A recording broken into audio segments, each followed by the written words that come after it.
In a realm where the enigmatic witches exist, harnessing unfathomable powers, society had labeled them as the embodiment of demons. Enter our protagonist, Chen Yan, a modern engineer thrust into the depths of a medieval era, inhabiting the body of a noble prince. Driven by an unyielding determination, Chen Yan resolved to unite cutting-edge industrial advancements with the mystical prowess of the witches, envisioning a formidable realm and a witch harem. The tale commences with a peculiar sensation. Chen Yan felt a pair of hands beckoned and whispered into Chen Yan's ears, waking up him from slumber. "Wake up, Your Highness." Groggily, he pried his eyes open, confronted by a bewildering haze of confusion. Perched upon a chilling, metallic seat, in his very own eye, sees a strange landscape, small wooden and brick buildings. Suddenly, a torrent of memories flooded his consciousness, connecting the dots with a startling revelation. He now inhabited the body of Roland Wimbledon, the fourth prince hailing from the illustrious Grey Castle. Ushered into a world where the proclamation of the fight for the throne decree loomed large, a decree devised by Roland's own father, signifying a perilous struggle to determine the rightful heir to the kingdom's coveted throne. In Grey Castle, the monarch, Roland's father, devised a momentous challenge to ascertain the worthiness of his 5 offspring as potential heirs. Each of them was entrusted with a distinct territory, where they would undertake the arduous task of governance for a span of 5 years. With this crucible of rule, the monarch will choose the successor. Embracing his new identity as Roland, our protagonist soon realized that this was no mere real-time strategy video game. The playing field was far from level, as the initial conditions and circumstances for each contender were not equal. And thus, we are introduced to Roland's siblings. The eldest prince, endowed with unparalleled martial prowess, stands as a towering figure of physical strength, yet oftentimes his brawn surpasses his wit, earning him the reputation of a muscle-headed warrior. The second prince, on the other hand, possesses boundless wealth and resources, granting him a position of immense influence. However, beneath his opulent facade lurks a sinister nature, weaving a web of deceit and cunning that sets him apart from his siblings. The third princess emerges as a formidable force, her military acumen and commanding presence surpassing all expectations. With an untamed ferocity burning within her, she is a force to be reckoned with on the battlefield, leaving no room for weakness or compromise. The youngest princess radiates brilliance and intellect. Her mind is a wellspring of knowledge and astuteness. Lastly, we encounter Roland, the fourth prince, whose character has embraced a life of indulgence and recklessness. Who loves courting death, he finds solace in the pursuit of pleasure, leaving many to question his commitment and capability to seize the throne. He found himself assigned to a desolate border town, a place so forsaken that even a bird would refuse to relieve itself there.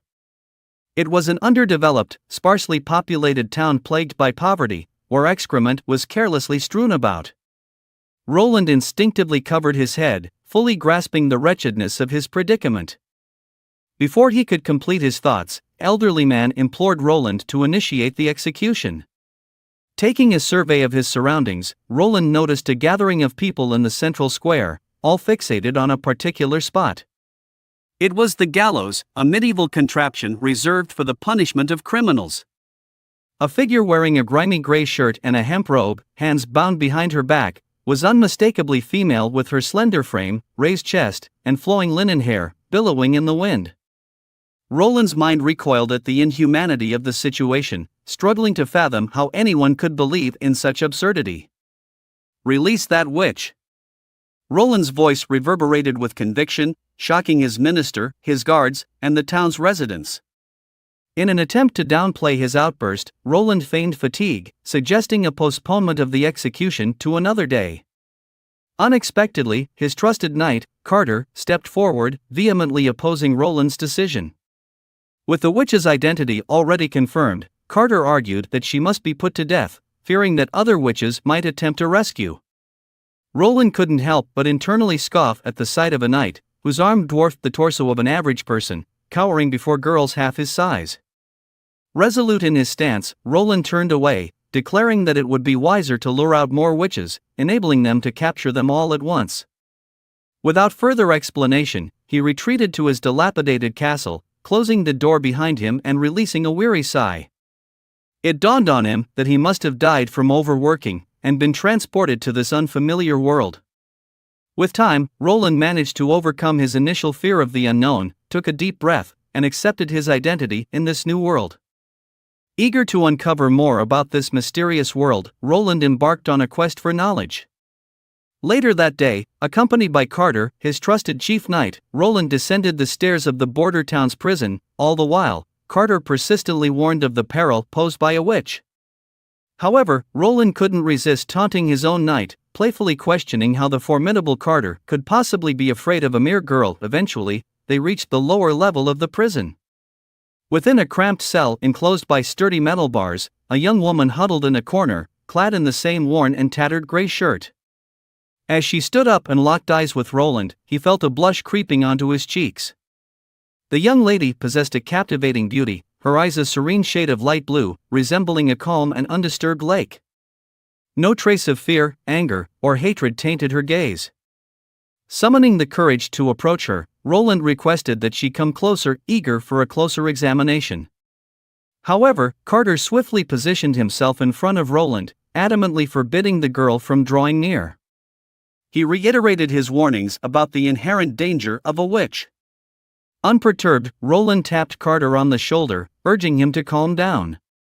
Turning his attention back to the young woman, Roland kindly asked to hear her story. With a soft voice, she introduced herself as Anna. She explained that her father had worked in the local mine, which tragically collapsed, leaving him trapped inside. Seizing the opportunity, a fellow miner attempted to steal the valuables from her father's possession. However, this act of greed was witnessed by a neighboring couple. In a fit of rage, the thief brandished a pickaxe, assaulting the couple. But just as he sought to deliver a fatal blow, Anna's witch abilities wakened, and she unleashed a deadly power, incinerating the thief. They proceeded to rescue Anna's father from the collapsed mine, and in a desperate plea, Anna begged the neighbor not to report her as a witch. Roland inquired how she ended up here, and it was revealed that her own father had reported her to the authorities. Carter, upon hearing Anna's confession, once again implored Roland to carry out her execution. Yet, Roland's curiosity was piqued, and he remained intrigued by the extent of the witch's powers. Anna's reaction was unexpected. She burst into laughter, mocking Roland and questioning his desire to witness the so-called powers of the devil. Undeterred, Roland stood firm and insisted on witnessing her abilities firsthand. Anna wore a locket that supposedly contained a seal of a witch's power. Surprised by Roland's audacity, she stared directly into his eyes and warned him that his curiosity might lead to his demise. Before Anna could finish her sentence, Roland reached out and forcefully tore the locket apart. The bewildered expression on Anna's face mirrored her astonishment as Roland discarded the broken locket, urging her to demonstrate her power once more. Within seconds, the cell filled with warmth as flames ignited beneath Anna's bare feet. Bursting forth in a dazzling display of light, the sight left Roland in awe. He struggled to comprehend what he was witnessing. Was it chemistry, advanced technology, or true magic? Anna, now standing before the melted metal bars, began to burn the robe still bound behind her back. She raised her hand and approached Roland step by step. At that moment, the flames dissipated, leaving behind only smoke and the scent of burnt metal. Roland finally confirmed the existence of magic in this world. He felt no fear or trepidation. Instead, he was filled with boundless excitement, contemplating the myriad possibilities that Anna's powers held: steam engines, steel smelting, iron casting, and the creation of modern tools. Anna gazed at him, asserting that she had satisfied his curiosity and implored him to end her life. Observing the vulnerable yet resilient girl, scarcely clothed, Roland removed his jacket and placed it over Anna's shoulders. Extending his hands, he confidently announced his decision to employ her. Having witnessed Anna's extraordinary power, Roland's mind raced, contemplating the second law of thermodynamics, which stated that the entropy of the universe would always increase over time in an isolated system. However, in this world infused with magic, such problems could easily be overcome. Even more impressive than the invention of the perpetual motion machine, Roland's decision to hire a witch left Berev in a state of utter shock. Unwilling to provide a detailed explanation, Roland immediately instructed Berev to draft an employment contract and arrange living quarters for Anna. As they left the prison, the minister persisted in trying to convince Roland of the dangers posed by witches, warning him about the risks involved. Roland interrupted the minister, expressing his view that witches were not demons or monsters. He pointed out their lack of resources, money, and an army, and emphasized the need for witches to compete with his siblings. Roland urged people to abandon their prejudice against witches. The minister was astounded by Roland's impassioned speech. Roland then requested that the minister bring Anna to see him. Meanwhile, Anna was being attended to by two maids who bathed and dressed her in a work outfit. Anna felt a bit shy upon seeing the unfamiliar attire, but she resolved to put it on. Outside the residence, a maid guided Anna toward Roland.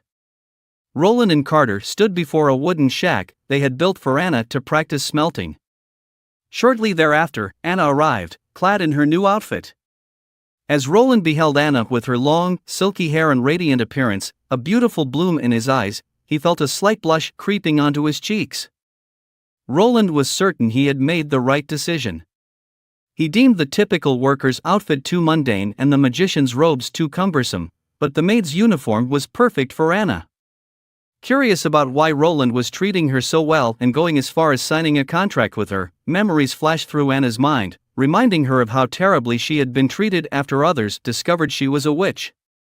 Roland extended his hand once again, confidently stating his disbelief in such nonsense. He expressed his trust in Anna and her abilities. Something ignited within Anna's gaze as she placed her hand atop Roland's, promising to assist him and learn how to control and harness her powers. Inside the wooden shack, steam filled the room as Anna practiced controlling her abilities. With each failure, flames would erupt from her feet, expanding and enveloping her entire body. Suddenly, in a mishap, Anna lost control of the fire, causing her clothes to be singed once again. Just then, a loud knock resounded, followed by Carter and the minister sprinting towards the shack, reporting the presence of demonic beasts as discovered by a patrolling squad. Everyone, including Anna, was filled with shock and concern. However, Roland remained perplexed, questioning, "What are demonic beasts?" From now on, we will refer to the minister by his real name. Barkov frankly opened the door and reported to Roland, informing him, "The month of the demon is coming soon." The month of demon? Roland thought for a moment, slowly remembering this phrase, but still confused. Roland looked towards Anna. Anna seemed frightened, and from the look of her, Roland recognized the seriousness of the situation. Barkov then explained that the month of the demon occurs during winter time after the first snowfall. The sun would become faint and dim, then the gates connected to hell within the mountain will then open. Unfortunately, the border town does not have the capability to defend. Thus the residents of the border town must migrate to the nearest stronghold, which is the Canggu stronghold. Barkov also reassured Roland that his safety will always be a priority. Roland asked Barkov if he have seen the gate of hell before. Barkov frankly replied, "It's impossible for an ordinary person to see it. The Long G mountain is impossible to climb over, and going near the mountain will also be influenced by the evil aura, causing nausea and potentially making a man goes mad and lose its consciousness. Unless..." Barkov paused. Roland asked him to go on. Barkov looked at Anna then said, "Unless that person is a witch, only witches can see the gate of hell, because they are already infected." After hearing what Barkov said, Roland wasn't pleasant but continued asking about the demonic beast. Because this was also the first time Barkov had been to the border town, he had not seen any demonic beasts before and thus can't answer most of Roland's questions. After gathering the basic info, Roland started to organize his thoughts. If the residents here need to migrate every year, then it's impossible for the town to grow. Since Canggu Stronghold are able to defend against the demonic beast, that means the beasts can be defeated. Since they are not invincible, why can't we defeat them here in the border town? Barkov started sweating nervously and frankly told Roland, "Unlike Changji Stronghold, we don't have the big tall walls or the elite troops guided by Duke Ryan."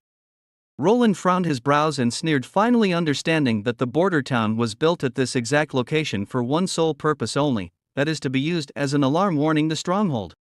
If Roland wanted to properly develop the border town, he must have his roots here. He can ignore all obstacles, but he needs the people to stay here.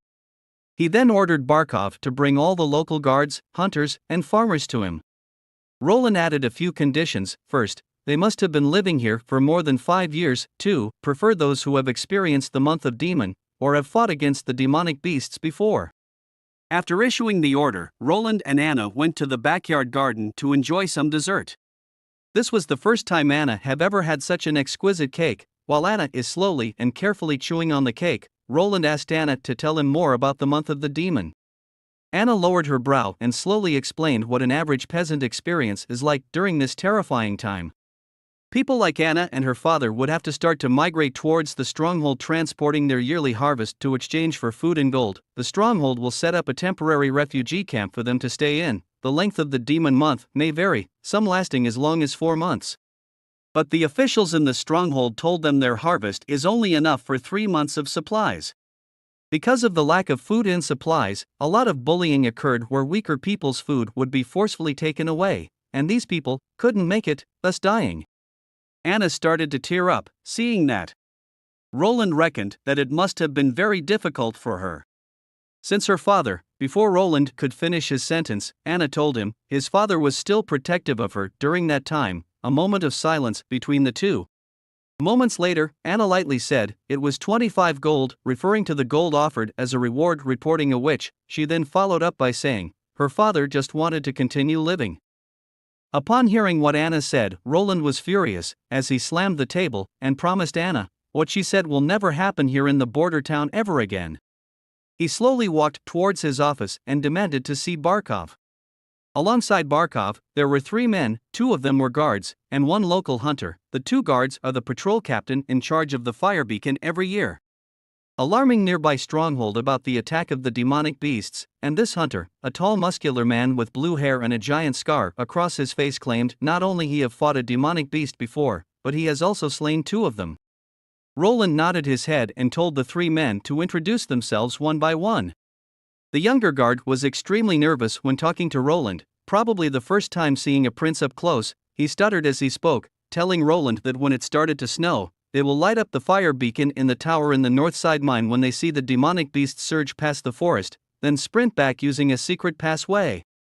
Roland pointed to the other guard, asking him from now on, he will be the one answering the questions. Asking how they look and whether they can be killed. The other guard was also nervous, seemingly sweating coming out of his helmet, but at least he didn't stutter. He then replied by telling Roland that the demonic beasts are just normal animals that were infected by the evil aura, making them unusually mad and aggressive, but they can still be killed. The cavalry team from the Canggu stronghold would always be sent out to clear out some of the remnants.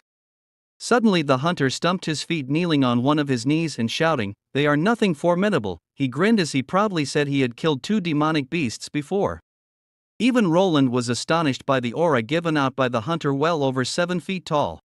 Barkov on Roland's side introduced the hunter. His name is Axe, and the reason why he is this tall is that there's a rumor saying that he possesses the bloodline of the Majin giants. Axe then talked about the 2 demonic beasts he killed. One was a wild boar species and the other was a wolf species, which can be defined by its origin before being infected by the evil aura. The infected species will gain traits that empower them, which makes them quite difficult to deal with, but they are not the real problem. The real problem is the mixed species. As Axe lifted his shirt and showed a massive wound ranged from his shoulders down to his lower torso, covering a quarter of his body. These mixed species are not only ferocious, but they also hold some level of intelligence. Axe encountered one before and was extremely lucky to survive by jumping into the nearby river before he fainted. After getting all the information he needed, Roland stood up and told everyone that he had decided to stay at the border town. Carter and Barkov are shocked, and Carter once again activated his chatterbox, spitting words at the speed of light, informing Roland this decision is too dangerous. He cannot let Roland put himself in such great danger. Roland stopped him, asking what if Roland give him a wall. Carter got a little angry and told Roland to not fool around. Building a wall in less than 4 months is an impossible task. Roland understands it's difficult to let Carter believe what he said. He simply told Carter, don't conclude so quickly. If he doesn't see a reliable wall by the end of 3 months, he will retreat to the stronghold. After hearing Roland's response, Carter finally rests assured, kneeling on the ground and oath his life to protect Roland. Here we are, at the Baishuei port in the Grey Castle, introducing a woman, as a cool ocean breeze blew past her hair, as the sea beats against the shore, a woman wearing an eye patch, dressing like a pirate from One Piece, asking his men about the situation of her fleet. The subordinate replied, telling her the fleet should return in 3 days. This assertive woman is Garcia Wimbledon, the third child of the king from the Grey Castle. She has been training and setting up her fleet years before the king announced the provision. Her temperament and beauty do not affect her intelligence, training her army long before the provision showed how wise her foresight was. She was able to quickly build up her army with elite soldiers, experienced sailors, and plenty of wealth from the long years of sea exploration, making her one step before her fellow brothers and sister. Garcia had an evil plan ruled out, sending spies to her siblings and finding an opportunity to assassinate them. It was no surprise that the 3 siblings were able to find out the spy and killed them, but she was surprised how her useless 4th brother was able to live after swallowing a poison pill. She got a letter from the spy indicating that she saw Roland swallow the poison pill in front of her very own eyes. Here in someone's memory, we see Anna sitting on a field surrounded by goats, and pastor-dressed men walking towards Anna, asking what book Anna is currently reading. This man is Anna's teacher, his name is Carl van Bate. Then, the memory shattered into pieces like a mirror. Followed by Carl in a crowd, witnessing the hanging of Anna. This caused massive anxiety and stress, and Carl is tortured by these scenes every day, slowly deteriorating his mind. Carl wakes up, in his office, sweat-soaked his clothes. We found out that the reason why he is in this small border town is that the officials at Grey Castle substituted out the stone materials out of greed, causing a new theater building to collapse, causing more than 3 dozen deaths. They made the association where Carl worked in taking the blame. Carl's eyes turning red, holding his fist tight, a flame of hatred burning through his body, wondering why is a pure soul like Anna is hanged. In the story, Roland told Barkov to swap out Anna with a death penalty criminal to trick the residents that it was Anna whom Roland hanged. Since they had the criminal mouth stuffed and face covered, no one knew Anna is still alive, including Carl, who thinks that Anna is dead. Back to the story.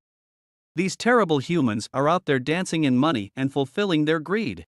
Carl looks out the window disappointed in this kingdom rotting at its core, filled with inequality, heavy taxation, greedy officials who don't value the lives of its citizens, sending an innocent girl onto the gallows. He questions God, what is true evil?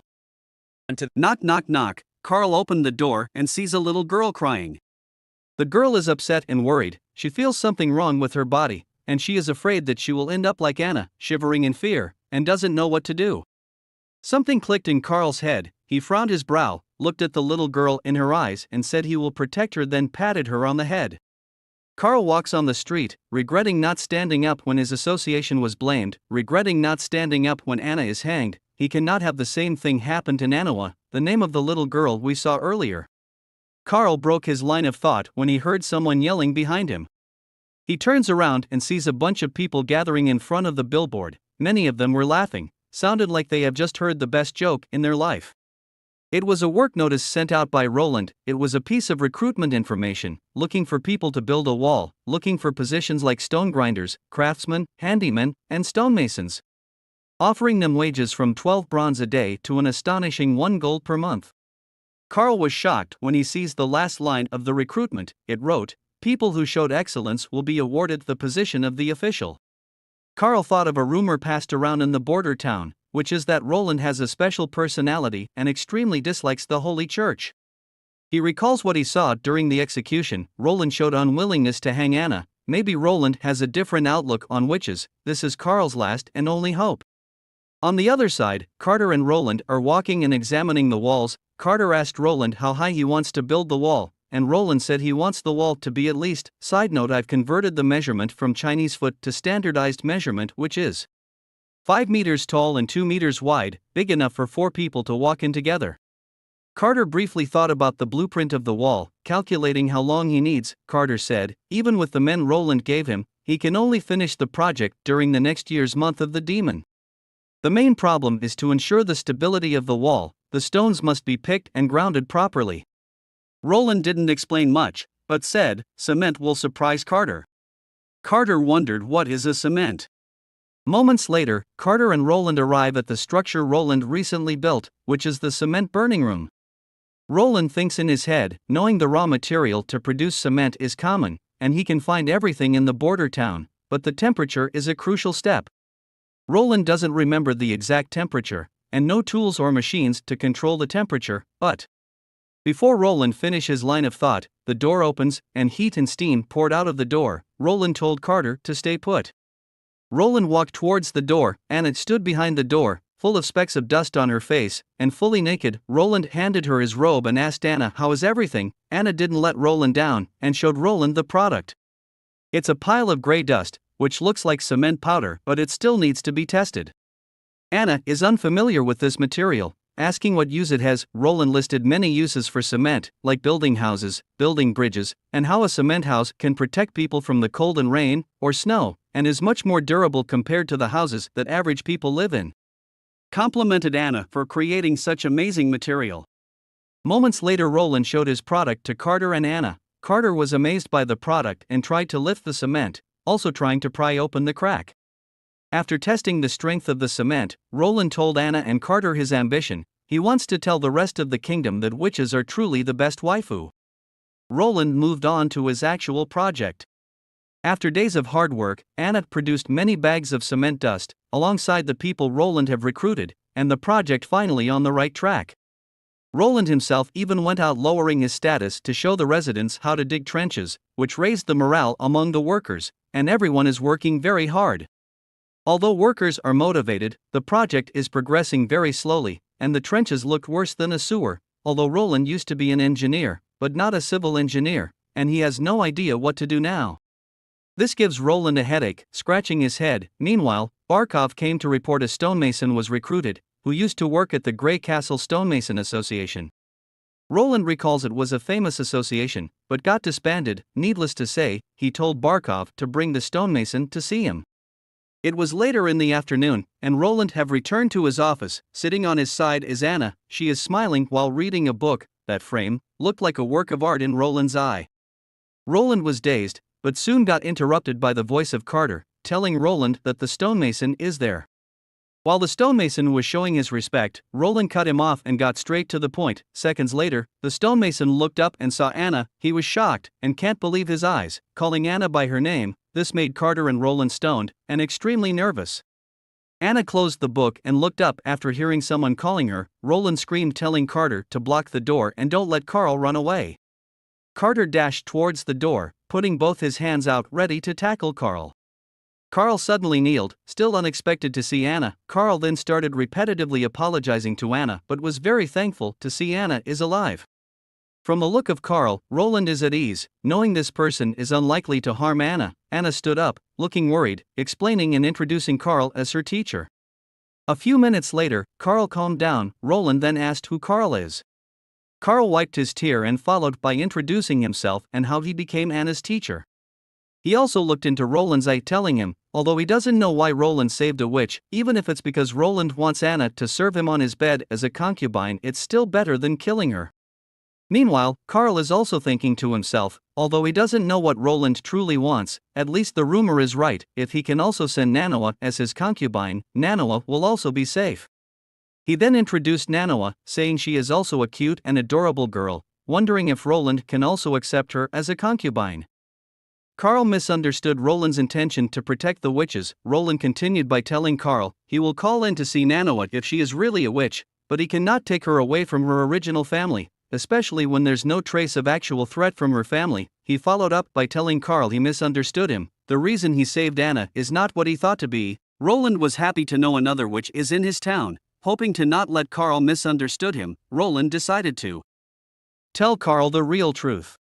Roland thinks the shenanigan talks claiming witches have the evil power of the devil is nothing but nonsense. Roland will protect them at all costs as long as the witches don't commit any crimes. Roland then brings the conversation back regarding the construction of the walls. Although Carl is still a bit speculative, he quickly puts his thought aside, understanding Roland's idea to build a wall to defend against the demonic beasts. Carl then gave some professional advice about the project, so the project begins and Carl is assigned as the leader of the project. The next morning, in the back garden, Roland sat there with a glass of alcohol in his hand. Carter and a young girl slowly approaches. This is Nanoa. She seemed nervous, holding her hands tight on her dress, biting her lips, and shivered as she slowly approaches Roland, looking at Roland with her big crystal eyes, filled with fogs in her eye, asking if she was going to die. Nanawa was indeed adorable, Roland looking at her, trying to hold his laughter, comforting her that she is not going to die. Anna is living well too. Roland then introduced himself as the fourth prince, Roland Wimbledon, asking Nanawa to introduce herself. Realizing she is not going to die, her eyes sparked and fulfilled with happiness, she gladly introduced herself. She is Nanawa Pine. Then immediately ran past Roland holding Anna's hand, and started chit-chatting, completely ignoring Roland. Roland took a sip out of his drink and watching the two girls, thinking to himself, Anna is only 17 years old right now, how beautiful will she grow up to be? Seeing the conversation slowly coming to an end, Roland interrupted the two girls, asking Nanawa about her power. After hearing the question, Nanawa got scared again, lowering her voice as she asked if Roland will hang her. Roland assured her that he will not do such a thing, only heinous criminals will be hanged, and he will never do such cruel thing to an adorable girl like Nanawa. Nanawa nodded, as she continued explaining that she heard the rumor saying the witches are cursed after affected by the devil, but she had never seen a devil before. Seeing Nanawa is in a semi-depressed mood, Anna walked up and patted Nanawa, comforting her.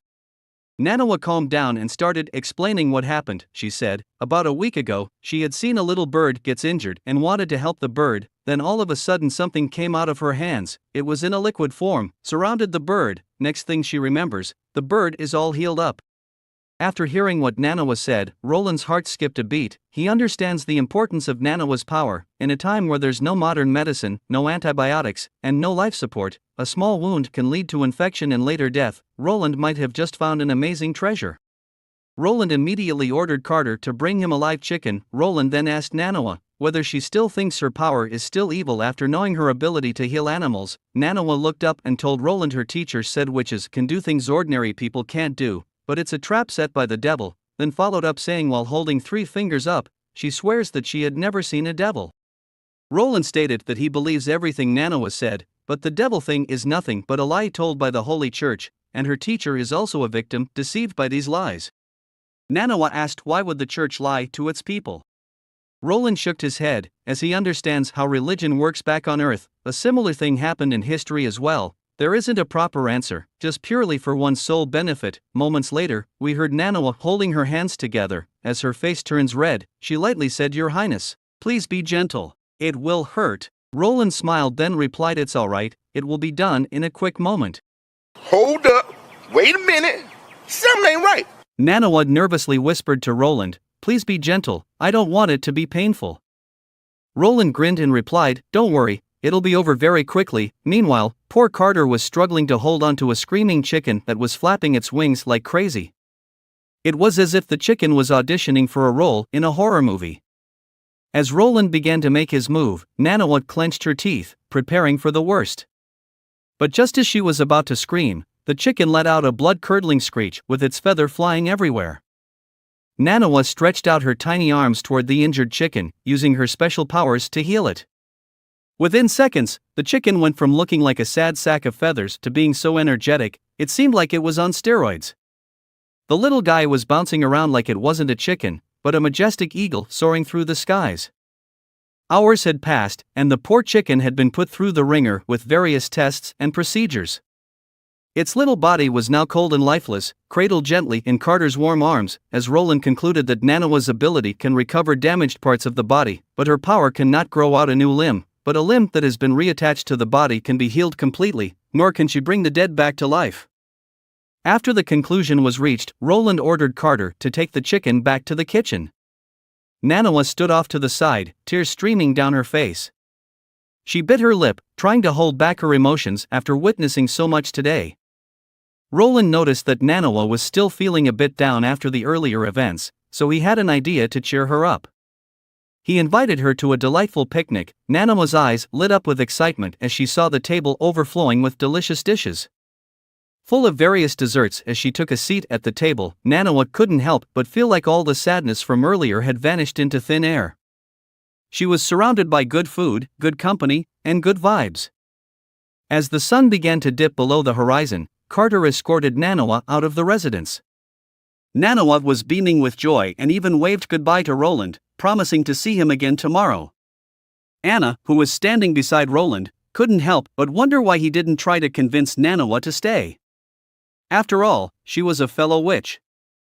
Roland looked towards Nanawa as she walked away, a small smile playing on his lips. Nanawa still has her family, he said softly to Anna. For now, they don't know about her powers. Anna looked down at her feet, as she knew how difficult it was to keep one's witch abilities a secret from loved ones, but the moment they knew, they will always turn in the witch to the Holy Church, it's only a matter of time. Roland noticed that Anna seemed a little down, so he asked if she missed her father. Without hesitation, Anna declared that she didn't. Roland felt a pang of sadness at the thought. Biting his lips unsure of what to say next, Roland quickly changed the topic. From now on, Nanawa will be coming over often, he said. Hopefully every day. I have the intention of training her powers. Roland stood tall and spoke with a determined tone. I promise you, Anna, that as long as I'm here, all witches will be treated equally and live like normal people, he declared.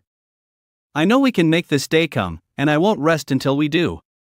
Ever since Carl took over the project of building the wall, Roland found himself with more free time on his hands. He spent his afternoons sipping tea with Anna and Nanawa, watching as they practiced their magical abilities and honed their skills. At first, Roland felt a bit guilty about not being more involved in the wall project, but as he watched Carl and his team work tirelessly day after day, he realized that he could trust them to get the job done. Barav barged into Roland's office in a state of panic. We've got a big problem, Your Highness, he exclaimed, sweat beading on his bald forehead. We've been spending way too much money on recruiting handymen and craftsmen. Our finances are running dangerously low.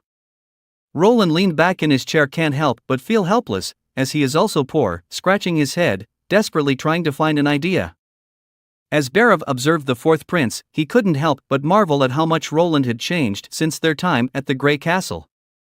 Back then, Roland was nothing but a notorious playboy with a terrible reputation and no sense of being a noble. Barav had only come to this small border town because the king had promised him the position of official finance minister. However, when Roland arrived in the town, he started offending every noble he came across, and people would often ridicule him. But everything changed when Roland saved that witch. Barav couldn't believe how much Roland had transformed since then. He was a different person altogether. Roland was so focused on solving the town's financial problems that he didn't notice the bewildered expression on Barav's face. After a few moments of silence, Roland explained that he had been studying the town's problems and had come up with a plan to improve the income. Barav was still in shock, but he realized that Roland was serious and had a genuine desire to help the people of the town. As Roland continued to explain his plan, Barav couldn't help but wonder if Roland was possessed by a devil. But then he remembered the time when Roland had touched a locket that has the power to disperse any demonic power within him. As they walked through the empty pier, the ambassador couldn't help but shake his head in disappointment. Looks like the border town is still struggling, he muttered to his secretary. But their surprise grew as they noticed the lack of ore in the yard. Where have all the shipments gone? The secretary wondered aloud. Their curiosity was piqued, and they decided to pay a visit to Roland in his castle. As they made their way there, they speculated whether the border town had found a new trading partner. The ambassador couldn't help but feel a little uneasy about the situation. He had planned to monopolize the trading route, but with the fourth prince's recent actions, it seemed that his plans would no longer be successful. As they approached the front gate of the border town, the ambassador couldn't help but feel a sense of apprehension. Will the fourth prince surprise him? Roland invited the ambassador to a welcome dinner, but instead of the usual silverware, they were presented with 2 wooden sticks. The ambassador was a bit confused, never having used chopsticks before, and watched as Roland deftly picked up his food with ease. Trying to copy him, the ambassador focused heavily on trying to pick up a cherry tomato, but just as he was about to succeed, Roland suddenly asked him a question, causing the ambassador to jump and launch the tomato high up in the air. Roland then asked the ambassador what he thinks about the chopsticks, as chopsticks are much easier to obtain than silverware, and his people no longer have to worry about diseases entering their mouths due to them always eating by grabbing the food. The ambassador couldn't help but feel impressed by the fourth prince's intelligence. Roland continued by telling the ambassador due to a cave-in, they can't harvest anything from the mines until the next year. The ambassador followed by asking what about the harvest from the past 2 months. Roland told him that the harvest is not enough to feed his people and reminded the ambassador what happened during the month of the demon 2 years ago. Roland leaned forward and looked directly at the ambassador, his eyes filled with conviction. We need to find a better solution, he declared. We can't keep relying on the same old methods that have failed us in the past. The ambassador neither agreed nor declined, but instead dished out a half-baked plan. He suggested that the noble families lend an extra month's worth of food, and Roland's people could pay them back slowly next year. Roland was not having it. He shook his head in disappointment and exclaimed, the Willow Town was willing to use their gold royals to purchase anything, including Roland's ores, while also selling food at market value. Roland gave the ambassador a piece of his mind. He gave the ambassador a once-over and said, I don't think you have any authority to make decisions for the noble families. The ambassador was at a loss for words, his mind racing with memories of his father. He had tried to convince his father that the fourth prince will not use ores for grains and bread and they shouldn't rip them off. But his father had just sneered and called the fourth prince a pig, saying he understands nothing. Roland had hit the nail on the head. The ambassador couldn't even convince his own father, let alone the other 5 families. But he wasn't going to let Roland walk away without a fight. He raised 3 fingers and offered a price even higher than what the Willow Town had offered. He pleaded with Roland. Let me go back to Changgu's stronghold and try to convince the other families. I'll bring a new agreement back with me. But as he spoke, his voice trailed off, and he seemed less confident by the second. It was as if he knew deep down that he was fighting a losing battle. The ambassador was still trying to convince Roland to stick with Changgu's stronghold. The Willow Town is too far away, especially during the month of the demons. It's just too risky and it's easy. Something dangerous to happen. The words slipped out of his mouth before he even realized it.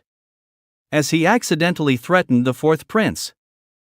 Roland couldn't help but chuckle at the ambassador's continued attempts to convince him to work with Changgu's stronghold or Willow Town.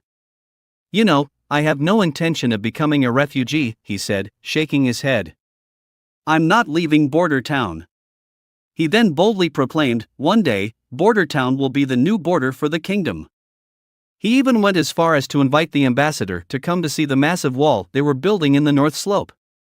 The ambassador was left in a state of shock, slowly remembering how his own family and other nobles had ridiculed the fourth prince for his wall-building project. A wall, you say? He asked, still trying to wrap his head around the idea. In his mind, he starts seeing why everyone is calling him a psycho and don't take him seriously.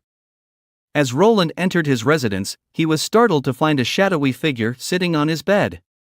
The figure congratulated Roland on his negotiations with the ambassador, but Roland's senses were on high alert as he started running towards the exit. Suddenly, the girl in a cloak tossed a dagger between Roland and the door, blocking his escape. Despite her threatening gesture, the girl claimed she had come in peace to have a conversation. Roland cautiously asked for her identity. The girl stood up and said she doesn't have a name, but her sisters call her Nightingale, as she kneeled on the ground and vowed respect to Roland for protecting and taking care of the witches. Roland scratched his head, trying to make sense of the situation when he noticed the badge on the Nightingale's cloak. It was unmistakably the emblem of a witch association. As they spoke, the tension grew palpable, but Roland couldn't help feeling a bit of admiration for the Nightingale's boldness. She had been following him for a week, and apparently knew about Manhwa and Anna. This terrified Roland as he had no idea someone had been watching him this close as Roland was still showing signs of aggression, so Nightingale decided to take matters into her own hands. She shed her cloak and invited Roland to take a closer look. As she revealed her true appearance, Roland was taken aback. She had stunning golden blonde hair, piercing purple eyes, and a svelte figure that could make any man weak in the knees. As Nightingale tapped the edge of the bed, inviting Roland to come closer, he couldn't help but feel a mix of curiosity and caution. But seeing that Nightingale didn't seem to pose any immediate danger, he cautiously sat closer to her. Suddenly, Nightingale grabbed Roland's chin with her fingers and tilted his head towards her, admiring his confidence with a playful smirk on her face. Nightingale couldn't help but admire Roland's boldness in the face of witches like her, and as she leaned in closer, Roland's face turned beet red. But the playful moment quickly turned serious as Nightingale revealed her true intentions, to take Nanawa and Anna away. Roland immediately jumped up and shouted a resounding no. He insisted that they were safe and happy in Border Town and that he would do everything in his power to protect them. After all, there's no place safer than the Border Town. Nightingale insisted that she will bring them back to the Witch Association, where they can find comrades. She shivered as she talked, but Roland immediately cut her off and revealed the real situation they are in. They have no fixed camp to stay, as they are constantly running away, hiding from other people. Despite their harsh living conditions, Nightingale continued to plead her case. Roland argued that they won't survive long like that, with no water, no food, no warm shelter, and the month of the demons also arriving. But something clicked in Roland's mind as he remembered that Bhairav once told him that the purpose of the Witch Association is to gather all witches and look for the Holy Mountain. Roland questioned Nightingale on this matter, but Nightingale refused to answer. Roland's mind raced as he tried to come up with a solution. Suddenly, a light bulb went off in his head, and he had a brilliant idea. He proposed to Nightingale that they invite all of the witches to Border Town for the months of demons. Not only would they have a safe place to stay, and once the month was over, they could continue their search for the Holy Mountain. Nightingale's excitement was quickly replaced by a sense of worry as she reminded Roland that his people might not be as accepting of witches as he is. She cautioned that once exposed, the church would come looking for them. Roland, frustrated by the situation, clenched his fists in frustration as he realized that there was no quick solution to change the perception of witches in the minds of his people. And the fear of witches is deeply ingrained in the hearts of many.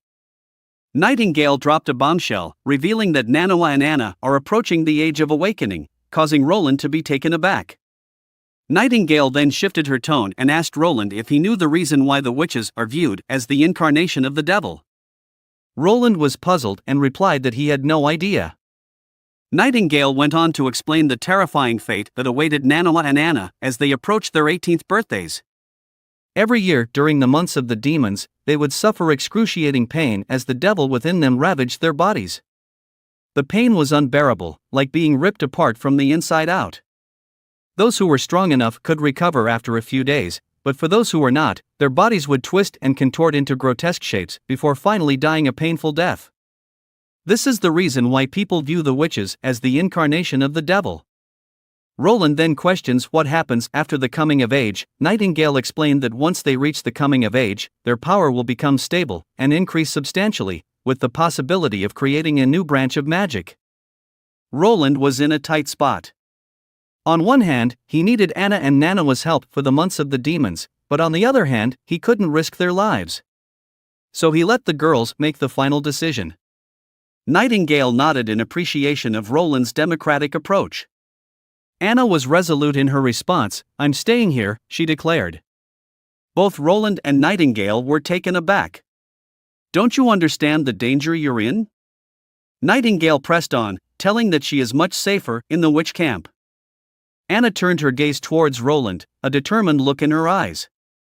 She spoke from the bottom of her heart, saying that she didn't care about going back to the academy to learn with other children like Nanawa, nor did she care about living a normal life. All she wanted was to stay by Roland's side, no matter what. With determination in her eyes, promising that she will not be devoured by the devil and she will prevail over it, Nightingale let out a deep sigh. Seeing that she wasn't able to convince Anna, she decided to stay in hope to help out Anna if she ever needs help. But Roland was afraid that she will keep stalking him for the entire winter. She once again warned Anna of the danger within her, and her own experience when she struggled at the edge of death countless times and seen her comrades die in front of her, and ensuring Anna that if she doesn't endure through it, she knows how to deal what happens after. As she retrieved her dagger from the wall, she vanished into the thin air. Roland was amazed by the Nightingale's power, almost as if she was a natural-born assassin. Roland gently placed his hand on Anna's head and spoke in a soothing tone, "It's time for you to rest now, Anna." Anna gazed at Roland with a loving look and quietly called him a fool. Roland stood tall in the midst of the border castle, his voice booming with authority as he shared his plans for the future. As he announced the negotiations with the ambassador, he made it clear that they had hit a dead end. He claimed that just like 2 years ago, the ambassador refused to budge an inch. Roland's heart was heavy as he reminded the people of the tragedy that had struck Border Town back then. Over 20% of its residents had perished in the merciless grip of winter, leaving countless families shattered and broken. The air was thick with grief as people remembered their lost loved ones, their eyes brimming with tears. He questioned if everyone are prepared to lose their loved one again. The crowd was hopeless and crying for the prince to save them. Roland cleared his throat and shifted his tone to a more confident and upbeat one. He declared to his people that he would not abandon them and that they deserved better than the terrible deal that the Changdu stronghold had offered. He reminded them how they supposed to trade 2 months' worth of ore in exchange for a half-year's worth of food, but instead, Changji stronghold only give them 2 months of food. The anger and frustration within the crowd were palpable. But Roland quickly assured them that he had found a solution. He had traded their ore with merchants from Willowtown and had secured enough food to feed everyone through the harsh winter. As the crowd began to applaud and cheer, Roland stopped them, notifying them of urgent information that they will no longer be accepted into the Changji stronghold. So they must spend the winter at the border town. This struck the crowd like a bolt of lightning, as people shiver in fear what they have to face next, but Roland reassured them that they are now building a firm and stable wall that will protect them. Roland wanted to make a bold statement and show that the demonic beasts were not as frightening as people believed them to be. In his opinion, these beasts were just like any other wild animal found in the forest, but with greater strength. They lacked intelligence and could not scale walls. He posed a question to the people once more, asking whether they wanted to cower in a refugee camp and perish due to starvation, or stand up for their loved ones and protect the border town under his leadership. As Roland's words echoed through the border town, the locals erupted in cheers that could rival a rock concert. They pledged to fight for their highness with a fervor that could light up the night sky. Meanwhile, in the halls of Changdu Castle, a gaggle of nobles gathered to mock Roland's decision. They chortled at the thought of their walls being nothing but mud and pebbles. The Duke cut in with a booming voice and turned his gaze to Petrov, the ambassador. Petrov was caught off guard, but he gathered his wits and began to speak. The Duke leaned in, eager to hear what the ambassador had to say. Petrov had originally planned to keep the ore monopoly by buying it at a measly 30% below market price. But to his surprise, Roland had a different plan up his sleeve. Roland was determined to expand their horizons by seeking new trade partners and offering the ore at a jaw-dropping 50% below market price. Roland also intended to manufacture his own iron tools. But that wasn't the end of it. The Duke's eyebrows rose with interest, and he urged Petrov to continue. Petrov had more to say. He believed that if the border town could successfully defend against the month of the demons, it would be a great victory for Changdu stronghold. But he also predicted that Roland wouldn't be staying in the border town forever.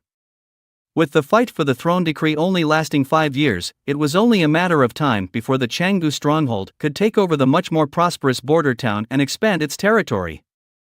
With a wise nod, Petrov advised the Changdu stronghold to send aid to Roland and help him build up the town's defenses. After all, a strong border town would benefit them all in the end. The Duke couldn't help but grin, impressed by Petrov's insight. He nodded in agreement, but his expression soon darkened. He rose from his seat with a scowl, making it clear that he didn't care about the welfare of the border town.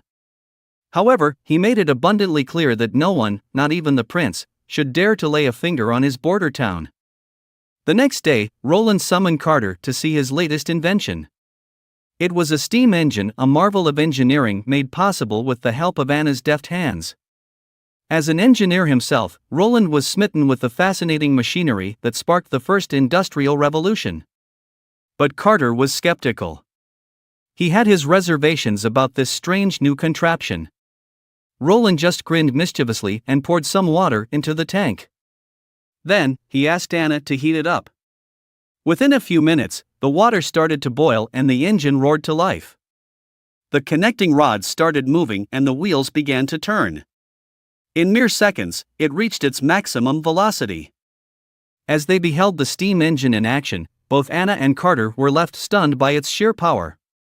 Carter couldn't shake off the uneasy feeling it gave him. He knew it took 15 long years to train a knight, but this machine could be built in less than a week. It didn't need food, and it wasn't afraid of the cold, hunger, or even arrows, swords, and spears. Carter couldn't help but question himself. With a machine like this, is there even a need for a knight anymore? Roland was beyond thrilled with the steam engine. It was the missing piece he needed to make his next move. As night descended, he made his way back to his residence, only to find Nightingale sitting on his bed, holding the blueprint of the steam engine. She was in awe of Roland's intelligence in creating such a powerful machine. Roland couldn't help but wonder how Nightingale had managed to get her hands on the blueprint, as it had been locked away in his desk. But Nightingale's curiosity about the machine was palpable, so Roland began to explain its potential uses. He told her that it could move ores, drain water, and smelt iron. In short, it was useful in any task that required strength. Nightingale's mischievous grin widened as she said she will bring the steam engine blueprint back to the Witch Association. Before Roland could even respond, Nightingale swiftly tucked the blueprints into her shirt and in exchange pulled out a secret letter delivered by a pigeon. However, she was able to intercept it. As Roland's eyes darted across the letter's contents, his emotions morphed from shock to a sense of utter betrayal. The words on the parchment were like a slap to his face. Roland's maid, Tyre, had received a sinister letter that instructed her to eliminate Roland during the dreaded months of the demon. This was not Tyre's first attempt, and the letter made it clear that failure again was not an option. Roland furrowed his brows as he tried to remember more about Tyre. He recalled that the previous fourth prince had a peculiar penchant for slapping Tyre's cakes, Nightingale, suggesting that the letter could be from one of his siblings. Wondered if Roland needed her help. Roland let out a deep sigh and asked Nightingale to get to the bottom of the matter. Nightingale, in turn, stood up, raised her hand, and vowed, then asked the blueprint to be her reward. The next morning, Carter burst into Roland's office, looking pale and flustered. He delivered the grim news that Tyre, Roland's trusted maid, had died the previous night. She had apparently fallen from the balcony of her room, and there were no signs of struggle or forced entry. Carter suggested it might have been a tragic accident. Roland told Carter to have the head maid arrange for the funeral, then turned his head to talk to an imaginary figure beside him. Suddenly, a thick fog materialized in front of him. As the mist cleared, a hooded figure emerged. She looked visibly upset and informed Roland that she had failed to obtain any information from Tyre. She dropped the bombshell that Tyre had taken her own life with a poison hidden within her teeth upon seeing Nightingale's appearance. Roland was taken aback by the revelation. He had never expected Tyre to resort to such a drastic measure. As Nightingale searched through Tyre's room, she was surprised to find a family letter addressed to Tyre. Although she couldn't decipher its contents, she couldn't shake off the feeling that it held a crucial clue. The letter addressed Tyre as Big Sister, and made repeated mentions of the sea. Nightingale knew that Roland's two brothers were located inland and would not have access to the ocean. This realization made her suspect that the letter could be linked to the third princess. Roland's mind raced as he tried to connect the dots. He knew that the third princess had always harbored a grudge against him. Was not beyond the realm of possibility that she had taken Tyre's family hostage and forced her to commit the heinous act of assassination. It doesn't matter if Roland wants to fight for the throne or not, these things are likely to keep happening in the future. Roland's line of thought was quickly interrupted by the hot air breathing onto his ears, as Nightingale whispered that someone is here, then she vanished into a mist of fog. As Barav entered the room, a worrying expression appeared on his face as he delivered the news to Roland. He carefully selected individuals who had volunteered to fight during the months of demons, had finally passed the rigorous filtering process, and were ready to be examined. Roland was overjoyed to hear this news, and he eagerly prepared to examine the volunteers. Before they left the office, Barav posed a crucial question to Roland. Was he sure about taking these people to defend the border town? Roland didn't quite understand the implication of this question until he laid his eyes on the ragtag group of volunteers before him. It was clear that they were not seasoned warriors, but rather, they were ordinary folk who had answered Roland's call to arms. Some of them were emaciated and weak, and it was evident that they had not had proper meals in days. Roland's mind raced as he surveyed the group of volunteers before him. He couldn't help but be reminded of the stark reality of this world. The productivity was abysmally low, and many ordinary people struggle to even put food on the table, let alone maintain a strong physique. Upon seeing the worrying look on Roland's face, Barav recommended hiring professional mercenaries instead. With no hesitation, Roland declined. He insisted to use the residence. Roland gazed out at the sea of people gathered in front of him, feeling a surge of excitement and determination. He knew that if he was going to build a strong military, it had to start with the people themselves. And that meant instilling in them the discipline, endurance, and strength needed to defend their kingdom against any threat. As he looked down at the people, Roland knew that training them to wield swords wasn't enough. They needed to be strong, agile, and disciplined, with the ability to work together as a team. So he told Carter to get them into formation and start running. As the sun reached its zenith, Roland, Barav, Carter, and Axe marched in front of the assembled residents. Carter furrowed his brow, unable to comprehend why Roland was subjecting the men to hours of mindless standing. Roland went as far as rewarding them with a precious egg for the simple task. Carter, however, remained skeptical. Clearly, Carter doesn't understand that simple posture was a crucial component of modern military training. Roland waved his hand and told Carter to continue to train the men the same way until he received the finalized training routine. Roland was no fool. He knew that transforming his ragtag group of men into Spartan warriors in a mere 2 months was a pipe dream. But that didn't mean he couldn't instill a sense of discipline and unwavering obedience in his troops. To Roland, there was nothing more crucial than the ability to follow orders without question. Individual strength was important, of course, but it paled in comparison to the power of a united military. As the cart full of tantalizing food and the coveted extra egg came into view, the crowd erupted into a frenzy of anticipation.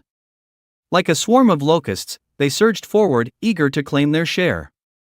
But Roland was not about to let chaos reign. With a commanding voice, he demanded that the people form 4 orderly lines and approach the cart one by one. Anyone who dared to break the rules would be unceremoniously shoved to the back of the line. To the amazement of all, the unruly crowd fell into line with surprising ease. Within minutes, they were neatly arranged into 4 orderly queues, their eyes glued to the food that lay just ahead.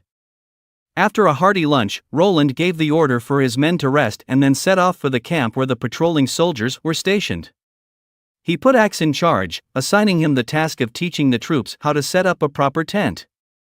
Carter was concerned about Axe's background. After all, he hailed from the Sand Nation, far from the shores of Grey Castle.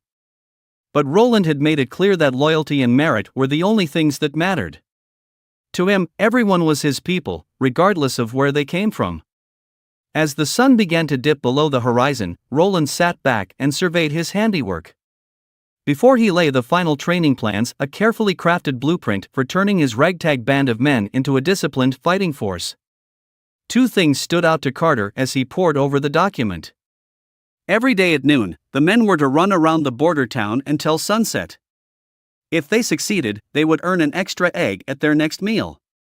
And after dinner, they were to attend Carl's Academy for education and training. Carter was puzzled by this last requirement, but Roland simply yawned and explained that a strong army couldn't simply be good at fighting. They needed to be civilized and educated. The following afternoon, Roland trudged wearily towards his office. As he pushed open the door, he was greeted by Nightingale, who looked genuinely concerned about his well-being. But before he could even say a word, she pointed towards the breakfast spread on the table, announcing that she had already eaten half of it while it was still piping hot. Roland couldn't help but chuckle at her impish grin. "Has no one taught you about respecting royalty?" he quipped, recalling how seriously Nightingale had taken etiquette the first time they had met. Without missing a beat, Nightingale stood up and presented him with a proper bow. But she knew that Roland didn't really care about such tedious formalities. Roland was almost taken aback by how well Nightingale seemed to understand him. Roland let out a weary sigh, his gaze shifting from the plate of half-eaten breakfast to Nightingale's eager expression.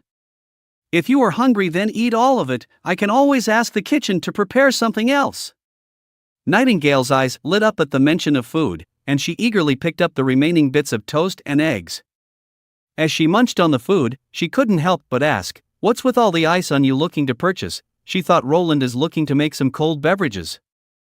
Roland's lips twitched into a mischievous smile as he glanced at the note lying open on the table and told Nightingale that he has plans to make iced cheese. Nightingale's eyes widened in excitement at the mention of a new culinary adventure. Roland's thoughts raced as he considered his next move. Although he knew that Nightingale was not his enemy, he couldn't fully trust her yet. With so little information about her, he couldn't reveal everything he knew. He continued working on his draft for the next project, firearms. Unlike the steam engine, firearms didn't require as much technological understanding, but they could still be incredibly dangerous in the wrong hands. Roland knew that he couldn't afford to have the manufacturing methods leaked. Roland was taken aback by his latest discovery, one that left him both fascinated and apprehensive. It appeared that the nobles had been using niter, a crucial component in the production of gunpowder, to cool their beverages. And to make matters worse, they had given it the absurdly elegant name of Ison. Roland turned his head towards Nightingale, his curiosity piqued by the mention of the Witch Association. With a tentative voice, he asked if the association also trained assassins, wondering if there was more to Nightingale's past than she had let on. As soon as he mentioned the association, Nightingale's expression turned melancholic, and she lowered her voice, telling Roland that they were a pitiful group of people who had come together out of necessity. She had joined them 2 years ago, seeking refuge and a place to belong. Roland's next question was one he had been hesitant to ask, but he couldn't help but wonder if Nightingale had worked for anyone else before him. He questioned if others were willing to take in witches like her. Nightingale's mood shifted, and she grew quieter, her eyes downcast as she spoke. She mentioned that she would have been killed if she hadn't been useful but didn't elaborate further. Roland urged her to continue. Nightingale let out a nervous smile, her discomfort palpable. She didn't want to talk about her past but assured Roland that she hadn't worked for anyone in the last 5 years and understood his concerns. Roland couldn't shake off the feeling that there was more to her story, but for now, he let it be. After 5 long days of hard work, Roland finally completed the first flintlock. The firearm was a true marvel of engineering, but he knew that the real challenge lay ahead. He intended to use his steam engine to mass-produce the parts and barrels needed for the guns, but it soon became apparent that the machine was not quite up to the task. Everything else still had to be made by hand, which slowed down the production process considerably. With his mind racing, he calculated that he could only produce 4 flintlocks at the current rate before the month of the demons. As Roland proudly presented his latest invention, Carter's eyes widened with curiosity. He couldn't help but marvel at the weapon's strange and unfamiliar appearance, wondering how it could possibly stand up against the monstrous demons. Roland's answer was simple yet surprising. He planned to handpick the most skilled hunters in the border town and form them into a specialized squad, whose primary weapon would be the flintlocks. At the mention of hunters, Carter's brow furrowed in confusion. Why hunters and not the patrol squad, he asked. Roland hesitated for a moment, memories of the patrol squad's recent struggles flashing through his mind. But he was unsure if they had what it takes to wield his new invention effectively. Later that night, as the patrol squad member, Brian struggled to fight for his life against the enemy in the dark and filthy sewer beneath Roland's castle.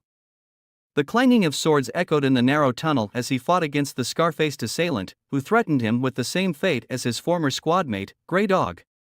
Despite the danger, Brian was determined not to let the enemy enter the castle and harm his town.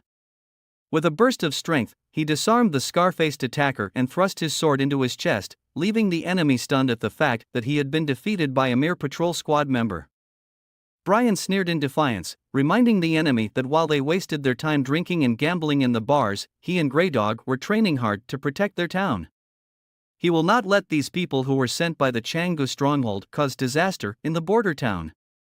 Brian charged forward, but just as he was about to strike the final blow, another enemy emerged from the shadows and plunged a dagger into Brian's body, causing him to collapse in pain. With each passing moment, the situation in the sewer grew direr. Patrol after patrol arrived, drawn by the sounds of the scuffle until a small army had amassed.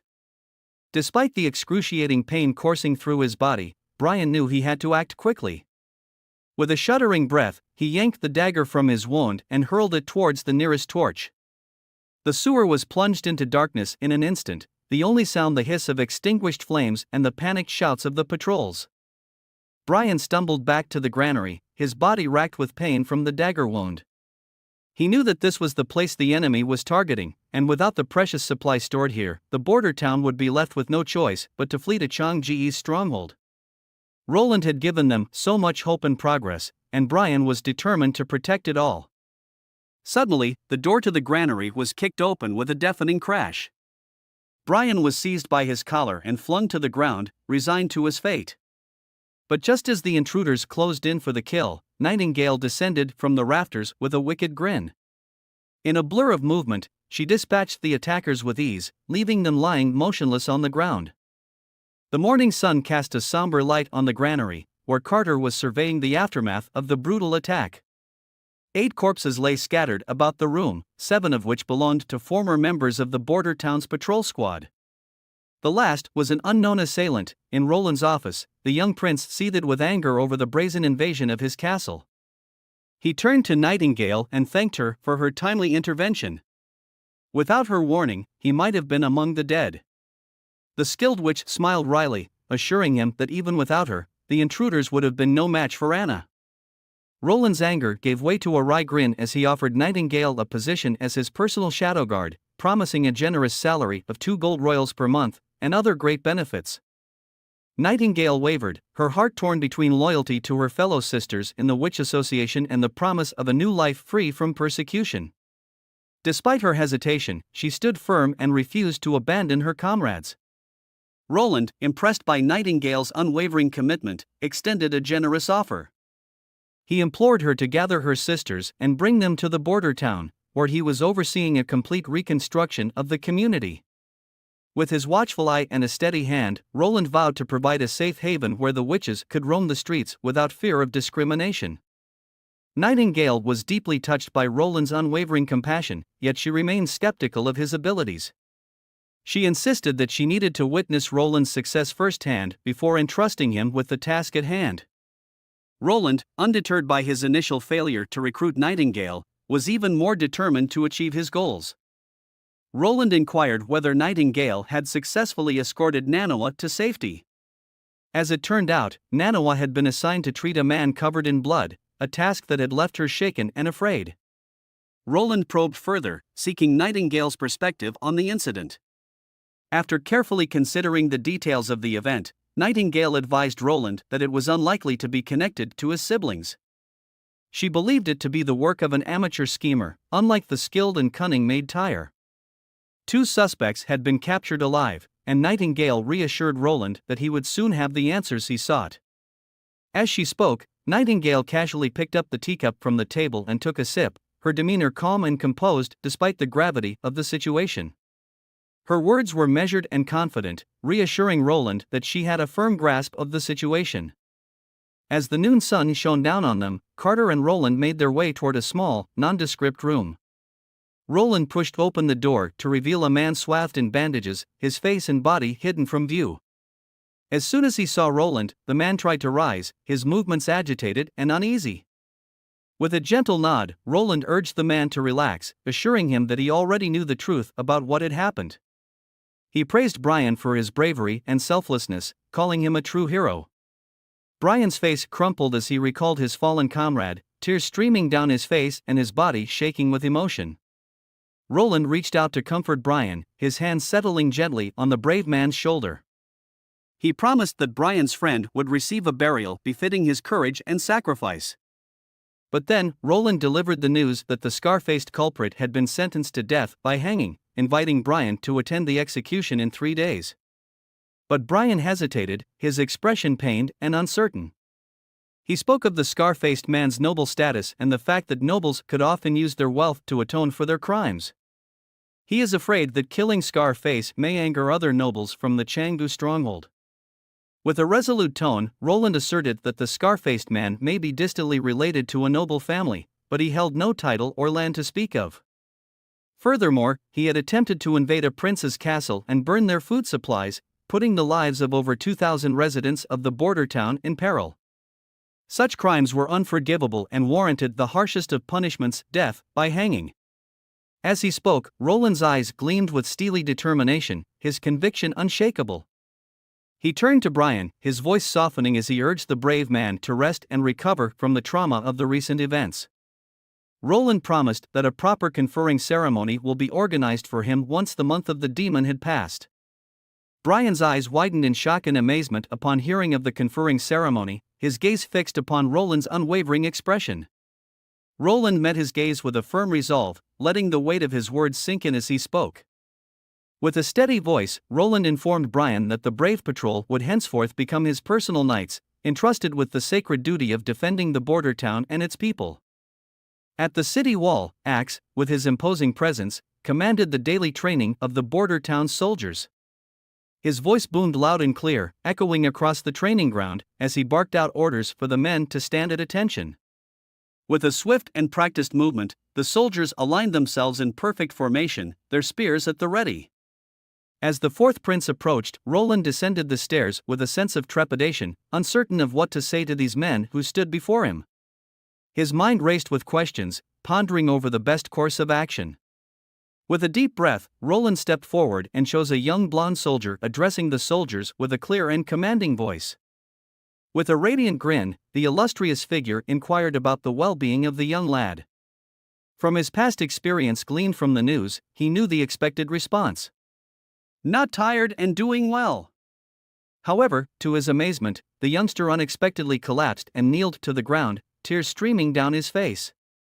The boy was so overjoyed that he was at a loss for words. The other soldiers in the vicinity were awestruck to witness the Royal Highness himself descending to observe their training, overwhelmed with a sense of pride and admiration. Roland extended his hand towards the youthful soldier, imparting a message to him that kneeling was not necessary for his presence. With a beaming grin, the lad complied, rising to his feet with unbridled enthusiasm.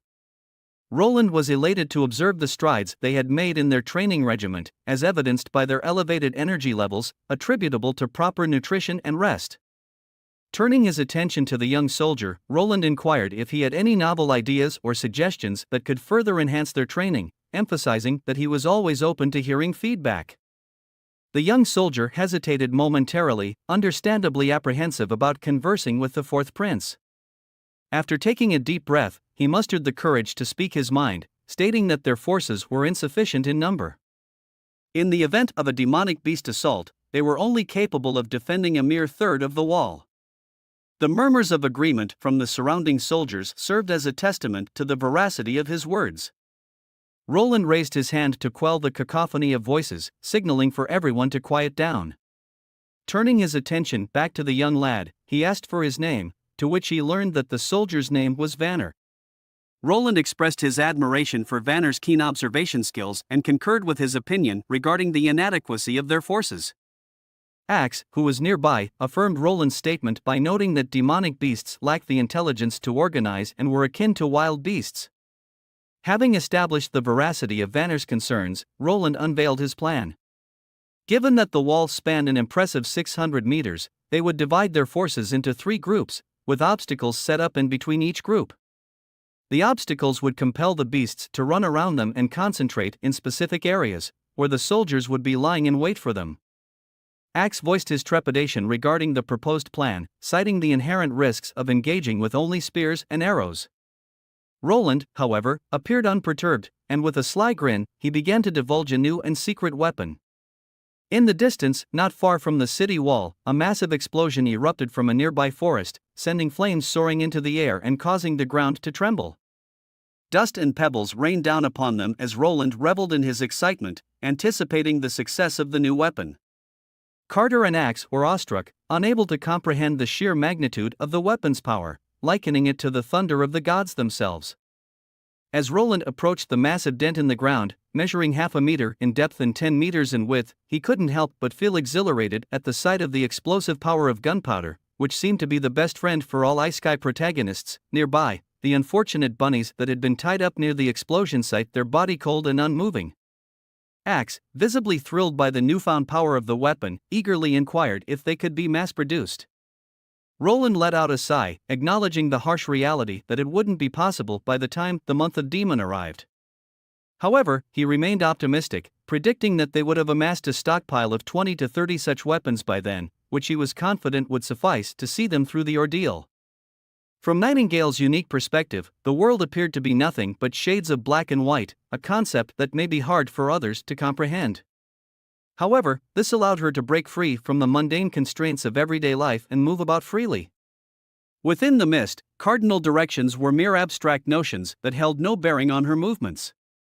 Instead, she followed the ever-shifting lines that guided her path, enabling her to float effortlessly through walls and solid objects. Nightingale's ability to perceive the world differently also allowed her to see the intricate flow and ebb of magical power within witches. With a keen eye, she could discern the strength and brightness of Anna's magical core, which radiated with a powerful aura that impressed even Nightingale. To Nightingale's astonishment, Anna was not only aware of her existence but greeted her with open arms. Emerging from the mist, Nightingale revealed herself with a smile. Anna was practicing her abilities in her pajamas and was delighted to see Nightingale. With a bright grin, Nightingale invited Anna to share some of her delicious fish cakes. Nightingale advised Anna to wash her hands before eating, but Anna simply used her flames to purify her hands, leaving Nightingale in awe of her precise control over fire. However, Nightingale knew that the more powerful an ability, the more pain one must endure during demonic torture. As Anna savored the delectable fish cake, Nightingale couldn't help but express her concern for the young girl's safety. With a worried expression etched on her face, she delicately broached the subject of Anna's future. She questioned whether Anna truly wished to remain in the border town, cautioning that many dangers were lurking in the harsh winter months ahead.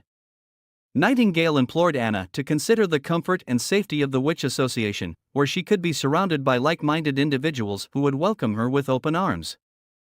Anna didn't respond to Nightingale's inquiry directly, but instead, she posed a question of her own: where did Nightingale hail from before joining the association?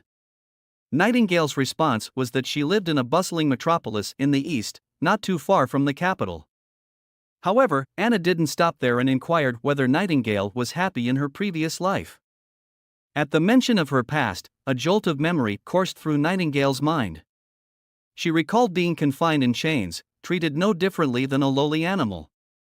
The pain she endured caused her to shiver uncontrollably as she wondered what prompted Anna to ask such a loaded question.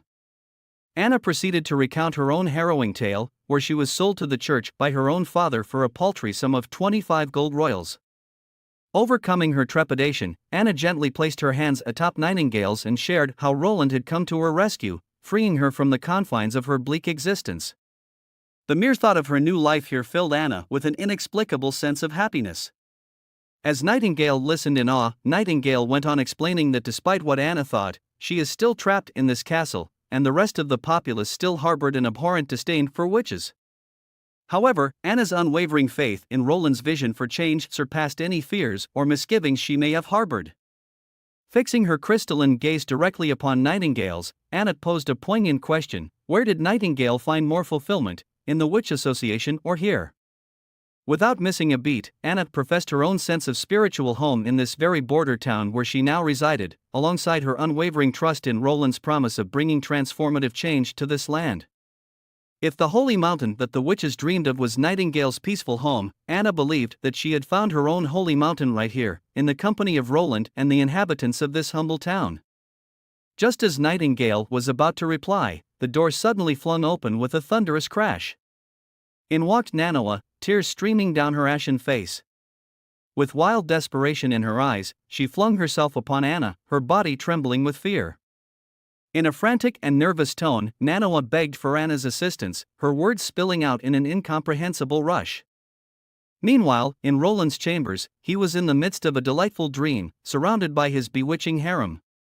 Suddenly, his reverie was rudely interrupted by Nightingale, who yanked him unceremoniously out of bed. Her face twisted with anger, Nightingale relayed the alarming news that Manhwa's father had arrived and now knew of his daughter's true nature as a witch. Roland was stunned by this revelation, his mind racing with countless questions. He scrambled to get dressed and made his way down to the meeting room. As he entered, he was confronted by a white-haired man with bulging veins popping out of his face. The man demanded the return of his daughter, his voice laced with a venomous fury. Manhwa cowered before the white-haired man, who ranted and raved that his daughter was not a witch and that accusations were nothing but nonsense. Roland and Anna exchanged a meaningful look, silently acknowledging that they were on the same page. Suddenly, a bright spark of flame ignited in Anna's palm, causing the man to recoil in shock and fear. As the flames grew more intense, Nanawa's tears flowed freely as she begged Anna to stop. The white-haired man was at a loss for words, his anger turning to confusion as he demanded to know what was happening. With a friendly smile, Roland stepped forward and urged the man to calm down. He explained that there had been a misunderstanding and suggested that they have a real talk to clear things up. Gradually, the white-haired man's anger dissipated as Roland patiently explained that Nanawa had come to the castle to train her magical abilities, not because he was into lowly. Roland's words hung in the air as he explained the precious value of Nanawa's healing abilities. He implored Nanawa's father to allow her to stay in the border town to assist in the upcoming battle against the demons, but the man shook his head firmly. Apologizing for his refusal, he explained that he could not bear to put his daughter in such grave danger. Roland persisted, reminding the man of Nanawa's grandfather, a valiant knight who had passed down his title to Nanawa's father. As he spoke of her grandfather's courageous exploits leading troops against the demonic beasts, Nanawa's father's demeanor shifted. His eyes lit up with pride and reverence as he eagerly recounted his father's heroic past. As Roland took notice of Nanawa's father's unconventional attire, he couldn't help but notice the rough calluses on his hands, evidence that he hadn't been idle like most of the other nobles. Roland's keen eye for detail allowed him to deduce that Nanawa's father has not forgotten about his father's legacy. As the conversation continued, Roland spoke of the Pine family's current struggles under the iron grip of Duke Ryan's tyranny. Despite their former glory, they now faced immense difficulty in reclaiming their rightful place in society. Nanawa's father was taken aback by Roland's accurate assessment of the situation, rendered speechless by the young lord's astuteness. With a sudden spark of inspiration, Roland invited Nanawa's father to stay in Bordertown and lend his strength to the fight against the demonic beasts that terrorized the surrounding lands. In return, Roland promised to reward him with a valuable piece of land. Nanawa's father rose from his seat, his expression filled with a mixture of determination and fear. While he was eager to join Roland's cause, his concerns for his daughter's safety still weighed heavily on his mind. His skeptical nature left him questioning whether Bordertown truly possessed the power and strength to fend off the relentless hordes of demonic beasts. Nanawa's father trembled with fear as Roland laid out the harsh reality of their situation. He spoke of the looming threat of the church and their insidious spies, who had infiltrated every corner of Changji's stronghold. Should they discover Nanawa's closely guarded secret, their fate would be sealed, with no hope of escape or salvation. Roland's words hung heavy in the air, each syllable laden with the weight of impending doom. He assured Nanawa's father that he had a plan, one that would ensure the safety of his beloved daughter. With steely determination, Roland vowed to have a boat ready at the dock, standing at the ready once their mission failed. Nanawa and Anna would be the first to depart. As Nanawa's father listened to Roland's proposal, he was struck by a feeling of unease. Yet he could sense something different about the notorious fourth prince, something that set him apart from the other nobles and royals he had encountered in his life. Taking a deep breath, he made the difficult decision to place his trust in Roland, hoping against hope that his faith would not be misplaced. With a change of tone, he vowed as a knight and swore to fight by Roland's side. Moments later, after saying farewell to Nanawa and her father, Anna pouted and asked why Roland will say that. With a determined voice, she claimed that she will be going nowhere. In Roland's office, Barav burst through the door, his face wrought with anxiety. He delivered the grave news that the ongoing training of their soldiers and the production of weapons had taken a substantial toll on their finances. If they continued on this path, they would surely run out of funds long before the months of the demon came to a close.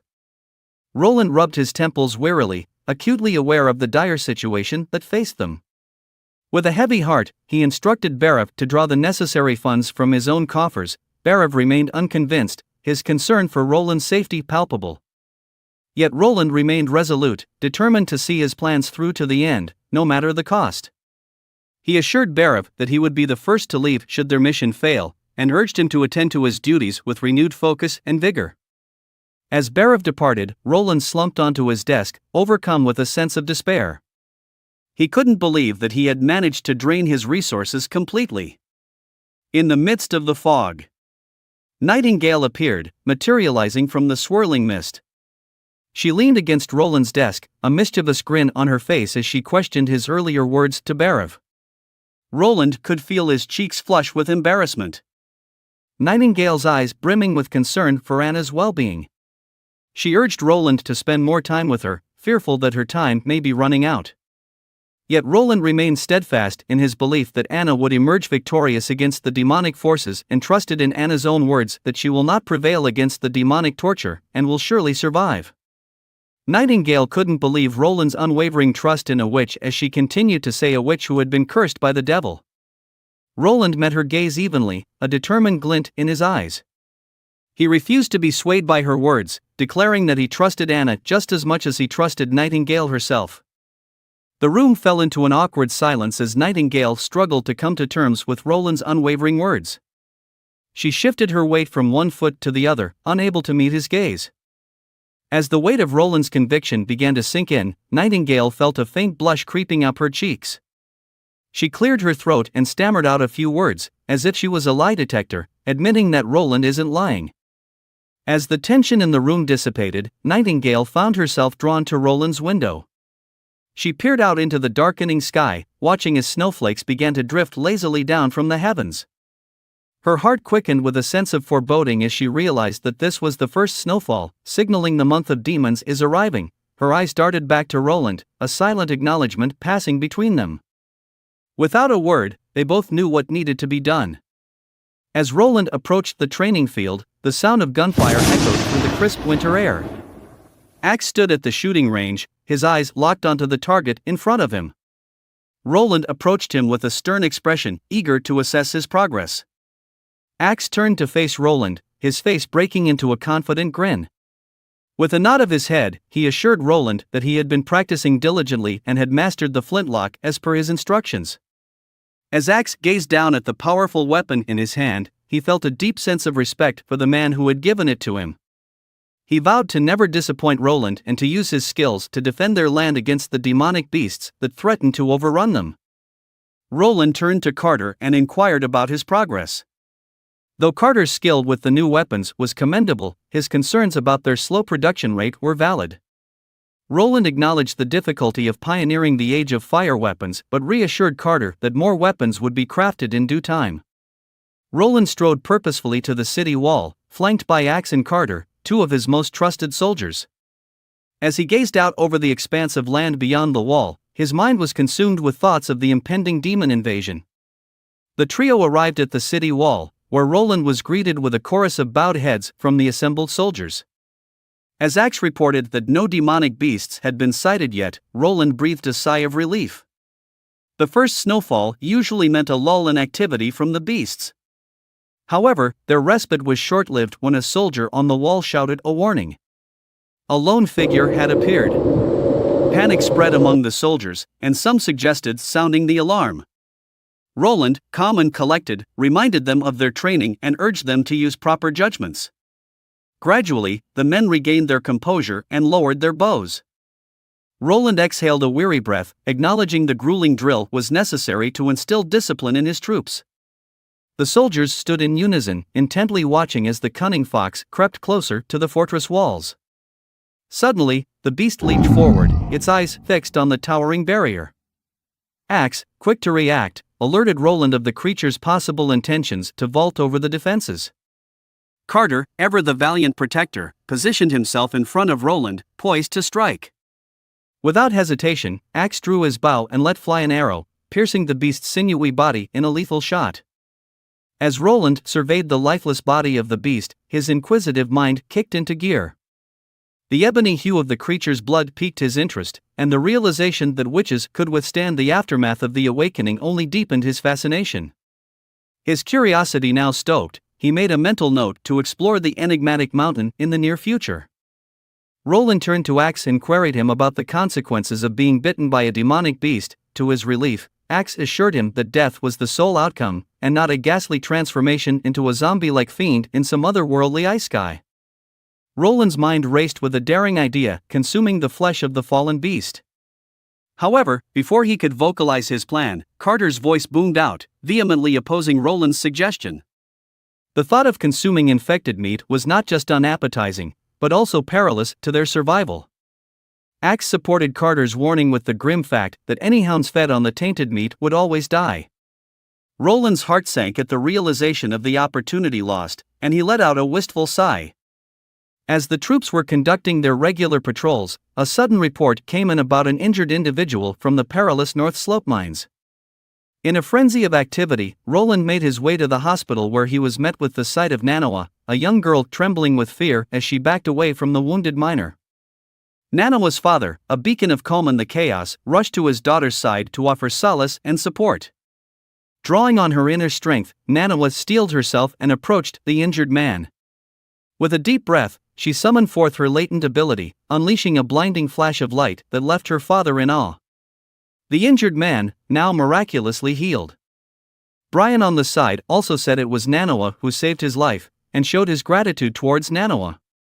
Moments later, the injured man slowly regained consciousness, his mind muddled with confusion and disbelief. He pondered whether what had just occurred was merely a vivid dream. Roland, ever the reassuring voice, assured him that it was indeed real and that he had been brought back from the brink of death by none other than the extraordinary Manhwa and her amazing ability. The man recoiled in shock at the mention of Manhwa's ability, and let out a gasp. A witch! Aren't all witches demons? Manhwa's father, bristling with anger at the man's words, sternly rebuked him. He reminded the man that it was Manhwa who had saved his life and that a demon would never deign to aid a human in such a manner.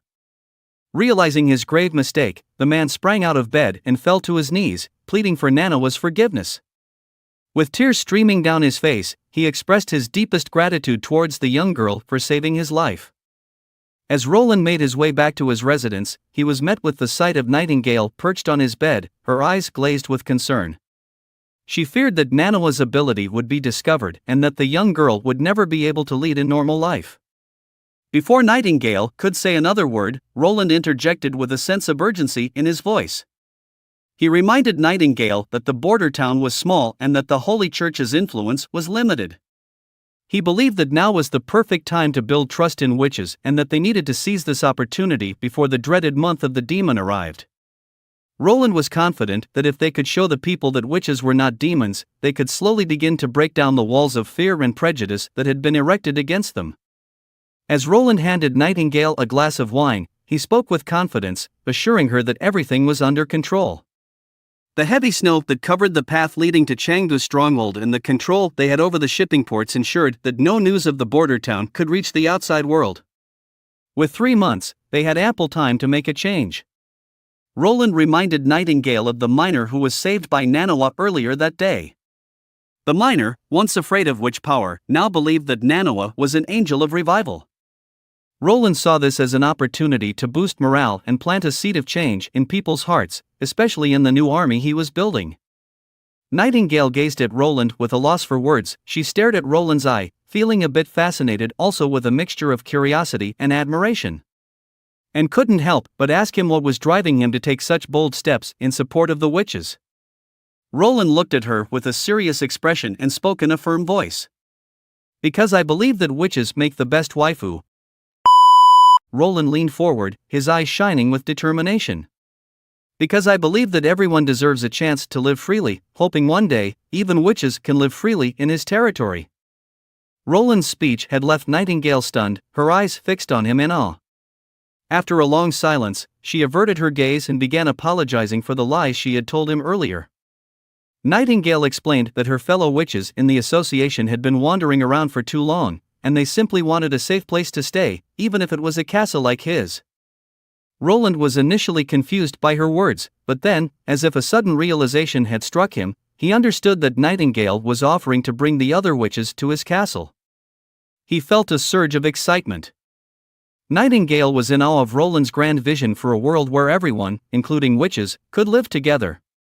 However, she still had concerns about the repercussions of bringing the witches to the border town. He feared that this could potentially make Roland enemies with the church.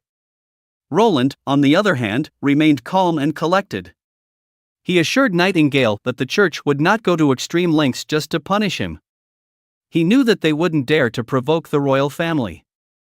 As he walked towards the window, Roland emphasized the importance of starting small and building from there.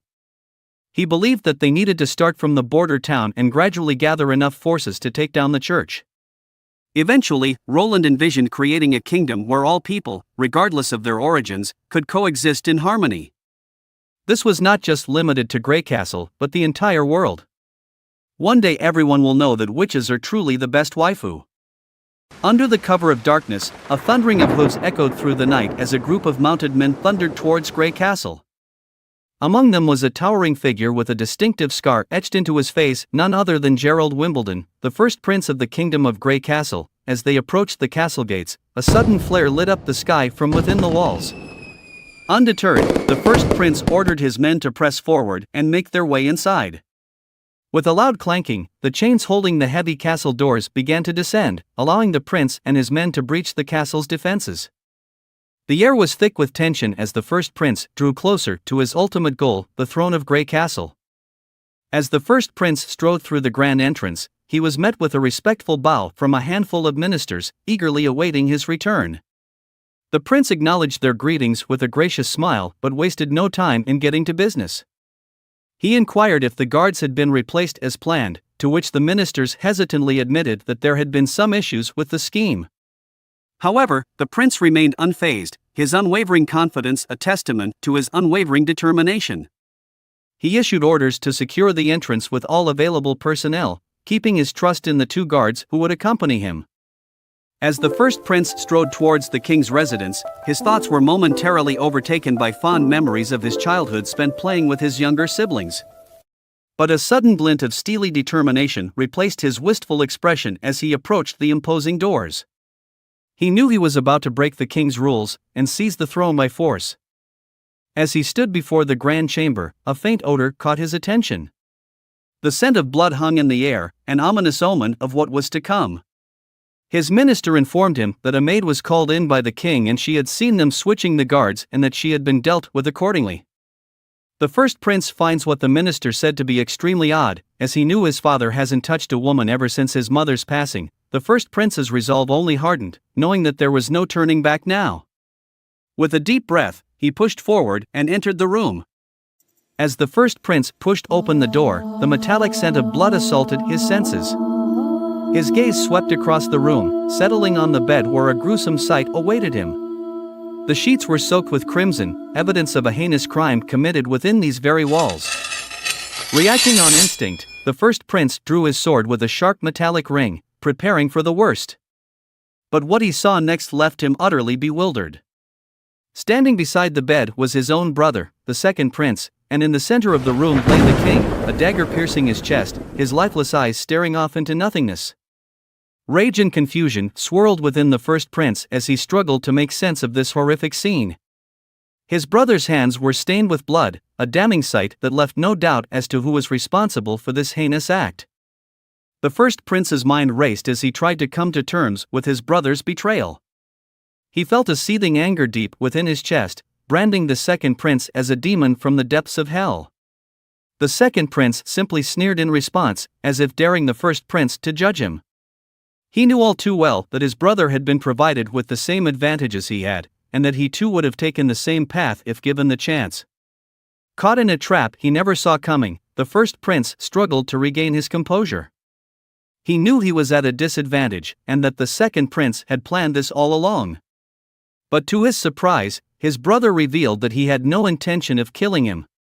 The reason for his treachery was simple: he didn't want to wait 5 long years to face the third sister's powerful army.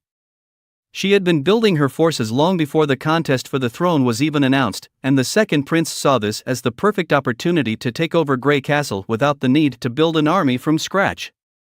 With a fierce determination burning in his eyes, the first prince saw an opening and charged at his treacherous brother, intent on avenging their father's murder. But before he could get close, guards rushed in, their spears piercing deep into his flesh and bringing him down in a painful heap. The second prince stood over his fallen brother, a cruel smirk twisting his lips as he declared that the first prince would face trial the following day. Accused of leaving his own territory and assassinating the king, the first prince was helpless as he struggled against the guard's tight grip. He threatened to expose his brother's plot to the world, but the second prince merely chuckled, revealing a small vial of potion that would render anyone who drank it completely mute. The first prince's heart sank as he realized the depth of his brother's depravity. He had underestimated the second prince's cunning. With a twisted grin, the second prince declared that he would be returning to his territory that very night, intent on preparing for his ascension to the throne before news of their father's death could spread throughout the kingdom. His speech was filled with false sorrow and crocodile tears, but there was no mistaking the gleam of ambition in his eyes. As he spoke, the memories of their childhood flashed before the first prince's eyes, a bitter reminder of the happiness they had once shared. The sound of their laughter and the sight of them playing together felt like a distant dream, shattered like a mirror. As the first prince was dragged away, the minister approached the second prince, bowing his head in submission to the new king. The second prince assured him that their agreement would be upheld, but a sly grin twisted his features as he produced a small pill and handed it to the minister. The minister hesitated, sensing that something was amiss, but before he could protest, the second prince pressed the pill into his hand, coercing him to swallow it. With a shiver of fear, the minister realized that the pill would make him obedient to the new king, ensuring his loyalty and preventing any possible betrayal. As the other occupants vacated the chamber, the second prince approached the cold, frigid cadaver of his father. His contorted visage betrayed the emotions within him, and a sudden recollection transported us back to the king's last moments. It was then that the second prince divulged his elder brother's return and his plot of desire for the throne, only to be met with a burst of chilling laughter and a shocking display of self-harm. Before the prince could fathom this confusion response, the king lunged at himself with a dagger, plunging it into his own chest. It was all so surreal, and the second prince couldn't shake off the feeling that something was amiss. The prince had no time to react nor stop the suicide, yet a disconcerting sensation lingered in the back of his mind. Can't shake off the uneasy feeling of the entire situation. It has been a mere week since the ethereal snow graced the land, enveloping it in a thick layer of frosty white. Roland, standing in his office, couldn't help but ponder the longevity of the peace. As he savored the flavor of his tea, his gaze darted over the tranquil landscape from his office. Thankfully, the steam machines in the mines had been fixed, and the soldiers manning the walls were successfully warding off the singular demonic beasts attempting to breach their walls. Roland breathed a sigh of relief and began plotting the economic growth of the border town. However, his reprieve was cut short by an urgent alert ringing out from the distance. Carter, his aide, rushed into the office, a hint of panic in his voice, spotting a large horde of demonic beasts outside of the wall. In the northern slope of the border town, a menacing horde of demonic beasts amassed outside the protective walls. The soldiers stationed at the forefront stood at the ready, but their jaws dropped at the sheer number of ferocious creatures that loomed before them. Vainer, one of the soldiers, clutched his weapon tightly, his mind racing with the memory of his initial enlistment, tempted by the promise of delicious eggs in his lunch. And now, here he was, thrust into the thick of battle against these demonic beasts. Without warning, an infected ox charged forward, its eyes aglow with a feral intensity, and its hooves pounding the earth with a deafening fury. The force of the infected ox's charge reverberated through the walls, leaving them quaking in its wake. The sheer power of the beast had left a sizable dent in the wall. Before the soldiers could even inspect the lifeless ox, a pack of infected wolves pounced, using the fallen creature as a springboard to breach the defenses. Axe, the seasoned commander, acted swiftly, barking orders to position the spear squad. The expertly trained soldiers assembled with precision, their spears aimed toward the snarling wolves as they lunged forward. The sharp tips of the spears pierced the creature's flesh, but one still managed to breach the line of defense. Without hesitation, Axe raised his flintlock, expertly aiming and firing, the bullet piercing through the wolf's skull with deadly accuracy. But amidst the chaos, Vainer's attention was drawn to a fellow soldier writhing in agony on the ground. The man's stomach had been ripped apart by the wolves' razor-sharp claws, and blood gushed out in torrents. One of the soldiers turned to Vainer for guidance, but he was rendered speechless and stunned, unable to process the ghastly scene before him. At that moment, Roland and Carter made their way to the northern slope, their eyes widening at the sight of the demonic beasts ravaging the walls. Carter's commanding voice echoed across the battleground, urging the soldiers to stay calm and adhere to their training and procedures. Vainer took a deep breath, steadying himself as he ordered two of his men to carefully transport the wounded soldier to the treatment site. He then rallied the rest of his squad, instructing them to hold their position and prepare for the next wave of attacks. Roland was impressed by the soldiers' composure, but their collective resolve was soon tested further as a strange creature appeared on the horizon. It was a twisted fusion of a massive two-headed wolf and a tortoise with green, spiky shells. The soldiers unleashed a volley of arrows at the bizarre beast, but the projectiles harmlessly ricocheted off its armored spikes. Roland quickly called upon his elite flintlock squad to take up the position, but even their explosive rounds proved ineffective against the creature's seemingly impenetrable armor. In a last-ditch effort, Roland ordered Vaynor to retrieve the gunpowder. But before he could even finish his command, the monstrous beast lunged itself at the wall and started extruding the wall. Roland knew that the fortification could no longer withstand any more shocks. He immediately bellowed at his men to retreat from the wall. Suddenly, the stonework beneath him disintegrated into fragments. Just as Roland was about to be buried, Nightingale swept in to save the day, deftly guiding Roland to safety away from the crumbling wall. A massive breach now loomed before them, a dark opening in the once impregnable barricade. But just then, Vaynor sprang back to the wall, clutching a box in his hand. Axe barked orders at Vaynor to set the box alight and place it beneath the demonic creature. Vaynor took a deep breath, recalling the steps to use the weapon, and stretched out the ring to quickly place it near the creature. As smoke billowed forth, he sprinted away, warning everyone to take cover and brace for impact. Flames began to flicker, and then, with a massive explosion, the creature was utterly obliterated. But before they could catch their breath and revel in their victory, another wave of demons swarmed the walls. There was a horde of over a dozen demonic beasts charging toward the already breached wall. The soldiers were vastly outnumbered and already gasping for breath. Roland frantically searched for a plan, but their situation seemed dire. Suddenly, the infected boar let out a deafening roar and charged straight through the shielded soldiers, sending them soaring several meters into the air. Just as the boar was about to wreak further havoc, Anna arrived on the scene. She was still clad in her maid outfit, but this time, a witch hat adorned her head. With a steely gaze fixed on the beast, she summoned a massive ball of flame and hurled it toward the charging boar. In a swift attack, the boar was engulfed in flames, writhing in agony. Roland was taken aback to see Anna in this place, for he had expressly instructed her to remain at the treatment site. Brian sprang forward, prostrating himself on the ground and apologizing for failing to prevent Anna from coming here. Anna had been so fraught with worry for Roland's safety that she could not be dissuaded from coming. Roland had intended to have the others accept Manhwa first, then gradually introduce Anna and Nightingale, but his plans had been thwarted. He swiftly commanded his men to protect Anna, and without a moment's hesitation, the soldiers rose to their feet, brandishing their shields and standing in front of her.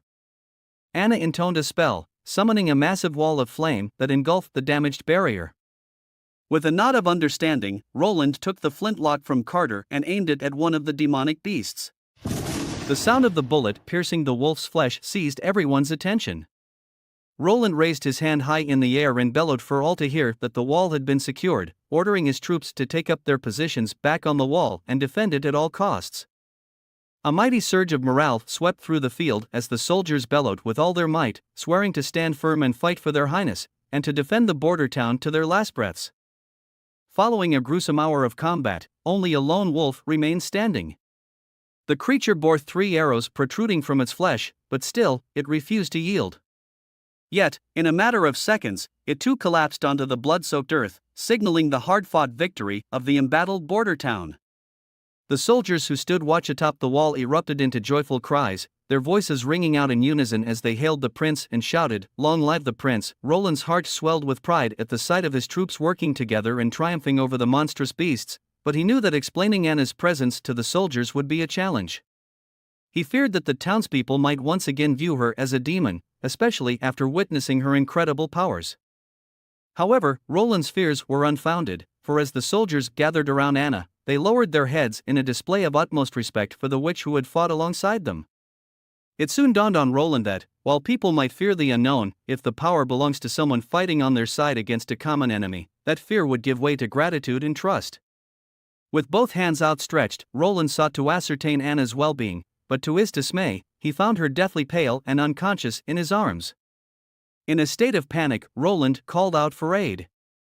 Meanwhile, within the opulent palace of the third Princess Garcia, the news of the king's tragic demise finally reached her ears. The letter conveyed a grim tale of how the monarch had been slain by the treacherous first prince, before being apprehended by the king's personal guard. The first prince was now sentenced to death by beheading. However, Garcia knew all too well that this was a plot hatched by the conniving second prince, who feared her and her army. The third princess realized that she needed to revise her plans, and so she summoned all the fleet captains to her office with an urgent edict. As her subordinate knelt before her, he addressed her as Your Highness before swiftly amending it to Your Majesty, the Queen.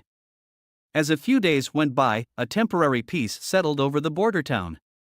There were no signs of a large horde of demonic beasts that had ravaged the town in the recent past, and all the injured soldiers had returned to their posts, fully healed. The entire town was brimming with high morale, and even Carter had managed to utilize the shell of a fallen beast as a part of the wall's defense. But as Roland made his way towards Anna's room, the hero who had made everything possible, he was greeted with the sad sight of her still lying in a coma after a week. Manhwa and Nightingale sat vigil beside Anna's bed, watching her with worried eyes. Nightingale broke the news that Anna would become of age this midnight, but Roland was concerned about her condition. Would it be safe for her to become of age while in a coma? Sadly, Nightingale revealed that Anna's chances of survival were slim. She explained that becoming of age required immense mental fortitude, and it would be impossible to endure the demonic torture while in a coma. Anna would most likely pass away.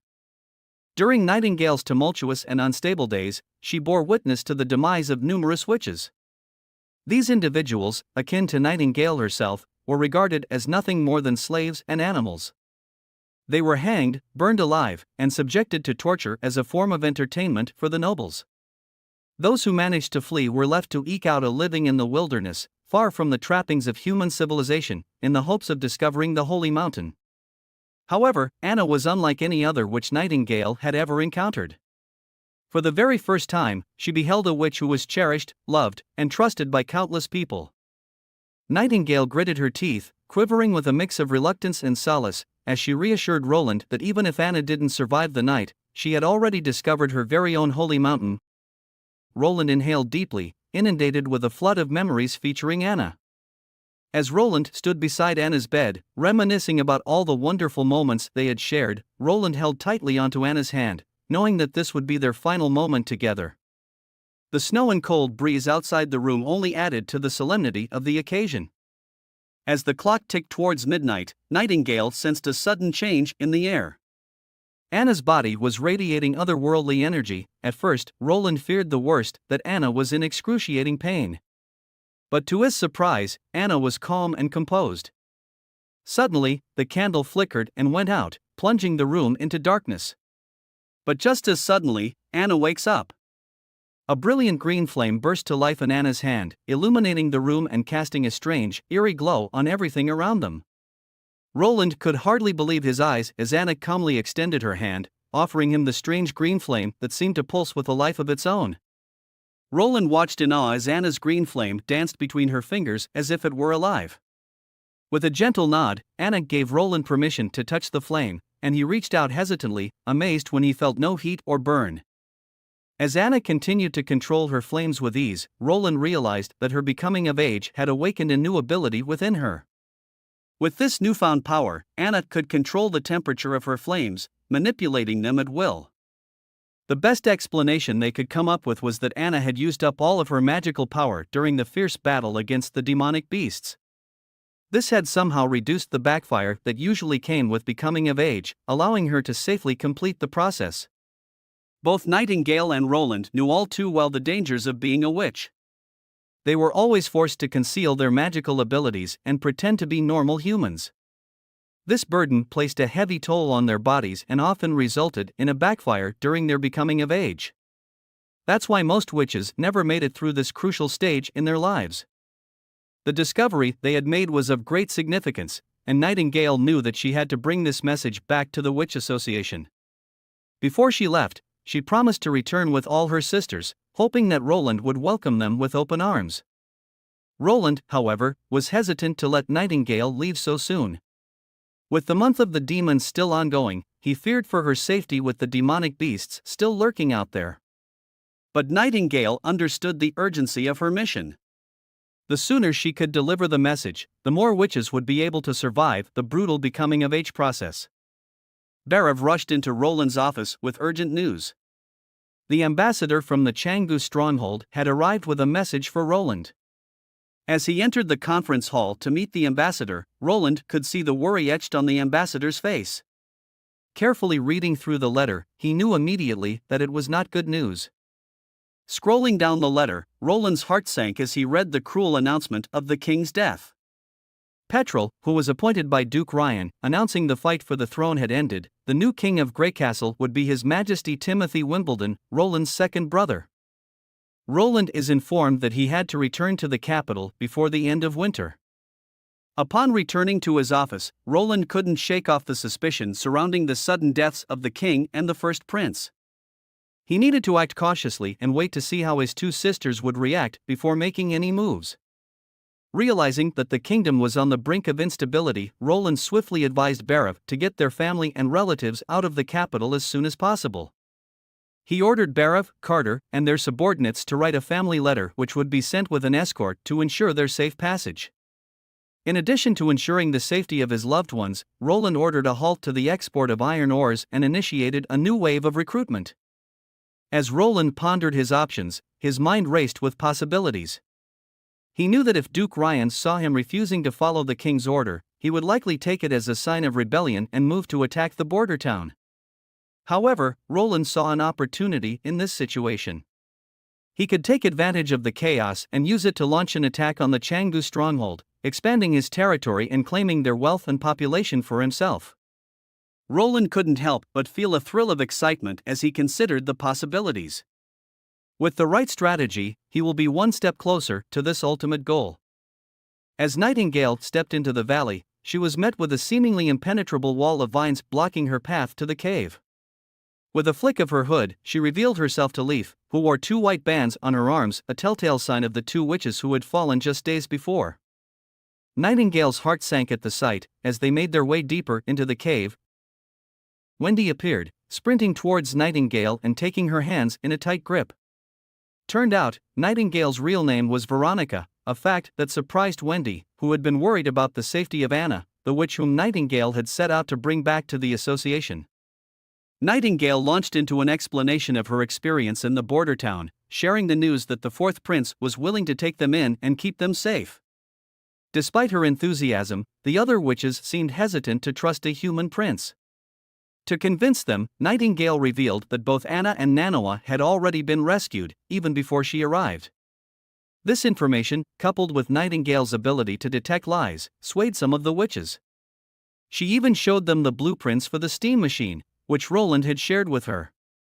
But just as Nightingale was gaining momentum, a middle-aged woman from the crowd, whom Nightingale referred to as her mentor, stepped forward and denounced her speech. The woman was clearly unhappy with what Nightingale had said, and the room fell silent as she spoke. Back in Grey Castle, Timothy was presented with a top-quality crystal by one of his knights. The crystal had been confirmed by the Holy Church to be effective and not switched. However, Timothy couldn't shake off the nagging suspicion that witches might have been involved in the king's suicide. He immediately ordered his men to hunt down all the witches in the capital. Nightingale opened her eyes to find herself bound, and she recalled the events that led to her capture. She remembered how her mentor had denounced her speech and urged the other witches not to trust her.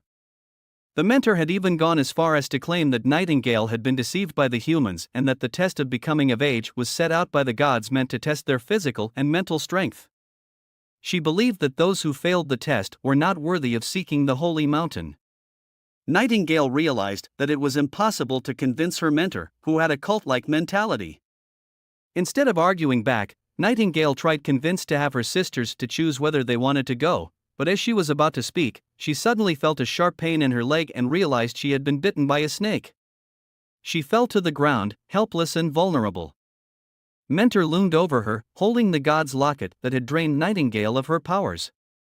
Mentor accused Nightingale of betrayal and threatened her with punishment, brandishing a hot knife against her throat. Nightingale tried to reason with Mentor, explaining that she only wanted to help her sisters and give them a chance at a better life. But Mentor refused to listen and threw the blueprint for the steam machine into the fire, destroying any hope of progress. Wendy let out a piercing cry, demanding that her mentor cease this senseless violence. Wendy sided with Nightingale, believing that everyone deserves the right to choose their own destiny. The air was thick with tension as the group stood in stunned silence, each hesitant to make the first move. Nightingale had committed no heinous act against the association, and so Wendy implored to release Nightingale. Eventually, most of the witches came to a consensus, and Mentor's eyes blazed with fury as she raised her blade to strike Nightingale down. But Wendy was not about to stand idly by and watch as her friend was mercilessly slaughtered. With a flick of her wrist, she summoned her witch powers and disarmed Mentor, shattering the locket that had held Nightingale captive. Mentor seethed with anger, and in a fit of rage, lunged at Wendy with her snake, biting onto Wendy's arm. Nightingale swiftly and skillfully, she plunged her blade into Mentor, allowing herself and Wendy to escape the cave and make a break for freedom. Despite their successful escape from the cave, the venom coursing through Wendy's arm had already begun to spread. Nightingale was forced to make a grim decision. She had to amputate Wendy's arm. The wound was hastily bandaged, but Nightingale couldn't stop the bleeding. She knew that the only hope to save Wendy is to ask Nanawa's help back in the border town, but unsure if Wendy can make it there. That was when a sudden apparition appeared behind Nightingale, a bright-haired girl who floated effortlessly in the air. Her name was Lightning, and she had recently joined the association. Lightning believed every word that Nightingale said, and she was curious about the outside world. As someone who had always yearned to become an explorer, she understood the importance of being able to choose one's own fate. Lightning's supernatural ability to fly proved to be a godsend. Nightingale wasted no time in securing Wendy to her back before leaping onto Lightning's own back, setting a course for Border Town. As they soared through the sky, Nightingale revealed her past and how she met Wendy. It was Wendy who had once saved her from a life of misery. Nightingale had once lived with her family in the bustling city of Silver Light, but when she was just 14 years old, a violent riot caused her parents to go missing, leaving her and her younger brother alone in the world. Her uncle had taken them in, but Nightingale's life took a dark turn when she discovered her witch powers that same year. Nightingale's uncle locked her up and began training her to be an assassin. He threatened her with the safety of her beloved brother, forcing her to hone her skills and carry out his twisted bidding. The uncle ordered Nightingale to sabotage, murder, and poison all of the Glen family's enemies. Years had passed since Nightingale last saw her beloved brother, Hyde. Her heart filled with hope as she finally reunited with him, but his hateful words shattered her to her core. Hyde denounced Nightingale as his sister and proclaimed that all witches should be burned in hell and hanged. Despite the pain of her brother's betrayal, Nightingale persevered. She endured the grueling becoming of age and eventually found the strength to revenge on her tyrannical uncle. It was then that she crossed paths with Wendy, whose infectious smile slowly began to heal Nightingale's broken heart. Guided by Wendy's unwavering support, Nightingale found a new purpose. It was a cruel twist of fate that Mentor had become so extreme, brainwashing all of the other witches in the association. Roland and Anna were engrossed in their work, tending to the intricate inner workings of the steam machine. However, their concentration was broken by a thunderous crash as lightning landed with a jolt, the impact echoing throughout the workshop.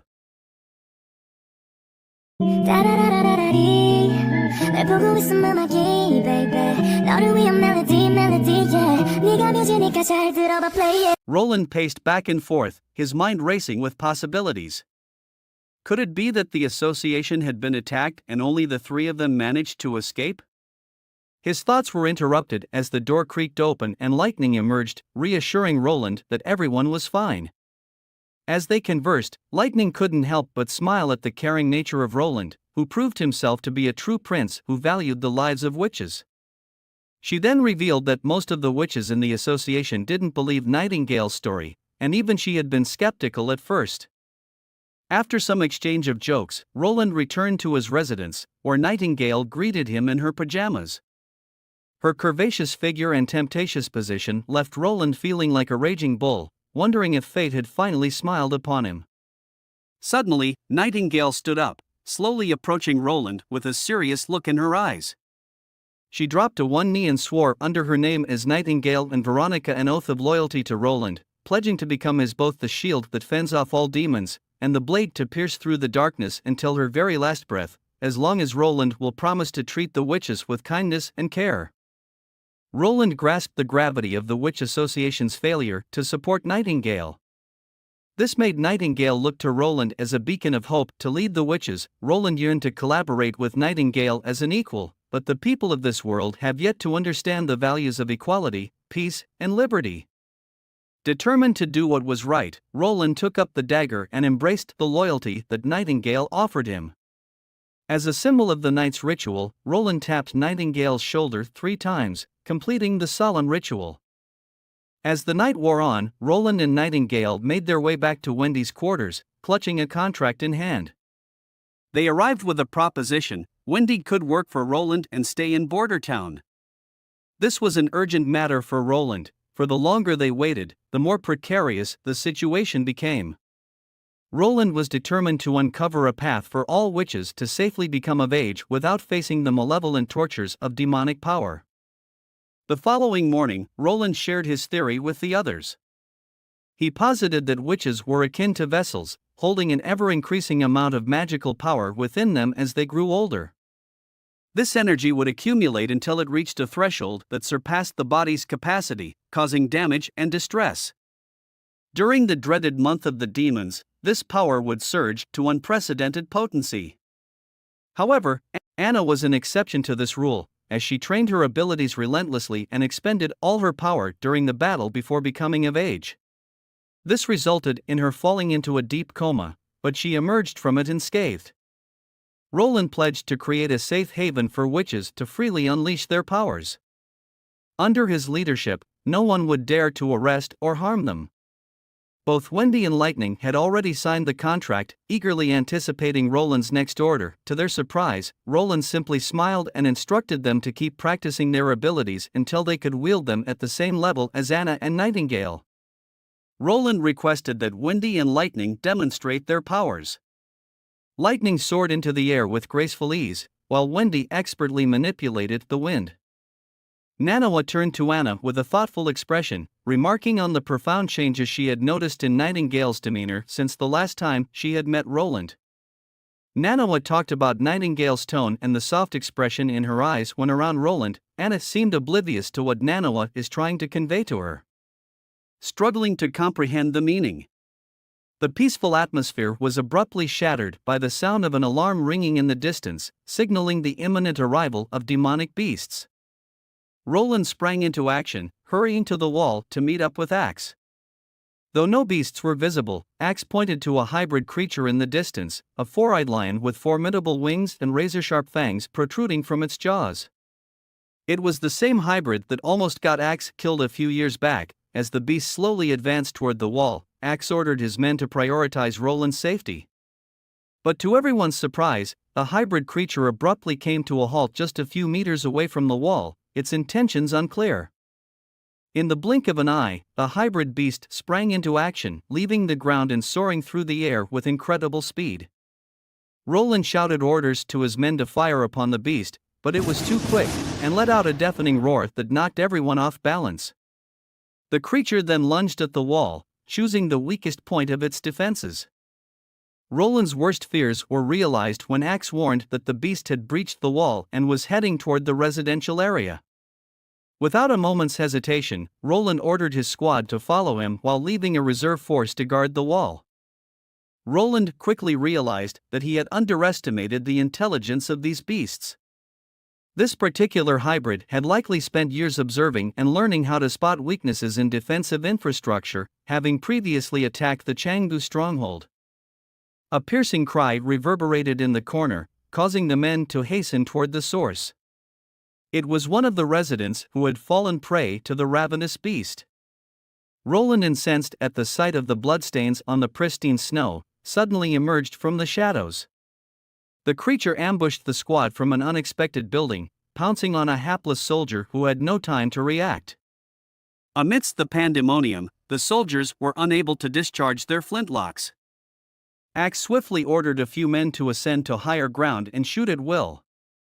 One soldier took aim and fired, the bullet narrowly missing the ferocious creature. The shot caught the beast's attention, providing Axe with an opportunity to close in on it. He aimed his flintlock at the creature's head and fired, the bullet piercing its brain. The monster succumbed to the attack, as extra bullets sealed its fate. In the frigid northern region of Grey Castle, within the Hermes line of defense, a colossal wave of demonic beasts converged on the wall, attempting to breach its imposing height. Among the thrones of friends, a worm-like hybrid scaled the wall with effortless agility. Within moments, it had successfully penetrated the fortification, its cavernous maw unleashing a horde of hundreds, if not thousands, of demonic beasts upon the hapless soldiers defending the wall. The Judgment Army scrambled to retreat, only to find themselves at the mercy of the enemy. With the outer city lost and just a handful of soldiers remaining, their prospects were dire. Suddenly, an eagle-like demonic beast soared through the sky, followed by yet another wave of demonic beasts. The female soldier in charge ordered her men to ingest a pill and prepare for battle.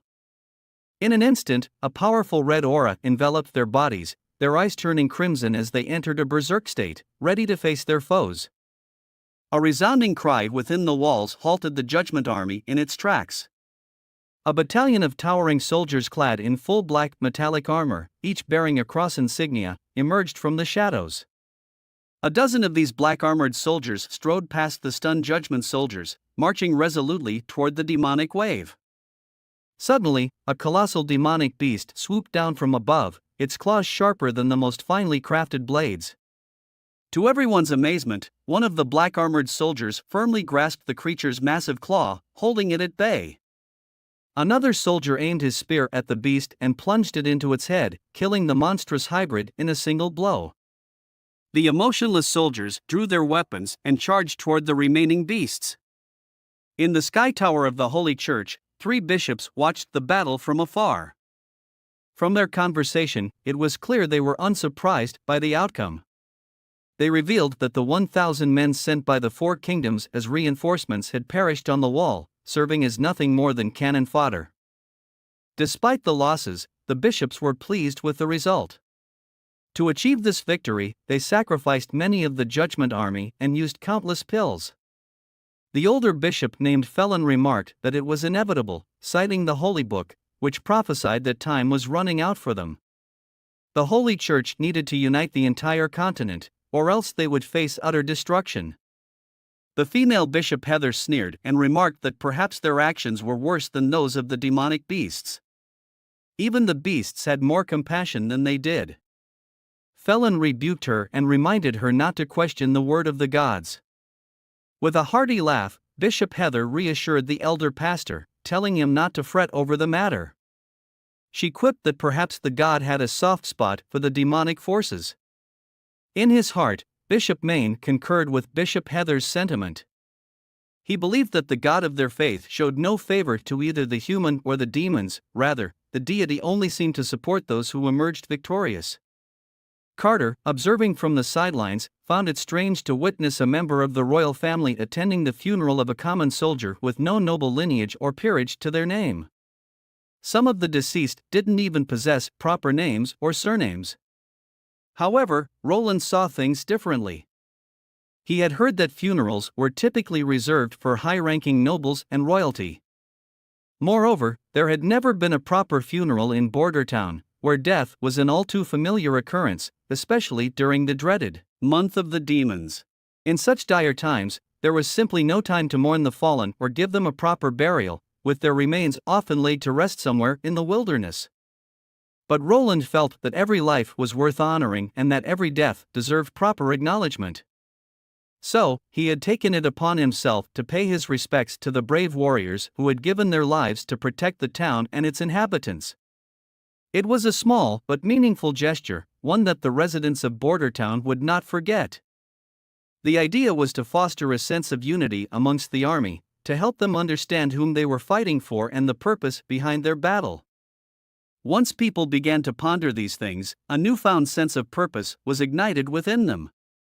The spirit of the army can be uplifted, and a renewed zeal was born. This was no longer just a mindless conflict, but a cause that they could all rally behind. The soldiers now had a clear vision of what they were fighting for and the impact it would have on their lives and the lives of those they were sworn to protect. Roland had a grand plan in mind, one that required the production of his first cannon. After the funeral, as he and Aji's grieving widow stood in the distance, two soldiers observed them from afar. One of them expressed empathy towards the bereaved woman, who had been left alone to raise two young children. The other soldier reminded his comrade that Roland had fulfilled his promises to them during their enlistment.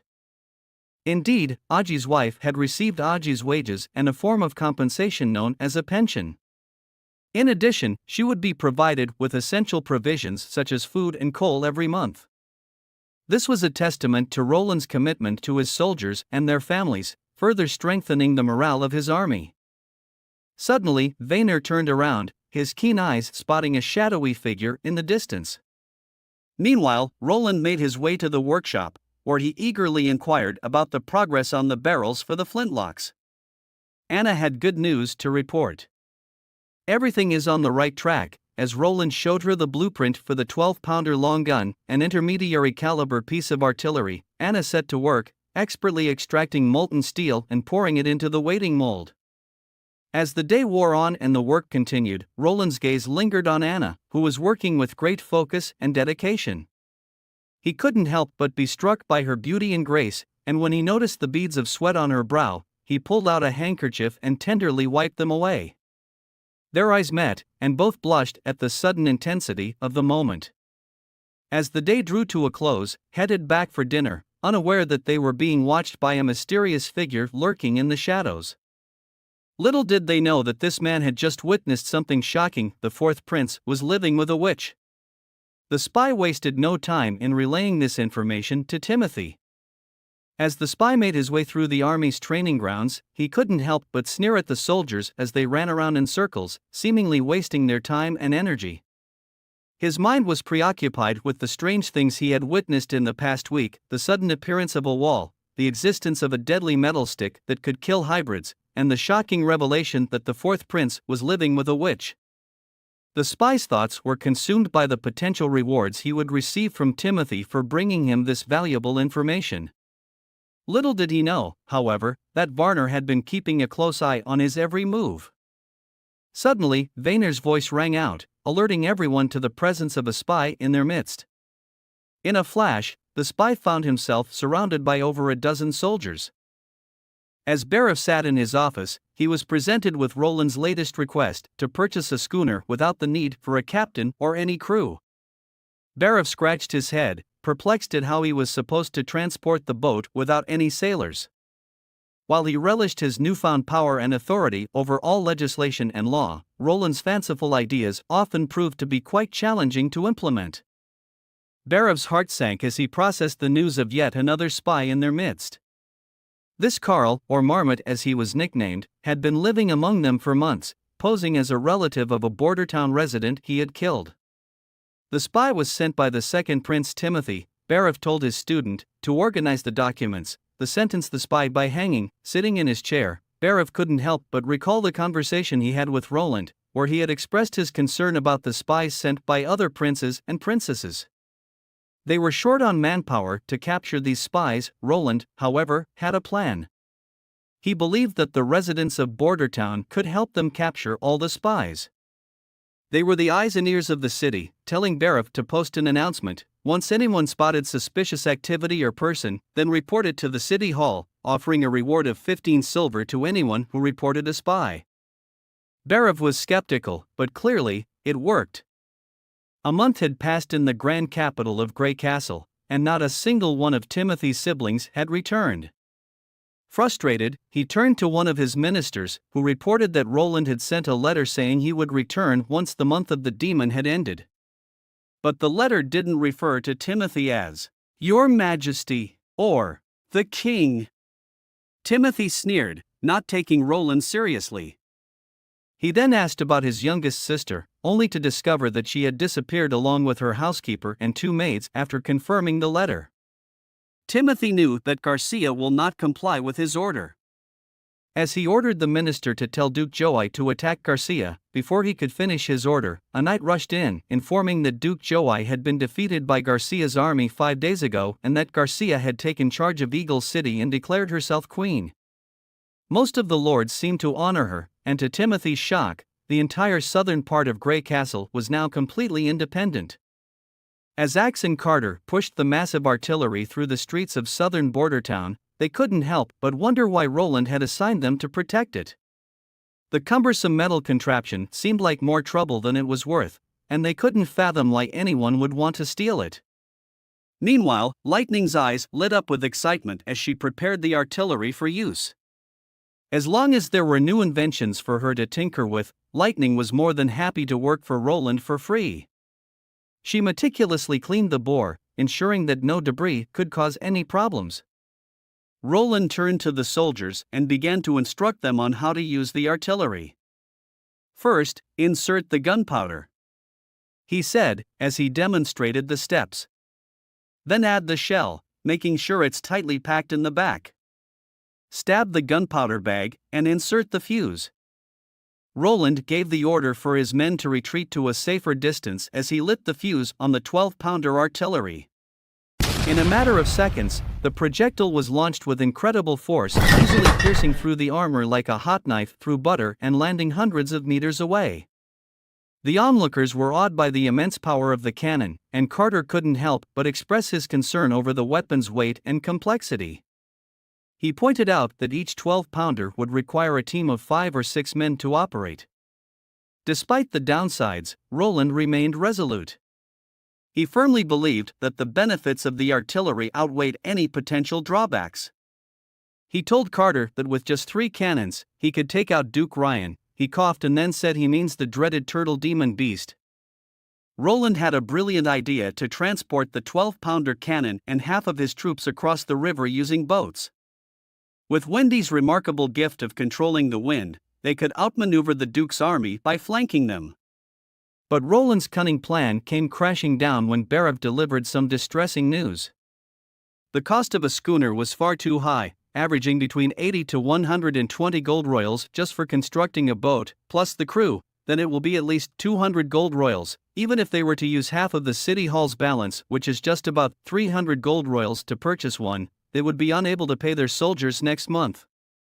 Roland returned to his office, disheartened that no one would sell them a boat without requiring the crew as well. While other towns had the luxury of purchasing a boat alone, it was far too distant for them to travel. But Roland wasn't one to give up easily. In a moment of sheer brilliance, he devised a plan to construct a boat on his own. He pondered over the design, taking into consideration its utility and efficiency. Finally, he settled on building a flat barge. But the dilemma was choosing a suitable material. Wood was not a viable option, and iron was out of the question since he needed it for the gun barrels. After much deliberation, he hit upon a solution. What if he used the leftover cement to construct the ship? He could use wooden planks for the outer shell and allocate metal bars to reinforce the structure. Then he could pour in the cement, which would be cheap, easy to craft, and possess high durability. Roland wasted no time in getting to work. He whipped out his sketchpad and began drawing the blueprint for the ship. To his delight, he managed to construct a makeshift shipbuilding workshop near the lake. Lightning, who happened to be nearby, was intrigued by the new project. She assumed it was a giant bathtub for Roland and couldn't help but chuckle when he revealed that it was a ship. Lightning had grown up on ships, accompanying her father, Thunder, who was the greatest explorer the world had ever known.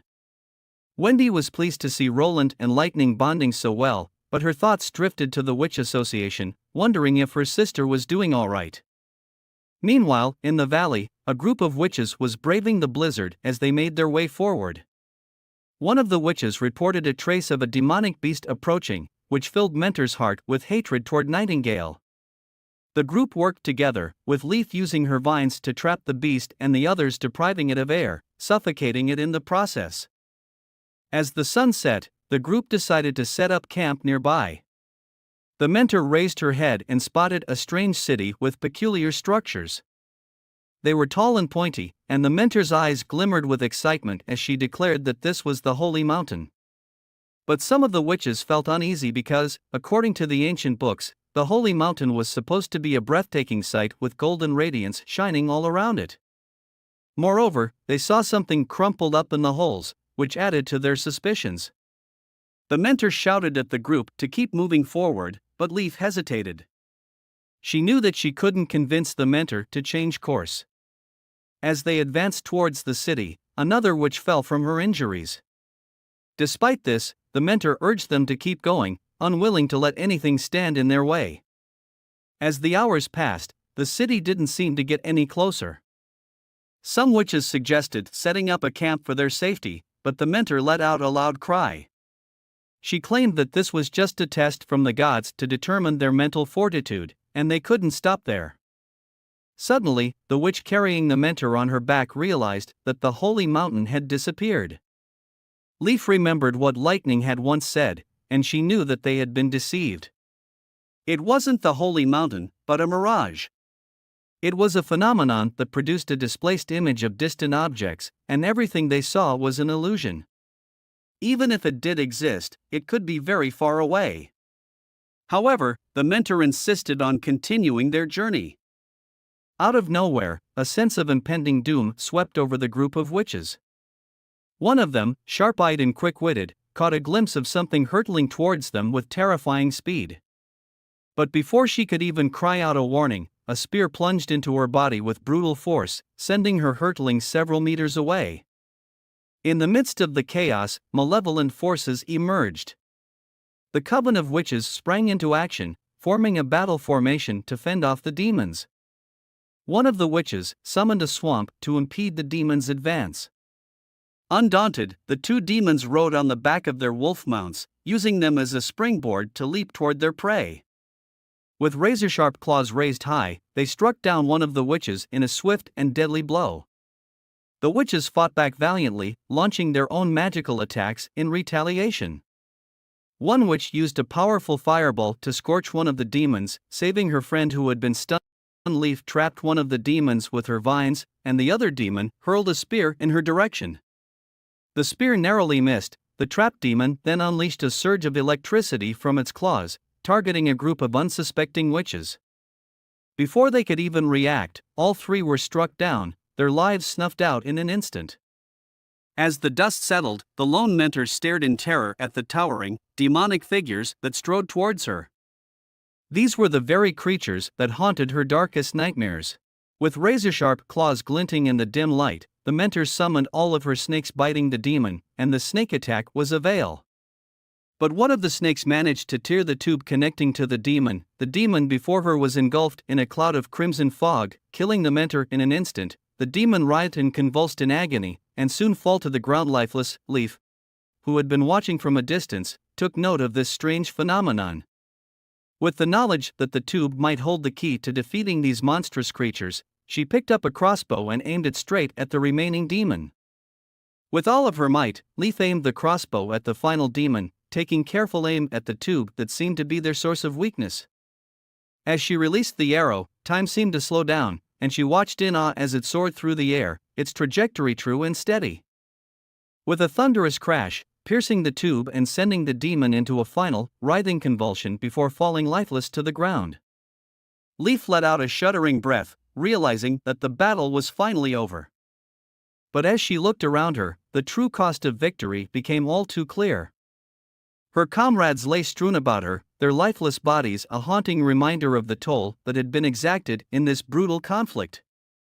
Overwhelmed with grief and despair, Leaf fell to her knees, tears streaming down her face as she cried out in anguish, the sound echoing through the valley like a mournful wail. Back in Border Town, Nanoa lay in her bed, surrounded by her closest companions.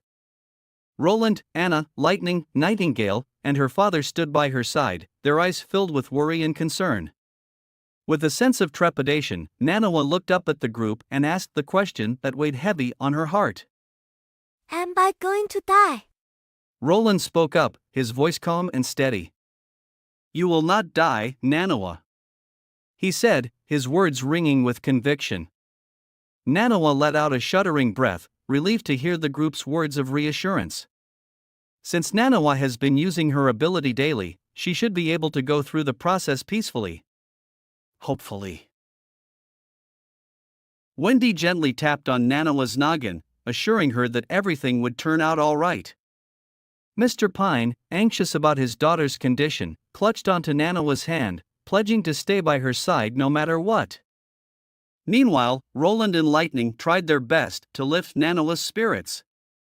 Lightning regaled her with tales of daring adventures, while Roland attempted to dazzle her with a coin trick that was simply magical.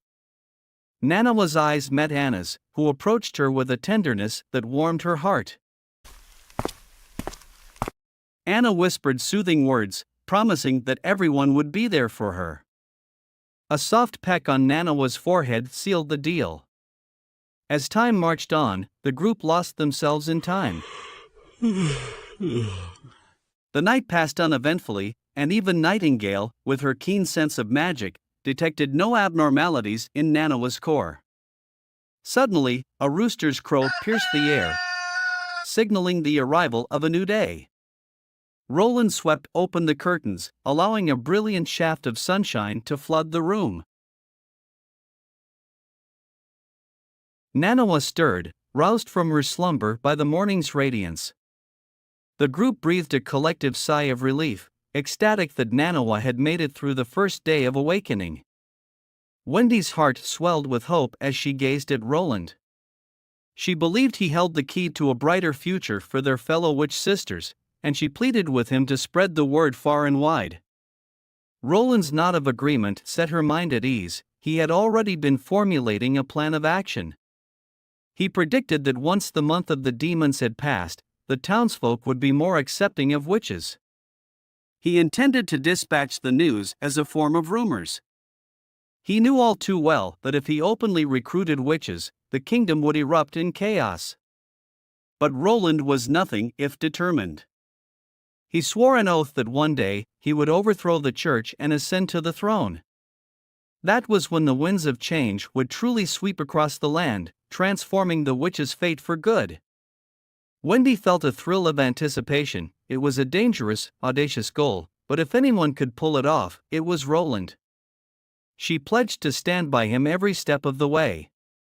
As the group of soldiers stood before the frozen lake, their talk revolved around the massive ship that Roland was constructing. The introduction of the cannon had given rise to a new branch, and while the flintlock team had been rehearsing ceaselessly for days, the newly created cannon team had yet to fire a single projectile. Varner couldn't help but ponder the true purpose of the cannon. He weighed the sheer heft of the weapon in his mind, wondering if its only utility was for defending walls against the demonic beasts. However, he swiftly pushed that notion aside. There had to be more to it. And then, as if a bolt of lightning had struck him, he thought of the ship that His Highness was building. There had to be a deeper significance to it all.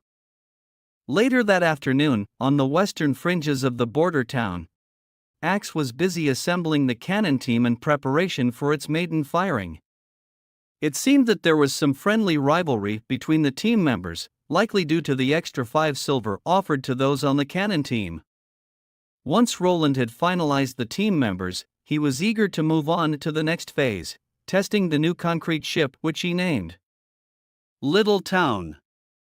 All that remained was to complete the construction of the ship, apply an anti-corrosion treatment, and build a platform for Wendy to control the winds.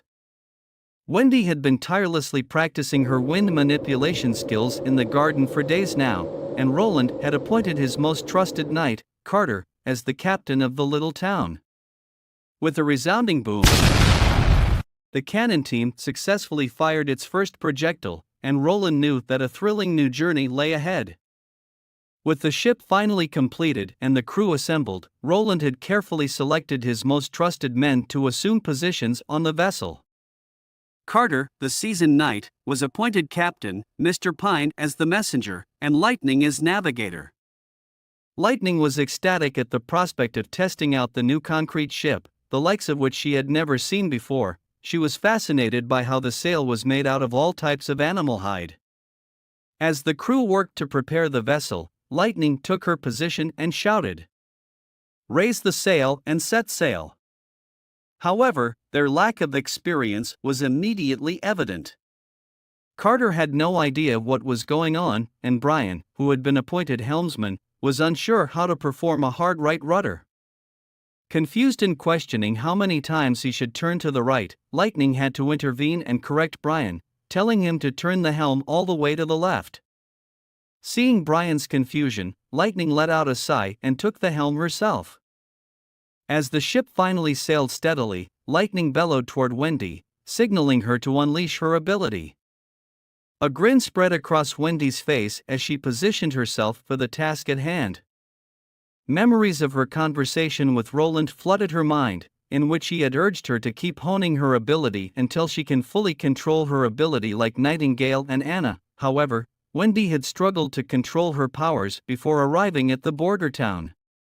In the past, she had only managed to use them to dry meat or sheets. But now, with a determined look in her eyes, she took a deep breath and whipped her wrist, conjuring a powerful gust of wind that propelled the ship forward. The crew gaped in amazement at her impressive feat, marveling at Roland's incredible talent for transforming stones into a seaworthy vessel. As time passed, Lightning's expert guidance helped Brian master the art of steering the ship, much to the crew's admiration. Wendy had been pushing herself to the limit, channeling her magical powers to their fullest extent, but it was taking a toll on her body. She had never used her abilities for such a prolonged period, and now, as the ship drew closer to the shore, she was struggling to keep going. Despite her best efforts, Wendy collapsed, her face turning a ghastly shade of purple, a clear sign of frostbite. Lightning sprang into action, swooping down to scoop up the stricken Wendy from the high tower. Her hair and clothes were frozen stiff, and the crew gathered anxiously around her, checking her condition. Carter wasted no time in giving orders, directing the ship towards the safety of the shore. However, the vessel collided with the river bank, causing everyone to jolt forward. Thankfully, the ship emerged unscathed. Carter urged Lightning to swiftly transport Wendy to the safety of the castle while the rest of the crew stayed behind to gather the sails. The first test of the little town could not be deemed a complete failure, but it was far from a resounding success. Carter concluded that they would need to work on how to keep Wendy warm and work more on their anti-collision. As the snowflakes cascaded down from the leaden skies, a carriage trundled its way into a small town up north. Inside the carriage, a stern-looking pastor who was whipping a young girl. The child's sobs seemed to irritate him, and he threatened her with dire consequences if she didn't quieten down. The coachman glanced back, silently thanking the heavens for the pastor's intervention. Without him, the poor orphans wouldn't have survived the harsh winter. Moments later, the pastor barked orders at the coachman, instructing him to keep driving. Suddenly, the coachman asked the pastor if the orphans were from the Wolfheart Kingdom. The pastor confirmed that most of them were and that only a few of the orphans would be taken in by the church due to the scarcity of food. He praised the coachman for his hard work and abruptly ended the conversation. The coachman was being paid a princely sum of 20 silver coins for transporting the orphans. Hours later, they arrived at a motel where the pastor greeted two men and asked them to choose a girl. The coachman watched on from the window, knowing exactly what the pastor had planned, but he didn't seem to care.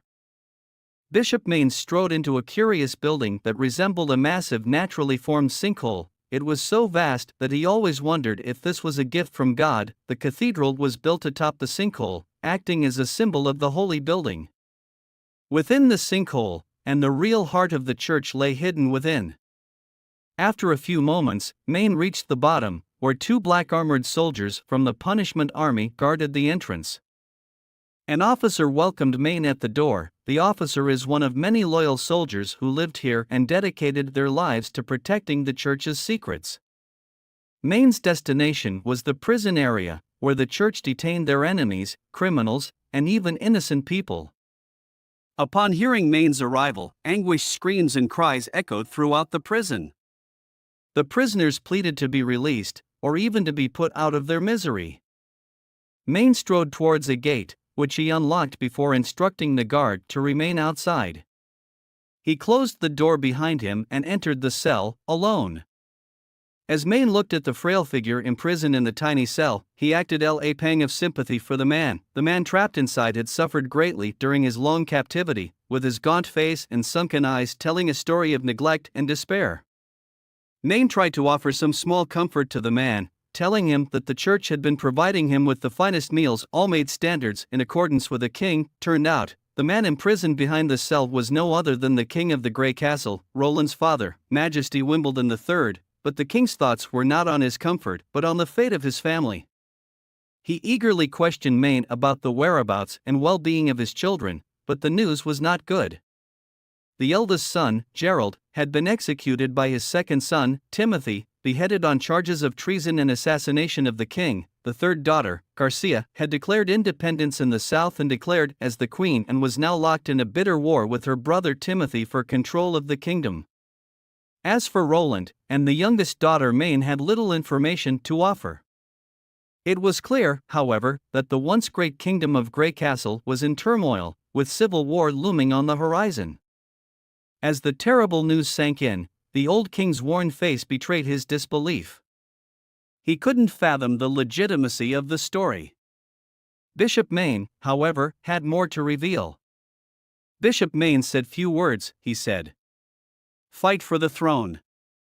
One that had assigned each of the king's children a territory and set them against each other, vying for control.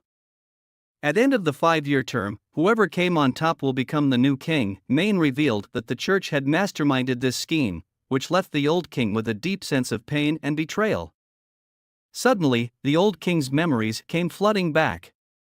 He remembered the day of his kidnapping, the day of the church's prayers. They had brought him to a chamber and stripped him of his clothes and his god locket. The church had used a witch to replace him, taking control of the kingdom and building their churches in every town. As the old king tried to process the shocking information, his mind raced with questions. Why would his children turn on each other?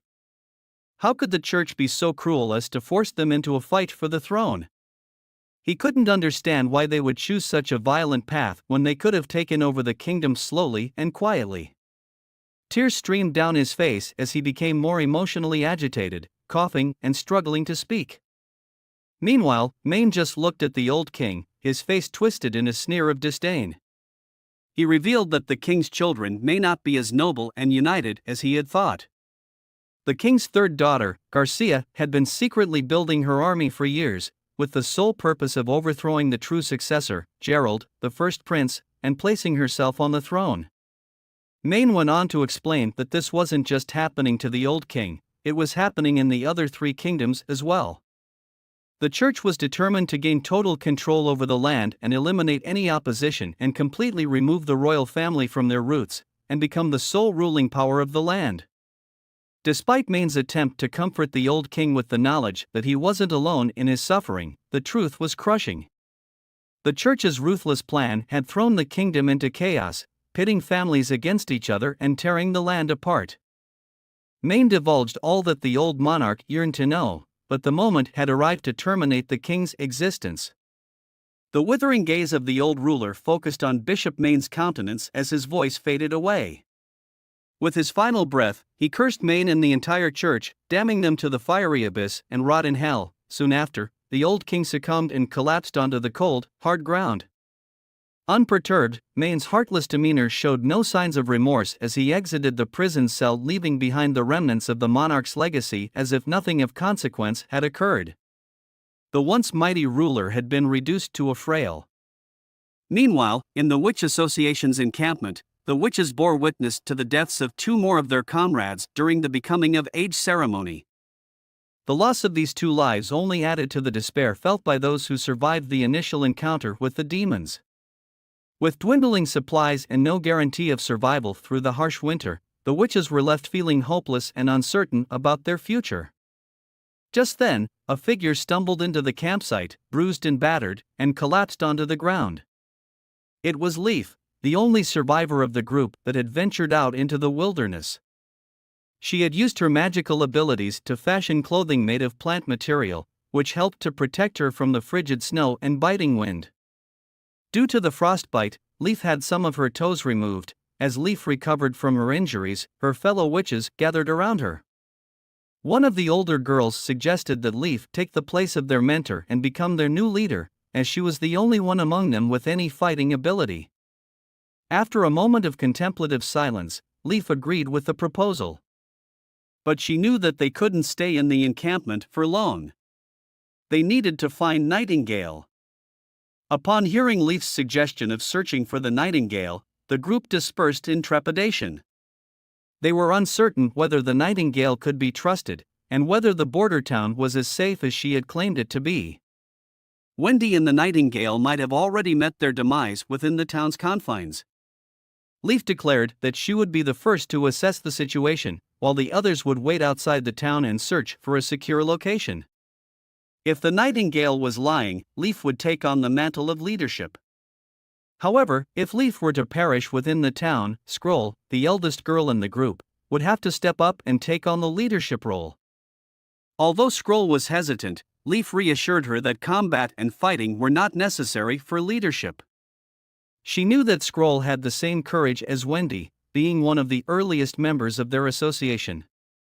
Scroll then inquired about what would happen if the Nightingale's words proved true. After a moment of contemplation, Leaf replied that if Nightingale was indeed telling the truth, then they might have just stumbled upon their true holy mountain in the border town. In the border town, a horde of demonic beasts charged toward the wall with ferocious intent. The well-trained soldiers were unfazed by the onslaught, having battled such creatures many times before. The once thought invincible demonic beasts were reduced to mere savage animals in the face of their disciplined defense. Vaynor held his spear steady, ready to pierce the body of an infected wolf charging toward him. With practiced precision, he impaled the beast and sent it tumbling down from the walls. This had become second nature to the soldiers, their movements and instincts honed to perfection through countless battles. The demonic beasts had been relentlessly attacking the walls for the past few hours, yet the soldiers stood firm. Vaynor surveyed the men guarding the walls with pride, realizing that in just a matter of months, His Highness had transformed these men into formidable warriors capable of defending against the most fearsome of foes. Once, only the knights from the Canggu stronghold had been able to hold off such a relentless assault, but now these soldiers were proving to be equally capable, if not much better. In the distance, a menacing hybrid creature appeared, but the men remained unflustered. Everything was proceeding according to plan, as they lay in wait for the beast to fall into their trap. Lightning took up her position, poised and ready for action. Suddenly, a soldier shouted that the hybrid was within range. Roland barked orders, commanding everyone to prepare for battle. Lightning began hurling rocks at the creature, expertly luring it in her direction. The beast was enraged and started chasing after Lightning, while Nightingale guided Anna in the shadow dimensions. Anna materialized from a portal, summoning her powers to engulf the beast in flames. In a matter of seconds, the hybrid was reduced to nothing but a pile of dust. Without warning, the other demonic beasts suddenly retreated, bewildered by the unusual turn of events. A soldier pointed to the sky, where the clouds were dissipating, giving way to warm beams of sunlight. This signaled the end of the month of the demons, and the soldiers breathed a collective sigh of relief. Shortly after the decisive victory, Roland stood on a podium, gazing out at his proud soldiers. He announced that the month of the demons had officially ended, and the crowd erupted in excitement and cheers. Everyone was screaming, "Long live His Highness!" glorifying Roland for his unwavering leadership. Roland then took a moment to praise the bravery and heroism of his soldiers, commending them for their valiant efforts in protecting their town against the demonic beasts. Despite the Canggu stronghold's attempts to force the border town into submission through starvation, the town's victory had proven that they could stand on their own. With great pride, Roland announced from this day forward, the first day after the month of the demons would officially be known as Victory Day. A grand banquet and feast would be held in the town to celebrate their hard-earned triumph. Axe lit the ceremonial fire, igniting the start of the celebration. People flooded the streets, dancing and singing with joy, holding hands and reveling in the glory of their victory. The air was filled with the sound of laughter and the aroma of delicious food, as the people of the border town basked in the aftermath of their hard-won battle. Roland felt a sense of pride and satisfaction as he gazed upon the lively celebration in the town. He knew that this victory would not only mark the end of the month of demons but also the beginning of a new era for the people of the border town.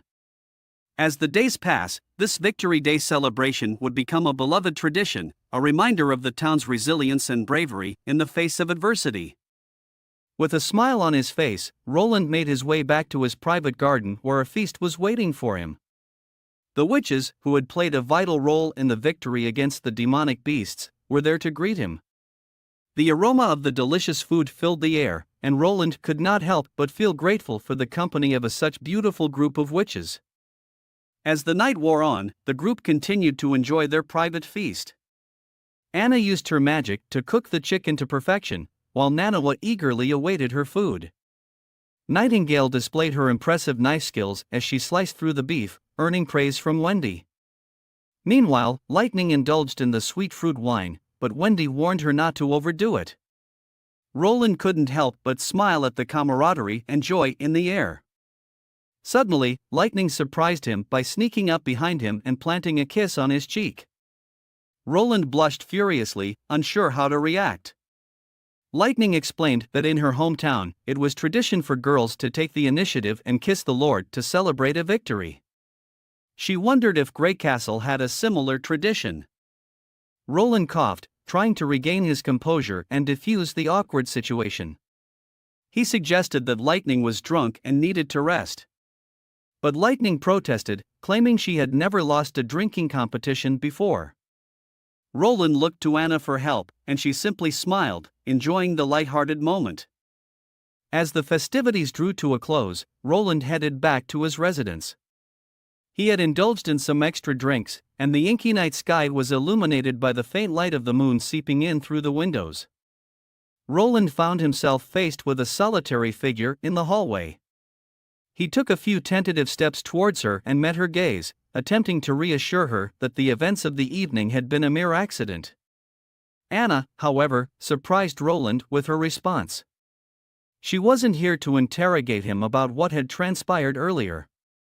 Instead, she admitted that, unlike Lightning, it is impossible for her to fathom doing anything so daring in front of everyone. Thus, she waited for Roland. Roland's heart skipped a beat after hearing Anna's confession. The two each took an extra step forward, coming closer together. Roland lowered himself, while Anna tipped her toes. Roland looked deep into Anna's eyes and leaned in slowly. The two could sense each other's warm breath against their face. With a nervous look on both faces, the world around them faded away as they shared this special moment. His lips brushing gently against hers. Finally, after what seemed like an eternity, they pulled away from each other, their faces flushed and their hearts beating fast. Anna bid Roland good night and quickly disappeared into the hallway. Late in the night, Wendy leaned against the headboard, flipping through the book in her hand. For her, this was a rare moment of leisure, one that she never would have dared to imagine during her time in the Witch Association.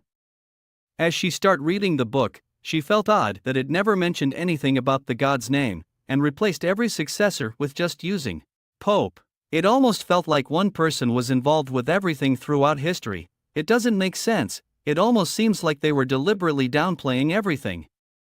Wendy said before being interrupted by the sudden appearance of Nightingale. Wendy closed the book and welcomed Nightingale with a gentle smile. Nightingale rubbed her own neck, looking exhausted as she had just walked Nanawa home. Nightingale asked how Lightning was doing and mentioned that she seemed to have had quite a few drinks tonight. Wendy smiled and said that Lightning had fallen asleep as soon as she lay on her bed, muttering and calling for her father repeatedly. After all, Lightning is still just a kid, Wendy added. Nightingale turned to face Wendy and snatched the book out of her hands, telling her that His Highness had said that reading books at night was bad for the eyes. Nightingale then lay down on Wendy's bed and stared at the ceiling. Wendy was quick to pick up on Nightingale's strange behavior and asked if what Lightning did during the festival was the reason for her reaction. Nightingale's face turned slightly red as she stuttered out a denial, but Wendy chuckled and then took on a more serious tone. She reminded Nightingale that their mission was to help Prince Roland ascend to the throne and become the king of Grey Castle. Wendy was confident that Roland would rule the kingdom justly and provide a safe haven for all their sisters. However, Wendy also knew that, as a king, Roland would eventually have to marry a daughter of a prestigious duke's family or someone of similar status. Wendy's gaze fell on Nightingale as she said this, reminding her that they were witches and unable to bear children. Wendy's expression turned to one of despair as she explained that witches were born with unimaginable power but at the cost of their ability to give birth. Nightingale understood that this was a fate she would have to accept for the rest of her life. As a group of soldiers cleaned the pavement, some of them reminisced about their mission to defend against the month of demons, which had now been successfully completed. Many were likely to return to their previous work in the mines, but they already missed the thrill of being in the militia and the fat paychecks. Venner, their leader, reassured them that the team would not disband. However, one of the squad members couldn't help but wonder what the point of keeping them around was now that the month of demons was over. Venner's gaze shifted to Roland's residence, a knowing look in his eyes. He knew that they would have their answer tomorrow. The next morning, the sound of the gathering horn brought all the soldiers together. Axe, their commanding officer, stood before them and delivered the news that it was His Highness's decision to reassemble them. He declared that the soldiers had accomplished their first mission successfully, defending the border town against the demonic beasts. After 3 months and 6 days of arduous battle, their bravery had been acknowledged by His Highness. From that day forward, the civilian militia would officially become His Highness's personal army. The soldiers cheered and exchanged excited whispers, thrilled to continue their service under His Highness. Axe's words instilled in them a sense of pride and purpose, knowing that their efforts had not gone unnoticed. Axe turned to face the group, his commanding presence radiating as he spoke. "Does anyone here want to quit now?" he asked, his voice steady and unwavering. One of the men raised his hand tentatively and posed a question. "What exactly is a regular personal army?" he asked. "Does it mean that His Highness will confer a knighthood upon us?" Axe paused for a moment, considering his response carefully before delivering it with authority. "A regular personal army is a true army," he explained. "Their mission is to engage in real military activities, with the sole purpose of protecting His Highness and his territory. Simply put, you will become professional soldiers, training day and night, season after season, to achieve the ultimate victory." Suddenly, another voice pierced through the crowd, questioning the need for a personal army when they were already engaged in military activities. "What's the difference?" he asked. Axe didn't skip a beat in his response. "The difference," he replied, "is that there will be more frequent training, a more stringent system, and more rewarding benefits." As soon as Axe mentioned the prospect of more rewards, a palpable buzz of excitement swept through the crowd. People started clamoring to know more, eager to find out what exactly they stood to gain.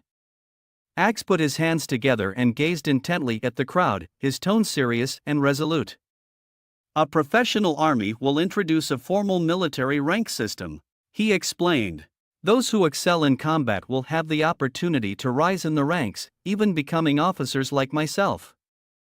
And with that rank comes a fat paycheck and a land of your own."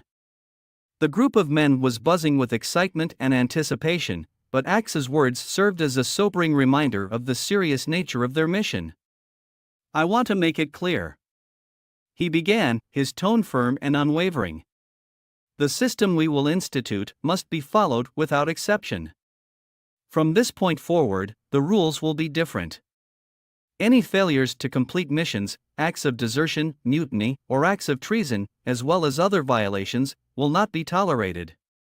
The men listened attentively, their excitement tempered by the gravity of Axe's warning. "The punishment for such violations will be severe," he continued. "It will no longer be a matter of losing an egg for lunch. Depending on the severity of the violation, the punishment could range from discharge, servitude, jail time, or even death by hanging." The room fell silent as Axe's words sank in, the men fully comprehending the seriousness of their commitment. Just 3 months ago, none of them would have even considered staying here, with land, money, and other material possessions seeming meaningless in the face of the constant danger they faced. But now, they had made the choice to stay, and the prospect of fighting for His Highness had given them a newfound sense of purpose. Compared to the endless drudgery of mining, spending their days with rocks and stones, fighting for a greater cause felt like the right thing to do. But then, Axe's sly grin broke the tension, and he let out a booming laugh.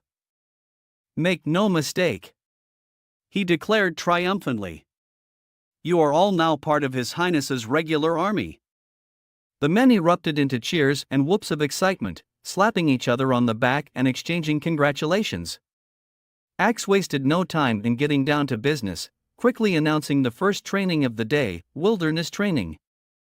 Back in Roland's office, Lightning inquired about the training session for the regular army, while the thick blanket of snow outside the border town persisted.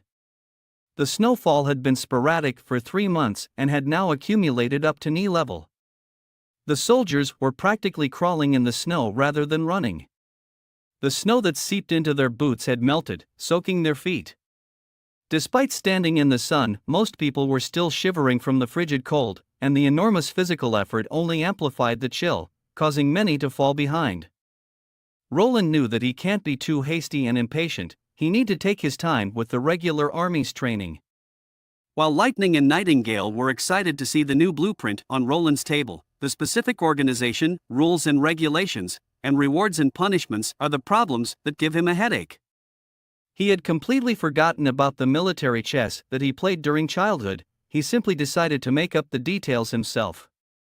After all, he was the creator of the new style army, and if the settings were unreasonable, no one would notice. As a result, the first military organization of the border town was quickly formed. The overall framework was composed of corps, division, battalion, company, squad, and soldier.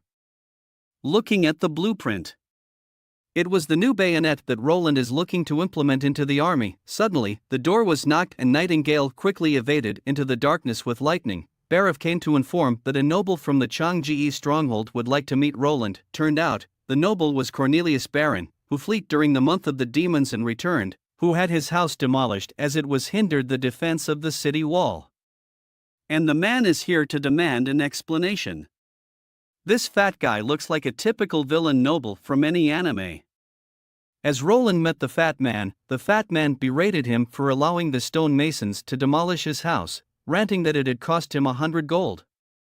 Abruptly, his tone shifted, and he claimed that it had actually cost him 150 gold royals to construct, wildly gesticulating with his finger. Roland's sly grin betrayed his amusement as he asked if the fat man was referring to the house at the southernmost end of the town. The corpulent nobleman nodded vigorously, and Roland locked eyes with him, expressing his regret that it had impeded the passage of his subordinates, but the municipal hall had already made amends for it. The fat man stuttered and asked how much compensation he would receive, to which Roland held up 2 fingers and said, 20 gold royals. Though the fat man tried to argue that it was too little, he eventually relented, wiping the sweat off his forehead and inquiring where he could collect the money. Roland pretended to look puzzled, as he informed the fat man that the rightful owner of the house had already been compensated. In a fit of rage, the fat man stood up and slammed his hands on the table, yelling that he was the rightful owner. Roland raised an eyebrow and calmly pointed out that he had never seen the man all winter, and therefore, he couldn't claim ownership of the house. The fat man didn't hesitate to retort that he had returned to the Changu stronghold, as he didn't want to face the demonic beasts in this messy place. Roland rolled his eyes, thinking that the corpulent man was a complete idiot, but he kept his voice even as he asked, "So you abandoned your lord and fled because you were afraid of the demonic beasts, is that right?" As the bombshell dropped, Carter moved forward and pushed the corpulent man back into his seat. Roland rose from his chair and looked down at the corpulent man with disdain, giving him 2 options: admit that the house didn't belong to him and be let go, or confess to deserting his lord and face charges of defection, which carried a death sentence by hanging. Beads of sweat dripped down Cornelius's forehead as he stuttered and ultimately admitted that he had made a mistake and the house didn't belong to him. Roland grinned with satisfaction and motioned to the guard to accompany Cornelis out. But just before Cornelis could leave, Roland halted him and tasked him to deliver a message to all the nobles who had committed the same error as he had. They too had the same 2 options, and if they chose not to accept the second one, they needn't bother returning. Cornelius went silent for a second and forced a smile as he stepped out, but in that instant, as he turned around, Roland saw his gritted teeth expression. Cornelius exited the border town and slammed his hand on a nearby tree trunk. With the guard not around, he released his frustration and anger, cursing at Roland. Just as he is returning to the Changji stronghold, he brushed past a cloaked figure. It was no other than Leaf from the Witch Association. At first, there was nothing unusual about it. Among the townspeople coming and going, women dressed like this were common. But when a gust of wind blew up the corner of the woman's hood, the fat man felt his heart skip a beat, and the air around him seemed to freeze. She had a rare and stunning head of emerald green hair, and just the momentary glimpse of her face was enough to be considered peerless. Even in the capital city of Grey Castle, she would outshine those so-called princesses and socialites. How could someone like her so beautiful appear in a border town like this, he asked himself. As Leaf was about to enter the town, she felt odd to see that people here were much more energetic and happy, even though they had just faced the month of the demons. For a moment, she was more curious about the lord who was governing this place. As she ventured into the bustling town, the castle loomed large on the horizon, an unmistakable landmark that made sneaking in unnoticed an impossible feat. She did not have abilities like Nightingale to conceal her senses and become totally stealthy, so after careful consideration, Leaf decided that it was better to walk into the castle openly rather than hide and sneak around. She had already made the worst-case scenario if Nightingale really betrayed the Witch Association. Although Leaf is confident that she could escape the two guards, but she had a slim chance of escaping from Nightingale, she took a deep breath and strides forward. As she approached closer, the guards quickly noticed her and placed their hands on their sword hilts, shouting loudly at her in rebuke, informing her that this is the prince's residence, and if she requires help, she need to seek help at the municipal building. Disregarding their warnings, Leaf took another deep breath and pulled back her hood. As expected, she saw the two guards express surprise simultaneously. Before they could recover, she spoke bluntly, admitting that she is a witch. As Leaf braced herself for the worst, the guards exchanged a brief glance, but to her surprise, their expressions betrayed none of the expected animosity that most people reserved for witches. Instead, one of them even offered to help her. Despite the rush of excitement, this unexpected reaction ignited in her chest. Leaf kept her composure and spoke in the calmest voice she could muster, requesting to see Nightingale, Anna, or Manhwa. One of the guards turned and disappeared through the gate to report to his superiors. Leaf watched him go, her mind racing with a million possibilities of what awaited her inside the castle walls. Would she be greeted with open arms by her sisters, or would she fall into a trap laid by the guards? Perhaps Anna and Manhwa were nothing more than imaginary figures. But just as she was lost in thought, time seemed to stand still, or maybe it was just a fleeting moment when she heard the voice of Nightingale. She thought she must have misheard. Suddenly, two familiar figures emerged from behind the door and rushed towards her. Almost simultaneously, she was enveloped in a warm hug. Both of the girls welcomed her home. Leaf's eyes began to well up again, biting her lip as she wiped away the tears that threatened to spill over. With a gentle nod, she hugged both of her sisters. Moments later, Roland let out a deep yawn as he settled back into his office. He had expected Nightingale to walk in any minute, but to his surprise, it was Wendy who entered with a tray of freshly brewed coffee. She explained that Nightingale had gone out to greet the visiting sisters from the Witch Association. Roland nodded absent-mindedly as he took the coffee cup from her, clearly failing to catch on. But as he was about to take a sip, something Wendy said made him freeze. "What sisters?" he exclaimed, suddenly alert. Wendy hesitated before delivering the devastating news. The sisters had not found the holy mountain, and their journey had been fraught with danger and heavy casualties. Only 7 of them had managed to survive. Wendy apologized for acting on her own authority to take the witches in before informing Roland of their arrival. Wendy softly said that all of the witches that came were not combat-type witches. Roland was filled with anticipation.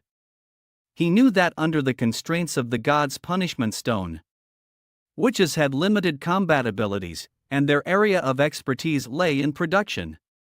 If there were a witch with the ability to produce electricity, the remote border towns could be as bright as day at night or be able to solve the problem of rough processing and enter the era of mass production. Then he'd hit the real jackpot. Then the next step will be becoming the king, marrying witches, achieve modernization, and reach the pinnacle of life. Ah, just thinking about it sends a shiver down his spine. Well, I agree with Roland on this one, do you? Nightingale softly coughed twice, waking up Roland from his imagination. Nightingale and the remaining witches returned to the castle. And Roland had prepared a sumptuous dinner in the castle hall as a welcoming feast.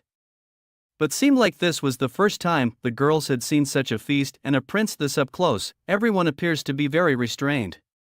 Roland regained his composure and introduced himself to the newcomers. He welcomed them and hoped they would enjoy the dinner. He also insisted that the girls make themselves at home here. The room was silent, but lightning being lightning, smoothly got rid of the awkwardness and started the feast. Roland took a sip of his wine, while enthusiastically admiring the group of women before him, each with a different style but all beautiful in their own way. This was the greatness of magic. "Yo Ram, is that you?" After dinner, the prince finally came to the long-awaited segment, the ability inquiry.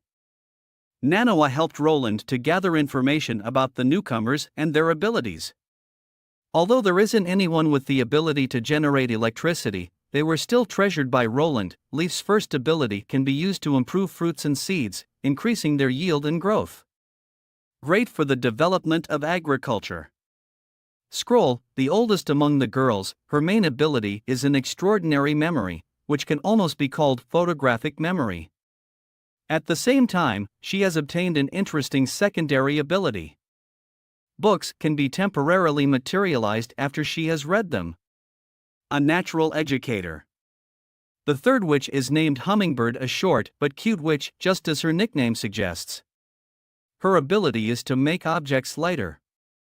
By attaching magic to an object, she can significantly reduce its weight, almost to the point of being zero, great for transportation. The fourth witch, who is rare to have a surname, is named Soraya Zoan and comes from a merchant family in the capital city of Grey Castle. She has short curly brown hair and a pair of slender eyes. The freckles on her nose not only do not detract from her overall beauty but also give her a unique youthful vitality. She is 19 years old, and her ability can draw people and scenery she sees or imagines realistically. With her branch ability, Magic Pen, she can draw images like photographs without the need for pigments or paper, basically a human camera. The fifth witch was named Echo, a tall woman with a coffee-colored skin tone and typical sand people features in her eyes and nose. She exuded an exotic feel from her homeland in the far south. Her initial ability after awakening was to mimic the sounds of animals, but as she matured, she became able to imitate any sound with remarkable accuracy. Lily, the sixth witch to be interviewed, is only 16 years old with 2 ponytails and a doll-like face. She can prevent food from spoiling. She awakened as a witch only a year ago and has become the most popular member of the Witch Association. Without the preservation ability, many foods would spoil and become moldy during their exile. Spoiler alert, remember this girl, her ability is extremely OP. Tell me in the comments section what you think her ability is capable of. Lastly, this Rem-like girl is Mystery Moon. At the time she walked into the office, she looked very nervous. Nightingale had to comfort her for a while. As it turned out, Mystery Moon's ability was seen as one of the worst in the camp and she was only responsible for some simple manual labor. Plus, she was often scolded by the mentor, which made her act timidly, afraid that Roland would think she was useless and drive her out of Border Town. Her main ability is to magnetize objects. Before reaching adulthood, her ability was limited to metallic objects, but after becoming an adult, any object in her hands can obtain magnetism. He thanked Faraday, Gauss, Ampere, and Maxwell in his heart for the knowledge that magnetism produces electricity and electricity produces magnetism was a well-known fact to any engineering enthusiast. He knew that a new miracle will soon be happening in the border town. Roland found that just categorizing witches' abilities simply by combat and non-combat does not make any sense. He then categorizes their ability into 3 major groups: First is the self-enhancement type, like a passive ability and not affected by the god punishment stone. Like Scroll's ability, for example. Second is summoning type. The ability's characteristic is that magical power can leave the user's body and take effect independently, and it is not affected by the god punishment stone. However, once the ability is activated, the resulting effects are permanent and irreversible. Most of the witches are in this category. The third type is enchantment type. The way of casting magic is through contact with the target, and the conversion process is slow and consumes a lot of magic. It can also be interrupted by the god punishment stone. However, once the conversion is complete, it becomes the inherent property of the object and remains effective even in anti-magic areas. Enchantments also have a limited duration and are not permanent. This applies to the abilities of that mystery moon and hummingbird have. Wendy could sense her sister's unease, so she and Nightingale called everyone to their room and gathered in a circle around the bed. They chatted together to ease everyone's emotions. Nightingale revealed Roland's theories. If the witches used their abilities regularly and regularly utilized their magic, they could bid farewell to the agony caused by the demonic tortures. Seeing some of the girls were skeptical, Nightingale then explained that both Manhwa and Anna had proved this theory. As Awakening Day approaches, as long as everyone uses up all of their magic, it will hardly cause any harm to the body. Wendy stood up, facing her sisters. She claimed that during the days when they were being hunted by the church, they had to hide carefully in the corners of the towns and couldn't use their abilities. As Leaf tried to shake off the chilling memory of the demonic torture she had endured, she was lucky that it was short. Must have been because she had been constantly using her abilities to protect herself from the fidging cold. She wrapped her arms around her body and covered her mouth, trying to dispel the shivers that ran down her spine. Wendy, sensing Leaf's unease, reached out and held her hand, offering comfort and warmth. Wendy reassured her. As long as we can be ourselves and use our abilities freely without being seen as demons, any place can be a holy mountain. Echo, the most unfortunate witch in the group, couldn't fathom why Prince Roland was sheltering them. Lily scowled with contempt and suggested that Roland was just like any other noble who wanted to purchase Echo for. She trailed off and said dismissively, "In the end, he's just a man." Upon hearing Lily's remark, Nightingale was displeased and demanded that Lily refrains from speaking such nonsense. She explained that Roland was different from any other noble and that everyone would understand after living under his protection for some time. Wendy, with her always gentle smile, agreed with Nightingale. It was very late during the night, and Wendy advised everyone to go back to their room and get some sleep. She reillustrated that His Highness had said that he wants all the witches in the territory to be able to live a normal and happy life. She giggled and said, His Highness will probably be asked them to start with filling out a contract first. As Wendy had surmised, the following morning, the maids summoned the witches downstairs for breakfast, and Prince Roland greeted them with exquisitely crafted parchment paper. Roland instructed the witches to practice and hone their abilities in accordance with their designated plans. Mysterious Moon expressed fear that she might lose control of her powers, recounting a near accident where she nearly struck Lily with a metal pan. Roland reassured her that everyone in the household would provide the necessary assistance.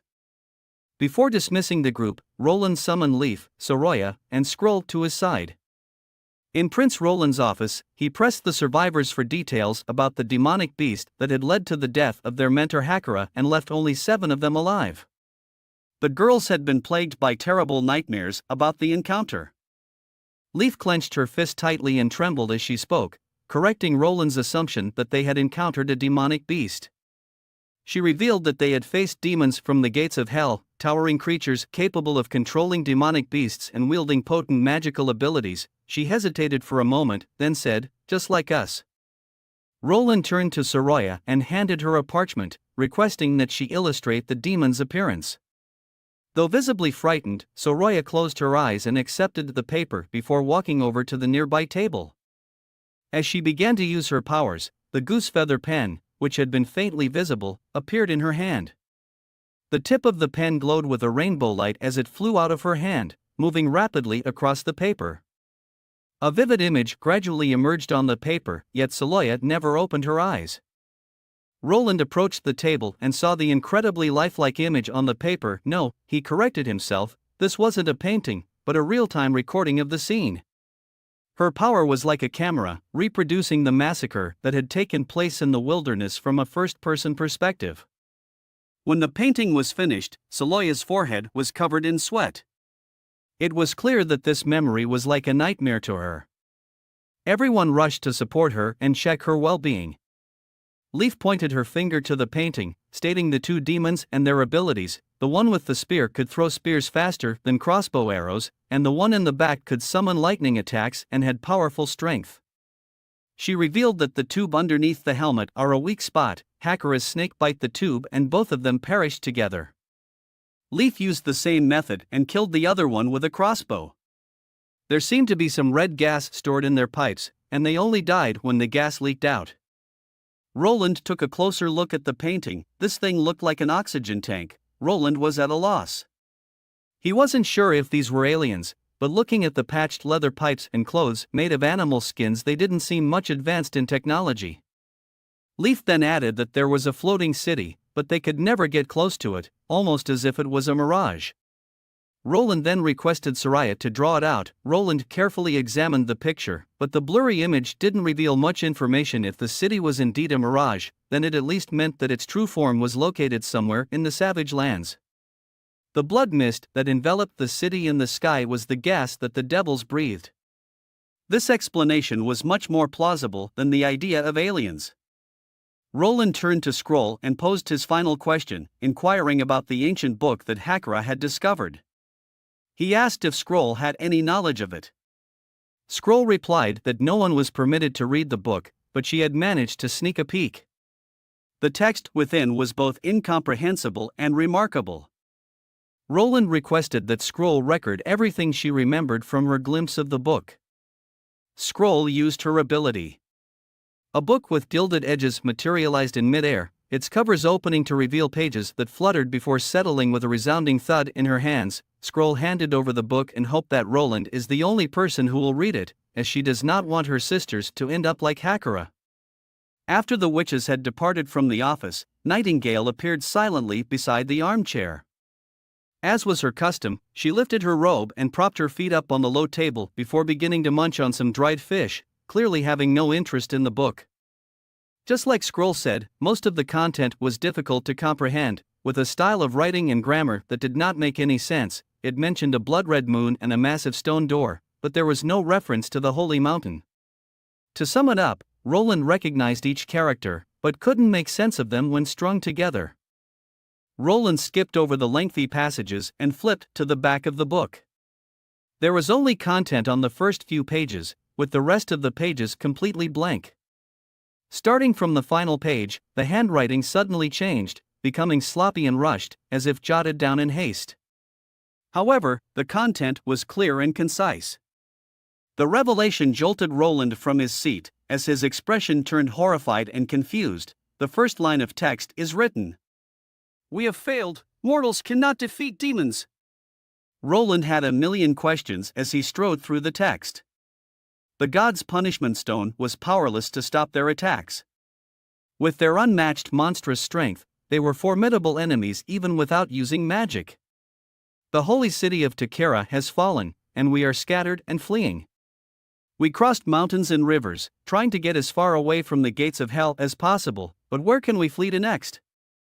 But that's not something I need to worry about anymore, Natalia. The devil's power is corrupting me, and no medicine is working. I'm writing this down because I have something to ask of you. Akali's Divine Punishment Army experiment is coming to an end, and it's been quite successful. Even ordinary warriors can hold their own against the devils. But she forgot that even if the Divine Punishment Army wins, it won't be a victory for us. Go stop her. Only you can do it. As Roland finished reading the passage, he closed his eyes and pondered over it, trying to put himself in Hakura's perspective. Assuming she didn't know about the existence of demons, if the word demons is replaced with witch in this passage, it would be easy for her to imagine that the church army was retreating under the attack of witches. Considering the widely spread rumors that witches are the minions of the devil and that their magic comes from the gate of hell, Hakura is likely to believe that the church wants to conceal the truth, that the so-called gate of hell is the entrance to the holy mountain, and for hundreds of years, the witches have continued to go to the holy mountain and obtain eternal life there. Therefore, the number of witches is increasing while the number of church warriors is decreasing. After minutes of rendering, however, this did not diminish his doubts. Instead, it made the unknown questions more complex. He questioned when the church fought the demons, where exactly is Takira, and what is Divine Punishment Army? He scratched his head. The previous fourth prince had a small pea-sized brain, thus, Roland had no knowledge about anything. Roland turned his head and asked Nightingale if she knew where Hakura obtained this book. Nightingale wasn't one of the earliest members, but she said that Wendy had once told her that the association was created by a few witches met in Haifeng County. Among them were Wendy, Scroll, and Hakura, and not far from their meeting place, they found an underground relic. Hakura was the only person who went down to explore, and she claimed that she found the book inside.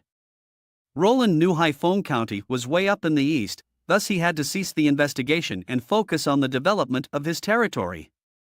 Due to the increase of witches, Roland thought it a good time to recreate a new organization for the witches. In his vision, the organization did not require any manifesto or principles. It was created for the purpose of efficiently managing witches and allowing them to use their abilities reasonably. The regulations of the organization were kept as simple as possible, consisting of only two rules: the use of abilities must not violate territorial laws, and the use of abilities must not be used to evade legal punishment. As for the name of the organization, Roland had already thought of it. This new collective would be called the Witch Alliance. In the Changgu stronghold, Petrov is attending a banquet to celebrate someone's birthday. All of the guests were wealthy and famous nobles in the Changji stronghold. Suddenly, someone hooked their arm around his neck from behind. It was no other than Ron, the second son of the family who held the banquet and also a good friend of Petrov. Ron complimented Petrov on being assigned ambassador by the Duke. He was assigned to join the guard to defend the new holy city, but he ended up catching a really bad cold, spent a week in a neighboring cold wind ridge. Not bad, you've improved a bit since last time. At least you've saved the guards some trouble, Petrov jokingly said. You're wrong this time. Ron suddenly chuckled mysteriously. Then switched to a serious expression. If I hadn't been lying on the cold wind ridge for a week, I would probably have been lying on the cold walls of the holy city forever. Petrov was shocked to hear this and asked why it was that.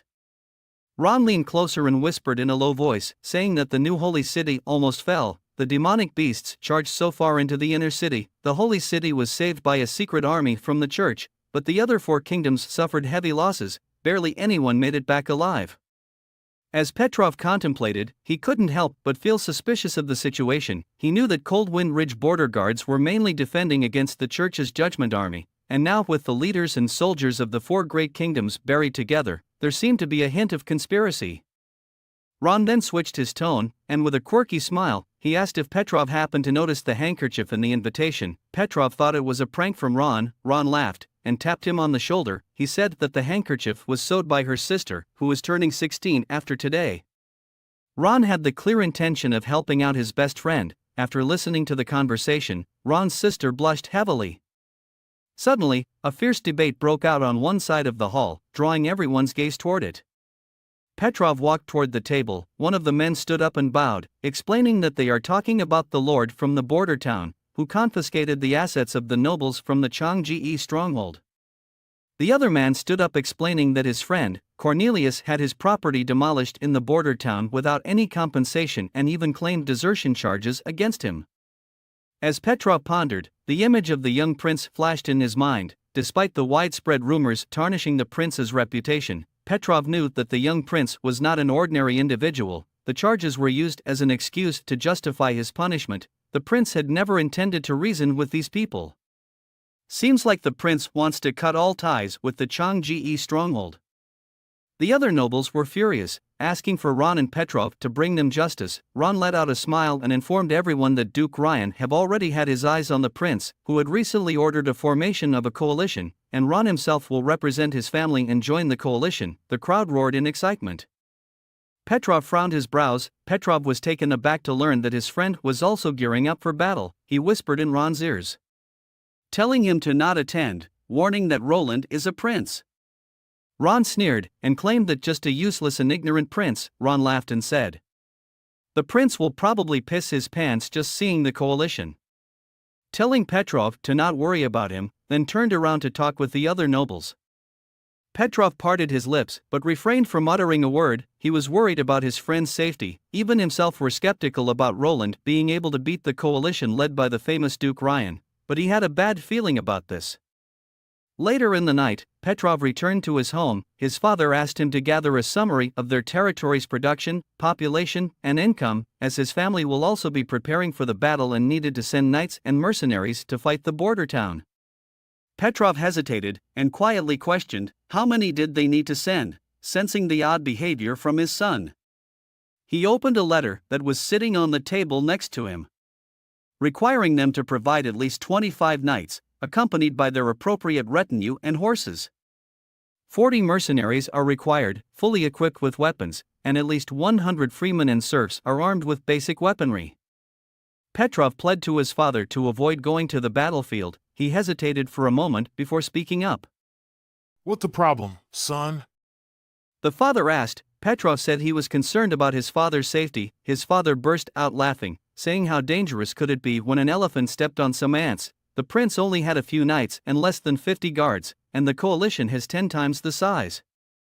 Petrov then talked about the mud wall that Prince Roland built, which everyone expected to crumble down after a rainfall, and how they were able to defend the border town just with miners and survive the month of the demons. "Enough!"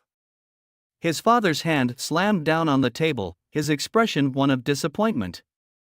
He didn't mind his son's focus on business and wealth accumulation over knighthood in battle, but he was extremely displeased with his son's cowardice. Standing up, he walked over to the wall decorated with portraits of their ancestors. They all stood their ground in this land filled with beasts, refugees, and bandits thanks to their swords, bows, and arrows. Petrov clenched his fist tightly, shaking uncontrollably. He really wanted to tell his father that he was wrong. Looking at his father, who was only in his 40s but bald, fat, and oily, with a double chin and a loose belt, Petrov wondered how he could compare himself to their ancestors with their robust and muscular figures. His father will most likely to picked up by the prince's chopsticks and eaten alive. Petrov shook his head, knowing that he can't convince his father today. On a bright and sunny afternoon, Roland fulfilled the promise and ennobled Tigu Pine as a viscount. Offering him a territory, turned out, Mr. Pine didn't care much. He just wants to spend his time with his daughter and hunting. Roland also conferred Brian as a knight. Brian chose to join the First Army, and Roland had a great blueprint for land development. Soon, Soraya entered the room. Roland waved his hand and told Soraya to come closer. Roland questioned how was Soraya feeling about her work in the municipal hall. Soraya said everything was well. Turned out, Roland built a small room in the municipal hall, where he asked the residents from the border town to line up in front of the room. With the help of Soraya's ability, they were able to store the townspeople's information, with their basic information also a photograph of them. Roland called Soraya over today to ask her to create some entertainment props.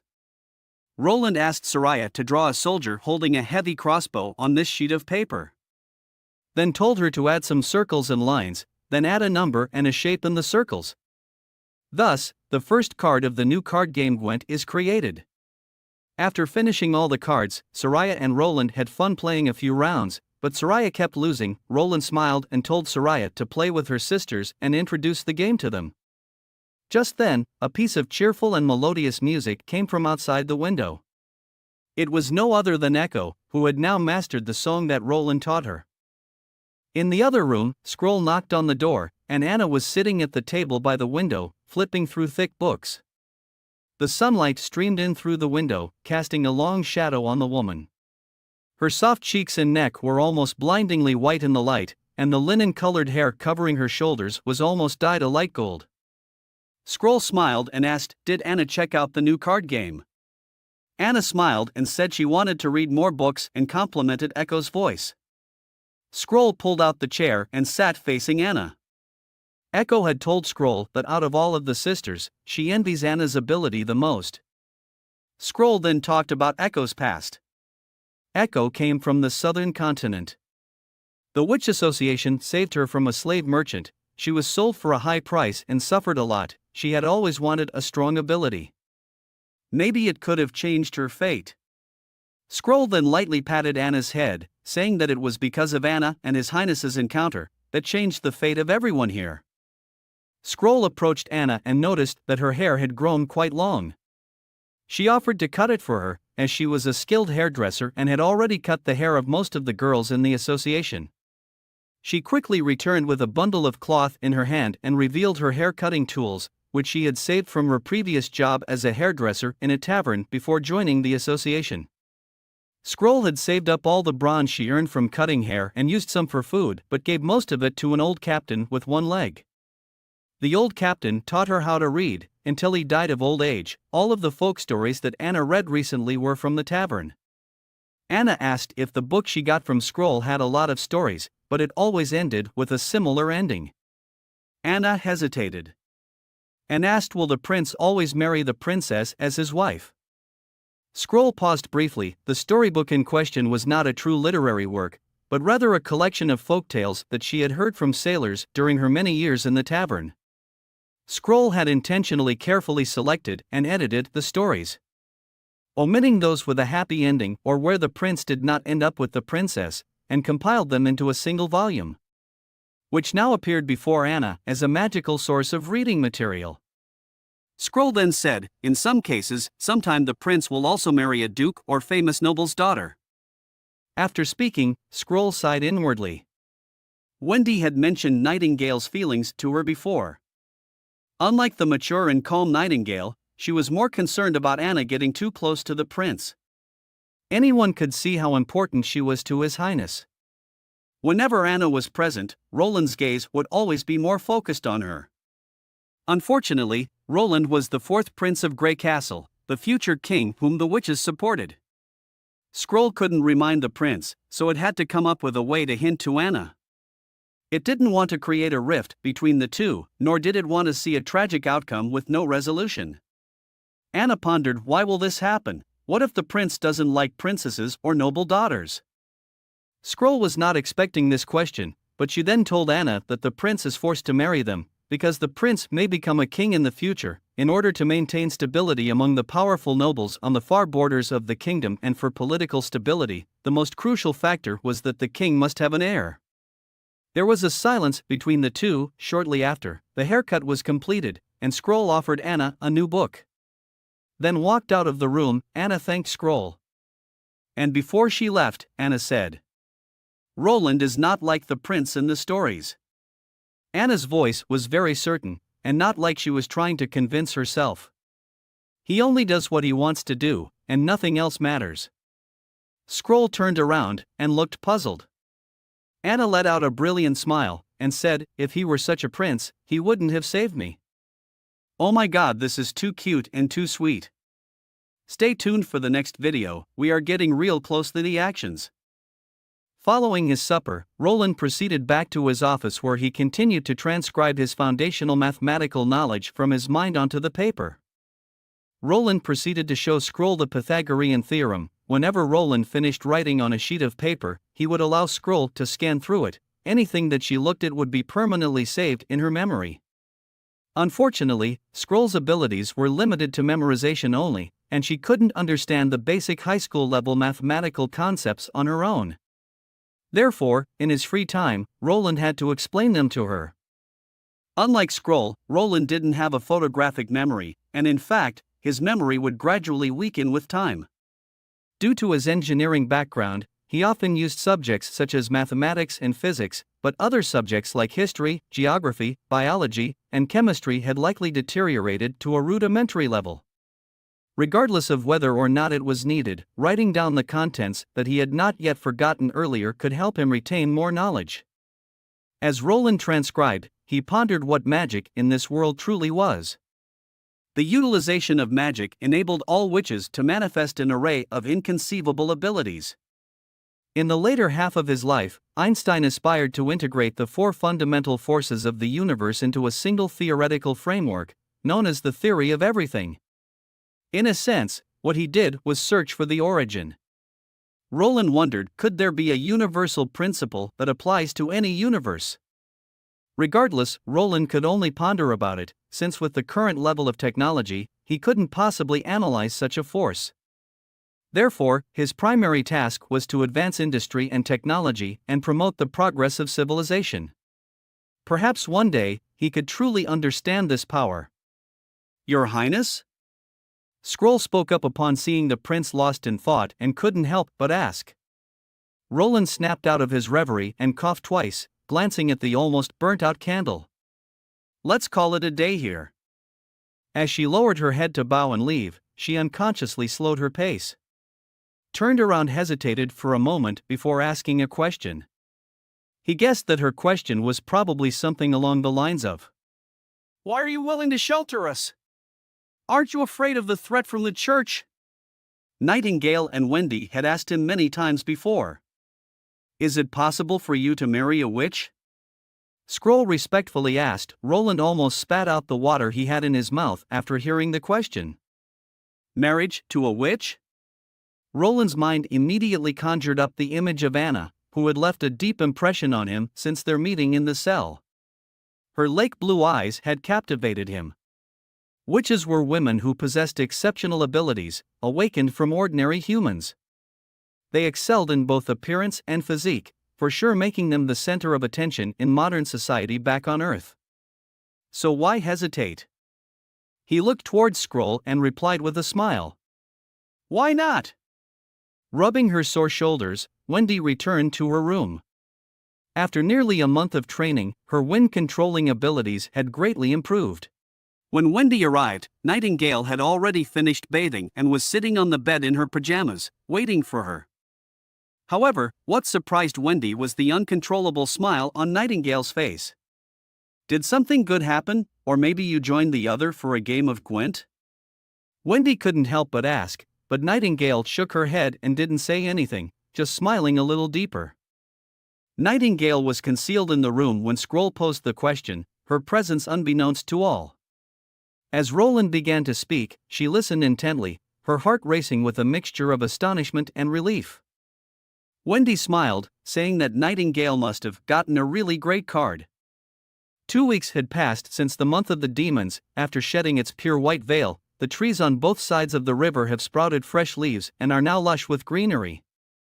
The land outside the eastern edge of the town, which was once baked by Anna's scorching heat, has now been temporarily designated by His Highness as the training ground for the 1st Border Town Army. The majority of soldiers in the 1st Army are now armed with flintlocks, which Roland has equipped with bayonets. Axe and Carter oversee the training sessions, where soldiers practice thrusting and stabbing with their new weapons. Roland arrived to inspect the training session, accompanied by Echo. He asked Carter to gather all the soldiers together, as he had an announcement to make.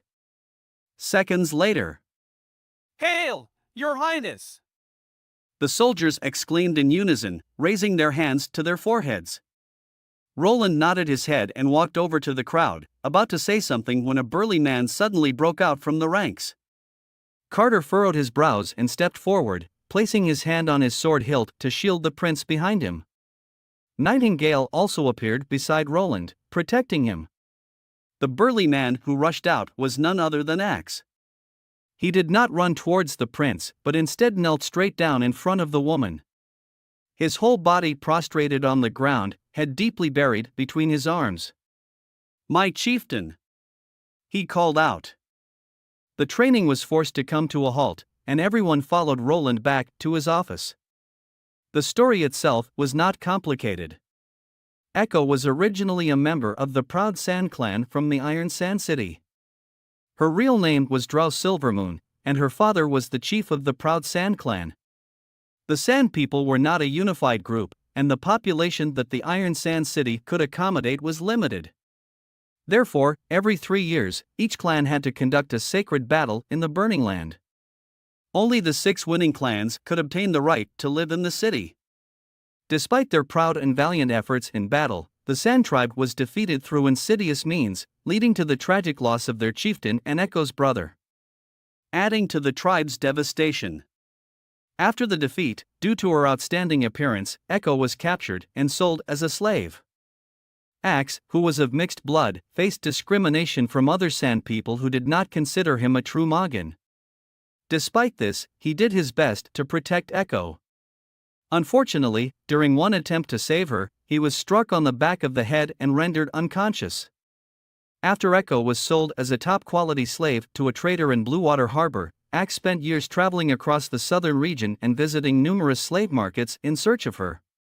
Despite his efforts, he was unable to gather any information about her whereabouts. Axe knelt down, swore on his life to serve Roland, and apologized for his earlier outburst. Roland told him to stand up. Roland paused for a moment and then continued, telling Echo and Axe that helping them to get revenge is not out of the question. Axe widened his eyes in disbelief. Echo didn't react much, indicating that she didn't hold much hope for returning to Iron Sand City. Roland pondered in his mind. When Axe described the southernmost region, he had heard some very interesting things. The land was hot and dry, with a strange and varied environment. In particular, there was a kind of orange flame that erupted from underground and could burn for decades without going out. Near the flames, there were often huge ground fissures with black underworld rivers flowing endlessly at the bottom. Sounds familiar? Isn't that oil? And it's even flowing on the surface. The importance of this black liquid for industry goes without saying. Half of the modern wars are fought over it. Fluctuations in oil prices can affect the rise and fall of countries. And it can even change the world order. But the border town is too far from the Iron Sand City. Roland told Axe that he will seek justice for them when he ascends to the throne. Axe's actions today violated the first military rule. He was put into solitary confinement for 2 days. Roland wanted him to take this time to reflect on his behavior. A group of soldiers waited on the field, and one of the younger soldiers walked up to Brian, who was now a squad leader, and asked if His Highness would punish Axe for his earlier outburst. Shortly afterward, Roland, Carter, and Echo returned to the training field. Carter had already ordered everyone to form up in their assigned groups and stand in formation. Roland announced, stepping forward to address them. Roland informed that the woman standing behind him is a witch, who is a long-lost relative of Axe. Roland also notified the group that Axe was penalized with a 2-day confinement for disrupting the formation and violating military discipline. Roland emphasized again that the most important qualities of a soldier are obedience and discipline. Roland introduced Echo's abilities, informing that Echo will now be presenting a marching song, then ordered the men to march according to the beat, keep the formation on the same line. As everyone questioned what exactly is a marching song, Roland pointed toward Echo and made it very clear that Echo is the banner flag of the First Army and the soul of the Flintlock Squad. Everyone must do everything possible to protect her. As the unfamiliar melody reverberated through the chamber, all of the men instantly grasped His Highness's intention. The rhythmical beat of the drums compelled them to move their feet, and the lively tune stirred their thirst for battle. This is what's known as a marching song, also known as a war song. That motivates and inspires soldiers to keep moving forward on the battlefield. Suddenly, in the midst of the night, a group of soldiers stood guard at the castle gate when a torrent of arrows rained down upon them. Before they could even react, the arrows pierced through their bodies, leaving them looking like porcupines. Timothy, the new king, turned around and saw the flagpoles being raised, the gray flags unfolding in the wind. Timothy finally arrived at the Eagle's Nest City. His army was immensely large, consisting primarily of his personal bodyguards, the royal knights, and the troops of Duke Francherat from the eastern province. Altogether, the three groups totaled up to 6,000 people, with a staggering 1,000 well-trained and well-equipped knights. Timothy had launched a surprise attack on his sister's army. The people on the city wall stood scattered and loosely, indicating that they were not fully prepared for defending the city. With a relaxed tone, Timothy handed the binoculars to Duke Fran and remarked, "Looks like she wants to run." The Duke agreed with Timothy and complimented Timothy's brilliant tactic to attack during the night. Satisfied, Timothy gazed upon the easily captured Eagle's Nest city, realizing that everything had gone exactly as he had planned, if not better. Timothy ordered his army to charge, the army behind him surged forward, and several groups of soldiers emerged from the formation. Led by a handful of knights, they strode confidently toward Eagle's Nest city. Suddenly, in the distance, a banner was raised amidst the crowd, the green silk flag fluttered in the wind, bearing the emblem of a sailboat and a crown. Timothy raised his binoculars, he scanned the enemy's formation. There, he spotted a blurred figure of a woman standing on a makeshift platform held by multiple men underneath. She held her hands aloft, seemingly shouting something at the top of her lungs. Meanwhile, to Duke Fran's surprise, the people who had originally stood guard on the city walls were nowhere to be seen. The entire perimeter was now unguarded and devoid of any activity. He could sense something was wrong. As the Duke passed through the city gates, he caught a whiff of a pungent odor. Little did he know, a black liquid was underneath their feet. The Duke headed toward the main castle. After touring the main castle, Fran noticed that something was odd. The castle is too empty, he thought to himself, not just of coins, but the entire basement is devoid of any cloth or grain stores. The entire castle has been stripped bare. Suddenly, thick black smoke began to rise from the northern gate. One of the knights reported that the fire cannot be put out. It not only couldn't be extinguished by water, but it also seemed to flow along the water. A female knight ran towards them from the direction of the city center, not even waiting to stop his horse before jumping off its back, informing that the fire have now reached the inner city. The Duke then shouted loudly, telling his men to not panic, claiming that this was the power of the witches. As long as everyone wears the god punishment stone, the fire will not hurt them. He then hopped on his horse and ordered his man to charge with him. Revised, as they approached the city walls, they were met with a fierce wall of flames that blocked their path.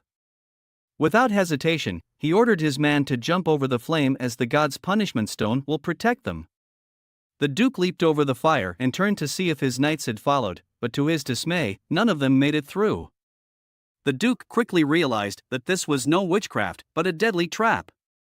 His horse had suffered severe burns, and he struggled to pull himself out of the danger zone. As the city burned to ashes, the Duke's soldiers fell one by one, leaving no survivors. Exhausted and battered, the Duke knelt to the ground, only to be confronted by a towering figure wielding a one-handed axe. The Duke recognized him as a sand person. With one swift swish, he felt his head leaving his body. The royal knights were like a silver blade, cutting into the rear of Garcia's army. The crowd suddenly became chaotic, and many people stumbled and were trampled to death by the galloping horses while trying to flee. Occasionally, someone drew their weapon to resist, but they were skillfully pierced by the spear of the knights. Garcia sat on her chair, surveying the entire battlefield. With a pointed finger, she ordered the rest of her army to charge. As Timothy's knights were about to charge into the enemy lines, large numbers of men and horses suddenly appeared on the eastern and western horizons. They emitted strange cries and galloped madly toward the center of the battlefield. They were tall and strong figures, with basic weaponry. There was no doubt that they were the Sand People. Seeing the heavy casualties, he turned around and shouted loudly, "Blow the horn, call the knights back." But it was too late. Half an hour later, there were fewer and fewer knights still fighting. When the Sand People turned their attention to the position where Timothy was standing, he gritted his teeth and issued the order to retreat. The group began to move north, and compared to the large army that arrived earlier, only 300 people remained by the new king's side.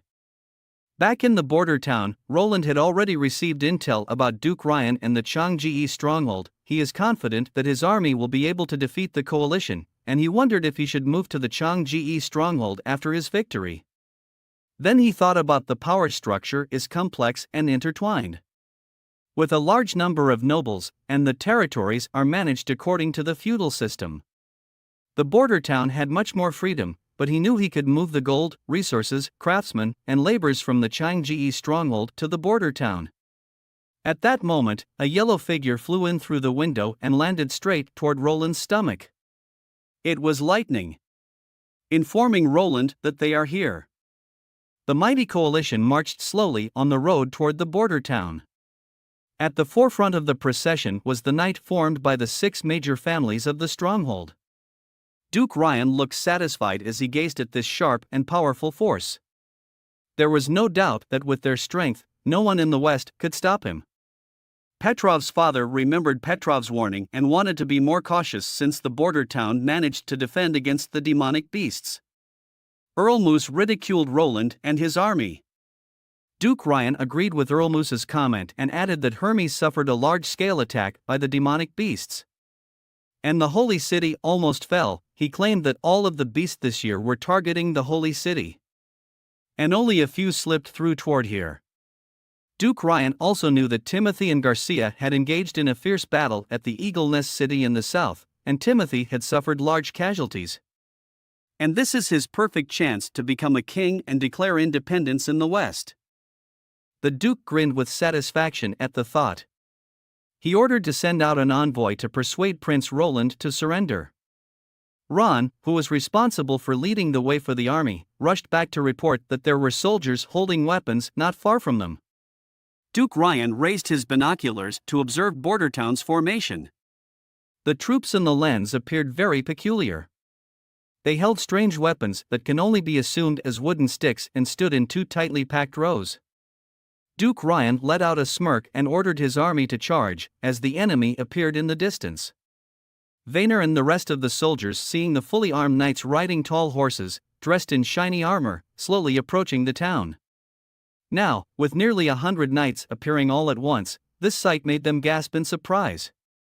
Vaynor felt his palms sweat again, just like when he first faced the mixed-breed demonic beasts on the city wall.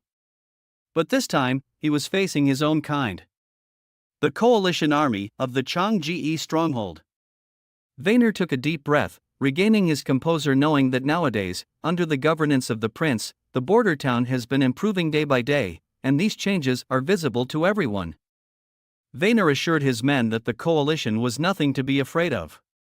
Under the guidance of His Highness, they had already triumphed over demonic beasts, and these knights were no match for their bravery. The morale of their troops soared as they chanted Roland's name. Behind the border town's defense, on a small mountain, Roland, Carter, and Axe surveyed the battlefield. Just then, Lightning dashed towards the town's defenses, waving her arms and the yellow ribbons in her hands fluttering in the wind. The yellow signal indicated that the enemy had entered the cannon range, prompting everyone to turn their gaze to Roland. Taking a deep breath, Roland shouted, "Fire!" The first round of cannonballs made a loud sound but missed their target. Duke Ryan then ordered his men to charge. But before the coalition could react, the second round of shelling began. A cannonball soared through the sky, precisely landing in a squad of soldiers, taking them out in one fell swoop. The vulnerability and fragility of the human body were exposed under the heat of the weapons. Once grazed by an iron ball, it would result in an irreparable injury. Knights hit directly were not only dismembered but also sprayed with a cloud of blood. Only when the cannonballs hit the ground and ricocheted for the second time could one faintly see a blurry black specter ravaging the lives of its companions in the crowd. The Duke ordered his men to sound the horn of attack. The long-range weapons would be rendered useless if engaged in close combat. The cannon crew sprang into action, clearing the barrels and reloading ammunition, as well as relocating the cannons. At that moment, Lightning returned to the defensive line, and in her hand was a ribbon now colored red. A red signal indicated that the enemy had come within 500 meters. As the deafening roar subsided, he barely had time to observe the result of the attack before turning around and shouting at the ammunition delivery personnel, "Send up the shotgun shells." As the iron barrel flew out of the cannon's muzzle, it ruptured due to the immense pressure differential, and the iron pellets inside scattered like raindrops toward the enemy. The knights, who were fortunate enough not to be covered by the barrage, finally approached the charging distance. They had only one thought in their minds: to break through this thin defense line and slaughter the cowards who could only hide behind the line and operate evil weapons. The remaining knights lowered their bodies and urged their horses to the highest speed. However, these 150 meters seemed to be an unreachable distance. The last round of close-range shotgun blasts completely crushed the knight's fighting spirit.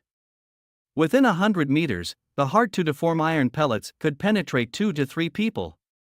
The cone-shaped area in front of the muzzle became the domain of death, and almost none of the 20 or so knights who charged at the forefront were spared, the only difference being how many pellets hit them.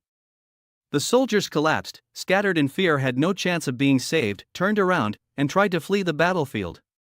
The wave of defeat swept over Duke Ryan's coalition army, and the situation quickly became uncontrollable. The crowd rushed back, and people were trampled to death in the chaos. No one had time to care for others, only regretting why they didn't have 2 more legs. 2 of the nobles, seeing the chaos, requested Duke Ryan to retreat first. Duke Ryan's expression soon changed, as he reached out for his sword and sliced through the soldier who dared to retreat. No matter how much he roared, he could not control his fleeing troops. Helpless, Duke Ryan had no choice but to retreat with the crowd. As the sun gradually sank behind the mountains, Carter gazed at the blood-red sky and the cawing of crows in the distant forest, and he suddenly felt a sense of desolation. The era of knights had come to an end. And the era of Roland had just begun. Duke Ryan still hasn't been able to come to his senses. He couldn't understand how he had been defeated. As nightfall arrived, the Duke chose a spot near the riverbank to set up camp. The scattered knights and mercenaries eventually gathered around the torches, but a large portion of the group remained missing. Carter and Axe lead a group of musketeers closely following Duke Ryan and his defeated army. The witches had played a vital role in this triumph, and as Roland reminisced about his witch army, he couldn't help but feel elated to the point where his mouth started to water. Anna suddenly appeared behind Roland on the ship deck, and he was caught off guard. Roland began to panic, frantically waving his hands around, and insisting that he wasn't doing anything. Anna smiled and handed over her handkerchief. As it so happened, Roland found himself spending the night in the company of witches. As darkness descended, Nightingale nestled to his right, while Anna slumbered peacefully on his left. Despite the cozy company, Roland found it challenging to drift off to sleep. It appears that Roland wasn't the only one struggling to catch some shut-eye that night. In a moment of kindness, he taught Anna a simple trick for falling asleep, counting sheep. Nightingale, on the other hand, watched on as Roland shared his knowledge and then pretended to sleep. However, the morning brought with it some unexpected consequences. Anna, Nightingale, and Roland all awoke with dark circles under their eyes, evidence of a restless night spent counting sheep. It seemed that the trick hadn't worked quite as well as Roland had hoped. Inside the largest tent at the campsite, the 5 noble families had gathered together, their faces etched with worry and fear. All eyes were fixed on Duke Ryan, who appeared equally troubled and pale-faced. The atmosphere in the tent was tense, with a sense of unease hanging heavily in the air. Duke Ryan turned to Ron, who had been at the forefront of the battlefield, and demanded answers. "What the hell happened out there?" he asked, his voice tense and urgent. The other nobles in the tent looked on, their eyes fixed on Ron, waiting for an explanation. It was clear that everyone was shaken by the events that had transpired on the battlefield. Ron remained seated, his face buried in his hands as he spoke. "All I heard was a deafening, continuous rumbling sound," he said, his voice heavy with distress. "And then they fell, one after another, especially after that final blast." Ron shook his head as if struggling to find the words to describe what he had witnessed. "The knight leading the charge seemed to hit an invisible wall," he continued, his voice trembling. "I watched in horror as his body convulsed before his head and limbs were violently torn apart into 5 pieces." As Count Moose raised the possibility of witchcraft, Duke Ryan was quick to dismiss the idea. He pointed out that all of the knights had been equipped with god punishment stones, which were known to render witches powerless. Duke Ryan shared his plan with the other nobles. He proposed that they regroup their troops and return to the Changgu stronghold. From there, they would cut off all supplies going into the border town, effectively starving the town into surrendering. As the nobles discussed their plan, they were interrupted by an unfamiliar melody that filled the air. The sound was coming from a location not far from their tent. Before they could react, a deafening explosion shook the ground beneath their feet, causing the tent to shudder and flap wildly. As Duke Ryan rushed out of the tent, he saw that everyone was running in panic. The ground shook with the force of the explosion, and dirt and blood sprayed through the air. Looking towards the west, he saw a line of militiamen in uniform armor, standing silently outside the camp. "Duke, quickly, we need to leave." One of his guards brought him a horse and yelled urgently. It was then that Duke Ryan snapped out of his daze.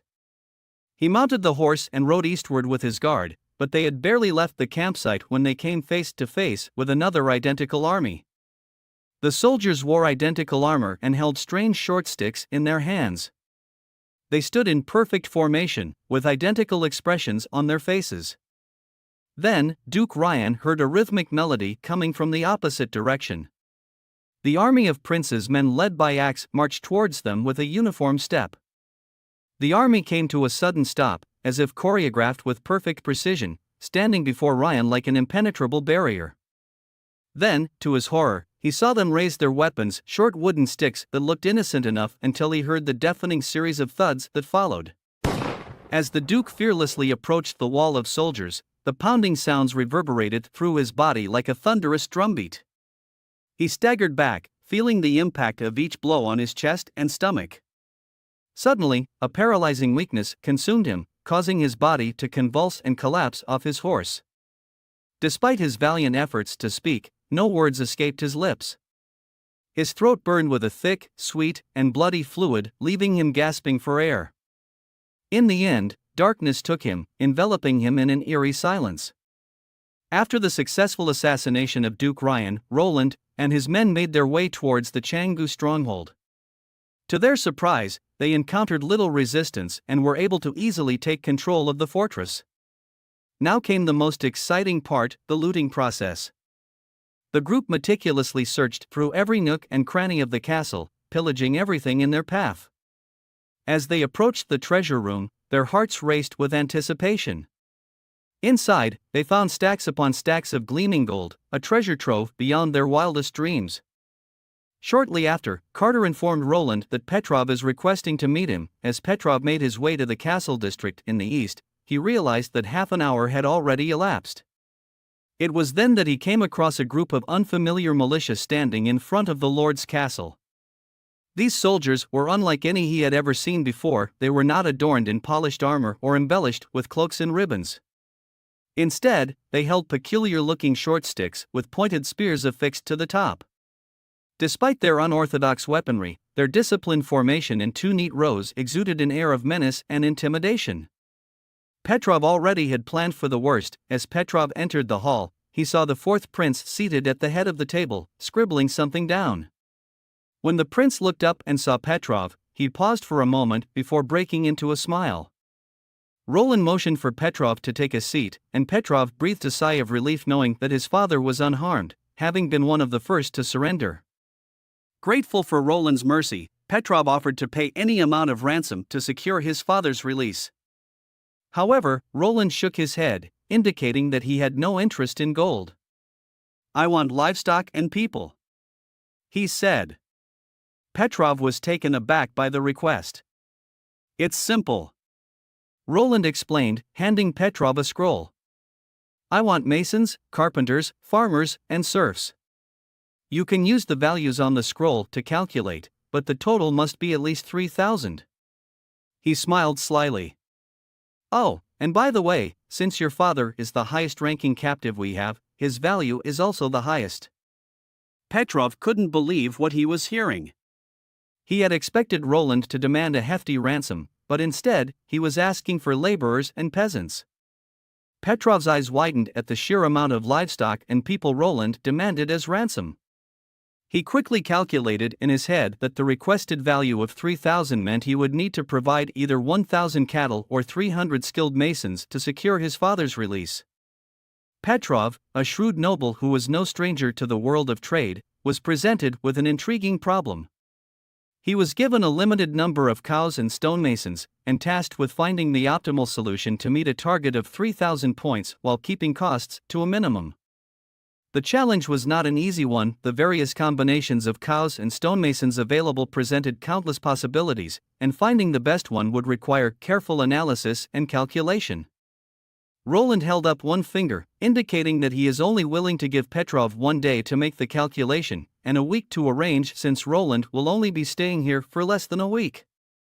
Petrov pondered about the time frame, but suddenly the prince's words shocked him. Did the prince say he is leaving? Petrov's mind started racing. He knew for a fact that Duke Ryan have fallen in battle, and the stronghold now belonged to the prince. Why would he want to leave? Was this magnificent fortress not good enough for him? But no, that wasn't the point. The real issue was, if the prince left, who would manage this grand city? Petrov's mind raced with questions and concerns. He couldn't believe the prince would just abandon his newfound stronghold and all the opportunities it presented. Surely there was more to the story than what was on the surface. And yet, the reality remained: if the prince left, there would be chaos in the stronghold. Petrov couldn't let that happen. He had to find a way to convince the prince to stay, or at the very least, to appoint someone who could manage the city in his absence. Suddenly, a thought sprang to Petrov's mind, one that he knew he couldn't suppress any longer. "Your Highness." Petrov swallowed hard and whispered.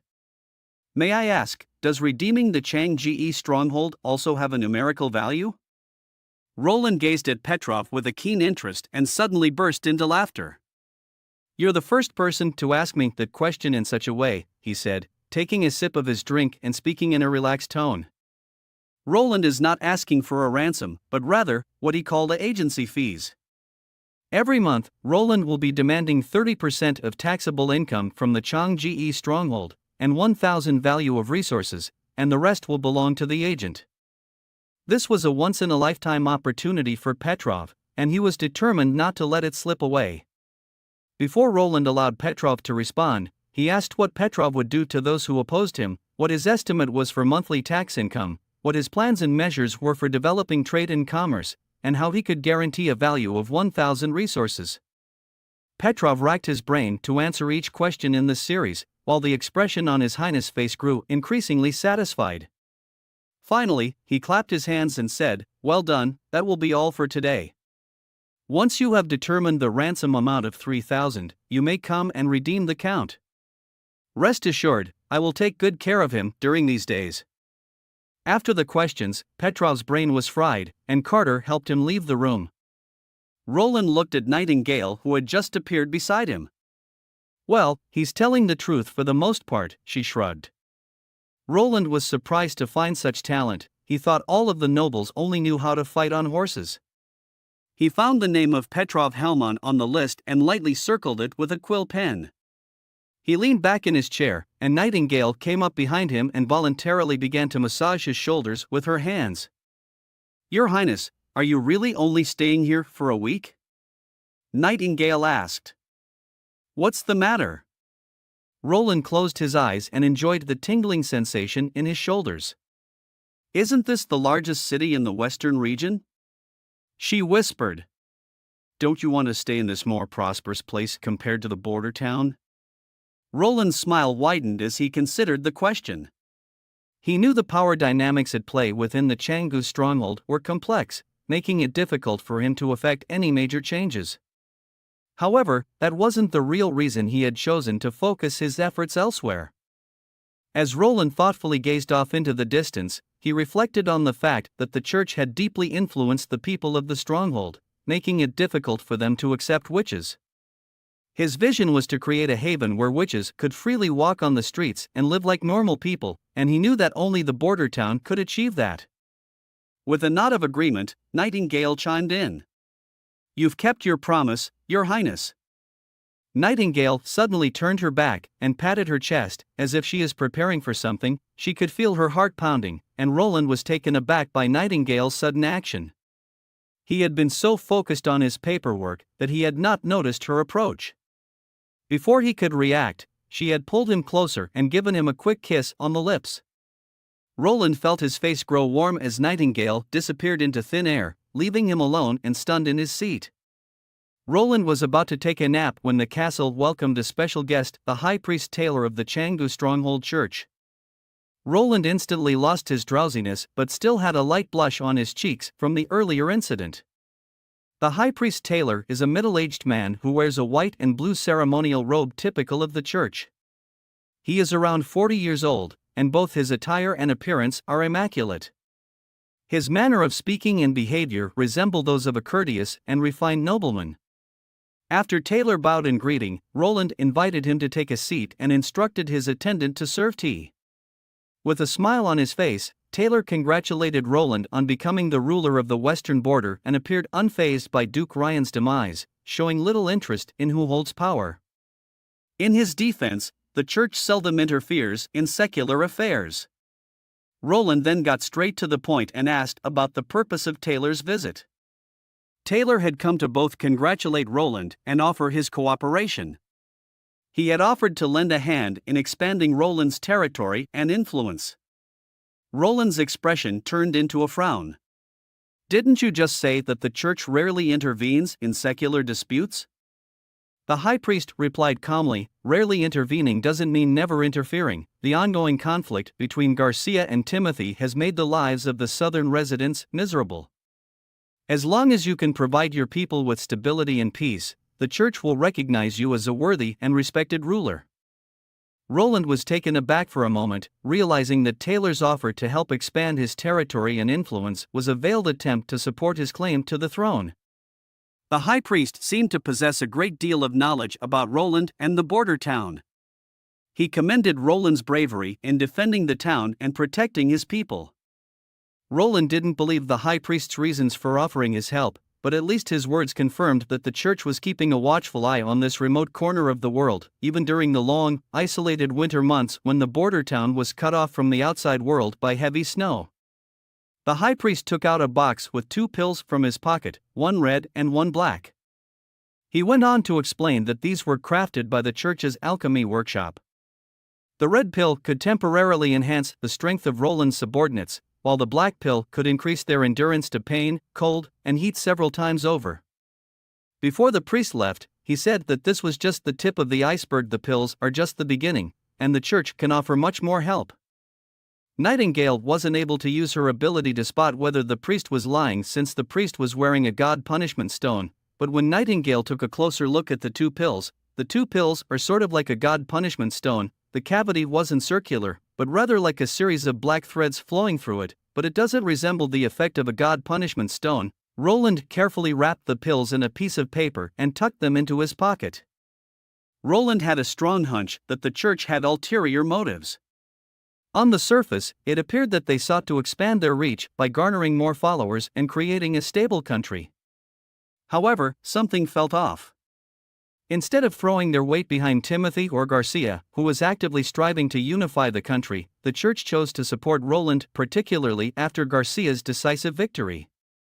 The church's motives seemed self-serving, and while accepting their support may appear tempting, it could potentially worsen the already tumultuous conflict between the 2 kings of Grey Castle. The aftermath of such a scenario would be catastrophic: a rapid decline in population, the loss of wealth, and the flames of war engulfing the entire nation. The dream of unification would be delayed, perhaps indefinitely. It begs the question, what could the church possibly gain from such a destructive outcome? Rather than expanding their influence, they would likely face the destruction of their precious churches and a decline in their followers. It seemed a short-sighted and reckless decision. Roland had finally emptied the castle and fortress library, and he set out on his journey home aboard the little town. Roland had assigned Petrov's family to be in charge of the Changji stronghold. As Roland approached the border town along the Redwater River, the scenery on both sides of the river had changed. On the opposite side of the town, many people were busy working. Judging by their attire, they were likely the serfs who had been sent ahead to the border town. On the side closer to the endless mountains, many makeshift wooden sheds had been built. Roland guessed that these were the homes of the serfs' families. These people had been bound to the land for generations, and even their children were born into serfdom. With little hope, most lived numbly, driven not by a genuine desire to work but by the whip and chains of their masters. Undoubtedly, slavery was an enemy of industrialized production and a system that had to be abolished. However, Roland had no intention of waving his hand and making all of them free citizens. Instead, he aimed to provide a pathway that would offer them a glimmer of hope for upward mobility and the chance to become free citizens. Closing into the shore of the border town, enjoying the last bit of salty ocean breeze, Roland took a deep breath. A very unpleasant odor mixed in the air. Wait for a second, holy shit, it's actually shit. Roland vomited into the ocean and planned the most important changes to the border town. Returning to his office, Roland barked an order while holding a blueprint in his hand. He wanted to construct toilets and bathrooms. Toilet? Carter pondered for a moment. He said that the villagers don't need such facilities, they can just relieve themselves outside. The same goes for the serfs, they usually dispose of their waste into the river, allowing the water to carry it away. Roland realized it would be difficult to explain to them, as this was the norm for the people in this world. Carl took a closer look at the blueprint and asked the purpose of the pool in the back. Roland didn't hesitate and said he need to collect excrement. Both Barav and Carter were shocked to hear that His Highness wants to collect stools for farming. Imagine this, collecting the filthy dumps into buckets, spraying them onto the crops, then having them delivered onto the table where you put them into your mouth. Just thinking about it made the two vomit. The people in this different world have very little knowledge about fertilizers, and the vast majority of them believe that feces are a filthy substance that is only used to disgust others. They have never thought about its potential usefulness. Roland was well aware of the difficulties in using human and animal waste as fertilizer, which is far less convenient than chemical fertilizers.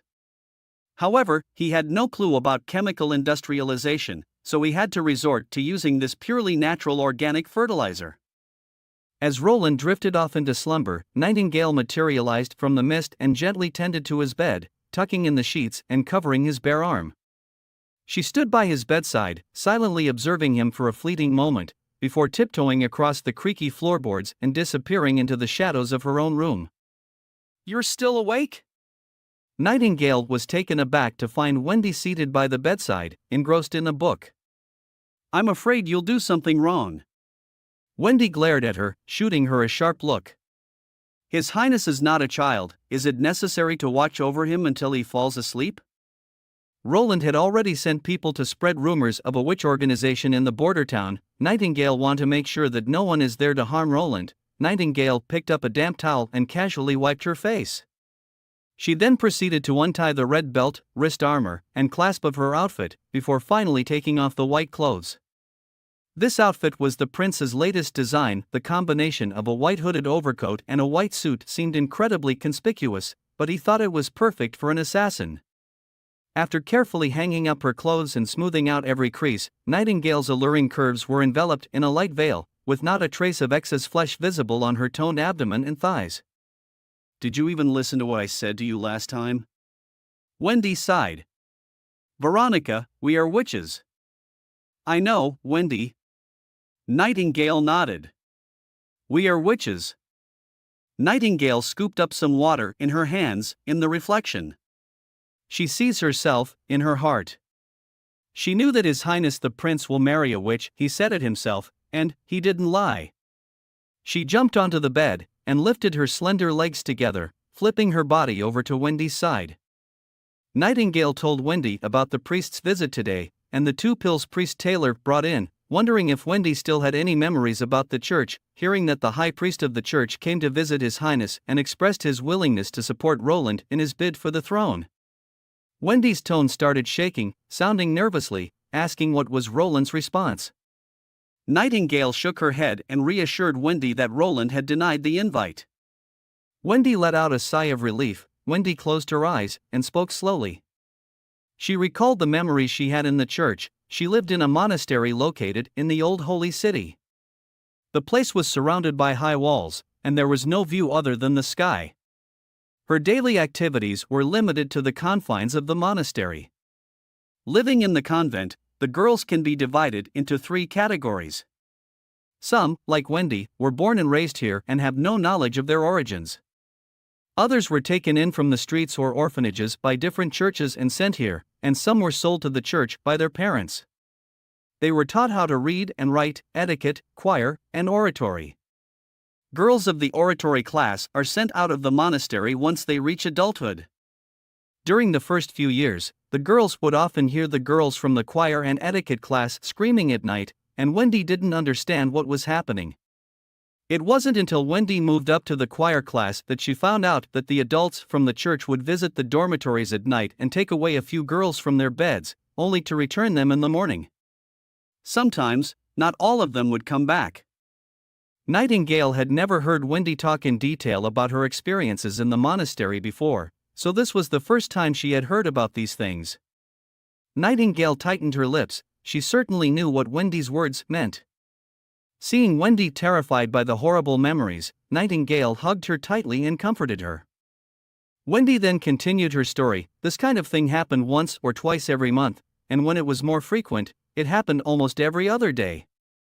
Then one day, Wendy was chosen, Farian. Wendy's teacher dragged her out of the room and took her to a hidden building in a corner of the courtyard. Farian threw her inside and told her to endure it, then locked the door behind her. The room was brightly lit, and on the wall was another girl from her class that was being tortured by 5 men.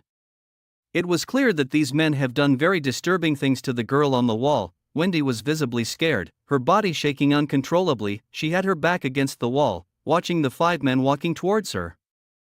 Wendy slammed the door and screamed for help, but no one answered her calls. One of the men grabbed Wendy's hair and slammed her onto the wall, grabbing her neck, and just as he is about to harm Wendy, Wendy heard a loud crunch behind her. The girl suddenly broke free from her shackles and grabbed the neck of the person closest to her, killing him like twisting off a chicken's neck. The other man quickly surrounded her, but it was no use. Even with God punishment stones, she killed them one by one.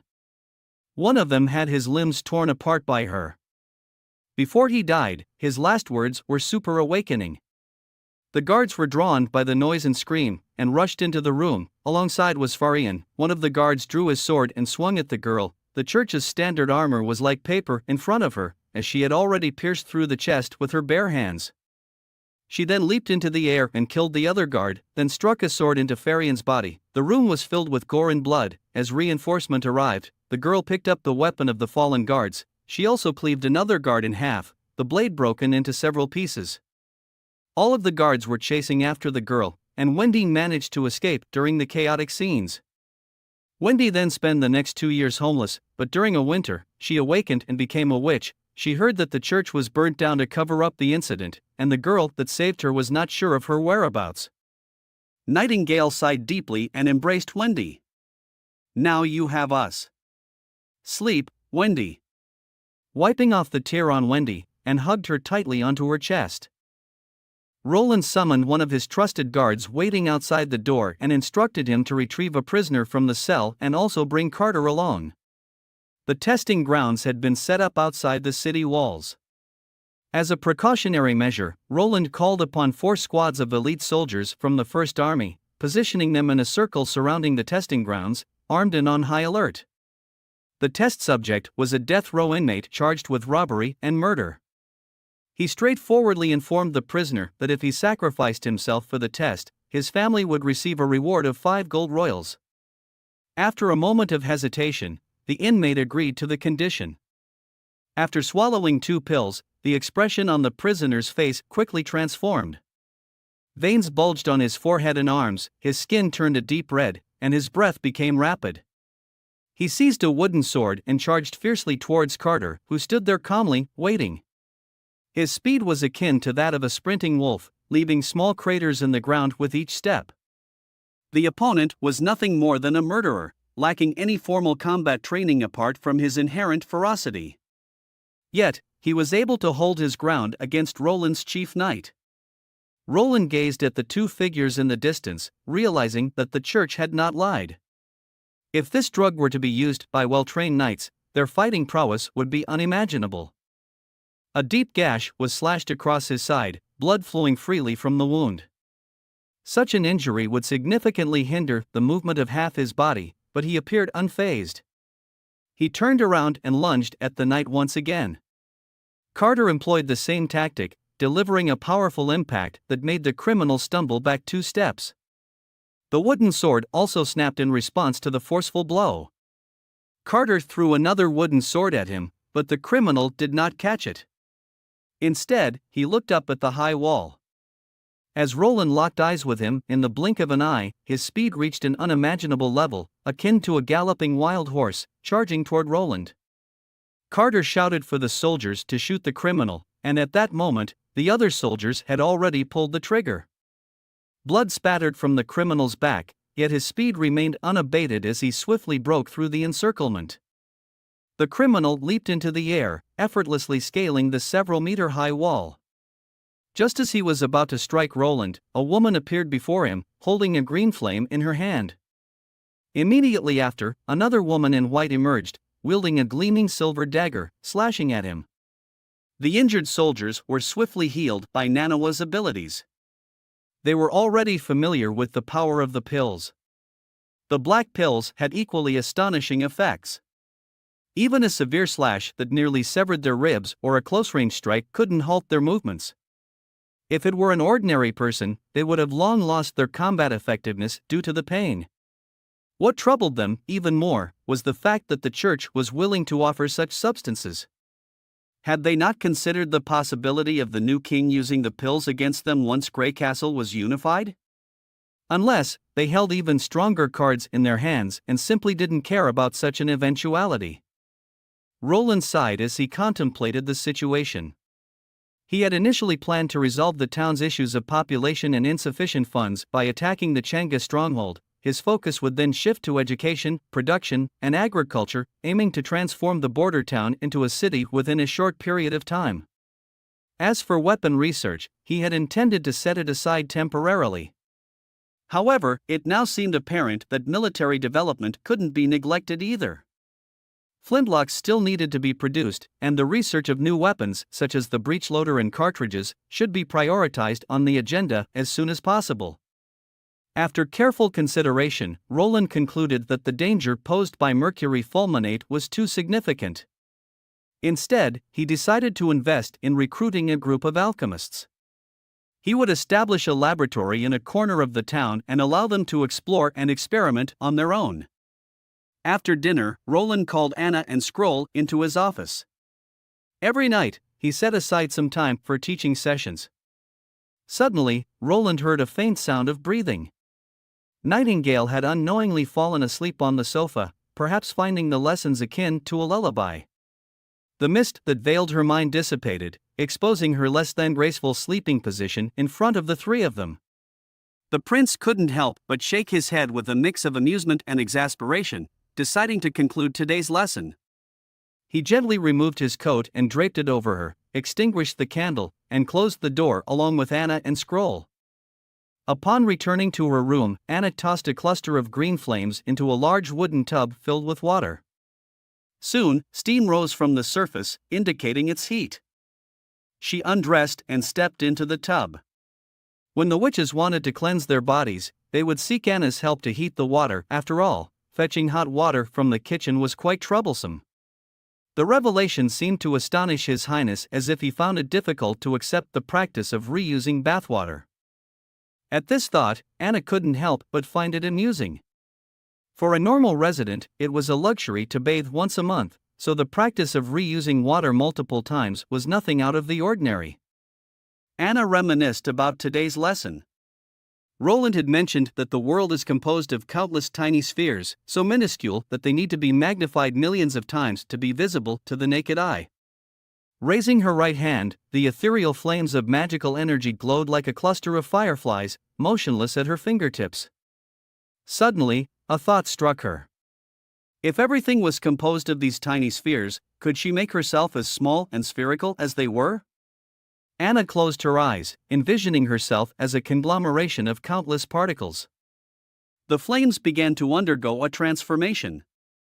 The next morning, Roland was still in a blissful dream, driving tanks, and aircraft carriers, and Gundam. Nightingale excitedly called out to Roland, her face beaming with joy. She exclaimed that Anna's abilities had undergone another transformation, unlike anything she had ever witnessed before. Anna's magical form was astonishingly solid, almost like a physical entity. Roland quickly washed his face and dressed before following Nightingale upstairs to the second floor and entering the office, where the attention of the 11 witches immediately shifted towards him.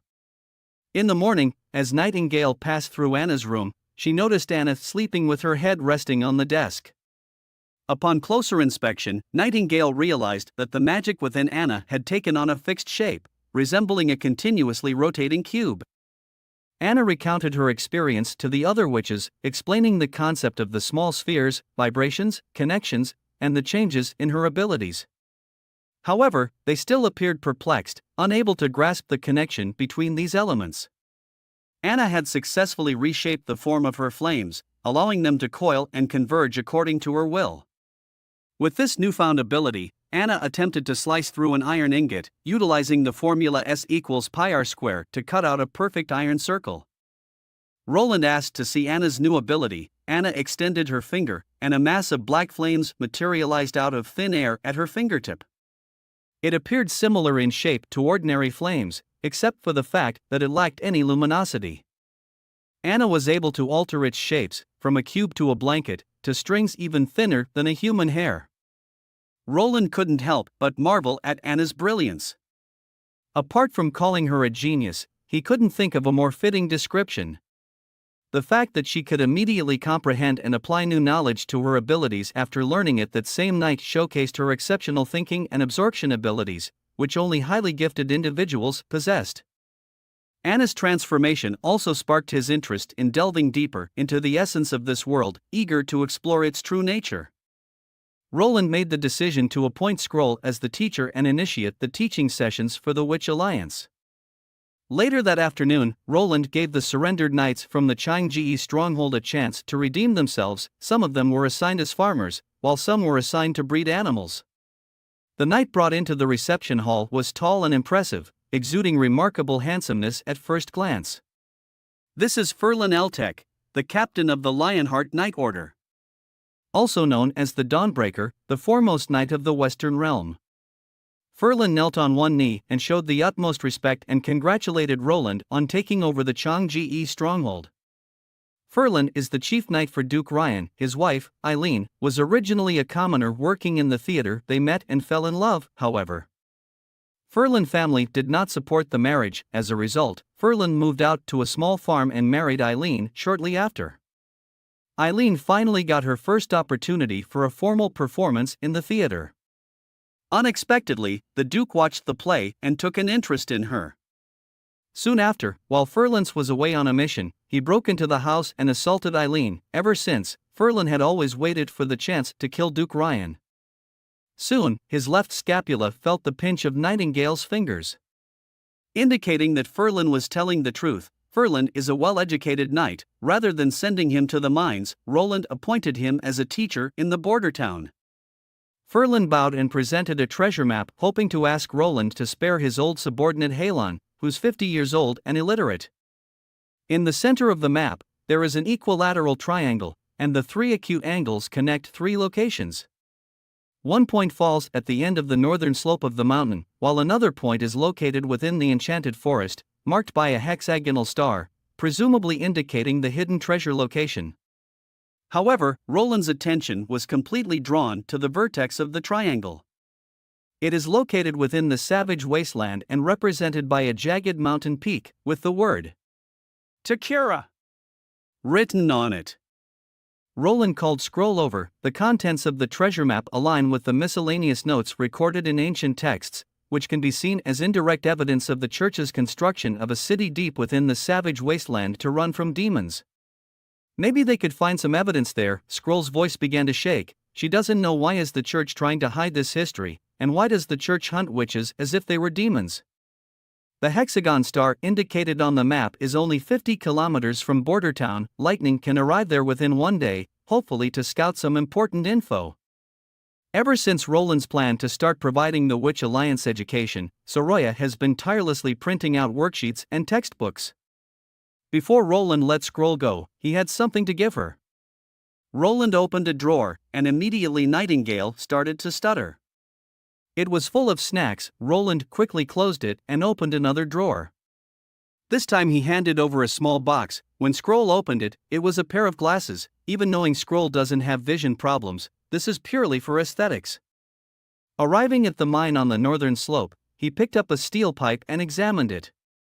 The pipe was perfectly round with a smooth surface, and there were no visible pores or imperfections. In the center, there was a circular hole that was as smooth as the outer surface. When he aligned it with the sunlight, he could see a linear highlight along the surface. By using the high-temperature magical lines to cut objects, while maintaining precise control, Anna was capable of single-handedly elevating the town's industrial products to a new level. They did a series of tests to find out the maximum range for Anna's ability. Nightingale said it was 10 steps, while Anna said it was 15 steps. Roland quickly figured out they are both correct, but because of their height differences, they gave different measurements. Roland knew the next step is to have a standard measurement unit. In the Green Water Port, the influx of resources and population from Eagle City greatly strengthened the power of this harbor city. The raiders reaped abundant rewards, and the slave market became lively as well. The Black Sail Fleet, after a series of battles, not only suffered minimal losses but also acquired a large number of slaves to serve as sailors. They were currently undergoing intense training at the harbor. In a few days, they would set sail for the straight route, starting their first raid of the year. Now that Timothy had suffered a major defeat, there was no one left in the Grey Keep Kingdom who could stop Garcia. Given time, Garcia Wimbledon would undoubtedly become the ruler of the Grey Castle. Soon, the chiefs of the Sandstone clan and the Blackbone clan arrived. The chief of the Sandstone clan is a petite woman, while the chief of the Blackbone clan is tall and rugged, with scars covering his face and muscular arms. They both kneeled before Garcia and respectfully spoke. After the last battle, many of our warriors have been experiencing weakness and fatigue. Only by regularly taking the new pills can we find relief. However, our supply of pills is running low. We have come here to request that you provide us with more of these pills. Garcia declined the request and simply told them to wait. The two chiefs wanted to know when will they be receiving new supplies, and Garcia's chief knight yelled at the guard to take the two chiefs away while telling them to prepare either Gold Royal or Dark Water as department.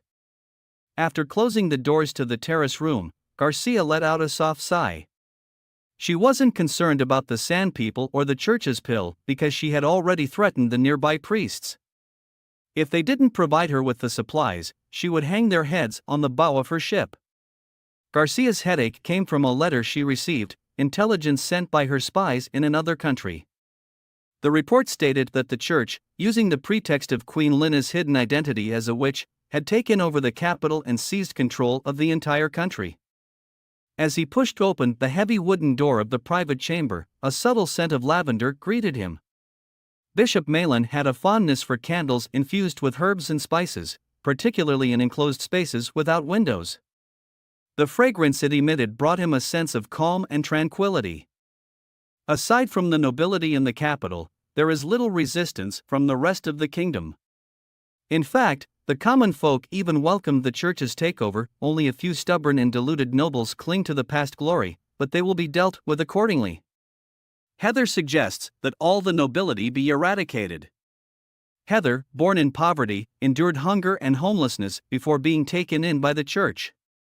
With her innate sharp mind and exceptional judgment, she has risen to her current position. Maine understands her disdain for the nobility very well. He ignored Heather and continued his speech, questioning the status in the Grey Castle. Taylor said, according to the intelligence, the new king, Timothy, did not return to the capital after his defeat. Instead, he went directly to the Eastern Territory. Maine proposed to cut the supplies of pills by 30% to Garcia. This way it balances the two-party. This way, within 2 years, there won't be any soldiers left in the Grey Castle.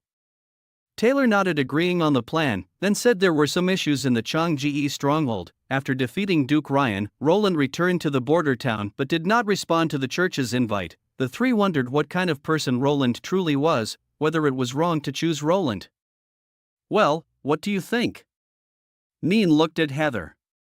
Heather shrugged and replied, how else can we see it? What were the initial rumors about him?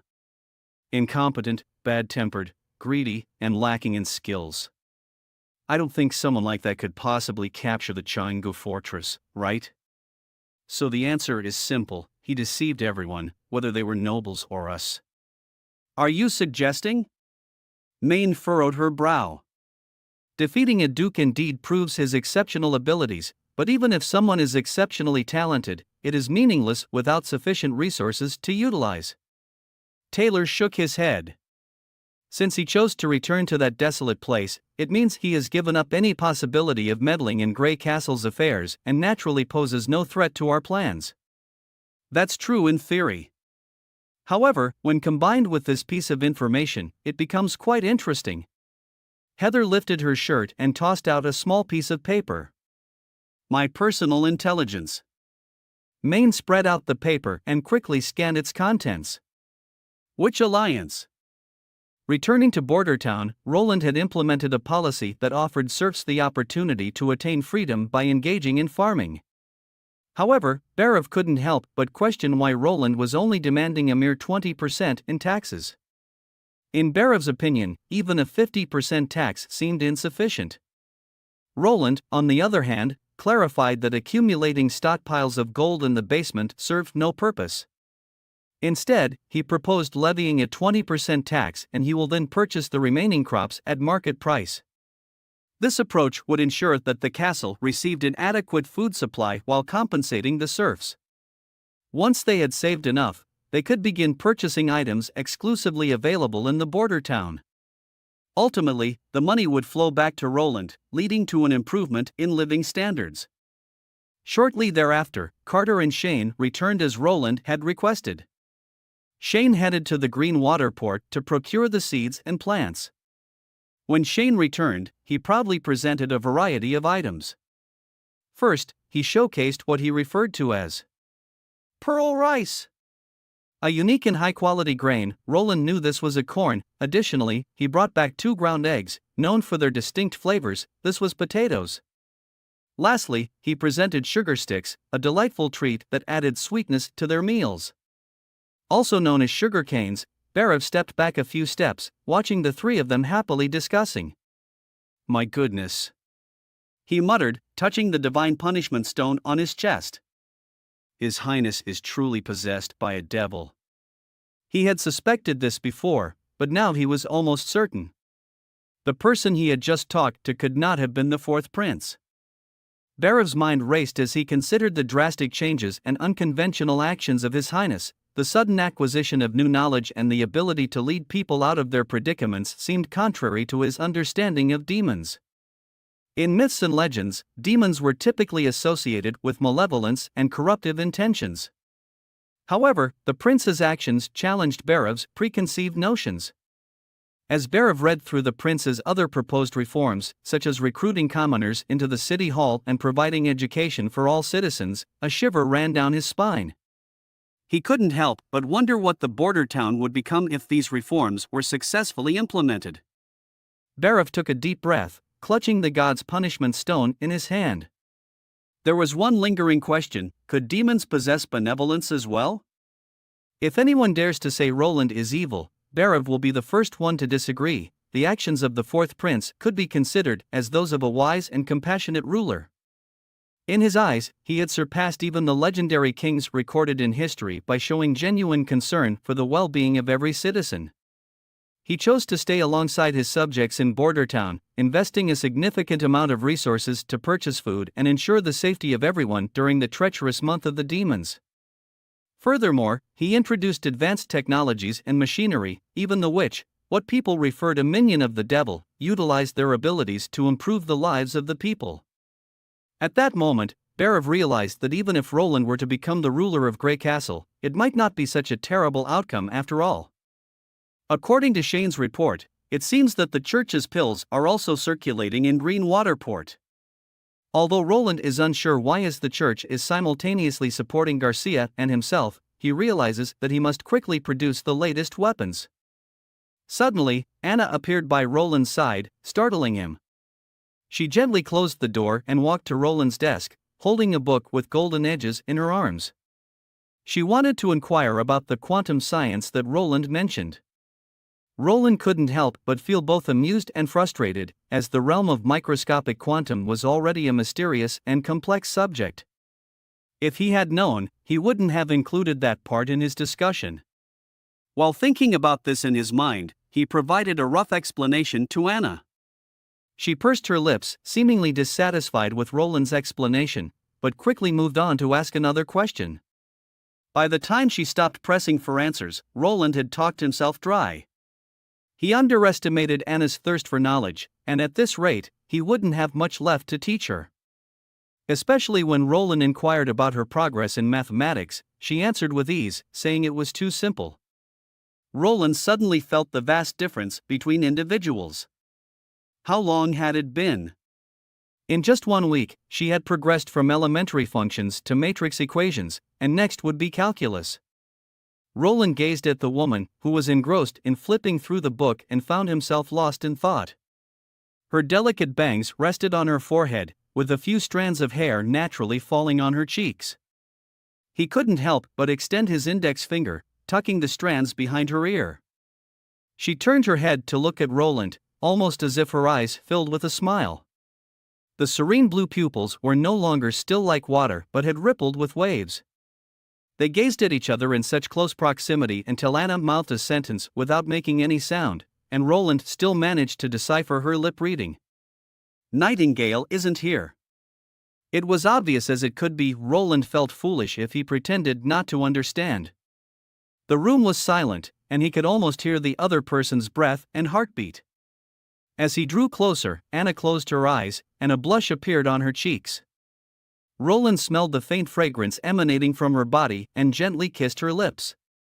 The sensation of softness transferred through the touch, and time seemed to freeze at that moment. They remained locked in the kiss for an unknown duration before parting. After the culture department, the spring planting of the new year finally began. This marked Roland's first step in exploring farming techniques. The serfs saw the dawn of becoming free citizens and worked with great enthusiasm. There were no overseers cracking whips to urge them on. The officials of the city hall stated that the Lord did not care about the harvest of 1 or 2 fields. The serfs were now working for themselves, and those who worked harder would reap more. Although these serfs were illiterate, Roland still insisted on lining the riverbank with flags and banners. He also required the serfs to repeat these messages. He never believed that serfs were foolish and irredeemable individuals. Just because they lacked education didn't mean they lacked thoughts and ideas. He knew that by giving them hope of becoming free citizens when they exchanged their bountiful crops for money, bought fine clothes, exquisite food, and even their own land and houses, those slogans would no longer be mere slogans. By relying on their own hands to escape poverty, they could become valued members of border town, and perhaps even surpass a native of the town. As Roland didn't have time to study how to turn sand into glass, he could only burn the crystal bottles that the nobles considered precious and reshape them into what he needed. Nightingale couldn't understand Roland and Anna's conversation about chemistry and acidity, so she walked back to the center of the courtyard, took off her gloves, and picked up a piece of pastry from the round table. The table was filled with palace snacks specially made by the chefs for His Royal Highness. For example, there was a snack called baozi, made from wheat flour with a soft and chewy texture. Inside, there was a filling of finely chopped meat, which contained savory juices. Nightingale sucked on her fingers one by one, leaned back on the lounge chair, and slight drowsiness washed over her. The afternoon sunlight bathed her body, enveloping her in gentle warmth. The rustling sound of the spring breeze caressing the leaves brought a sense of tranquility to her heart. She took off her shoes, curled up her legs, and lay on her side. Nightingale shifted her head and looked at Anna. Anna was holding a newly crafted flat-bottomed cup and seemed to be engaged in a serious and focused conversation with His Royal Highness. Nightingale admired this woman who came from a commoner family yet possessed extraordinary talent. If His Royal Highness were to marry a witch, Anna would be the only candidate Nightingale could think of.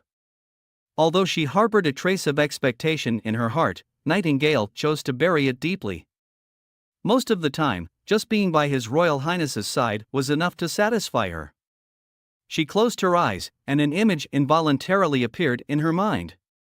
Roland was crowned as the king in the grand hall of the palace.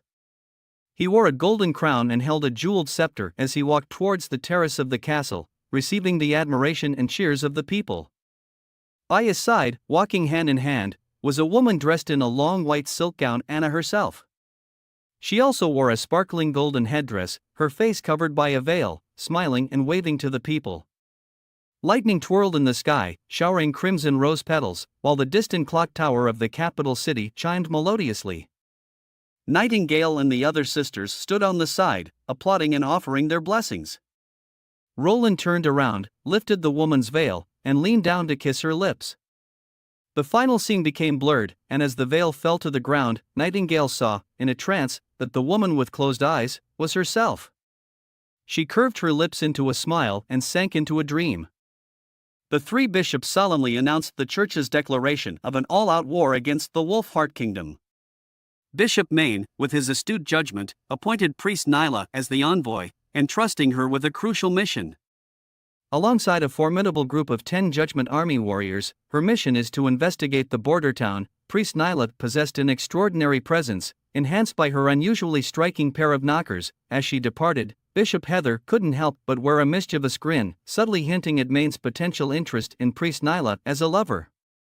Tayfun sharply turned to face Heather, his eyes imploring her to treat the matter with utmost seriousness. Unperturbed by Heather's comment, Maine furrowed his brows, engrossed in contemplation. His mind wandered, questioning the truth behind the fourth prince's alleged connection with the witches. Considering Roland's debauchery history, it seemed plausible to entertain the notion that he had succumbed to the irresistible allure of these beautiful witches. Or could it be that the witches had cast their spell upon him, transforming him into their unwitting puppet? But end of the day, the rumor of Roland's recruitment of witches posed a direct challenge to the Church's revered authority.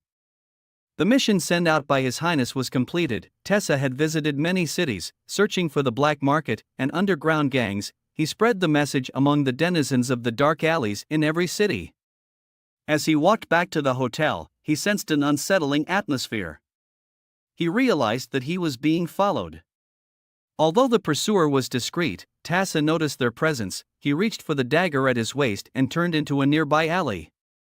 Unexpectedly, the pursuer suddenly transformed into a wisp of mist, disappearing from sight. "It's a witch!" he realized, just as he was about to shout. But before he could speak, he received a powerful blow to the back of his neck. Instantly, he felt everything spinning, and he collapsed to the ground, overcome with weakness. When Tessa regained consciousness, he felt a sharp pain at the back of his neck. He opened his eyes and attempted to move, only to realize that his hands were securely bound behind his back, and his legs were spread apart, tied to the legs of 2 chairs. The pink-haired woman kicked the chair and held a sword against Tessa's throat. Tessa glanced forward, uncertain if he was looking at her underwear or the sword. The woman demanded to know why he was searching for witches. Tessa recalled the words of the prince, advising him to claim affiliation with the Witch Association when faced with such a situation. With the sword mere millimeters away from his forehead, Tessa didn't hesitate to say that he was from the Witch Association. "It's all nonsense," she said sharply. A woman in black approached with a large sword behind her back, clearly not believing Tessa's words. Tessa, in a suppressed voice that wanted to shout but dared not, quickly explained that he was telling the truth. The members of the Witch Association had settled in the border town, and everyone was safe. He had come to spread the information so that more witch companions could find them. Tessa even mentioned the name of the mentor, Wendy, and Scroll. After listening, the woman fell silent for a moment. Her attitude had softened compared to before. She instructed the other 2 witches to leave tonight on a boat with the rest of the witches and told one of the girls to deliver the message to Tilly that she would meet her later. Lightning soared through the sky above the enchanted forest. At this moment, she was on a grand adventure, searching for the ruins of 450 years ago in the depths of the forest. Half a month ago, when she heard about the mission entrusted to her by Roland, Lightning immediately accepted without hesitation. She knew His Highness was absolutely right. Even a castle, after more than 400 years, would be consumed by the overgrowth of plants and gradually reduced to a pile of dust. However, she still wanted to find this place and confirm the location of the hexagram. Following the method of creating a nautical chart, Lightning drew a grid with equal distances on a square parchment. Then, based on the distance she flew within a certain period of time, she roughly deduced the contents to be filled in each grid. When the grid was filled, it meant the area had been thoroughly searched. The approaching speed of the rain clouds behind her was faster than Lightning had imagined. The young girl could faintly hear the thunder rumbling within the layers of clouds. She descended in altitude and swiftly glided towards the forest below. After a few seconds, she suddenly caught sight of a small portion of a white stone tower amidst the branches. The top of the tower had been completely sheared off, causing it to be concealed by the surrounding trees and difficult to detect in the sky. If it weren't for evading the rain clouds, she would likely have missed it. She circled around the stone tower once but found nothing unusual, so she decided to get closer and investigate. Logically, she should have recorded the location of the ruins and then returned to Border Town. Various adventurous stories in her mind reminded her that it was not a wise choice to venture alone into a dormant ruin that had been slumbering for hundreds of years. Even the toxic gases trapped underground could take her life. All right, she told herself, flying in the rain is uncomfortable, so I'll seek shelter in the tower to escape the rain and take a peek inside. If I discover an underground chamber, I absolutely won't go in alone. After considering her options, Lightning succumbed to her overwhelming curiosity and approached the entrance, entangled with vines. She drew a small knife from her waist, clearing a small hole for herself to pass through, and crawled inside. The wooden door had long corroded, allowing her smooth entry into the tower. Suddenly, she faintly heard a cry, mixed with the sound of rain, making it almost indistinguishable. This sound immediately sent shivers down her spine, and the young girl anxiously surveyed her surroundings. At that moment, the cry resounded once again, this time seemingly coming from behind the wooden door behind her. Lightning couldn't help but tremble. This time, the voice seemed much clearer, and she vaguely recognized it as a woman's voice. The voice indeed came from behind the wooden door, sounding as if it was pleading for help. Lightning swallowed nervously and cautiously placed her hand on the door, gently pushing it.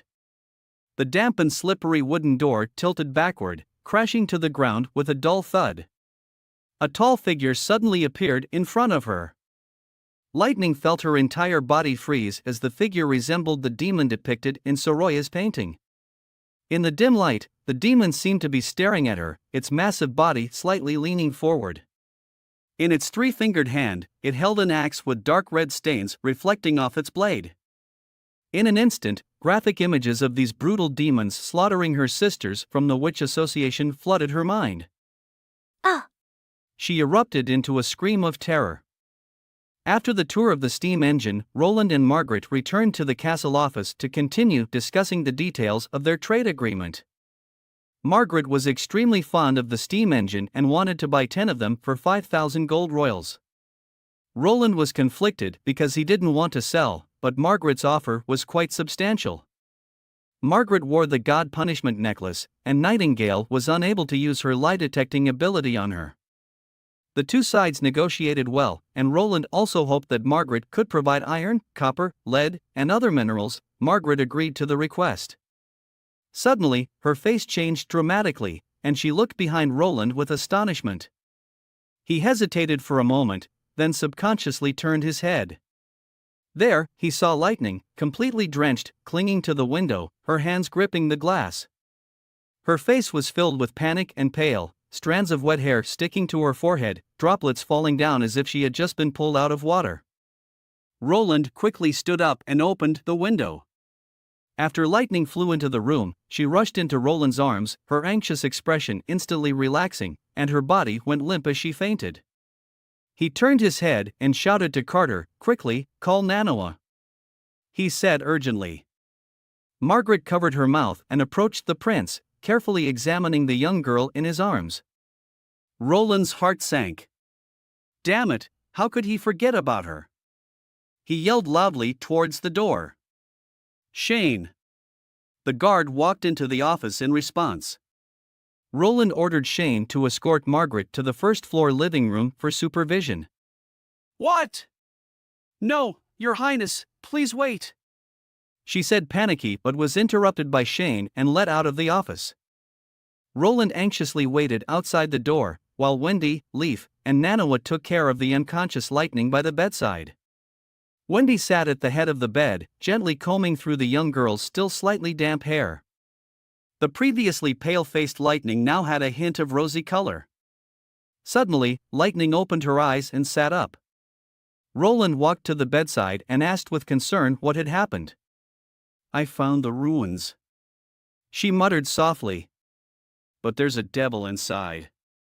These words caused everyone's expression to change. Scroll pushed aside Roland and anxiously asked if Lightning had gone inside. Lightning shook her head and recounted the events. She felt downhearted because she heard someone calling for help, but the demon guarding the basement was too terrifying, so she could only choose to escape. She whispered, questioning if she can still be called an explorer.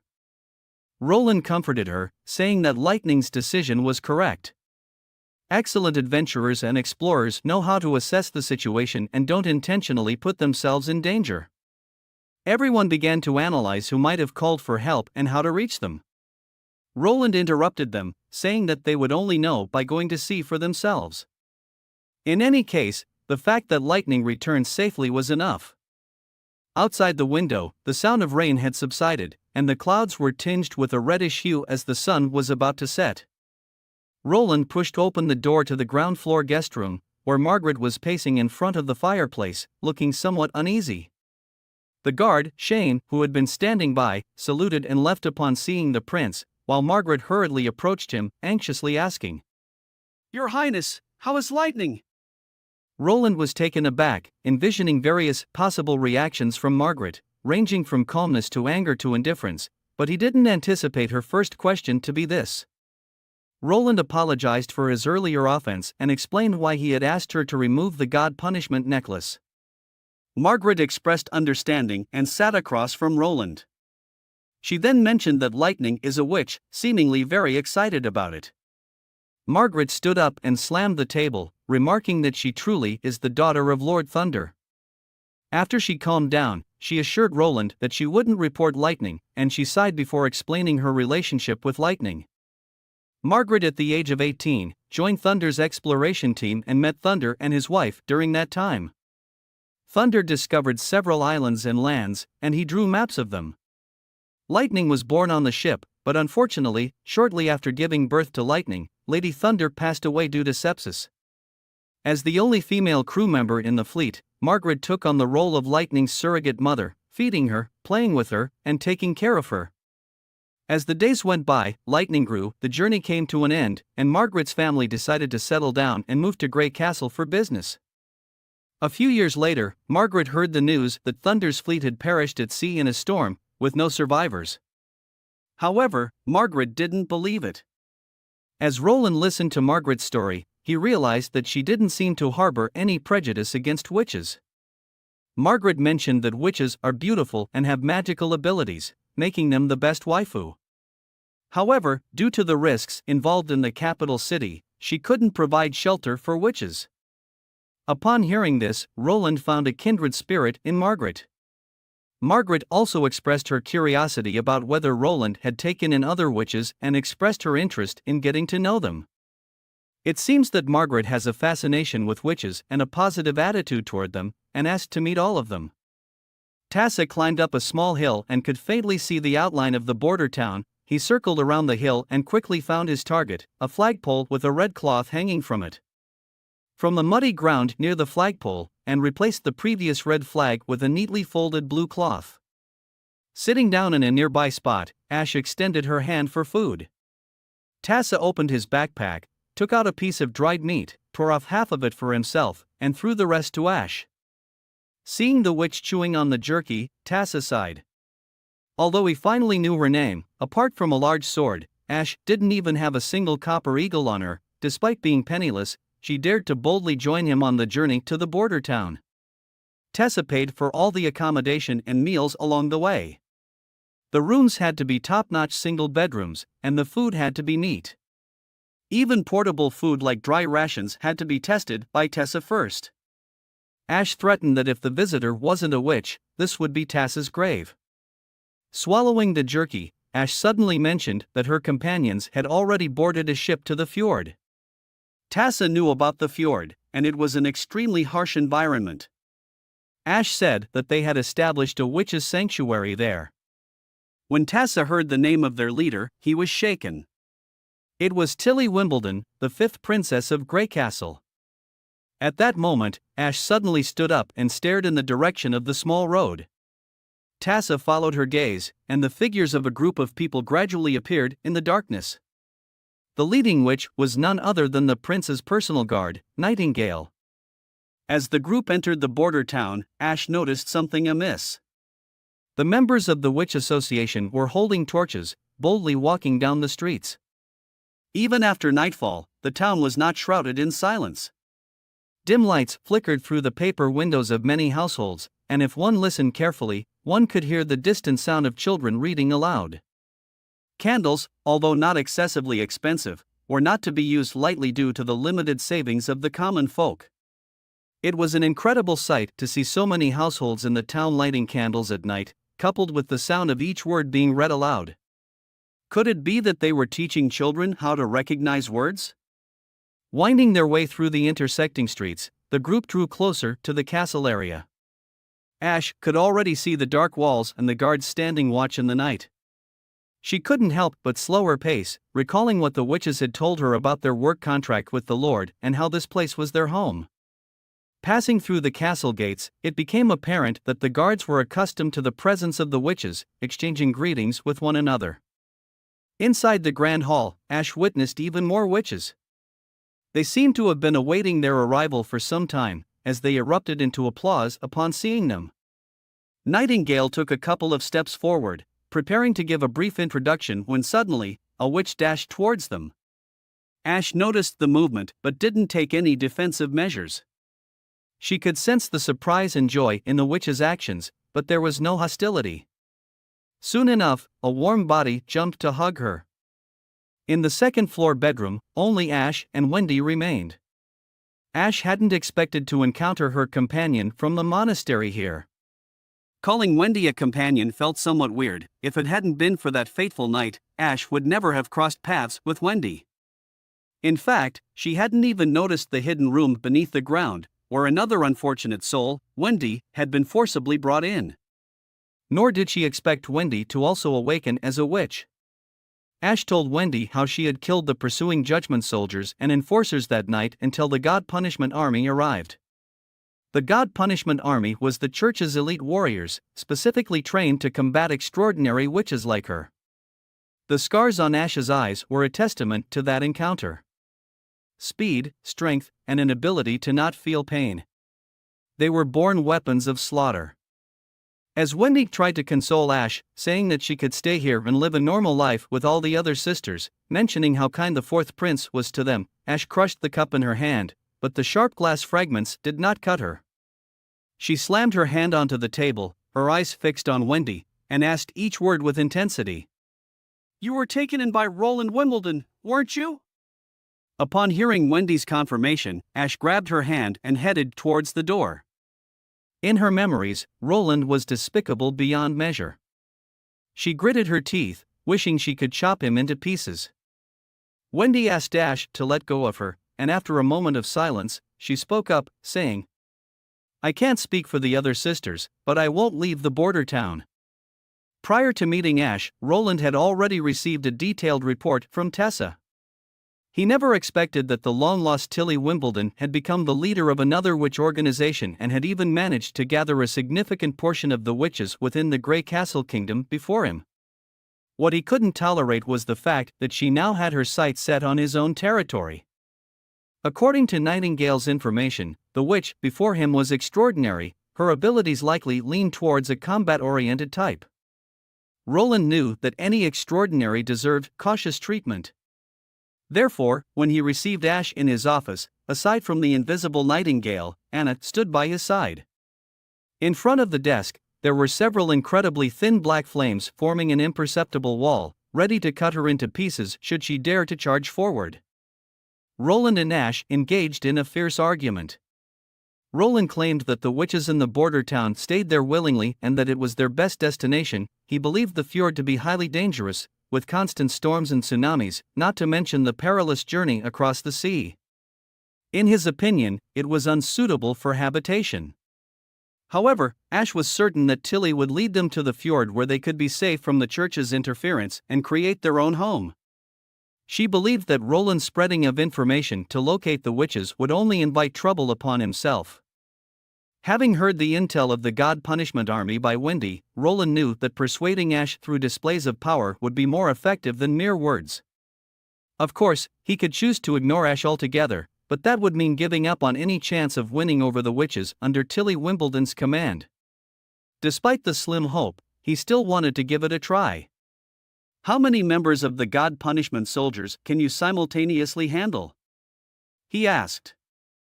Ash's expression appeared somewhat puzzled, but ultimately she extended 3 fingers and said she could handle 3 of them. Roland sat up straight and told Ash, "Let's make it more interesting then." Ash was momentarily stunned, and for the first time, a different expression appeared on her icy face. Roland proposed a fair one-on-one duel. Ash gave him a look that said, "Are you out of your mind?" Roland decided to entrust this honorable task to Carter. The competition was scheduled for 1 week later, and Roland invited Ash to freely explore the border town. During that time, hopefully she could change her prejudice. Just as she turned to walk towards the door, Roland suddenly called out to her. "Wait, have I seen you somewhere before?" Although he was certain he hadn't seen that face before, there was a strangely familiar feeling emanating from the figure's back.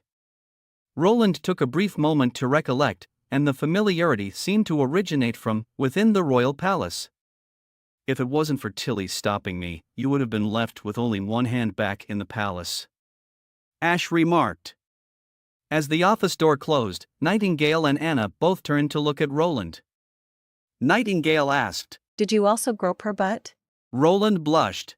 "What you mean also?" Anna interrupted their conversation and asked Roland if he was confident in having the knight defeat the extraordinary witch. Roland was full of confidence because he had his secret weapon. He had long been envisioning the design of a revolving firearm. Round lead bullets and loose gunpowder were simply too outdated. He hoped to create a firearm capable of rapid fire. Kyle Seachy, with unwavering determination, embarked on a commercial ship bound for the border town, along with his family and over a dozen disciples. Leaving behind the alchemy workshop in the city of Crimson Water, he penned a farewell letter to his disciple Charles, resolute in his decision to venture to the border town. Just a few days prior, emissaries from Roland had arrived, seeking to recruit alchemists, accompanied by some fantastical formulas that pushed the boundaries of imagination. Kyle had always believed that the essence of alchemy lay in seeking truth amidst the chaos, but little did he expect that the fourth prince would offer him a revelation unlike any other. The direct current generator and the direct current motor have no structural differences. Essentially, they are the same thing, and their functions can be interchangeable.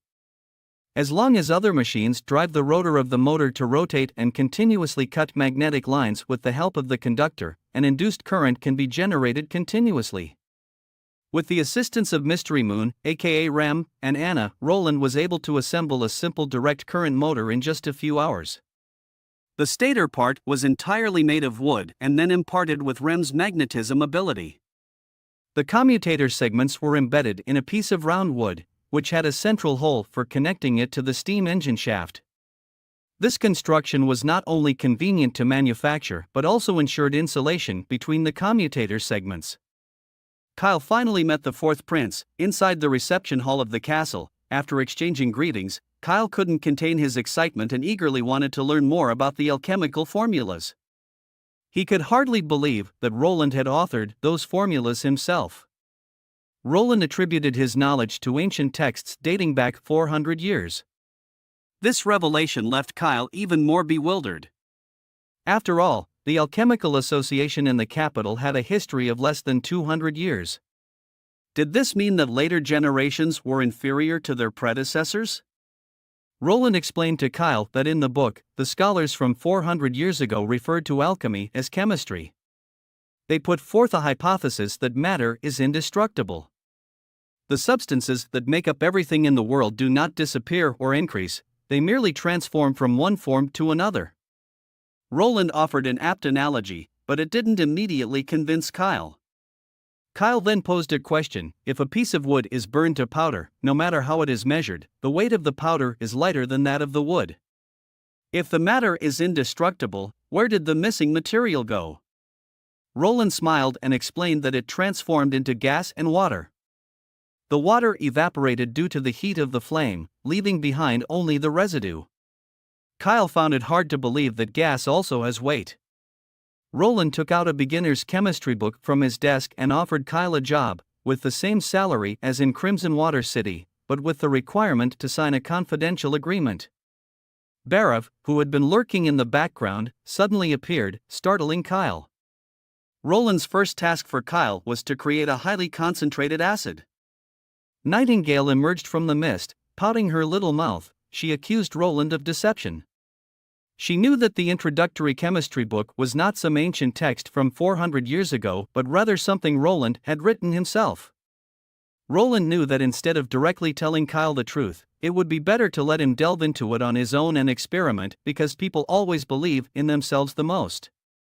Suddenly, Nightingale lowered herself, leaning towards Roland, and asked who had taught him all this knowledge. Before Roland could respond, Nightingale pressed her finger against his lips, saying, "If you don't want to say it, then don't.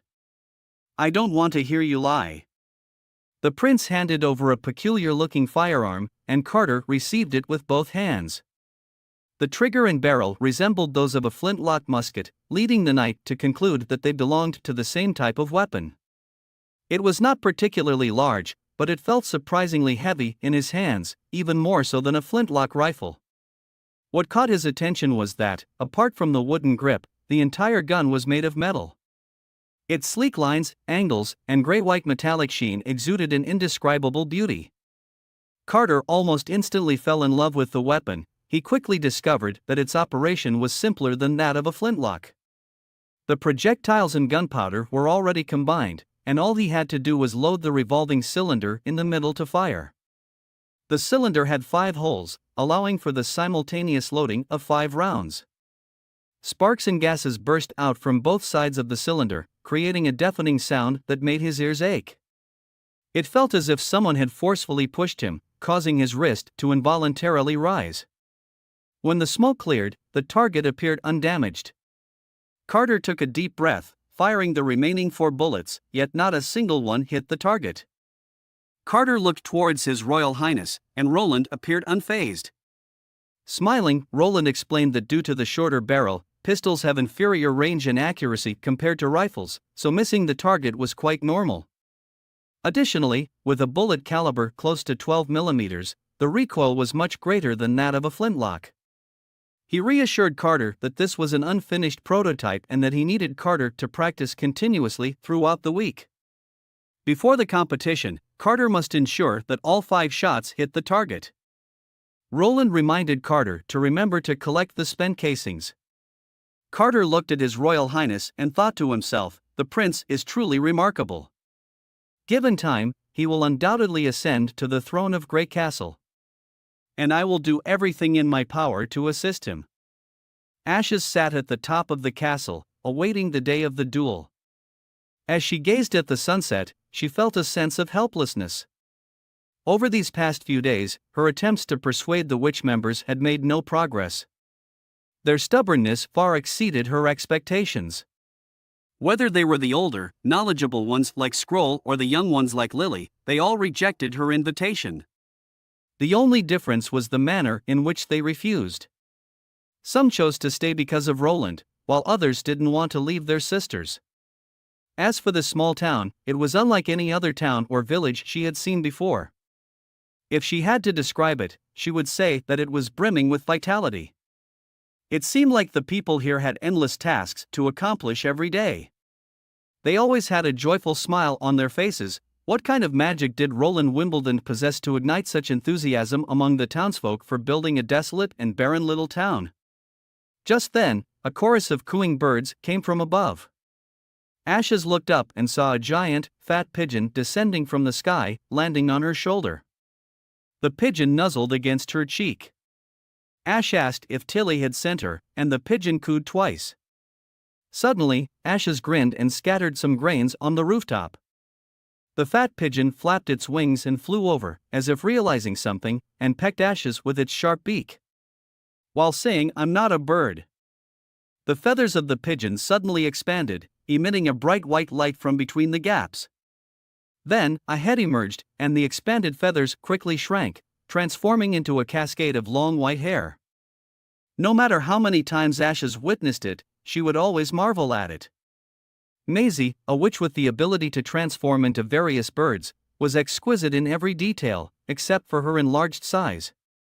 Maisie was eager to meet the new witches, but Ashes sighed and briefly explained the situation. She told Maisie that the witches here didn't want to leave. Maisie thought that since Roland was Tilly's brother and they were both willing to accept witches, it was a good thing. However, Ashes shook her head and mentioned the upcoming duel in a few days. Ashes knew that even if she won, the witches here wouldn't leave. But she still wanted to give it a try. Maisie understood and suddenly remembered seeing a group of about 10 people on horseback carrying the banners of the church when she flew over a nearby city. Ashes let out a cold snort and said, "Apart from the border town, I don't think there's any other place nearby that would require the church to send an envoy. Their noses are as sensitive as dogs.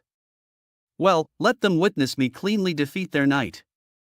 Then I'll tell them the news of the church's arrival. By then, Roland Wimbledon will know just how wrong he was." Above the border town, lightning soaring through the skies, while wearing a pair of wind goggles that Roland made for her, ensuring that no matter how fast she flew, the wind wouldn't sting her eyes. Lightning recalled Roland's comment about her resemblance to Ezreal, though she had no idea who Ezreal was. Suddenly, a white figure darted past the corner of her eye. She turned her head to see a pigeon spreading its wings and gliding through the sky. Pigeons were not uncommon birds, but this one was different. It was an incredibly plump, barbecue pigeon. Without hesitation, Lightning changed direction and charged toward the pigeon. The pigeon quickly noticed the unexpected pursuer and dove down, seemingly trying to escape into the nearby forest to shake off its relentless hunter. They raced through the woods and swiftly crossed an open clearing.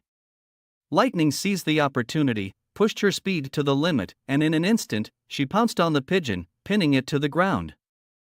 The pigeon struggled but couldn't break free from her grip. Lightning drew a small knife from her waist, ready to finish off her prey. But then, the pigeon unexpectedly spoke, "Don't. Help me, coo." The pigeon inflated into a ball and transformed into a human. Startled, Lightning was startled, nearly dropping her knife in fright. However, she quickly regained her composure. "You're a witch?" she asked. Maisie nodded repeatedly, confirming that she was indeed a witch. Lightning helped Maisie to her feet, and they introduced themselves to each other. Along the way, Maisie pointed to the pendant hanging around Lightning's neck. It was a tracking rune, used for locating purposes. Maisie appeared slightly annoyed because Lightning had just contemplated eating her. However, Maisie quickly explained that only witches could use the tracking rune, and it required a matching magic stone to pinpoint a specific location. Lightning's pendant was given to her by her father when she was a child. Within a few minutes, Lightning and Maisie seemed to have become the best of friends. They flew towards the mystery forest, gathering mushrooms and soaring above the castle. In the evenings, they studied together. As the days went by, the day of the duel drew closer. The weapons were still being improved, and Carter continued his training. He had become familiar with the handgun and was now able to hit the target consistently. On the eve of the duel, as the sky grew dark, Ash finally waited for Maisie to return to her room. Ash was busy cleaning her large blade when she asked Maisie why she had been returning so late in the past few days. Maisie transformed back into human form and pulled out a roasted bird leg from her pouch. The room was instantly filled with its irresistible aroma. It was a bird that Lightning and she had roasted together, and Maisie wanted to share it with Ash. Ash shook her head and was surprised to learn that Maisie also enjoyed eating birds.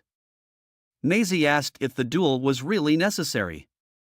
She knew that the witches here would never leave, and the border town is so comfortable that even she herself even wanted to stay. The prince would dine with the witches, laughing and joking together, and the people in the town didn't discriminate against witches. Plus, the witches here could play Gwent with her and keep her company. Most witches live in constant fear and uncertainty, and a stable and comfortable place to live is all they strive for. Take Maisie, for example. Before being accepted by Tilly, she had been hiding in a thatched hut in the slums of the capital city, curling up in the narrow gaps between the roof beams like a true bird, spending each night in fear. Even when Tilly decided to journey east across the sea, Maisie traveled tirelessly, reaching out to the hidden witches scattered throughout the land. Without any breaks, she had likely never experienced such a peaceful and tranquil life before, Ash thought to herself. Ashes couldn't fathom such thoughts. She was terrified, and there was no way she would leave Tilly's side. She confided in Maisie, revealing that this place was constantly under the looming threat of the church, unable to withstand the wrath of the God Punishment Army.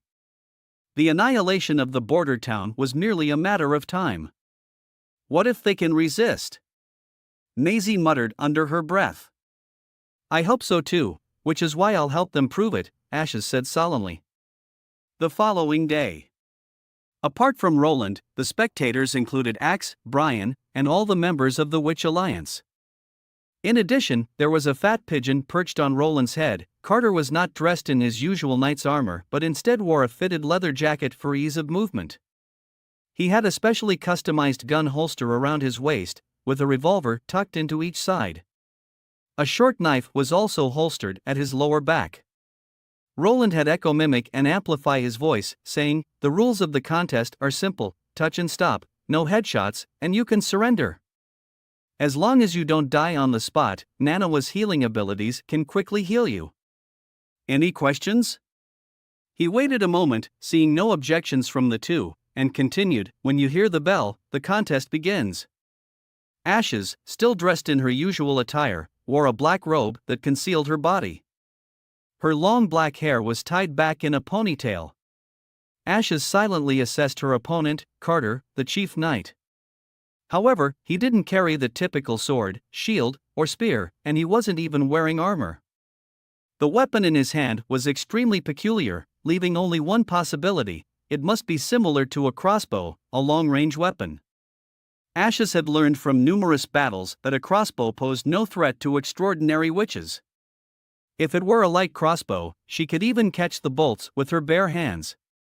However, judging by the confident look on the prince's face, the weapon in his hand was definitely not as simple as a crossbow. Just then, a clear bell rang from the city walls. Almost simultaneously, Ashes made her move. Gripping the hilt of her sword with both hands, she forcefully lifted it forward, causing dirt, grass, and debris to fly into the air, creating a cloud of dust and sand in the direction of the knight. The chief knight's reaction was equally swift. His weapon burst into flames and emitted a deafening roar. Taking advantage of the cover provided by the dust and sand cloud, Ashes launched a sprint from the side. In the blink of an eye, the distance between them was reduced by half. However, Carter did not move from his position, completely disregarding the sand that had hit his face. Squinting his eyes, he aimed his weapon at the approaching extraordinary witch. Once again pulling the trigger. With a thunderous boom accompanied by a burst of fire, Ashes reflexively took a step to the side. In the final moments, the remaining 10 steps were covered in the blink of an eye. She held her long sword upright in front of her and forcefully pushed off the ground with her feet, charging towards the knight like a bull. The third attack from Carter's gun detonated before Ash's eyes. She felt a powerful jolt through her sword, emitting a crisp buzzing sound, followed by a numbing sensation in her right abdomen as if something had viciously grabbed her. Almost simultaneously, she collided with Carter's chest, sending him flying in the air, tracing an arc before crashing to the ground. Only at this moment did she have the opportunity to examine the injury around her waist. However, as soon as she lowered her head, a strong dizziness surged to her brain. She staggered for a moment, nearly falling to the ground. The power that had flowed through her body seemed to have vanished like water, and her limbs became incredibly heavy. Ashes used her long sword to support her body. The numbness of the wound had transformed into an intense burning pain. It felt as if a part of her waist was missing, and she could even see her own vivid red organs. Only by gritting her teeth could she prevent herself from collapsing. Even though she was severely injured, she didn't faint. She stood on the field, displaying the terrifying resilience of an extraordinary witch. If it had been regular bullets or small caliber rounds, she might have been able to endure them with her body alone. Maisie rushed to Ash's side as quickly as possible, wanting to support her, but due to her petite stature, she could only embrace Ash's legs, her face filled with anxiety. Nanoa was already attending to Carter's treatment, while Roland quickly approached Ash's, who was still holding on with the great effort. It seemed that she had been waiting for this moment. "I won," Ash's managed to say before collapsing onto Roland's shoulder. On a street, a woman bumped into a pedestrian. Someone forcefully pushed her, but she remained unmoved, instead watching as the person stumbled back 2 steps. The arrogant expression instantly disappeared from his face. After giving her a fierce glare, the person begrudgingly walked away. Most people frowned and avoided the woman in tattered clothes. And so, she slowly made her way to the entrance of the inner city gates of Grey Castle, the capital. Pedestrians were discussing the princess's coming-of-age ceremony, rumored to be attended by the archbishop as well. Ashes checked her dagger, which she carried with her. Suddenly, a thunderous cheer erupted from the crowd, interrupting her thoughts. She looked towards the inner city area where the kingdom's night order was slowly approaching in a neat formation. The knights at the front were dressed immaculately, shining in golden armor. The royal descendants began to jump off the carriages one by one.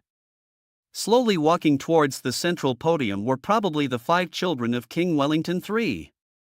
Among these people, Ashes spotted Princess Tilly Wellington. There was no doubt that Princess Tilly was the protagonist of today. Her eyes sparkled with a lively light, as transparent as gemstones. Her simple side-parted bangs complemented her refreshing gray hair, devoid of any adornments. Her beauty stood out among her siblings. The patterns on her dress were not intricate but perfectly matched her demeanor. And most incredibly, she actually looked past the crowd and directly locked eyes with Ashes. Then, she nodded slightly as if greeting her, a smile appearing on her lips.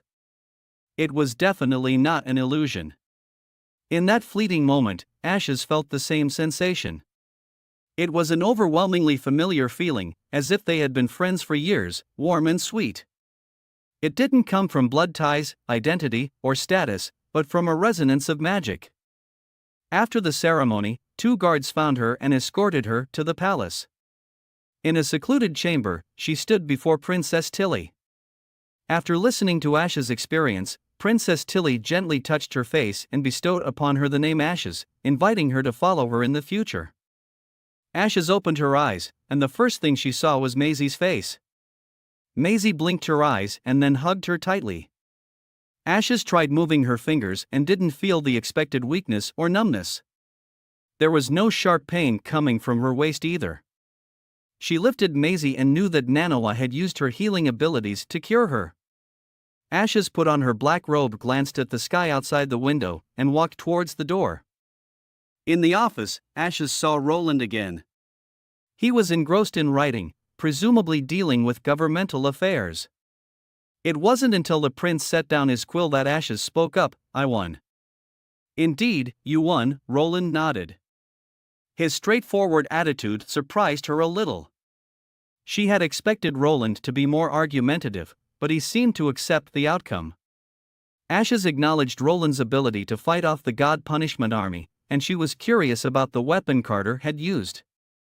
Roland mentioned it was a semi-automatic pistol, and that his soldiers would be equipped with such weapons in the future. Even unarmed farmers could defeat a well-trained judgment soldier with a firearm. Ashes hesitated for a moment and asked if she could have one. "Only if you join the Witches' Alliance," Roland shrugged. "After all, these things are still very rare at the moment." Her refusal was expected, and Ashes had come to bid farewell. She intended to return to the fjord and informed Roland that he could seek refuge there as well. Roland smiled and told Ashes to convey the same message to his sister. The border town was also a place where witches could find sanctuary. Ashes smiled and said she would consider it. Just as she was about to leave the office, the prince called her back, wanting to give her a gift. She paused, turned around, and saw a massive sword placed by the door. It was a sword crafted by Anna, made of pure steel. The sword had a smooth and even surface, reflecting an orange-red metallic luster under the setting sun. Ashes walked closer, gently caressing the great sword. She liked it very much and, before leaving, she mentioned that she would give Roland a gift in return as a gesture of gratitude. A female knight came into the priest's tent. The knight remarked that they could obtain information by capturing and interrogating a few villagers from the border towns, without needing to see the Lord. Nyla smiled and replied, "Seeing the Lord is inevitable. If he truly harbors witches, he will be executed on the spot. But if the rumors are false, the church will continue to cooperate with him." Suddenly, a cry rang out, "Enemy attack!" The knight's tranquility shattered as the camp erupted in chaos. The female knight strode towards the front of the tent, only to be met with a thunderous blast. All the knights lay on the ground, while the female knight. Blood gushed into the air, illuminated by the flickering flames of the campfire. The female knight collapsed weakly to her knees, her body splitting apart and slowly falling to the sides, coming to rest at the feet of a woman. The priest trembled in fear, entire body shaking, while Ashes caught sight of a fallen book on the table, stirring painful memories of the past. She and those innocent little girls had all been deceived by that very book. With a mighty swing of her greatsword, she lunged toward the priest. Ashes buried the bodies, knowing that the secrets of the witches' alliance would eventually be exposed. However, this act bought them 2 or 3 months of time. Maisie caught the pigeons that connected the envoy and the church, and they roasted and ate them. This was a macabre gift from Ashes to Roland. There was one thing Ashes didn't mention: by doing this, she had essentially made the decision for the prince. When the church discovered the envoy's loss of contact, they would undoubtedly blame Roland. Even if he wanted to betray the witches, he wouldn't have the opportunity. With everything in order, the sky was gradually turning pale on the horizon. Ashes reached out and gently stroked Maisie's head, telling her that it was time to part ways here. Ashes knew Maisie loved this place, and Maisie lowered her head, showing a hesitant expression. She also loved Tilly and Ash. Ash smiled and assigned Maisie a task to fly back once a month and inform them of what was happening in the border town, while also bringing back news to the border town. This way, they could establish a connection between the two sides. If the town ever faced danger, Maisie could help them escape Greycastle and head to the fjord. Roland invited the Eltec couple to join him for dinner. Like her husband, Eileen had also become a teacher. After chatting for a while, Eileen cautiously asked why Roland had sought them out. In truth, Roland wanted an experienced person to come and perform in a play. Being on stage and acting had always been her dream. Roland handed over 3 scripts, one titled Cinderella, describing a touching love story between a common girl and a prince. Another called Le coq chante à minuit. which revolved around the rebellion of the lower-class people. And the last one titled Witch's Diary, an original work by Roland and Scroll that told the story of 3 girls who awakened witches and together overcame their enemies. The unexpected return of Maisie to the border town surprised everyone. Her return was warmly welcomed, and the Witch Alliance gained a new member. What deeply moved her was that the welcoming feast was held in the castle's backyard, where a long iron frame was adorned with a variety of meats, available for anyone to take and grill as they pleased. Maisie almost ate until she was stuffed before finally stopping. In the afternoon, Roland proceeded to test her abilities. Maisie's ability manifested as the power to transform into various birds, provided that she had seen them before. The transformation consumed a significant amount of magic, allowing her to change forms consecutively 4 to 5 times a day. She could transform into sparrows, seagulls, parrots, and many more.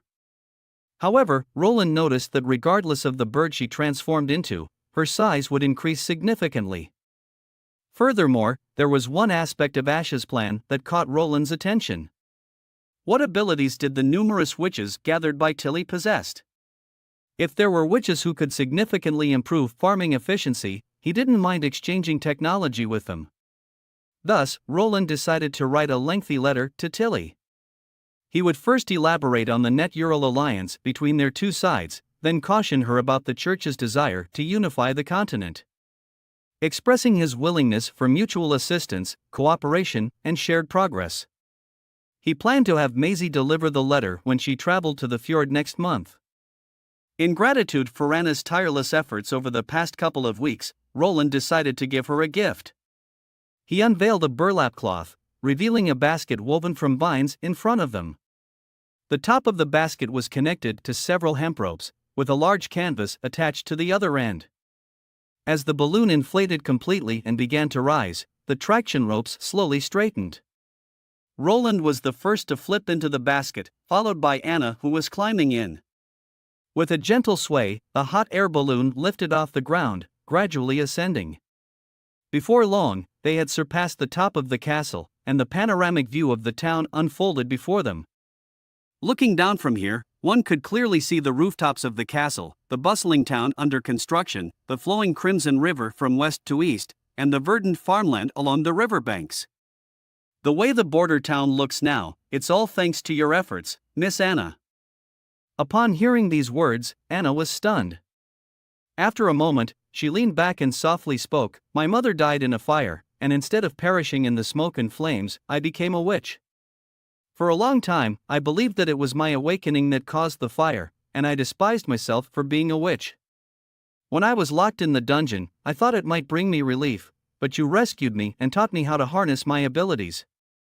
I never imagined that fire, apart from bringing destruction and pain, could have so many uses." Anna paused for a moment. "To have met you, I should have felt immensely content, but now I find that my thoughts have changed. Sometimes I feel a suffocating unease in my heart, longing for more." After the hot air balloon had stayed in the air for half an hour, it slowly descended into the castle courtyard. As soon as the prince climbed out of the basket, Scroll and Wendy immediately approached him, giving him a lecture and advising him not to take unnecessary risks. The prince made a couple of excuses before wisely changing the subject. The other witches also wanted to try the hot air balloon.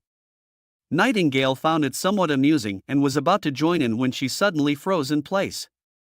She saw Anna carried out of the basket by Roland, with a twinkle in her eyes and a blush on her cheeks. The other witches clamored to ride in the hot air balloon as well. Soon enough, the balloon inflated again, and this time Anna and Nanawa soared into the sky. Nightingale stood on the outskirts of the crowd, gazing blankly as the hot air balloon became smaller and smaller. It was then that she realized why she had used her abilities in the courtyard. Glancing back at Wendy, who was looking around with a bewildered expression, Nightingale quickly walked away. After dinner, Nightingale returned to her bedroom, hugging her knees. Wendy entered the room and closed the door behind her. "I saw everyone riding in the hot air balloon, but you sat alone on the side," Wendy said. "It's nothing," Nightingale replied, turning over. Wendy sat on the edge of the bed, gently straightening her posture and staring at her for a while.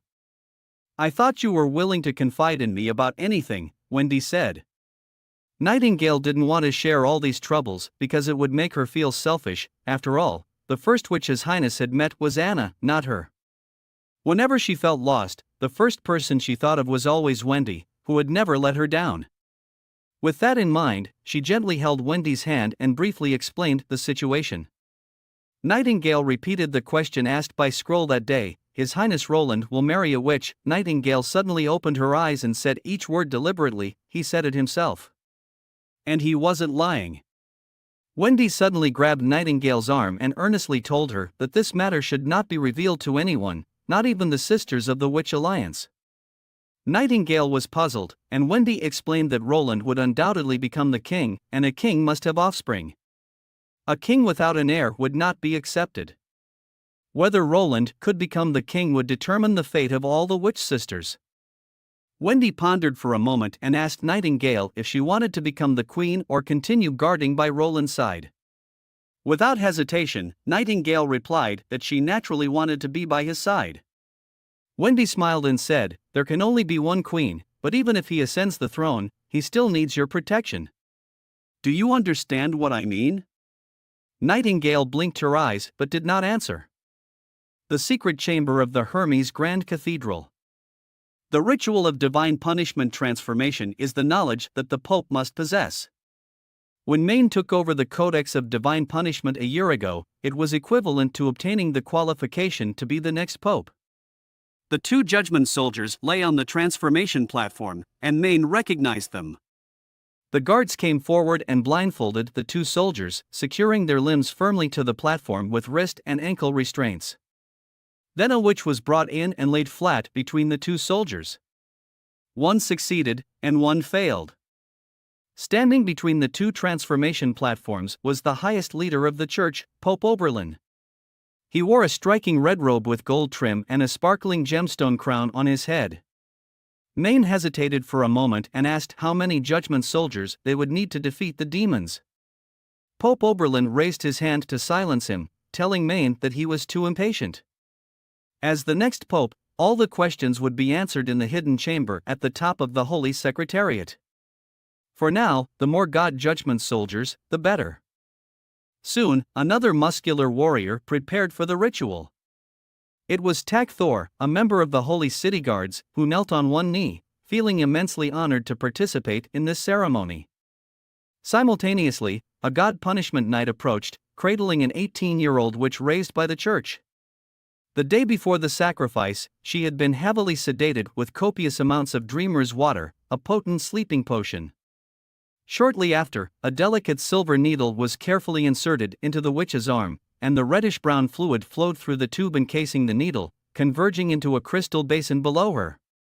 At the bottom of the basin lay a layer of pale blue God punishment stones, gradually being submerged by the crimson fluid until the entire basin was filled. Soon, the God punishment stones began to undergo a transformation. Looking through one side of the basin, one could witness the blue stones absorbing the blood.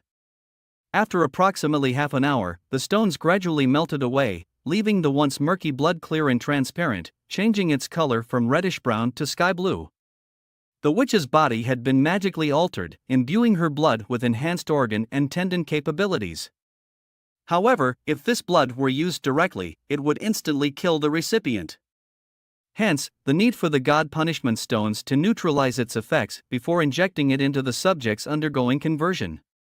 Even so, this blood still damaged the recipient's consciousness, gradually eroding their emotions and intelligence, leaving behind only instincts and remnants of strong will. The surviving God punishment knights would possess enhancements comparable to ordinary individuals and would also possess anti-magic properties when not wearing the God punishment stones.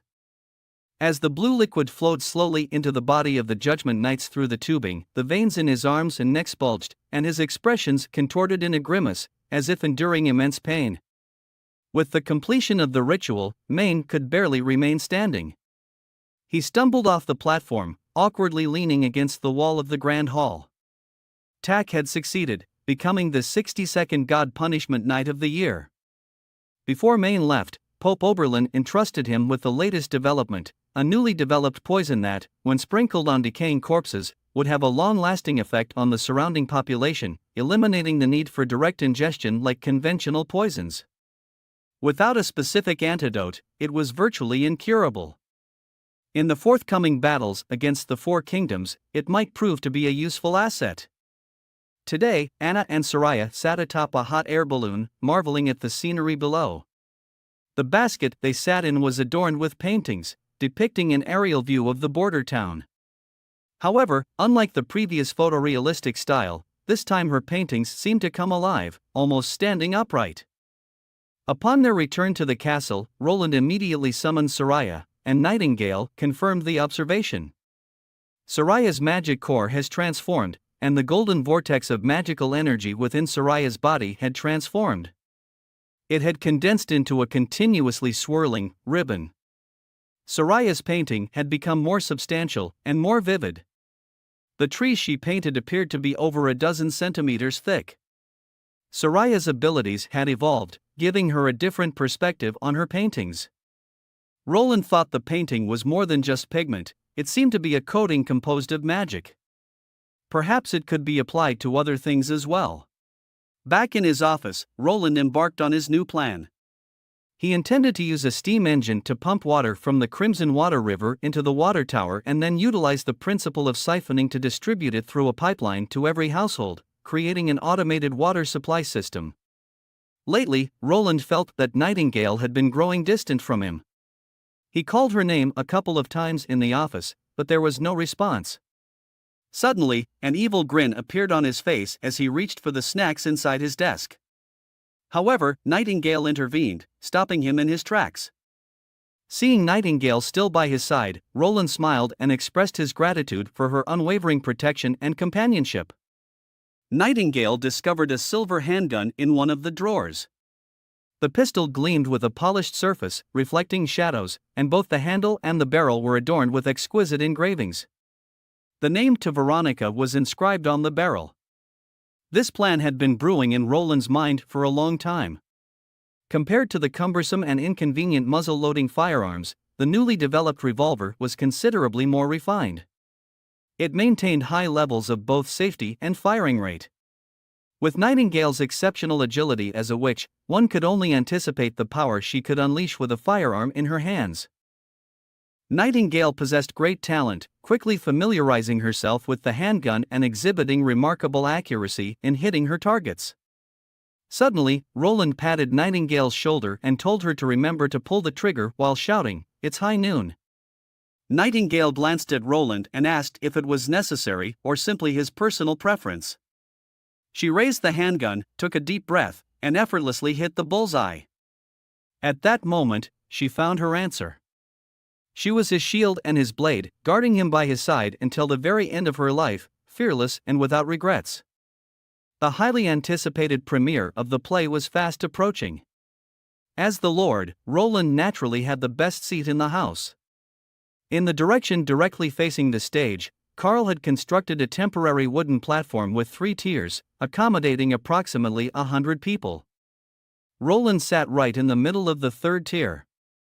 On one side of him were the members of the Witch Alliance, with Anna seated right beside him, while on the other side were the representatives of the Merchant Guild, with Margaret being the closest. A chubby merchant named Hogg, who had already devoured his 10th giant dumplings, asked Roland if he could sell him the recipe. Another merchant held a mug in his hand, appreciating its elegant design and waterproof coating.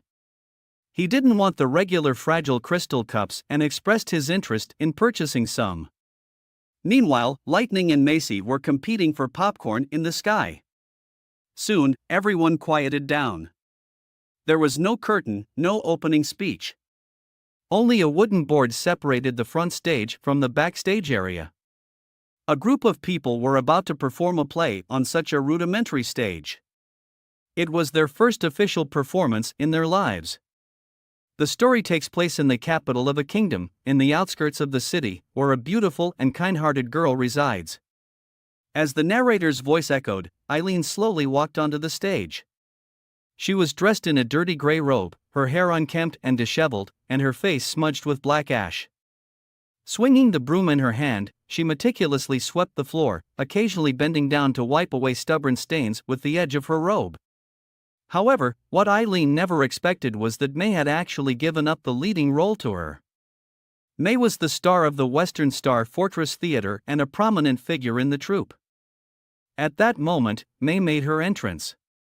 This scene depicted the initial conflict between the wicked stepsisters and Cinderella. Under the sisters' bullying and humiliation, Cinderella could only respond with tears, hiding in the basement and silently crying in front of her mother's portrait. May's elevated demeanor, precise movements, and unhidden contempt in her eyes overwhelmed Eileen with a strong sense of oppression. May forcefully pushed her, and Eileen was supposed to pretend to fall. However, under May's icy gaze, she involuntarily took a few steps back and tripped over herself, falling to the ground with little cushioning. Her elbow collided with the stage floor, sending a sharp and burning pain through her arm. May's gaze no longer lingered on her. She walked to the center of the stage, facing the silent audience in the square, and began her monologue. May was too convincing, her disgust and disdain towards Eileen felt all too real. Even sitting here, one could sense her cold and heartless demeanor. Eileen was somewhat stunned. May's exquisite acting captured everyone's attention, But Eileen hadn't fully immersed herself in the performance. It wasn't until May finished her act and passed by her, with the flowing hem of her dress brushing against Eileen's face, that she snapped back to reality. The next scene began. Cinderella's stepsisters were going to attend the prince's banquet that night, while Cinderella was trapped in the basement, clad in dirty rags and without even a pair of shoes. Suddenly, smoke filled the stage, and a young girl emerged from it, introducing herself as a witch from the Witch Alliance. The audience displayed various expressions of surprise upon seeing the witch. The little witch was here to help the kind-hearted Cinderella. This was Roland's plan to adapt the original story, promoting the kindness of the Witch Alliance and subtly guiding the people to eliminate their prejudices against witches. Nanawa's portrayal of the little witch was the perfect choice since she had already become an idol-level figure in the First Army.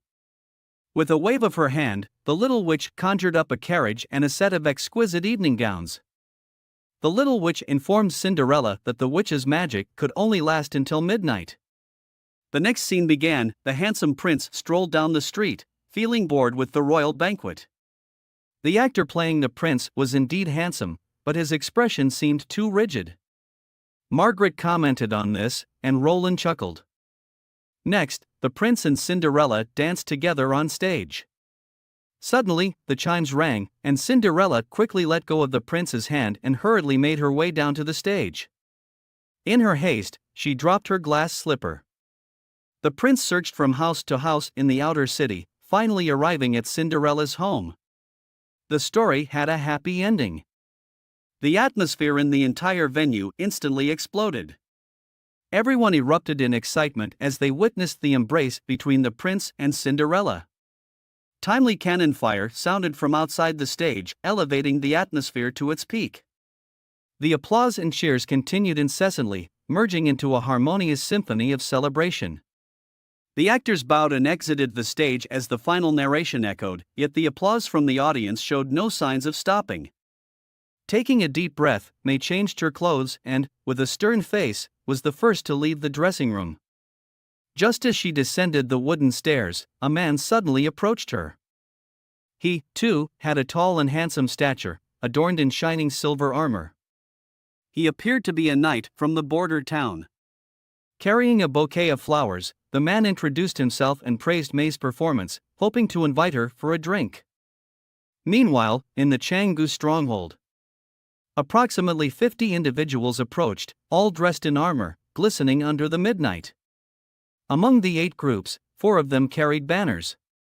3 of these banners bore the emblem of the Twin Towers, symbolizing the Grey Castle royal family, while the other banner displayed a horse head, which Petrov recognized as the insignia of the House of Or, from the Northern Territory. A man stepped forward from the ranks of the knights. It was Raymond, the envoy of King Timothy. Petrov took a deep breath, realizing what was going on. Since the other party was not an impostor, he had no reason to turn away the envoy of the new king, as doing so would be tantamount to making an enemy of the Grey Castle. Of course, this news needed to be promptly conveyed to His Highness Roland. He dispatched his knights to the border town and ordered the gates to be opened. Standing at the city gates, he noticed that aside from the spirited 10 or so individuals at the forefront of the group, the rest of the knights seemed worn out. They slouched on their horses, appearing as if they could collapse at any moment. The envoy's entourage was nothing more than a ruse. Among the 50-person group, there were only 13 true knights. The rest were mercenaries disguised as knights, under the influence of church pills, now more obedient than hounds and more ferocious than demons. This was the key to Raymond seizing control of the city gates. The following day, in the border town, the backyard water tank was already filled with water, and he turned on the tap, allowing the water to flow through the pipes. Roland introduced the faucet, explaining that they no longer needed to fetch water from the well and could now take baths every day. Lightning stuck out his tongue and licked the never-ending droplets of water. "It tastes quite sweet," she remarked. Maisie stuck her head out from under Lightning and followed suit. "It's pretty sweet, Koo." Nanawa tried to bring her head closer, but Roland stopped her and explained that the water must be boiled before drinking. "So, you spent a whole week in the castle just to make bathing more comfortable?" Lily sneered and whispered, truly a noble who enjoys extravagance. Scroll intervened to stop Lily, but Roland waved his hand, indicating that he didn't mind. Shortly after the prince returned to his office, Scroll followed suit. She apologized once again, and Roland smiled, assuring her that he didn't mind at all. Scroll recounted Lily's story, explaining that she no longer easily trusted others after being deceived.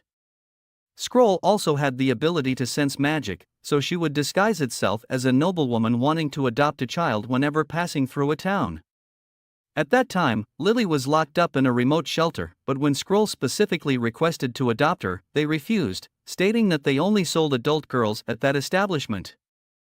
She grew suspicious and had Nightingale examine the account books in this place. It was discovered that in the past decade, a total of 3 witches had been found in the shelter, all of whom were sold to the church. Those with attractive appearances were sold to nobles, while those who went unnoticed were killed in the shelter's woods. However, when they attempted to disperse this group of girls, most of the people glared at them with anger, as if they had taken away their chance of being adopted by nobles. Lily was initially the same until Hakura took her on a trip to the woods behind the small building.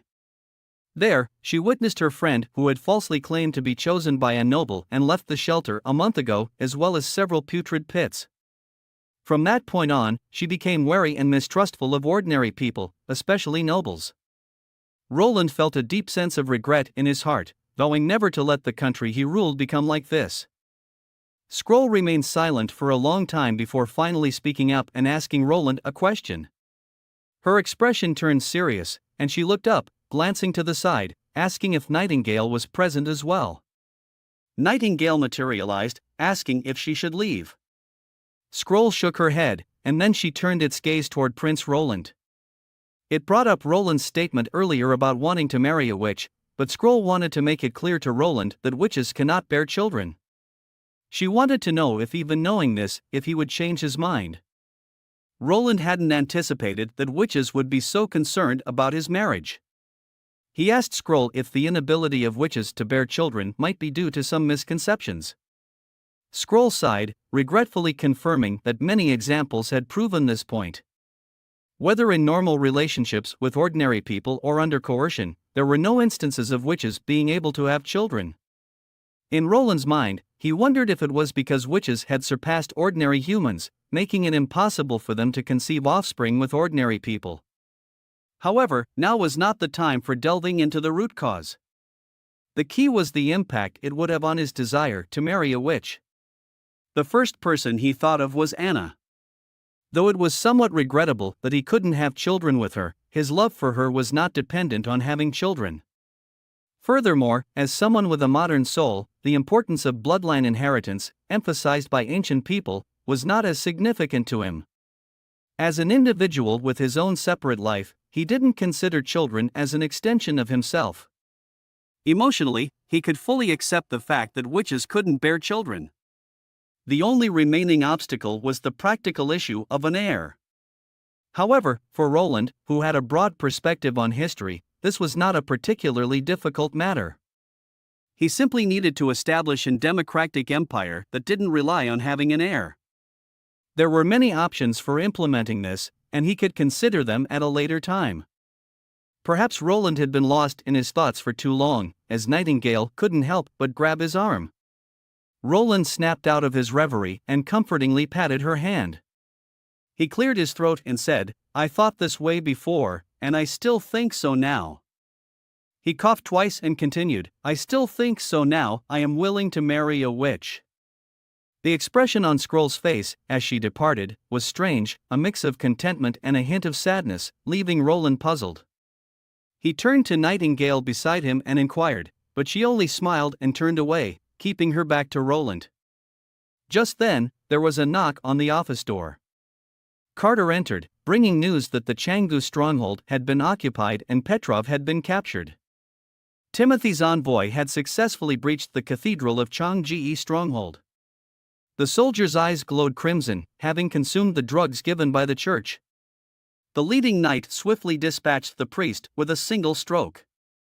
In the basement, they discovered 4 large chests filled with thousands of pills.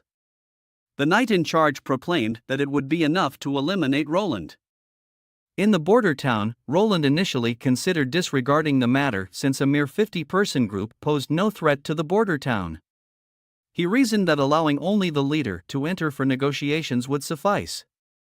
However, considering Petrov's cautious approach, he deemed it better to keep track of the envoy's movements. With this in mind, he summoned Lightning and Maisie, instructing them to fly to the stronghold and assess the situation along the way. After an hour had passed, the two witches completed their reconnaissance and returned to the castle. They discovered that over 1,000 people had departed from Changji's stronghold, far surpassing the 50-person envoy. However, only 6 of them seemed riding on horses, while the majority of the remaining infantry lacked proper armor and wielded an assortment of weapons. If Timothy intended to resolve the situation by force, it would be impossible for them to overlook the battle that had erupted between Changji's stronghold and the border town. Duke Ryan's coalition of over 200 knights couldn't even reach the outskirts of the town, let alone these militias without proper equipment and horses. Knowing the course and outcome of the battle, and still advancing towards the town, it could only mean that they were confident in breaking through the town's defenses. Roland couldn't help but think of the church's pills. He had previously speculated whether the church, while supporting himself and Garcia, had also extended its support to Timothy. If these people possessed the pills, the situation would be entirely different. It could enhance the running speed of humans to that of horses within a short period of time, while also eliminating the fear of pain. In other words, the line of defense would face the charge of over 1,000 painless knights, and if even one person managed to break into their defense, it would result in casualties for the First Army. Roland instructed Lightning and Maisie to bring Nightingale with them to keep watch, but requested that they observe from a distance. Just as the 3 of them were preparing to leave, Roland stopped them and emphasized the importance of protecting themselves. After the witches departed, he felt a slight unease, realizing a significant mistake he had made in his work. His control over the intelligence regarding Changji's stronghold was too weak. If it weren't for Petrov's dispatching messengers, Roland might have found himself in a situation where the enemy was at his doorstep before he even noticed. Once engaged in hand-to-hand warfare, it would be devastating for the First Army. I'm still too young, too naive, Roland thought. He reflected that after the war he need to work on his intel, as well as he should also place his own personnel around Petrov. Anna interjected, informing Roland that it wasn't the time to lament. The army of 1,000 people would take at least 3 days to arrive, and the border town still needed Roland's command. She comforted Roland, telling him no matter what happens, they will always be on his side. At the outskirts of the town, Roland received accurate information that the majority of the enemy did not possess the God Punishment Stone. He stood atop a hill, observing hundreds of people digging several large pits on the ground. Curious, Lightning asked what these pits were for. Roland replied that they were constructing bunkers. Brick walls would be built around these holes, leaving a gap for the musketeers to fire from within. Behind them, a defensive line would be formed, consisting of cannons. The artillery units had increased from 4 to 20 groups, with each group equipped with a 12-pound field cannon. The latest field cannons had an effective range of over a kilometer. Roland quickly formulated a preliminary battle plan in his mind. With a smile, he said to the witches, "If you want to eat something, go to the cafeteria and tell the chef." Maisie and Lightning happily dashed toward the cafeteria. Nightingale held Anna's hand and informed her that when the enemy attacked, she hoped Anna would take over the duty of guarding His Highness and protecting him. Nightingale had to carry out a special mission. Anna glanced at Nightingale for a moment and nodded. Shortly after, the two of them then made their way towards the cafeteria. 3 days quickly passed, and the defense line was nearly complete. The enemy force of 1,000 men advanced toward the border town. 2 leading knights looked disdainfully at the militia behind them. These militia members had not received specialized training and relied solely on pills provided by the church to be of any use. One of the knights sighed, wondering why they had trained in martial arts from a young age when now, even unarmed farmers could join the battlefield by taking a pill. The knight's words furrowed Raymond's brow, but it wasn't the time to dwell on such matters. In the forest through which the enemy passed, Nightingale's figure emerged. The scout in the vanguard reported that they had discovered the town's military forces up ahead. Raymond took a look through his telescope. According to the information gathered from the wolf and elk families, they primarily relied on a long-range weapon to counter the knight's charges. This weapon could launch an attack before the knights reached their top speed, accompanied by flashes and deafening sounds. It resembled a large crossbow but shot projectiles much faster than arrows. The other knight quickly grasped the key point that although these weapons had tremendous power, they couldn't fire continuously. Raymond nodded. He knew that these 1,500 peasants who had taken the pills could run as fast as horses, and by relying on a swarm tactic, they could swiftly break through the defense line and capture the border town in one fell swoop. Just as Raymond was preparing to give the order to adjust the formation, the corner of his eye caught a glimpse of a white figure. He froze, tilting his head as if he heard, "Are you sure?" He looked at the knight beside him, then glanced around, feeling that he might be hallucinating. He raised his long sword, preparing to order the troops to form a sudden formation, but then, among the militia, Echo appeared, mimicking Raymond's voice, shouting, "Swallow the pills and charge." In an instant, 1,500 people swallowed the pills without hesitation. Raymond angrily stared at the other knight, thinking he was behind this trickery. Suddenly, Nightingale emerged from behind him, holding a silver revolver in her hand. She said, "It's high noon." Raymond felt as if his head had been struck by an iron hammer, and the world spun as darkness engulfed him. The other knight stared blankly at Raymond, who had fallen from his horse. The back of his head had completely exploded, revealing a mixture of red and white gush. Then he heard his own voice ringing out. It shouted, "Charge, everyone!" No, he hadn't spoken at all. He covered his mouth and looked behind him. The militia members were eagerly swallowing the pills and charging forward, callously trampling over Raymond's lifeless body as if a human wall was surging toward him. It was the witch, he realized. The witch had imitated his voice. He commanded everyone to stop, but his voice was like a tiny splash in the surging crowd. The rampaged militia had lost all rationality, and some of them were even charging toward him. The situation had completely spiraled out of control. No matter how loudly he shouted, his voice was drowned out by the fervent roars of the crowd. He swung his weapon at the nearest militia member. He surveyed his surroundings, determined to find the witch responsible for this chaos. The battle had commenced, and 20 cannons erupted in unison. Even when struck by bullets, the medicated militia soldiers, their limbs shattered by exploding shells, continued their charge. They swiftly advanced towards the forefront bunkers, with Brian peering through a firing window, observing the encroaching enemy. Gunfire resonated from the leading bunkers as the enemy drew nearer. Prior to the battle, the First Army had been informed that the adversaries were deranged individuals who had ingested church-induced pills. Therefore, the sight of the enemy relentlessly charging through the hail of bullets did not daunt the soldiers. Instead, it ignited their fighting spirit, as the First Army had grown accustomed to confronting such monstrous creatures. The enemy soon closed in within 150 meters. Brian took a deep breath and exclaimed, "Open fire!" The soldiers had eagerly awaited this command, and they wasted no time in pulling their triggers at the carefully aimed targets. In an instant, the bunker was filled with the symphony of gunfire. The first adversaries to cross the firing line were struck by the crisscrossing bullets from both sides, their blood spilling from their waists as they staggered a couple of steps before collapsing to the ground. Brian noticed several individuals attempting to scale the top of the frontline bunker, intending to launch a surprise attack on the soldiers inside. However, they were thwarted by the enclosed bunker that blocked their entry. Without hesitation, Brian redirected his aim and systematically dispatched each exposed assailant.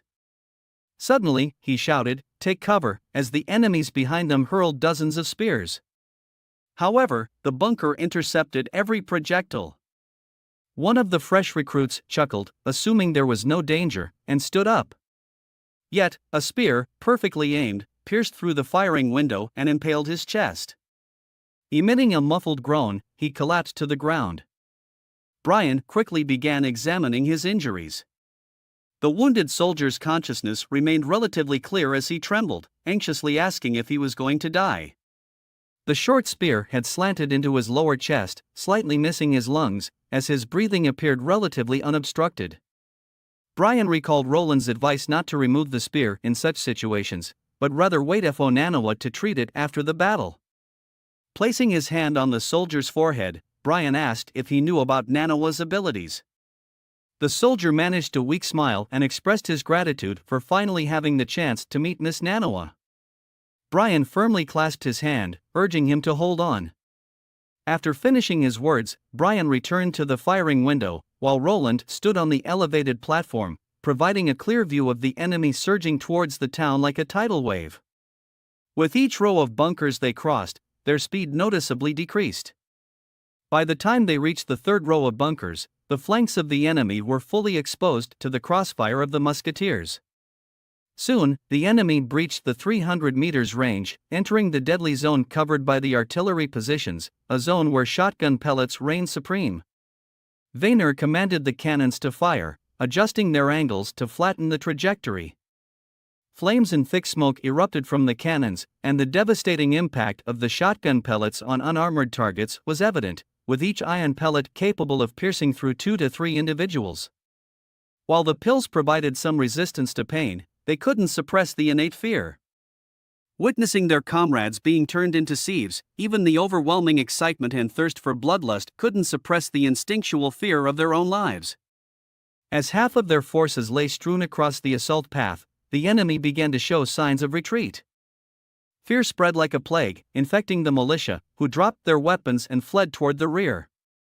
The leading cavalryman ordered them to come back, but soon enough, a high-velocity artillery shell landed on his head. Roland, observing from the walls, saw the deserters and knew they were never truly a resolute unit. Without the pills, they were just a group of untrained civilians lacking practical combat experience.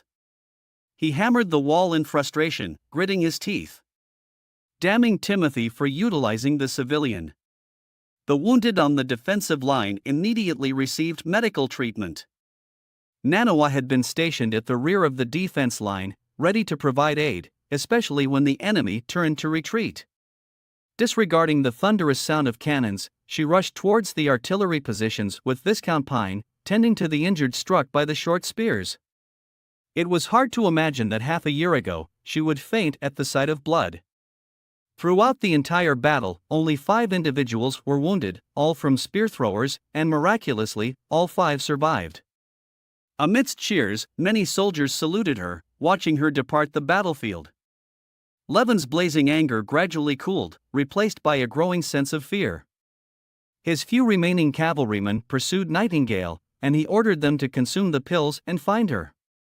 Suddenly, 2 massive vines descended from above, ensnaring the 2 cavalrymen.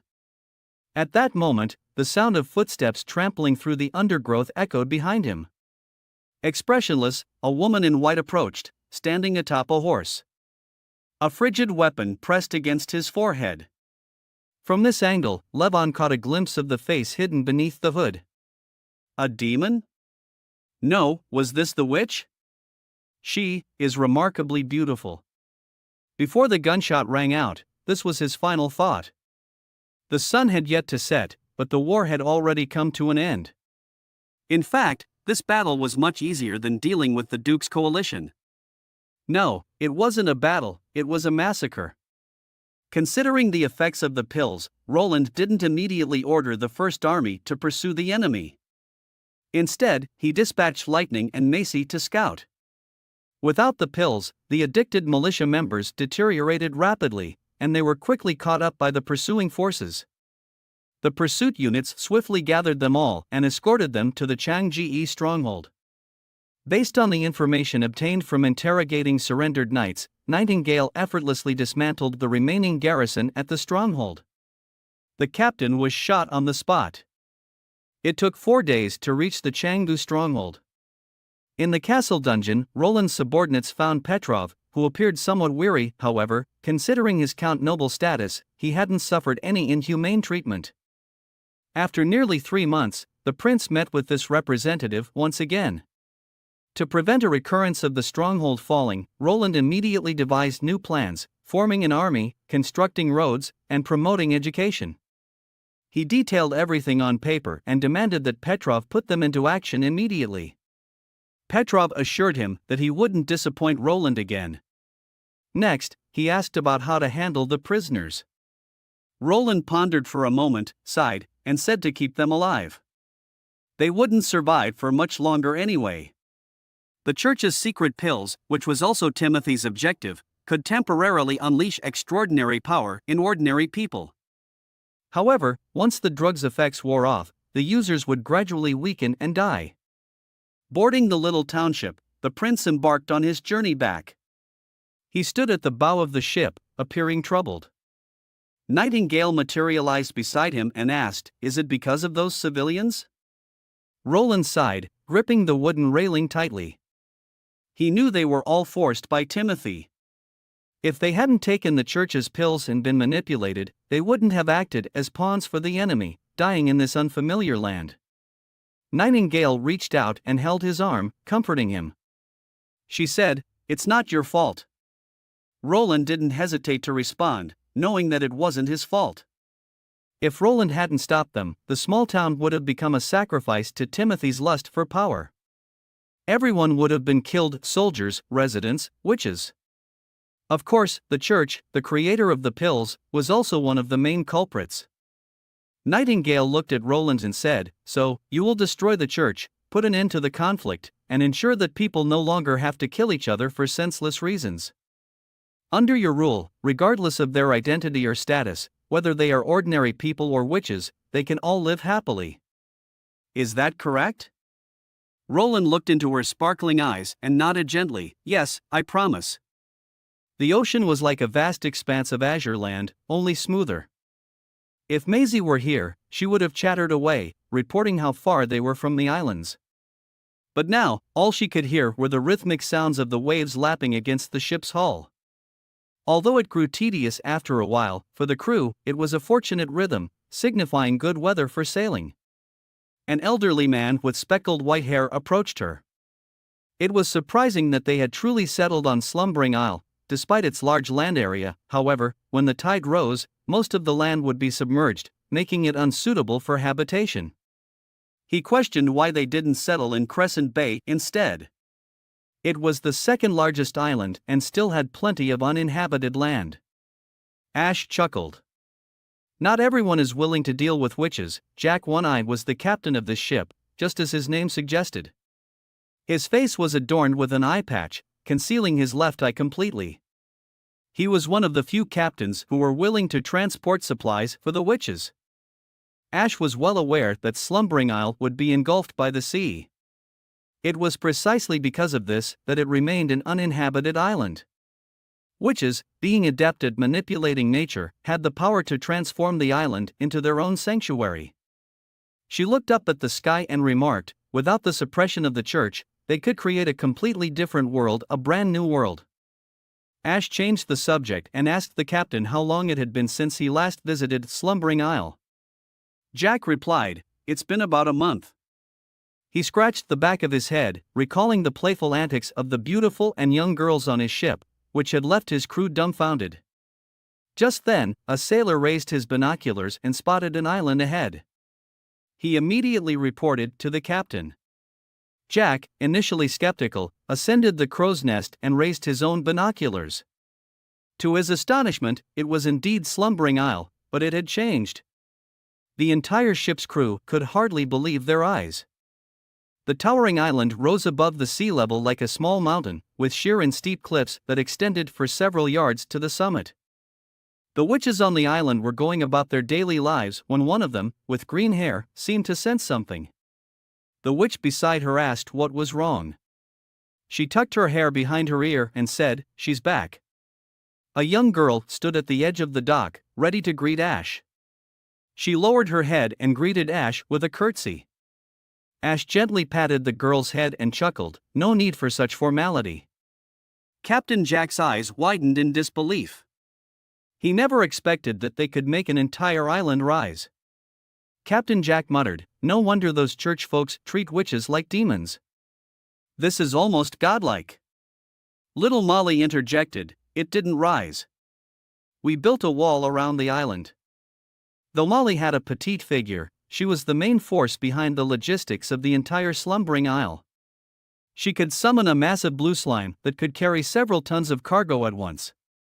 Captain Jack looked disdainfully at the crew behind him and told them that not a single one of them could match the abilities of a young girl. He walked towards the center of the island, where various houses had been constructed. These buildings were unlike the typical wooden or stone houses. They seemed to have emerged from the depths of the earth with their foundations seamlessly integrated into the ground. The island had two docks, one built at sea level and the other suspended in midair. During high tide, the aerial dock aligned perfectly with the sea surface, and during low tide, it returned to the surface. Molly pointed towards the northernmost house and informed Ash that it was Queen Tilly's palace. Ash nodded, bidding farewell to the two before walking briskly toward the north. The creator of this new home was Tilly Wimbledon, the Witch Queen. Unlike royal palaces, this spacious house had no guards or locked doors. Ash walked through the courtyard and entered the grand hall, only to see a familiar figure with brown hair standing before her. She silently approached from behind and covered the brown-haired woman's eyes with her hand. "I'm back, Tilly," she said softly. Tilly wore a brown silk glove with a sparkling ruby embedded on the back of the hand. She explained that the magical gemstone altered the way magic operated. Tilly removed the glove and handed it to Ash, instructing her to imagine magic as something tangible and then release it through the stone. Deep in thought, Ash pondered for a while but failed to produce even a spark of electricity. Tilly had previously tested many individuals and found that out of 100 people, only 2 or 3 could quickly comprehend and unleash lightning through the stone. This raised a question in Tilly's mind: what exactly was magic? The abilities of witches varied greatly, but if the same abilities could be replicated using these stones, she was uncertain whether magic was artificial or naturally occurring. It was said that these magic stones were discovered in ancient ruins. There was a ruin rumored to be located in the eastern forest near Sea Peak County. Tilly expressed her desire to visit it personally. However, Ash interrupted, saying that it is one of the most dangerous places in Grey Castle. She had heard that Garcia's black sail fleet had set sail with the purpose of reaching Sea Peak County, which happened to be Timothy's territory. Ash suspected that Garcia intended to use his fleet to initiate a large-scale war. Tilly's expression grew concerned. If the internal conflict continued, the church would take advantage of the situation and Grey Castle would suffer the same fate as the kingdom of Yeongdong, being swallowed by the church. This statement left Ash momentarily stunned, as if she saw the image of Roland. Tilly quickly noticed her unusual reaction and asked what was wrong. Ash rubbed her forehead and explained that Tilly's demeanor just now resembled that of Roland Wimbledon, as Roland had uttered the same words. Tilly became intrigued, surprised that Ash had encountered him. Tilly expressed her curiosity and wanted to know what Ash had gained from their encounter. Upon hearing Ash's account, Tilly pondered for a moment before speaking up. "This person isn't Roland Wimbledon. He has been replaced." Ash was taken aback by this revelation. Tilly squinted her eyes, knowing that Roland had gathered a significant number of witches around him. She suspected that one of the witches had taken control of him and assumed his appearance. Having grown up alongside Roland, Tilly knew him better than anyone. Roland was a person who willingly embraced debauchery, lacked ambition, had a penchant for women, and was both sleazy and detestable. His lies were always full of loopholes. Ash raised an eyebrow at Tilly's response, surprised by her remark about how Roland was perceived in Tilly's mind. Tilly sighed and admitted that despite everything, she still needed to establish contact with the Witch Alliance in the border town. After all, Roland was her brother, and even though his character was flawed, he wasn't irredeemable at his core. Compared to the other princes and princesses, he was the least harmful. Ash couldn't help but think of Wendy and the witches in the border town. She believed that those witches wouldn't resort to such actions. Furthermore, she had left Maisie there, and by the end of the month, she would bring back more news from Bordertown for Slumbering Isle. Tilly stood up and looked at Ash.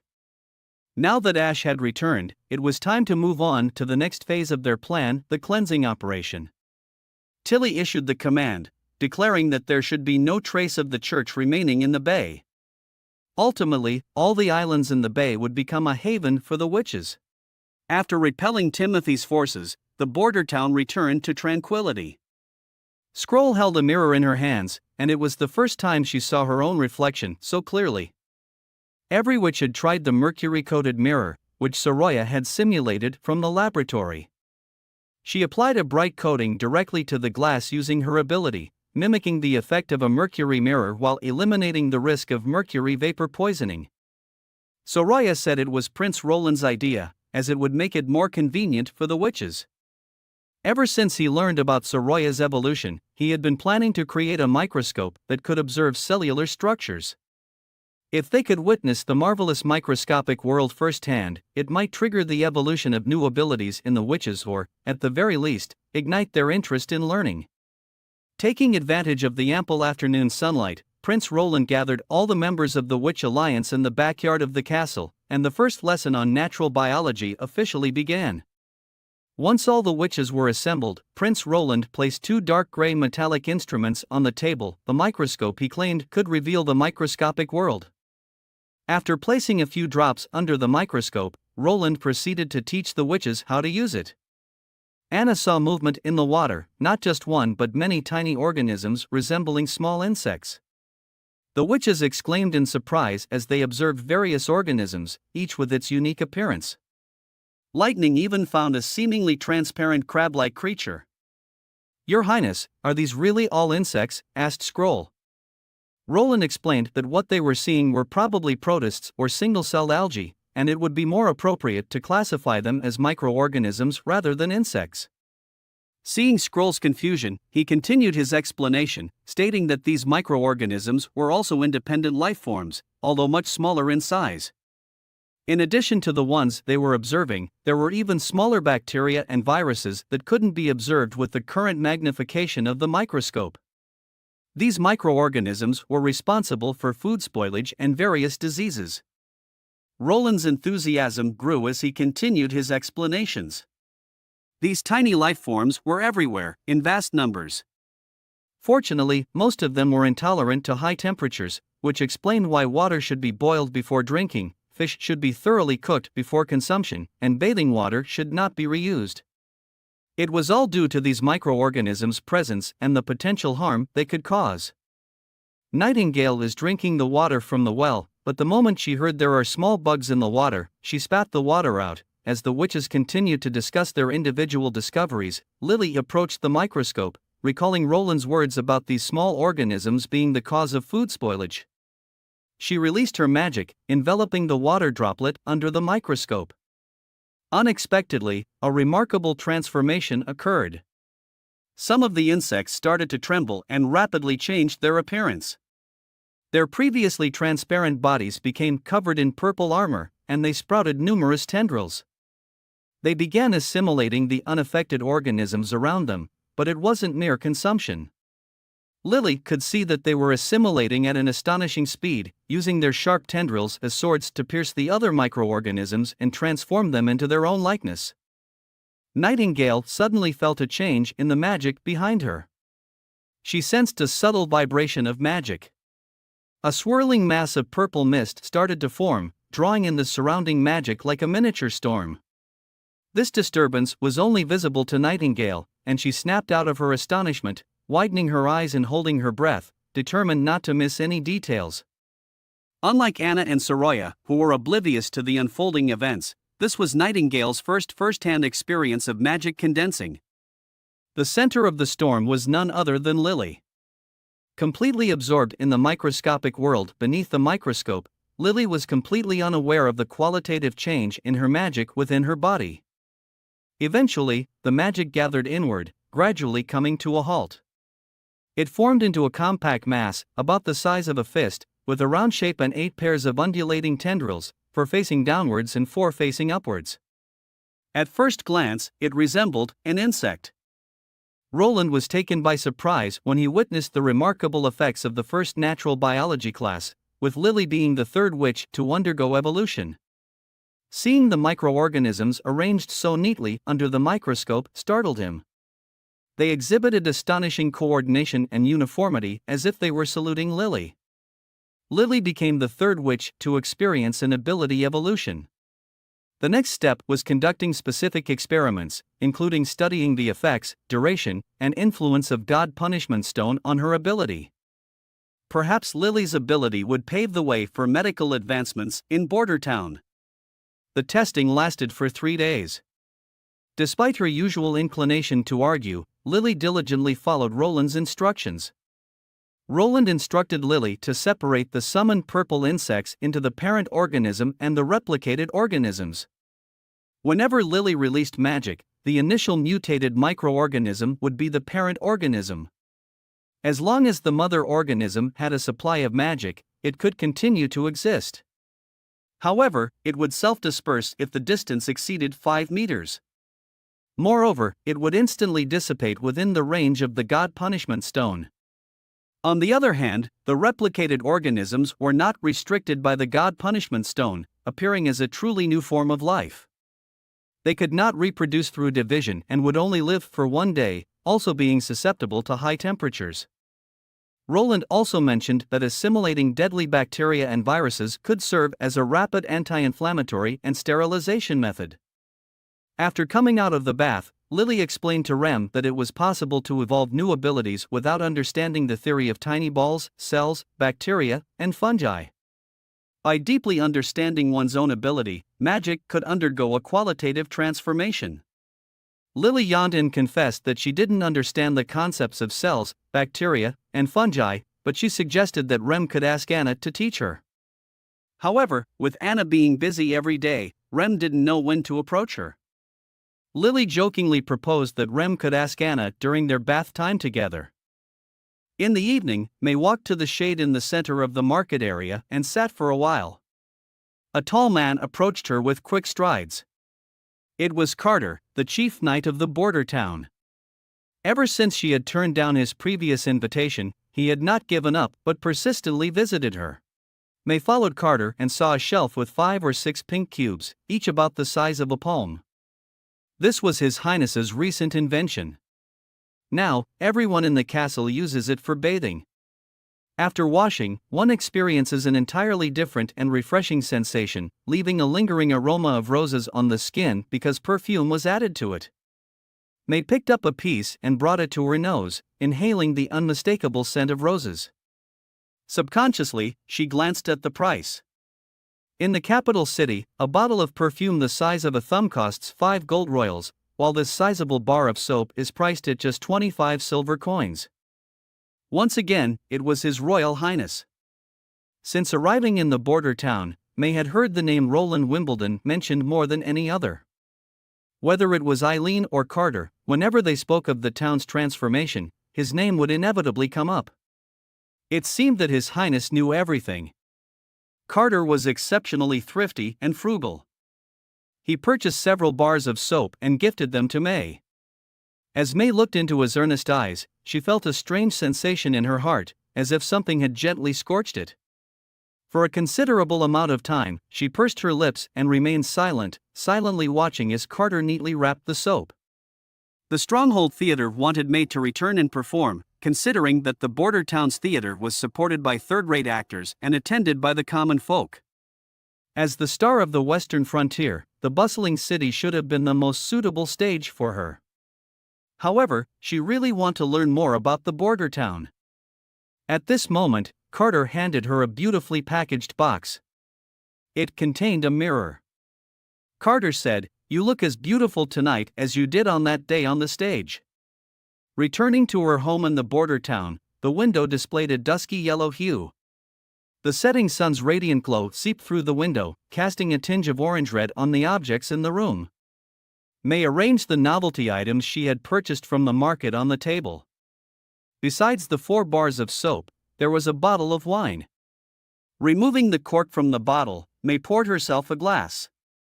As she raised the glass, a trace of the wine's fragrance wafted into her nose, sweet and rich. May finished the remaining wine in her glass and her vision gradually became blurred. She stumbled towards the desk, opened a piece of paper, and began composing a reply. She wrote a letter to the Stronghold Theater, expressing her gratitude but declining their request. May was not ready to return to the Stronghold Theater at the moment.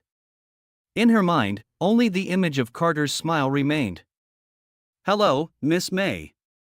May I invite you for a drink?" Roland sat behind his desk, eagerly observing the knight who had come to report on the recent situation of the First Army. Compared to a few months ago, when Carter had a meticulous demeanor, there were now different emotions on his icy face.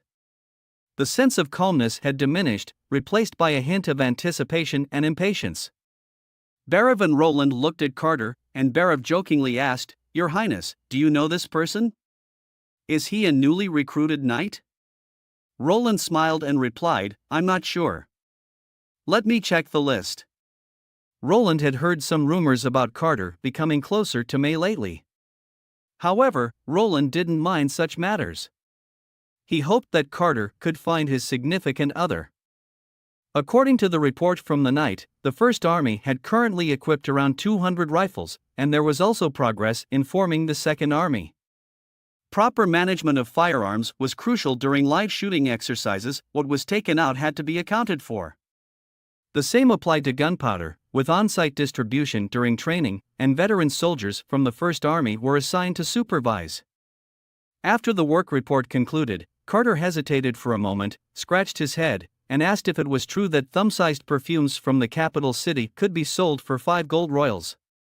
If that were the case, Cater pondered whether producing perfumes from sugarcane could bring substantial income to the town. The mention of money widened Roland's eyes, and Barav mentioned that the perfumes were highly confidential products from the capital city. Only 1,000 bottles were produced each year, and only a small portion of them are put into the market. Barav believed that Carter's idea was feasible. There are various methods for making perfume, but the simplest one involves crushing flower petals or herbs with unique scents and soaking them in alcohol. This allows the alcohol to dissolve the aromatic oils within the plants. Afterward, the residue is filtered out, and water is added to dilute the mixture for use. Alcohol can be obtained through the fermentation of sugarcane juice. As for the raw materials for the aromatic oils, roses can be used as they are cost-effective and have a high selling potential. Additionally, exporting and selling baijiu and white sugar to the capital city and then offering them at a lower price to the townspeople can improve their livelihoods. Roland held a lavish banquet in the castle to welcome the arrival of the merchants. It was also the first time that baijiu appeared before the guests. Hogarth took a sip and felt the fiery taste of the baijiu, far surpassing the blandness of beer and wine.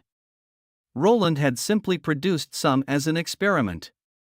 During an era when brewing was still the mainstream, distilled liquor clearly stood out as a highly promising product.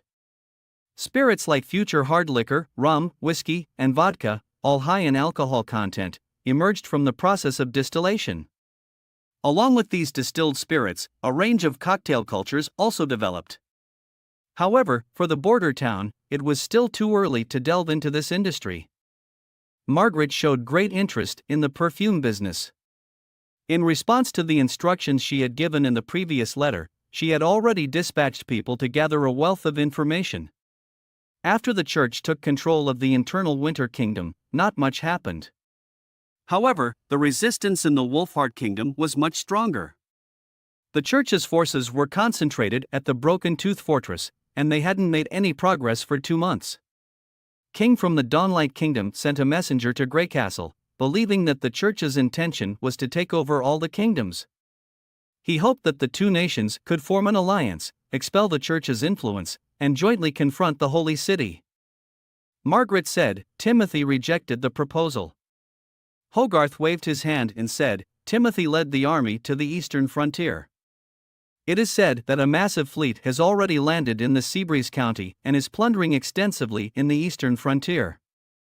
The eastern frontier has already seen a large influx of refugees. According to their intel, these plunderers not only rob people of their wealth but also show no mercy towards human lives. They burn down whatever they cannot take away. Margaret asked if Roland had any interest in these people. Roland realized that this was a great opportunity to expand the population. As long as people were willing to settle in the border town, they would be provided with food, housing, and even paid for their work. He inquired about the total number of people. Another merchant replied that most of the strong and healthy men had been taken in by nobles and merchants. The remaining approximately 10,000 people had gathered outside the capital city, with a higher proportion of young children and women among them. Roland made preparations to send Tassa to scout and find a route, while Margaret would provide ships. The two reached an agreement. 4 days later, the merchant fleet set sail, raising their sails and leaving the dock. Tassa, Margaret, and 100 soldiers from the First Army embarked on the journey to the capital city. On the ship, the two of them had a conversation. Tassa was born in the capital city and used to work as a palace guard. Margaret asked how it felt to return to his old home. Tassa chuckled bitterly, saying that if it weren't for His Highness's arrangement, he would prefer to stay in the border town. While the capital city was prosperous, it also felt oppressive. Margaret leaned closer and asked Tassa how he saw Prince Roland. Margaret believed that Roland was an extraordinary person. Despite his poor reputation in the capital city, he was entirely different in the border town. If his inventions were the only reason, then why were these trained soldiers so remarkable? As they looked at the soldiers nearby, some were polishing their weapons, and others were patrolling. Compared to the hired guards of her merchant convoy, who would rush to the cabins for entertainment and sleep, it was a stark contrast. Tassa shrugged helplessly. It's not that he wanted to conceal anything, but he genuinely didn't know. Since the fourth prince arrived in the border town, he had become completely different from before. Perhaps Prince Roland had been disguising himself all along. Soon, the merchant ship caught sight of the city walls of the capital. As the city walls came into clear view for Tassa, so did the sight of the refugees. A large number of civilians had gathered outside the outskirts of the capital city, setting up makeshift shelters along the city walls. White smoke rose from the fire pits in front of the shelters, seemingly boiling wheat porridge. However, the relief food in the capital city wouldn't last indefinitely. Once the nobles selected suitable laborers, they would send soldiers to drive these people away. After arriving at the dock, Tassa instructed the soldiers of the First Army to wait for further instructions in the outskirts, avoiding the patrols of the capital city as much as possible. Meanwhile, he accompanied the merchant convoy into the city. Passing through the city gates, he noticed that the guards were conducting much stricter inspections, evidently trying to prevent the eastern refugees from infiltrating the city. As they entered the city, the first thing that caught Tassa's eye was a row of towering gallows with 2 women bound and hanging from them. Timothy was aggressively hunting witches in the city. These women were unfortunate ones who had been captured. During the 6 months in the border town, Tassa had come to realize that witches were not as unforgivable as the church propaganda depicted them. Besides their peculiar and rare abilities, they were no different from ordinary people. Seeing the action of Timothy and the people from the capital made him sick to his stomach. The next day, Maisie also arrived, marking her temporary departure from the border town. As per the agreement made with Ash, she would travel to the slumbering isle and deliver news regarding the border town. Roland took special care to write a lengthy letter for Maisie, expressing not only their spirit of mutual assistance and cooperation but also requesting that Tilly could send some auxiliary witches to assist him. The farewell took place in the castle's backyard, where all the witches had gathered. Each person presented Maisie with a small gift, which delighted her. Before leaving, Lightning asked what Maisie would do if Tilly refused to let her come back. Maisie thought for a moment and then replied that she would secretly fly back. In Roland's heart, he gave Lightning a thumbs up, realizing that within a month, Maisie had been completely won over. Maisie unfurled her majestic wings, clutching her package with her claws.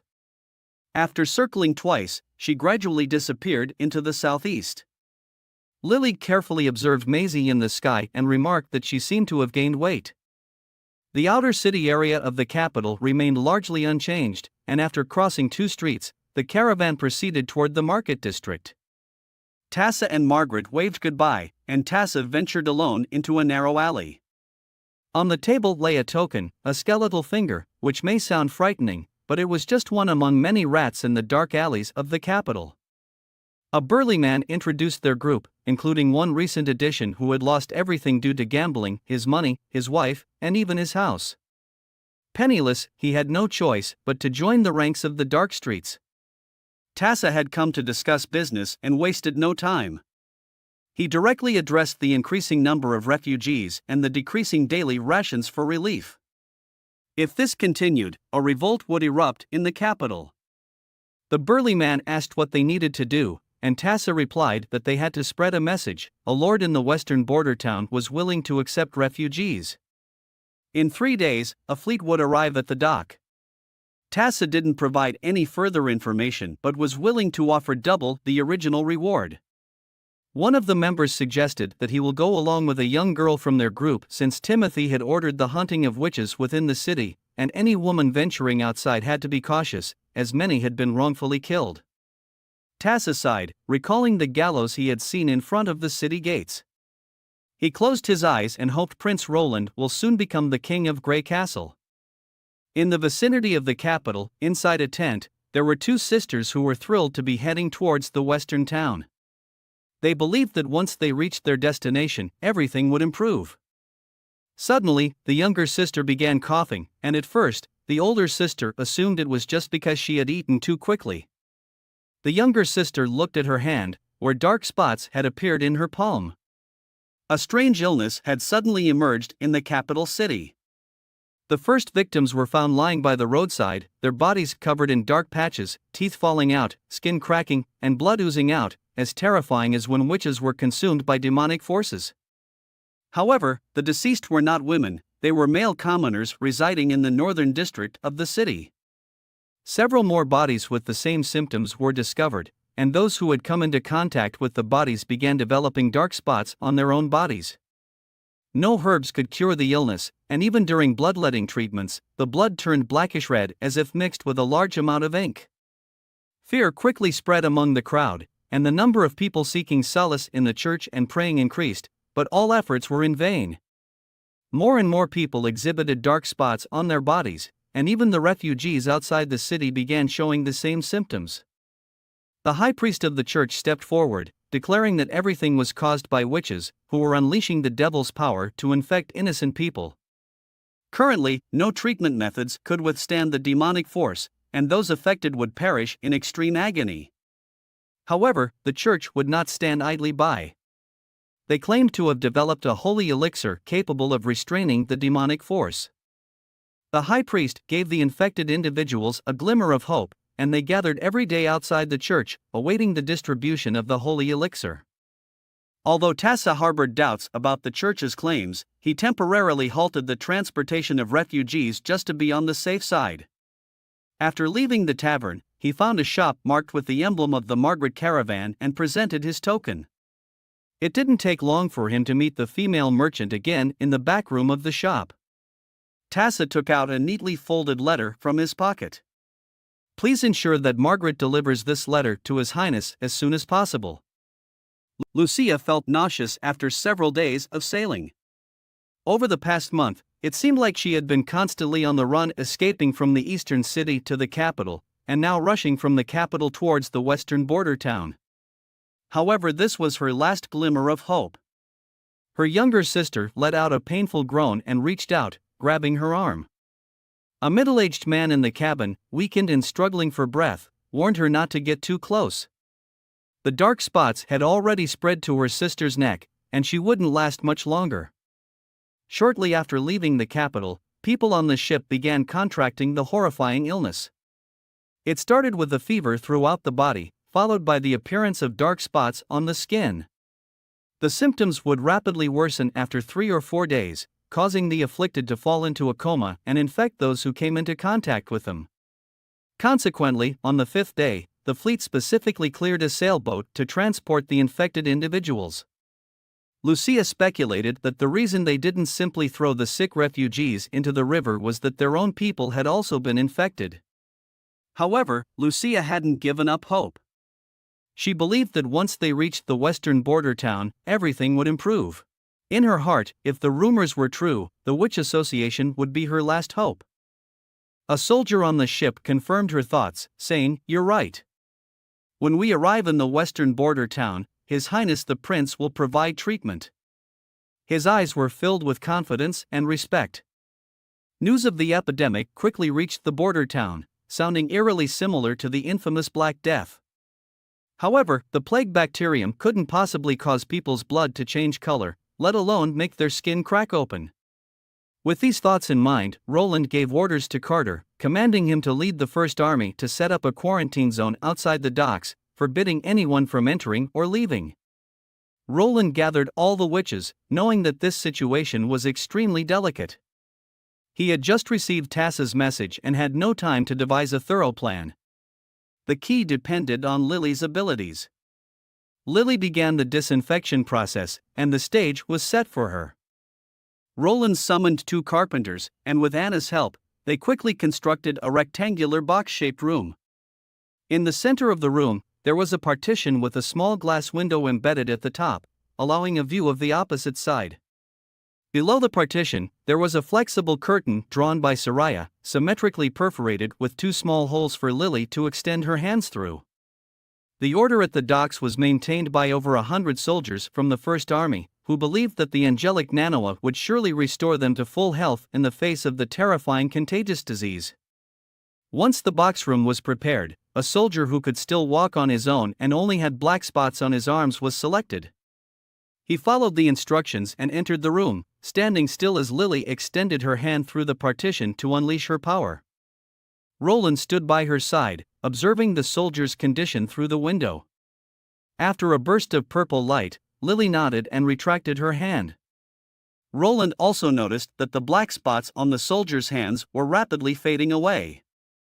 Roland asked the soldier, whose eyes were covered, how he felt. The soldier said his strength had returned. Suddenly, the soldier recognized Roland's voice and saluted excitedly. Roland realized that these black spots were not caused by the bubonic plague, but rather by sepsis and severe cyanosis. Nevertheless, Lily's new ability did indeed have a healing effect on unknown diseases, which relieved Roland to some extent. This time, he decided that everyone, regardless of whether they had symptoms or not, should undergo treatment. The soldier bowed multiple times, thanking Miss Nanoa for the treatment. Roland said, "Actually, it was Miss Lily who saved your life." The soldier touched his head and added, "Thank you, Miss Lily." After the soldier left, Lily's face turned red, and she glanced at the prince with a tsundere expression, saying, "I don't need anyone's gratitude." Roland smiled and couldn't help but reach out to gently rub her head. Surprisingly, she didn't protest, only letting out a muted groan. Nightingale entered and reported that there was a magical presence in the blood shed by those people. This was an unexpected discovery. Anything related to magic was either caused by witches or associated with the church. At least now it could be confirmed that this epidemic was not caused by natural bacteria or viruses. A blood sample was taken in an infected individual. He embedded a glass slide smeared with dark blood onto the scope and adjusted the focus. As the scene within the lens gradually became clear, Roland could hardly believe his own eyes. Within the scope, several creatures with tentacles and swollen bellies were swimming slowly in the liquid, occasionally emitting a sticky substance from their tails. However, Lily's ability allowed the duplicates to prioritize attacking these peculiar creatures. After all the First Army soldiers had recovered, to prevent any accidents, Roland ordered all the refugees entering the compartment to cover their eyes and be led in by the soldiers. Meanwhile, another compartment was set up primarily for Nanoa to treat severely ill patients with gaping wounds. The treatment continued from noon until evening, and when all 10 boats with over 500 people had fully recovered, a thunderous cheer erupted from the crowd. Many people fell to their knees, shouting "Long live your highness," and the waves of sound seemed endless, unable to be subdued. "You don't seem very happy," Nightingale blinked at him. "It wasn't me who cured the epidemic, it was Lily and Nanoa, the witches." Roland shook his head. "They should be the ones receiving the cheers from everyone." Nightingale smiled, seemingly understanding Roland's thoughts, and she patted his shoulder. The day will come, sooner or later, she looked into the distance and added, perhaps the Witch Alliance will have a new member. Rin's condition stabilized. Lucia and Rin were at the forefront of the entire treatment process, which proceeded rapidly. With her eyes covered, Lucia held her sister and walked into the small cabin with the support of the soldiers. Exiting the room and removing her blindfold, she was pleasantly surprised to see Rin's was recovering. Though still in a coma state, her forehead was no longer feverish, the flush on her face faded, and the dark spots vanished without a trace. The events that followed were exactly as rumored. Prince Roland not only lit bonfires by the docks and distributed meat porridge to everyone, but he also informed them that as long as they were willing to work for the town, they could receive wage, food, and a place to live. Only Lucia felt a twinge of anxiety. She thought about her parents' fate, and tears welled up in her eyes. Now that her parents were gone and they couldn't return to their home, their only hope was to find the Witch Alliance. Suddenly, Nightingale appeared from behind, startling her. Lucia turned around and took 2 steps forward, preparing to escape. But when she saw her appearance, Lucia couldn't help but stand frozen in place. Nightingale introduced herself as a witch and welcomed them to the border town. Soon, Nightingale led Lucia to meet His Royal Highness, showcasing her own abilities. Roland was highly intrigued by Lucia's ability, which allowed her to change an object back to its original form. Lucia approached the table and placed her hand above a glass.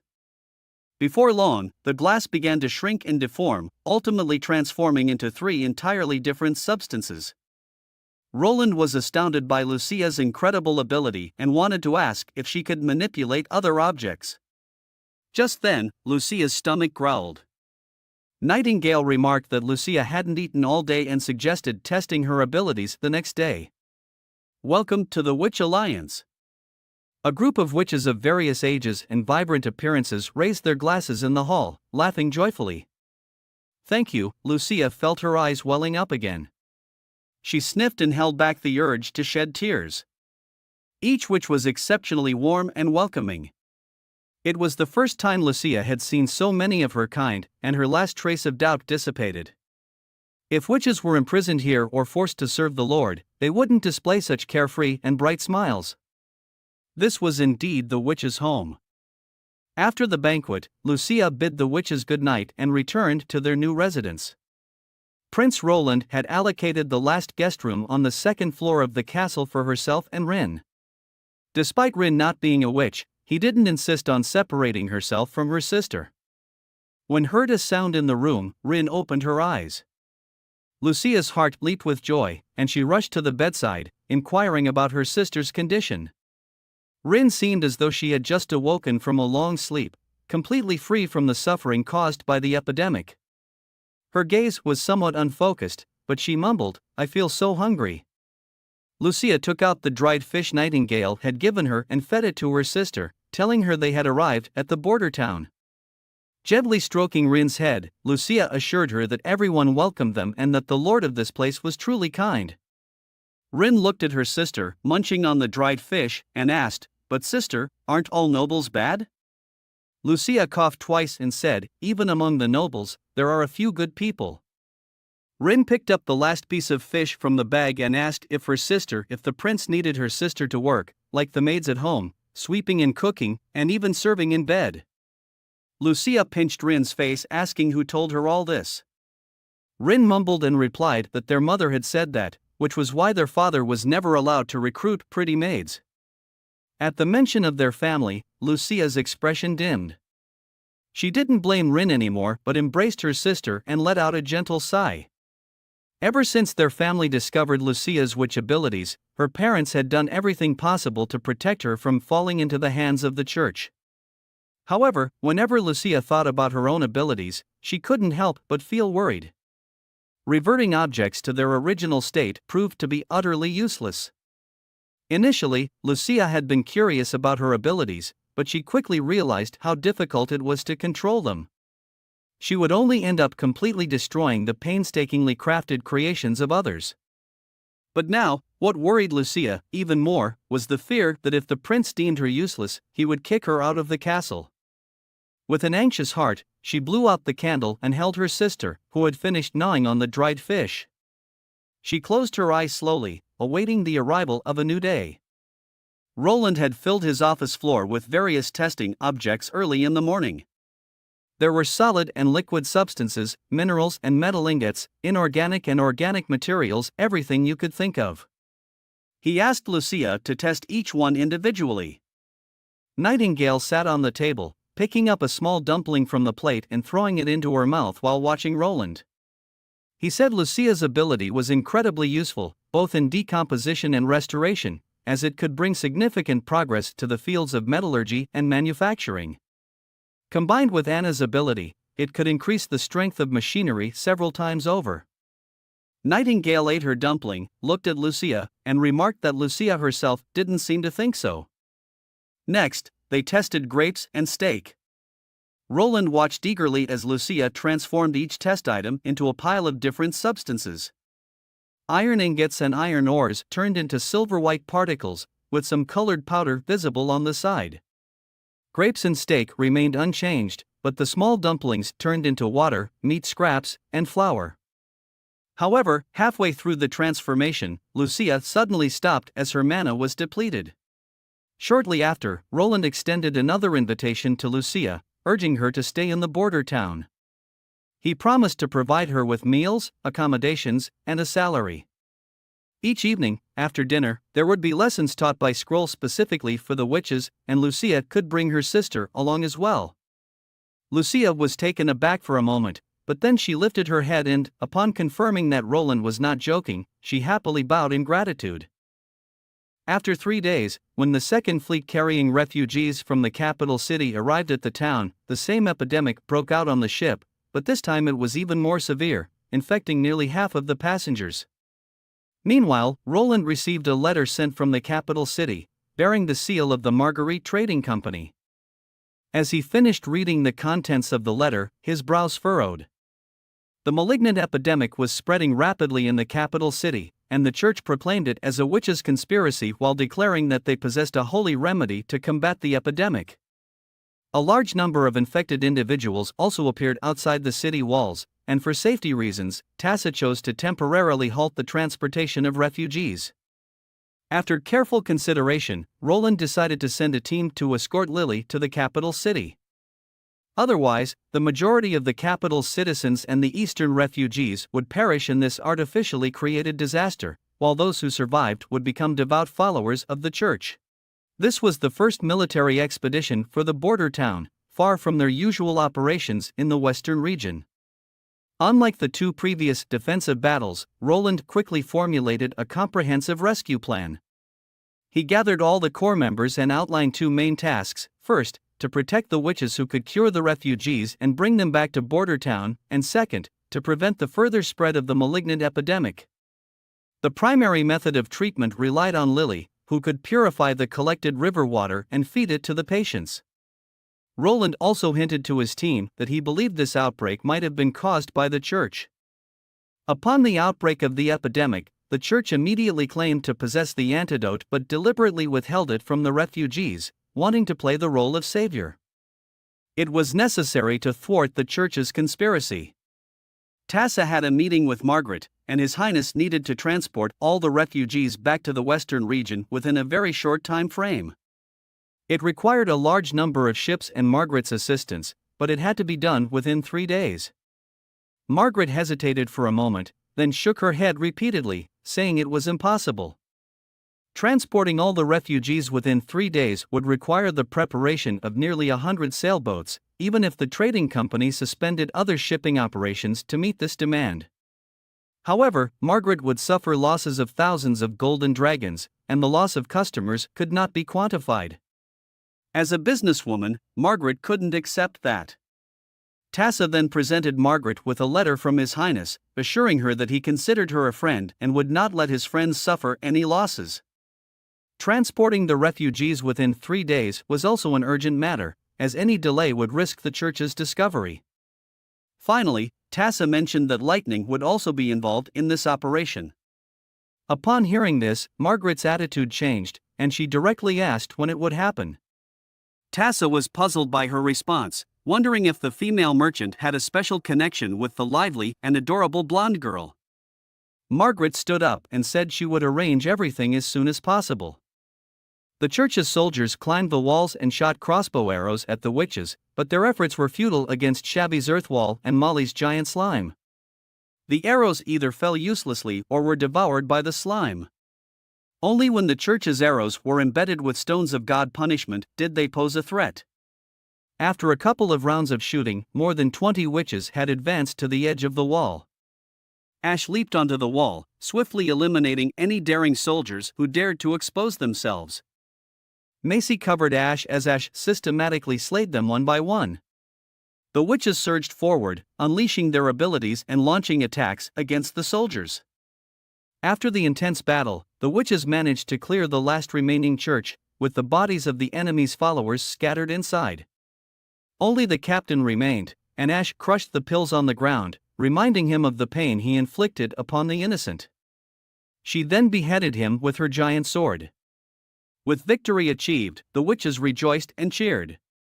Ash hurried back to Tilly's residence to deliver the news of their triumph. When asked about Macy, Tilly shook her head and said she flew back to the border town as soon as she finished delivering the victory news. Her curiosity about border town grew stronger, wondering what charm it held that captivated Maisie so much. Ash hesitated for a moment before saying, "Perhaps I shouldn't have left her there." Tilly shook her head, indicating that Maisie staying in border town allowed them to maintain contact. Tilly received a letter from Roland, and she asked Ash to guess her response. Ash chuckled and said it must be a rejection, as it seemed unlikely for the witches to be sent to him. However, Tilly shook her head and revealed that she had agreed to Roland's request.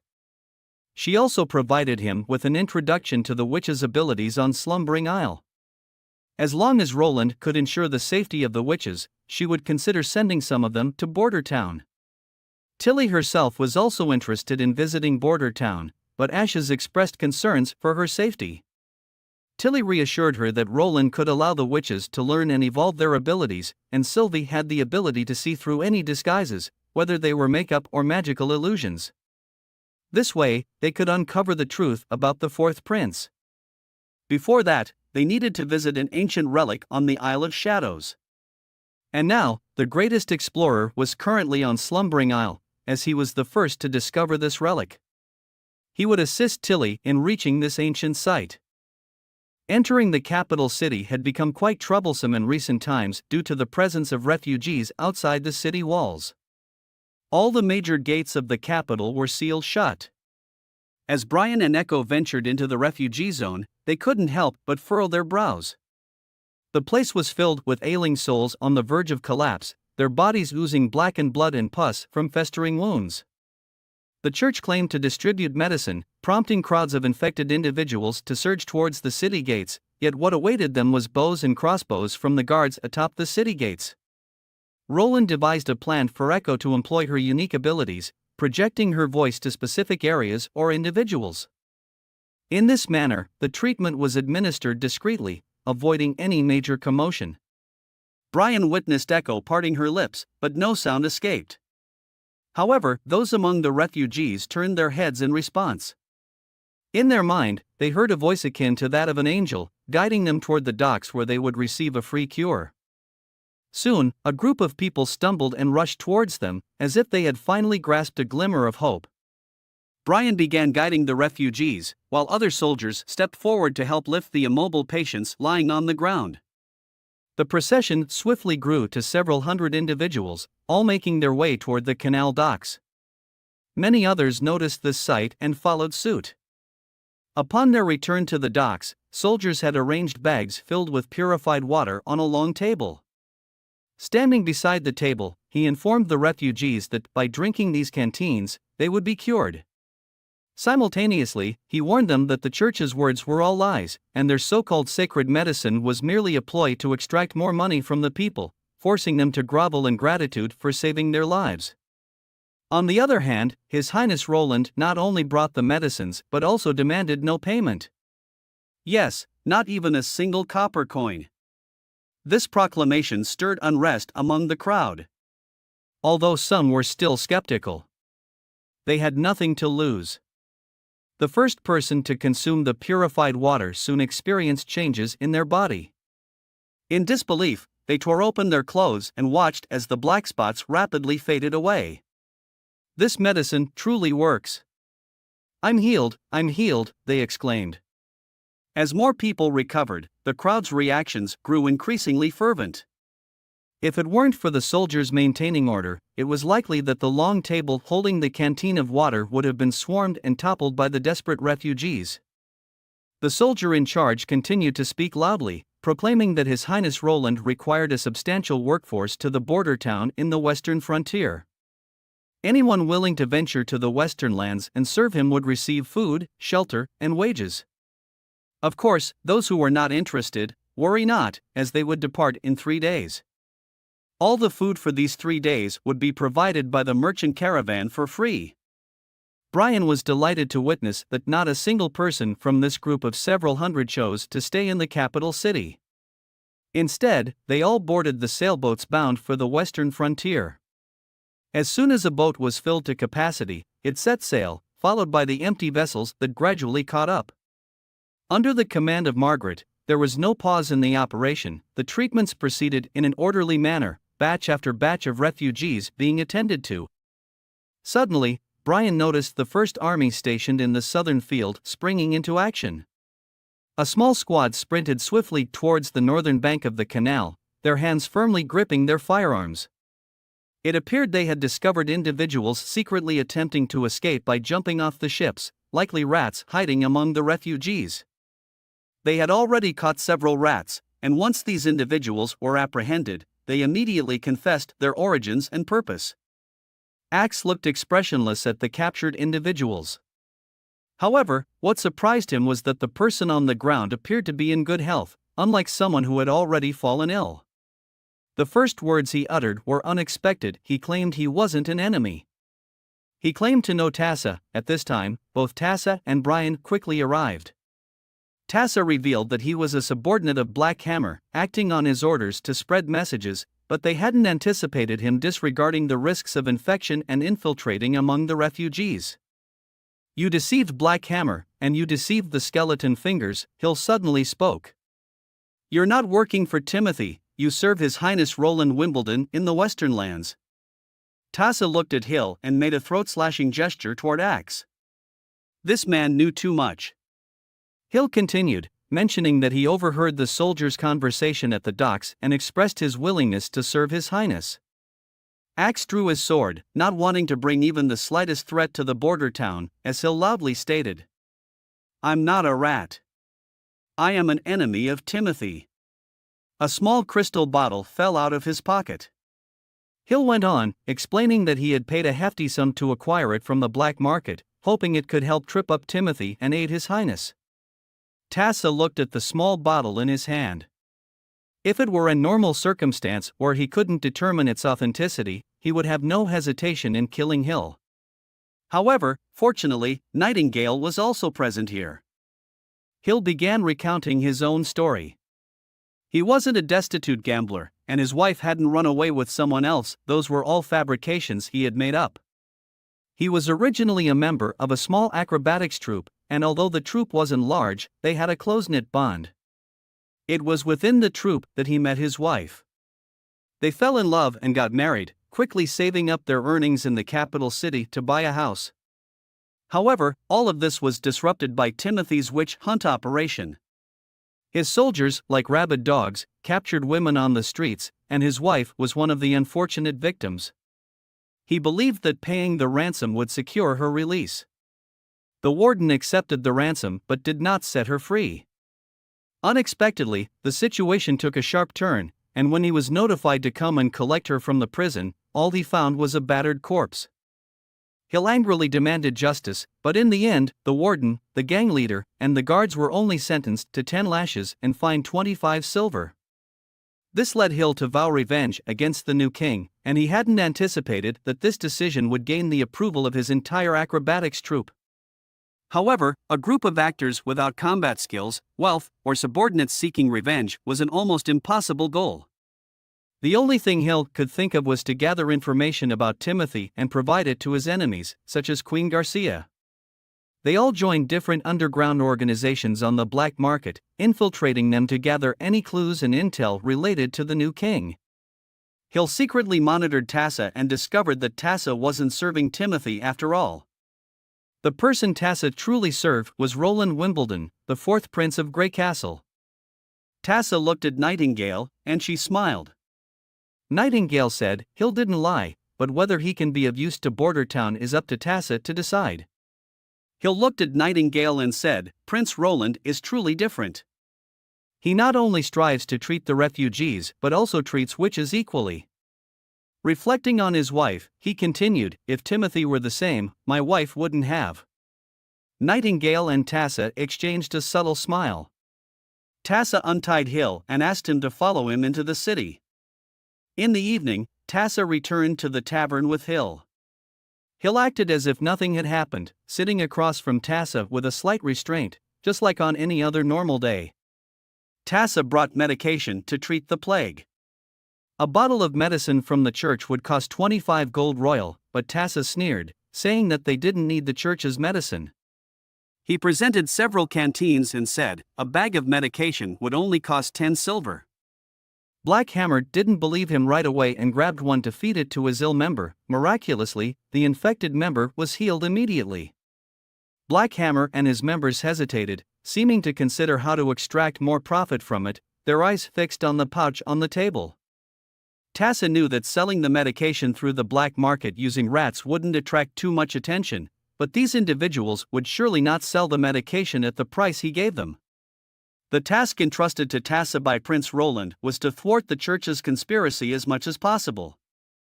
The goal was to make everyone understand that the church's medication was not the only cure for the plague, especially for those believers who had paid a high price for the sacred medicine. They would begin to doubt whether the spokesperson of the church was deceiving them. Tassa took out a dagger from his clothes, his tone turning cold. He forcefully stabbed the dagger into the table and threatened, my employer is not a kind-hearted person. If you don't want to end up at the bottom of the ocean, it's better to restrain yourselves a bit. After all, only by staying alive do you have a chance to enjoy your fortune.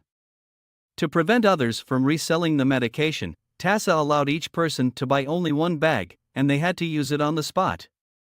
Black Hammer clenched his teeth, looking around at the four individuals in the room, and reluctantly accepted the task given by Tassa.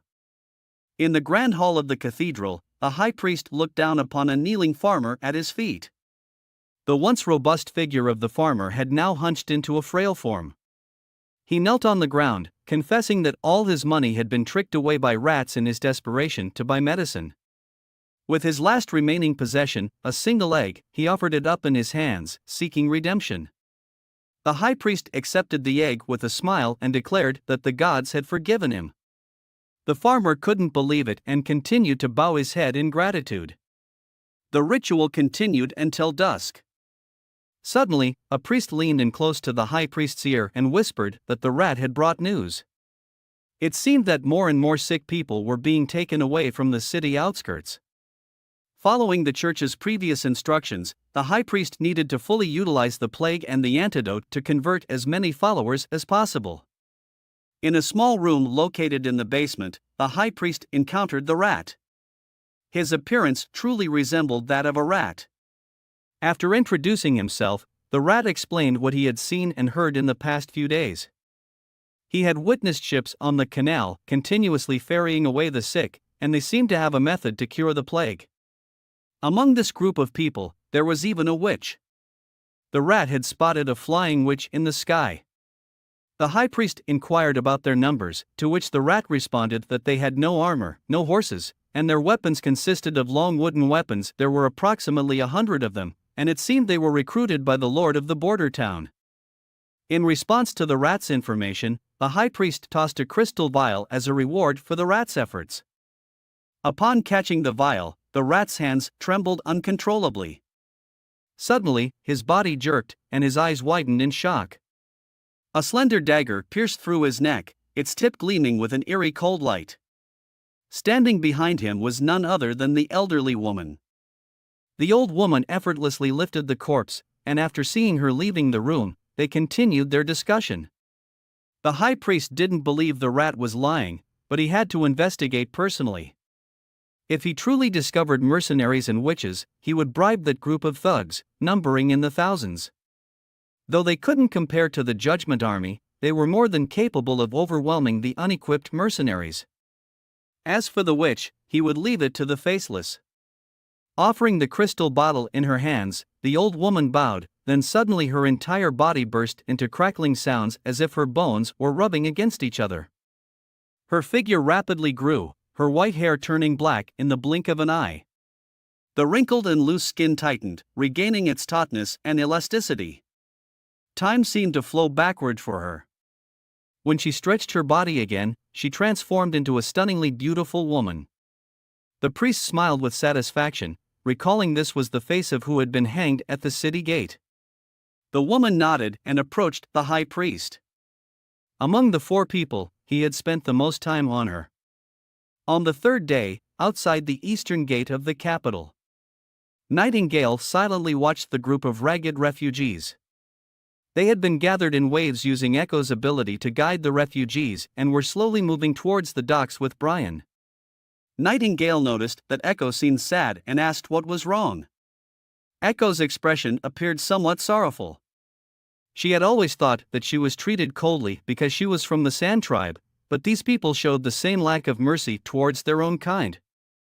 Echo said, "I truly hope to see His Highness Roland become the king, to put an end to the conflicts, so that different races, ordinary people, and witches can live freely and peacefully." Nightingale smiled and replied, "That day will surely come." Echo chuckled and burst into joyful laughter, instantly lightening the sadness on her face. However, the calm did not last. After finishing lunch, Tassa, who went to the capital to gather information, brought bad news. They had received information that the rat organization had already mobilized their forces and planned to surround them. Tassa had to stay in the city tonight to oversee the sale of the medicine. He wouldn't be able to bid farewell to Axe tomorrow. Axe patted Tassa's arm and said, "We'll see each other when His Highness visits the capital in the future." The Faceless had already quietly crossed the canal long before the sun completely set, sneaking towards the rear of the mercenary camp. As a member of the arbitration court, she had assisted the bishop in dealing with many fallen ones, including witches who defected from the church and religious followers corrupted by the secular world. She was dispatched to the capital to accomplish a crucial mission, to convert a man into the king of Grey Castle.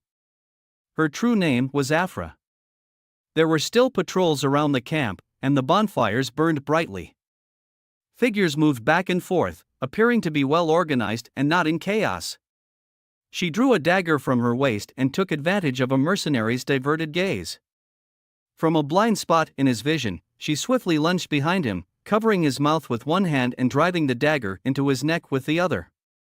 In the camp, lightning descended from the sky, signaling that Axe had led the rifle squad to counterattack. Everyone in the camp remained unworried about the rat organization, believing that the soldiers would repel them. The camp's security remained vigilant. Suddenly, a man walked into the clearing, then Afra felt a cold, hard object press against the back of her head.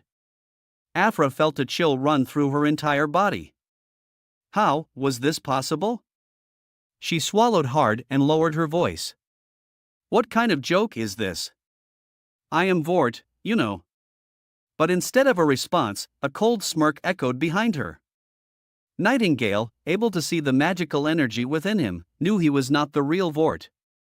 Afra's heart sank to the depths. This was her last chance. Realizing that her expertise lay in assassination rather than direct combat, she seized the moment. She swiftly turned, elbowing Nightingale's arm and triggering a mechanism hidden in her sleeve. In an instant, a white powder sprayed out, aimed toward the back. Then Afra lunged towards the 4 witches near the bonfire with a dagger. Wendy bravely jumped to shield Lily. Nightingale hesitated no longer. She raised her hands, and her shimmering silver weapon burst into flames. Afra was suddenly pushed hard, losing her balance and falling backward onto the ground. After firing her shot, Nightingale remained in place, watching as the man struck in the chest and fell, his body contorting and shrinking until he transformed back into a woman with blue hair. In her final moments, Afra reminisced about the bishop, slowly closing her eyes. Nightingale suppressed the turmoil in her heart, holstered her gun, and ran back to Wendy's side. Wendy was unharmed, with only a small hole in the outer layer of her protective suit, while the soft inner layer remained intact. Lily burst into tears, and Wendy gently stroked her head. Lily sniffled, burying her face in Wendy's chest, emitting a muffled sound. Wendy was also taken aback, having been focused on shielding them and forgetting to use her own abilities. If she had summoned a gust of wind, she wouldn't have been approached. Fortunately, they had protective suits. Before departing, His Highness Roland had given each witch a specially tailored vest, instructing them never to take it off. The vest was lightweight but appeared somewhat bulky. It seemed to be composed of multiple layers, with each layer made of highly flexible fabric adorned with a coating depicting the ability from Soraya. It was difficult to pierce with sharp objects and provided excellent defense against blades and crossbows. Without its protection, Wendy would have had a hard time lasting until they reached Manhwa for treatment. Lightning slowly descended next to the fallen witch, and she couldn't understand why she had attacked them. Weren't they all witches? Nightingale stared at the lifeless woman, who had lunged at Wendy without a hint of hesitation, only displaying determination and a sense of inevitability. Nightingale sighed.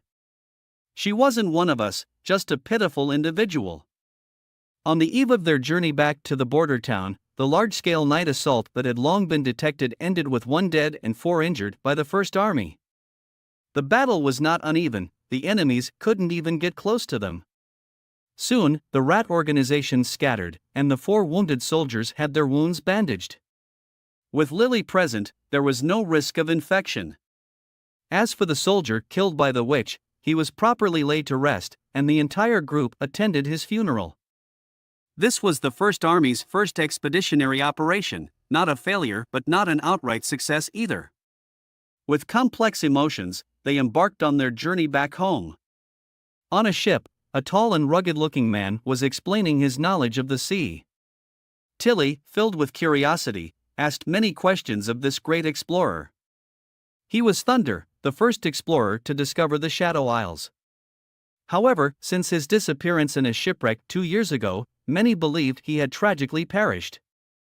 Little did they expect him to appear on Slumbering Isle, where he made an agreement with Princess Tilly to chart new sea routes, map the seas, and search for more ancient relics, with the assistance of witches sent by Tilly. As for the 2 missing years, it was a topic they had not mentioned, and Tilly remained silent about it. However, she couldn't help but feel that His Highness knew something, or else they wouldn't have such a strong understanding between them. Thunder looked at Molly, grateful that she had summoned the large creature yesterday, which helped the ship to remain unscathed even during the fierce storm. The crew members who had initially been resistant to Molly and the other witches were now in awe and admiration, and gained much respect to her. Thunder often pondered that perhaps witches were the most suitable explorers. After all, they had qualities that others didn't possess. Tilly smiled faintly and said, "There is already a witch that inherited the title of the most outstanding explorer." Thunder took a deep draw from his pipe, exhaling a long trail of smoke, saying, "Let's hope so." Molly followed the sailors and learned how to fish. Suddenly, a dark shadow appeared beneath the emerald waters, and as Molly's familiar pulled on the fishing rod, the resistance grew stronger. It was about to surface. The sailor urged Molly to quickly let go of the fishing rod. Before he could finish his sentence, a strange creature had already leaped out of the water, opening its large mouth and lunging toward Molly. It seemed it was about to devour Molly. However, Ash was faster than the creature. She scooped up the little girl with her left hand and swung her giant sword with her right, smashing it onto the attacker's head. The monster let out a painful shriek as it was sent crashing down from the air, desperately flailing its 6 legs, attempting to escape back into the water. But Ash did not give it that chance. She set Molly down, gripped her sword with both hands and ruthlessly impaled the creature, pinning it to the deck. According to rumors, these were supposed to be mutated sea spirits, but in reality, they were demonic beasts. The lookout suddenly shouted. Fog is forming. Stay alert, everyone. Thunder commanded loudly. Lower the sails, we are entering the shadowed isle. Ash noticed that the previously clear sky suddenly turned dark, and the emerald green sea transformed into inky green as if a pool of ink was spreading beneath the water's surface. Before long, the ship was enveloped in thick mist, and Ash stood at the stern unable to see the figures at the bow. With the assistance of the witches, they could anticipate danger in advance. Thunder explained that the tides here occur every half-month and are extremely fast. Tilly asked why they didn't wait for the seawater to recede completely before proceeding. Thunder explained that they couldn't wait because once the tide receded, they wouldn't be able to see the ghostly Crimson River anymore. Soon, they witnessed several red figures appearing in the dark green waters. They flickered past like phantoms. These were the unique fish of the Shadow Isle. Gradually, the fish multiplied, gathering beneath the ship, making it seem as if the sailing vessel was being carried by the fish. If it weren't for their opposing directions, Ash would have even felt as though the ship was being lifted by the fish. Thunder explained that the main island resembled a triangular tower with a massive hollow passage running through its center. These crimson-scaled fish liked to lay their eggs and reproduce in the cavern. During low tide, the hollow would emerge above the water's surface, and the resident fish would be the first to sense the changing water levels and swarm out. So, as long as they followed the ghostly Crimson River, they would reach the main island of the Shadow Isle. They soon arrived at the Shadow Isle. They waited until darkness fell and the seawater receded completely to the bottom of the cave. Seizing the opportunity, Thunder commanded the sailors to anchor the ship and secure it to the copper stakes at the entrance of the cave with sturdy hemp ropes. Pointing towards the ancient ruins above, the upcoming journey could only be described as unimaginable. The witches followed Thunder and his companions, entering through a stone door at the bottom of the colossal abyss. They ascended the winding stone steps, where water trickled and murmured. Despite holding torches, the flickering flames seemed feeble and insignificant compared to the seemingly endless staircase. Progressing through the abyss-like darkness, Tilly tightly clutched Ash's arm, displaying a vulnerability that was absent from her usual confident demeanor as the fifth princess, who faced difficulties with unwavering confidence. Her greatest weakness was fear of the dark. As they reached the deepest part of the cave, they arrived at a massive door, not made out of stone, but towering metal door. Ash, wielding her sword with one hand, took the lead and entered the room. After surveying the surroundings to confirm there was no danger, she allowed Tilly and everyone else to step inside. As torches were hung on the walls, a spacious hall unfolded before them. Despite its size, it appeared empty and bare, with only a few tables and chairs. The scattered magic stones they had been searching for were nowhere to be found. Suddenly, Tilly seemed to notice something. Following her gaze, Ash saw Tilly reach out and tear away the green moss, revealing a gem partially embedded in the stone wall. Tilly attempted to pull it out, but the gem didn't budge. While Tilly was deep in thought, she placed her hand on the prism and closed her eyes. Suddenly, a beam of light flashed at the center of the prism. But soon, a rumbling sound reverberated from behind the wall, as if some mechanism had been triggered. Before long, the commotion spread throughout the entire hall. The sailors stood up in panic, and Ashen quickly picked up Tilly and retreated. Suddenly, an iron chain dropped down, followed by the opening of a door.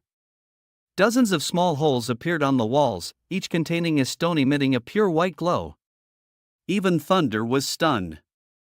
These stones on the walls looked like the snow crystals produced in the eternal winter kingdom, but twice as bright. A fist-sized piece could be sold for hundreds of gold royals. They soon entered a new room, where wooden tables, chairs, bookshelves, and cabinets remained intact. The surfaces were covered in thick dust, and remnants of cobwebs could still be seen. Tilly picked up a book spread open on the table, gently brushing off the dust, and started flipping through the pages. The writings were in a language she had never seen before. At the other end of the room, they noticed a peculiar-looking object. At first glance, it resembled a thick, sturdy metal tube, somewhat like a telescope used for navigation. Thunder leaned in and looked through the lens for a while, but he couldn't see anything. It was pitch black. Ash noticed a copper plate on the wall, with a small hole beneath it, seemingly intended for inserting a key. Gripping the handle, Ash pulled with all her might, causing the entire copper plate to come loose from the wall. A massive magic stone was wedged in the groove behind the copper plate. Unlike the previous two stones, it appeared much larger in size and had a purplish hue. Tilly decided to activate it with her magic. After a long time, beads of sweat formed on her forehead. Tilly sensed the magic stone continuously absorbing magic, indicating the presence of a complex mechanism behind it. Just as Tilly's magic was nearly depleted, the entire room began to shake. The tremendous amount of dust caused Thunder to cough a few times. He opened his eyes, which had been pressed against the end of the metal tube. Then, he was left speechless, utterly shocked by the sight before him. At the other end emerged a vast expanse of land, with the cliffs that seemed bottomless. In the center of the cliff stood an immensely colossal stone archway. The depths within the archway were profound and dark, resembling a colossal maw ready to devour anyone who dared enter. A few days later, Maisie brought a letter. Roland spread out the paper and handed Maisie a piece of beef jerky. She opened her mouth and swiftly devoured the jerky, then obediently nestled her head into the feathers by the table.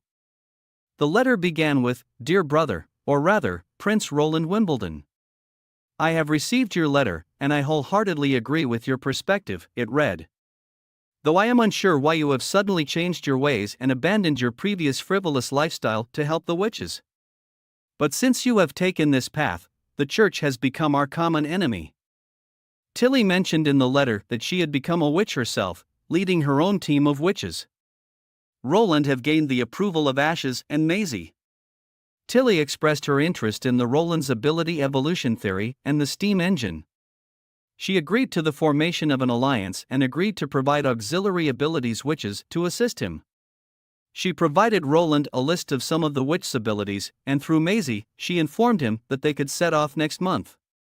However, due to safety concerns, the group should not exceed 5 people at once, and protection should be arranged. Tilly hoped that Roland would treat the witches of Slumbering Isle as fairly as he treated the witches in his own territory. Finally, she expressed her desire to end the church's oppression and build a new order, a kingdom where not only witches but anyone would be free from unjust persecution. Roland set aside the letter, feeling an indescribable sense of joy. He smiled and tucked away the paper, then pulled out another piece of beef jerky and offered it to Maisie. She opened her mouth, snatched the jerky, and swallowed it in a couple of bites before obediently resting her head on the table, burying it in the feathers. He had never expected Tilly to accept his invitation. The surprises brought by her response far exceeded his expectations.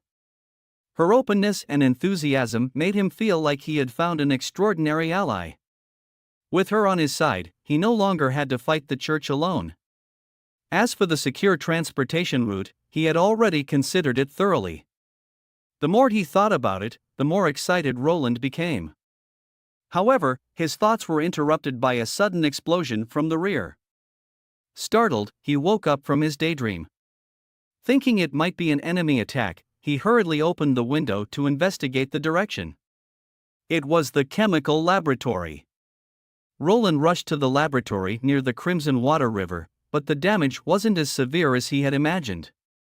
When he arrived, he saw Kyle Sichi lying on the ground with traces of blood leading from the accident site to the front door.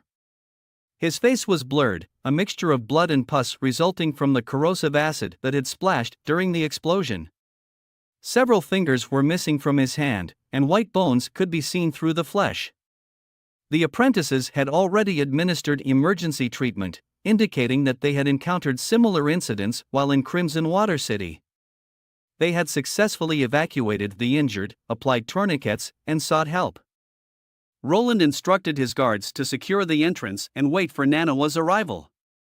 He then entered the side room with Carter to search for the alchemist's fingers.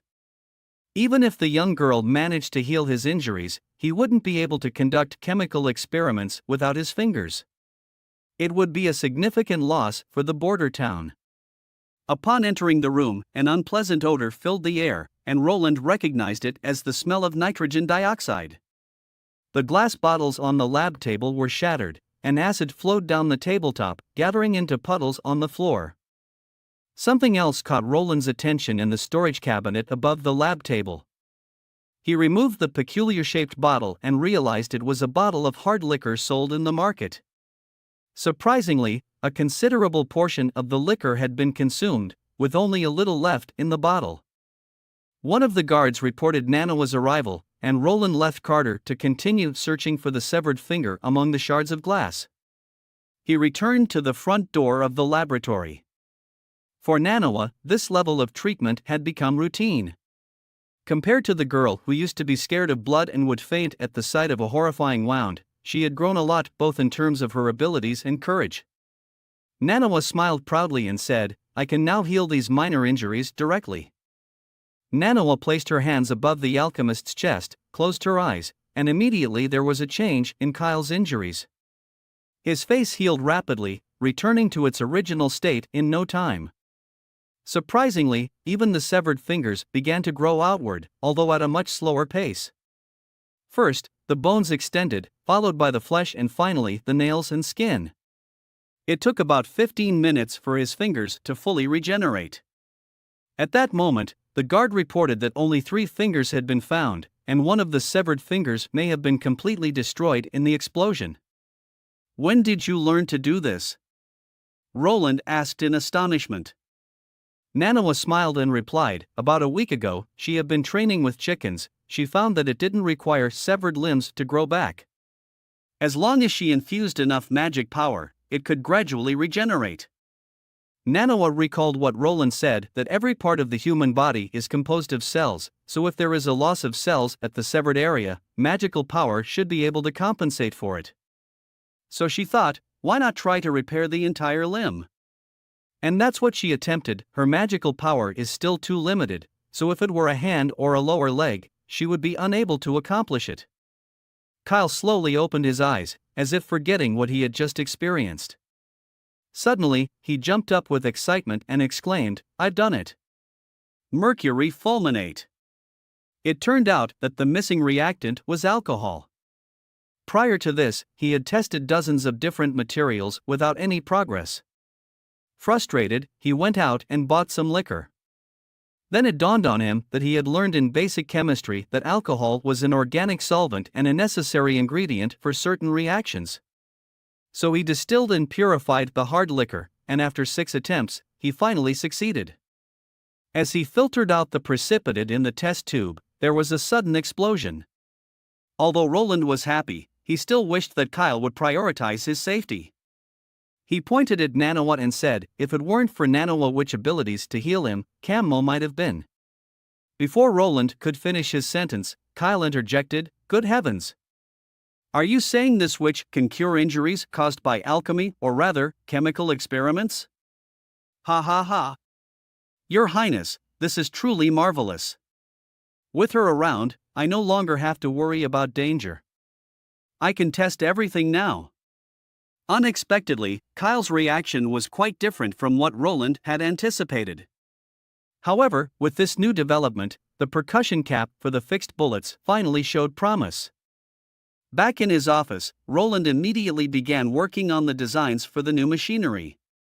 During the days when the First Army and the witches went to the capital, he wasn't idle at all. On the contrary, Roland felt busier than ever before. The border town needed to construct residential buildings and dormitories capable of housing tens of thousands of people within 6 months. Moreover, there was an outbreak at Changji's stronghold, and Petrov earnestly requested Roland's assistance. The newly designed smelting furnace was also successfully built with a sturdy cast iron exterior, clay bricks as the inner layer, and Soroya's earth coating, boasting excellent heat resistance. This furnace could produce around 50 tons of molten steel at a time. Returning to his office, Roland retrieved the parchment paper enclosed with the 5th princess's letters from the drawer and spread it out on the desk. Finally, he had reached the long-awaited moment, the selection of visiting witches. Under normal circumstances, Roland would have been yawning incessantly, but today he was full of enthusiasm and had no trace of drowsiness. He then opened one of the parchment papers and began writing his reply. He apologized for the delayed response and expressed his excitement and satisfaction with Tilly's decision. He acknowledged that his achievements today were made possible with the help of the witches, and he hoped to promote this ideology throughout the entire Western region and the entire kingdom. To accomplish this, he must destroy the entire church and rescue the people from ignorance and superstition. It would be a long process, requiring more of Tilly's assistance. As for the details, he wished to discuss them in person with Tilly in the future. Finally, he wrote down the names of the 5 selected witches: the terrain shaper, Lien, state preserver, Candle, the brewmaster, Evelyn, the beast tamer, Honey, and the true sightseer, Sylvie. The first army expeditionary force and the witches had finally returned back to the border town. Nightingale had also returned. Roland wanted her to rest and recover properly since she had been exhausted for the past month. After a moment of silence, Roland thought that Nightingale couldn't let go of her feelings towards the witch who had opposed them. Nightingale said that she didn't want to kill her, but when she saw her aiming for Wendy, she understood that nothing could stop her except death. Roland paused for a moment and said, "Do you remember what you said to me when we returned from defeating Timothy's militia?" Nightingale thought for a moment and replied, "It's not your fault, right?" Roland reassured her that witch was raised by the church since childhood, and they were different. "You saved Wendy and the others," he added. Nightingale smiled, knowing that Roland was comforting her. She didn't feel grief for the enemy. She had come to terms with it during their time on the ship. Roland was relieved that Nightingale didn't feel lost or confused. Suddenly, Nightingale turned around and asked Roland a question that made his face turn red. "What have you been doing with Anna these days?" Nightingale's voice grew softer, but her eyes remained fixed on the prince. "You know what I mean." Roland coughed a couple of times, feeling embarrassed. He had been busy every day with resettling the refugees, leaving little opportunity for private moments with Anna. Nightingale's eyes instantly brightened, knowing that Roland wasn't lying. Before Roland could finish his sentence, Nightingale disappeared abruptly. Then he felt a soft pair of lips on his own, a fleeting touch that lasted only a moment. Oh my God! After a good while, he realized what had just happened. Nightingale had suddenly vanished, and he heard her whisper in his ear, "I don't want to change anything, and I don't intend to come between you and Anna.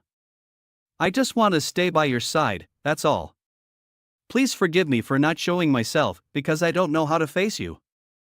"Your Highness, you don't dislike me, do you?" Roland knew it was impossible for him to dislike Nightingale. The obstacles in his heart came from over 20 years of ingrained beliefs. His feelings for Nightingale went beyond mere fondness, and he couldn't deceive himself about that. In that case, she whispered softly, "Let's not say anything. It's not your fault, and I just did what I wanted to do." After dinner, Anna walked into the kitchen carrying a big bag of bird's kiss mushrooms. Just then, Nightingale suddenly darted out from the wall. "Hey, what are you up to?" she asked. Anna explained that she wanted to use the mushrooms to make a late-night snack for His Highness. Roland had been working late into the night these days and would often get hungry. Nightingale looked at Anna and asked if she could teach her how to make it. Sure, Anna smiled and began explaining the differences between bird's kiss mushrooms and ordinary mushrooms. She shared that her mother would always gather some for her birthday and cook a dish with them. Anna prepared the sauce and carefully roasted the mushrooms over the fire. Nightingale asked if Roland had been working late recently. Anna explained that he had been working on resettling refugees and drawing blueprints for new machinery, often not sleeping until past midnight. "You've missed His Highness a lot, haven't you?" Anna asked. Nightingale's hand trembled slightly, causing a mushroom to fall into the butter. Well, I guess so," she stuttered. "Not just you, but Lightning, Lily, Echo, and Wendy also miss His Highness. They say there's not even a place to take a bath there, and they've been wanting to come back for a while." Anna suddenly noticed a strange expression on Nightingale's face. "What's wrong?" she asked. Nightingale scratched her head and admitted that she did miss him quite a bit. While chatting, Nightingale accidentally burnt a mushroom, and they made a few more attempts. After a while, Anna suggested they should go together and bring the dishes to Roland. However, Nightingale insisted that Anna should go alone and bring the mushroom to Roland. Anna arrived at Roland's office and told Roland that Nightingale said she don't know what expression to have when she see Roland now. Anna initially thought that Nightingale felt embarrassed to face Roland because she had eaten some while cooking. But then she realized that she had also eaten some herself. Roland smiled, looked at the mushroom skewers, picked one up, and reminisced about the evening. He took a bite and his clothes exploded, transforming him into a character from the food war, Shokyuji no Soma. The taste started with the sweetness of honey, followed by the juicy essence of the mushrooms, reminding him of MSG. He took another skewer, but this one seemed a bit too salty. Looking at the plate of mushrooms, Roland feels the mushroom looked clumsy yet adorable. In his past life as a mechanical dog, he was focused on studying and learning, rarely interacting with the any female. Even after graduating and finding a job at a design institute, the situation didn't change much, and he didn't understand how to respond to their affections. Roland lets out a soft sigh. There is still a long way to go before completely overthrowing the church, and he can take his time to consider what to do next. For now, he decides to concentrate on completing the tasks at hand. The next morning, when Roland stepped onto the wooden platform set up in the square, the surroundings were already crowded with people. The border town has undergone a tremendous transformation from its previous desolate and impoverished appearance. The sparse old houses in the town have all been demolished and replaced by construction sites and uniform brick buildings. Standing on the wooden platform, Roland's voice was amplified by echo, making it clear to everyone. He began his speech. In the past 6 months, we have overcome the demonic beasts, defeated the Duke, and transformed the town. Many people have contributed a lot to this transformation, including a few outstanding individuals who were once ordinary people, just like all of you. Roland looked around and continued loudly, but now, they will receive generous rewards. These include a medal handcrafted by me, 100 gold dragons, and 5 acres of land. This ceremony will be held once a year, regardless of birth or wealth. As long as you achieve outstanding merits, you will receive this highest honor. As Roland's words fell, the crowd erupted with tremendous fever, shouting, "Long live His Highness!" After the crowd quieted down, the heroes began to step onto the wooden platform. The first person to approach the stage was Axe, who was previously just an ordinary hunter. Throughout the wars that have erupted in the border town, he always charged at the front line. Axe appeared excited yet nervous. Roland personally placed the medal on him, and Axe's voice trembled slightly as he tried to restrain his emotions. The second person was Kyle Sichi, an alchemist from the alchemy workshop in the central part of the kingdom. Kyle made significant contributions to the development and improvement of weapons. Roland also said that the laboratory is currently recruiting apprentice alchemists. Those who pass the selection will receive generous rewards and have the opportunity to become masters like Kyle. Kyle himself appeared impatient, and he took the medal with an irritated tone, saying, "Is this why you called me here? What a waste of time. I'd rather conduct a few more experiments." Roland patted his shoulder and said, "Once the laboratory expands twice its size, I plan to write intermediate chemistry and entrust it to you for teaching." Kyle's attitude instantly changed, and he kept bowing in gratitude. Next, before Roland could even introduce her, the square erupted with thunderous cheers. "Miss Nanoa! Miss Nanoa is here! Miss Nanoa, thank you for curing my husband," someone exclaimed, addressing her as the angel. "Miss Nanoa, she's looking at me." No! She's looking at me! In the midst of the celebration, 2 individuals in the crowd playfully argued about catching Nanoa's attention. Nanawa couldn't help but cover her mouth, her eyes becoming moist. Roland believed that other witches present shared the same feelings as her. They had finally shed the oppressive label of evil imposed upon them by the church and could now walk under the sun as ordinary people. Roland smiled and gently patted her head, saying, "No need to be afraid, just respond to everyone's enthusiasm. Remember, you are now a representative of the witch union. She sniffed and wiped away the tears that were about to fall, bowing gracefully and saying, "Thank you, everyone." The ceremony lasted until noon, and Roland, who played the roles of presenter, commentator, and host, was exhausted by the end. Fortunately, the ceremony concluded successfully with the tolling of the noon bell and the sound of cannon salutes. Sweating profusely, Roland returned to the castle, and as he reached the third floor, he saw Anna standing by the office door with a smile on her face. She blinked her beautiful azure eyes and led Roland into a room. Roland pushed open the door in a daze and stood frozen in place. In front of him stood 12 witches, arranged neatly in 2 rows. At the forefront were Scroll and Wendy. Upon seeing the prince, everyone lifted the corners of their dresses, bent their knees, and bowed in reverence. "Thank you, Prince Roland," they all said in unison. Scroll was the first to express gratitude to Roland for his care and support towards all the witches. She mentioned that no words could adequately describe their gratitude, and they hoped to continue serving Roland in the future. Roland breathed a sigh of relief, thinking that the witches were about to bid farewell collectively. Wendy couldn't help but laugh out loud. She explained that this place was the sacred mountain that witches had longed for, and as long as Roland didn't chase them away, they wished to reside there indefinitely. Roland was delighted that the witches felt this way. Wendy clapped her hands and asked the other witches to proceed to the dining hall together.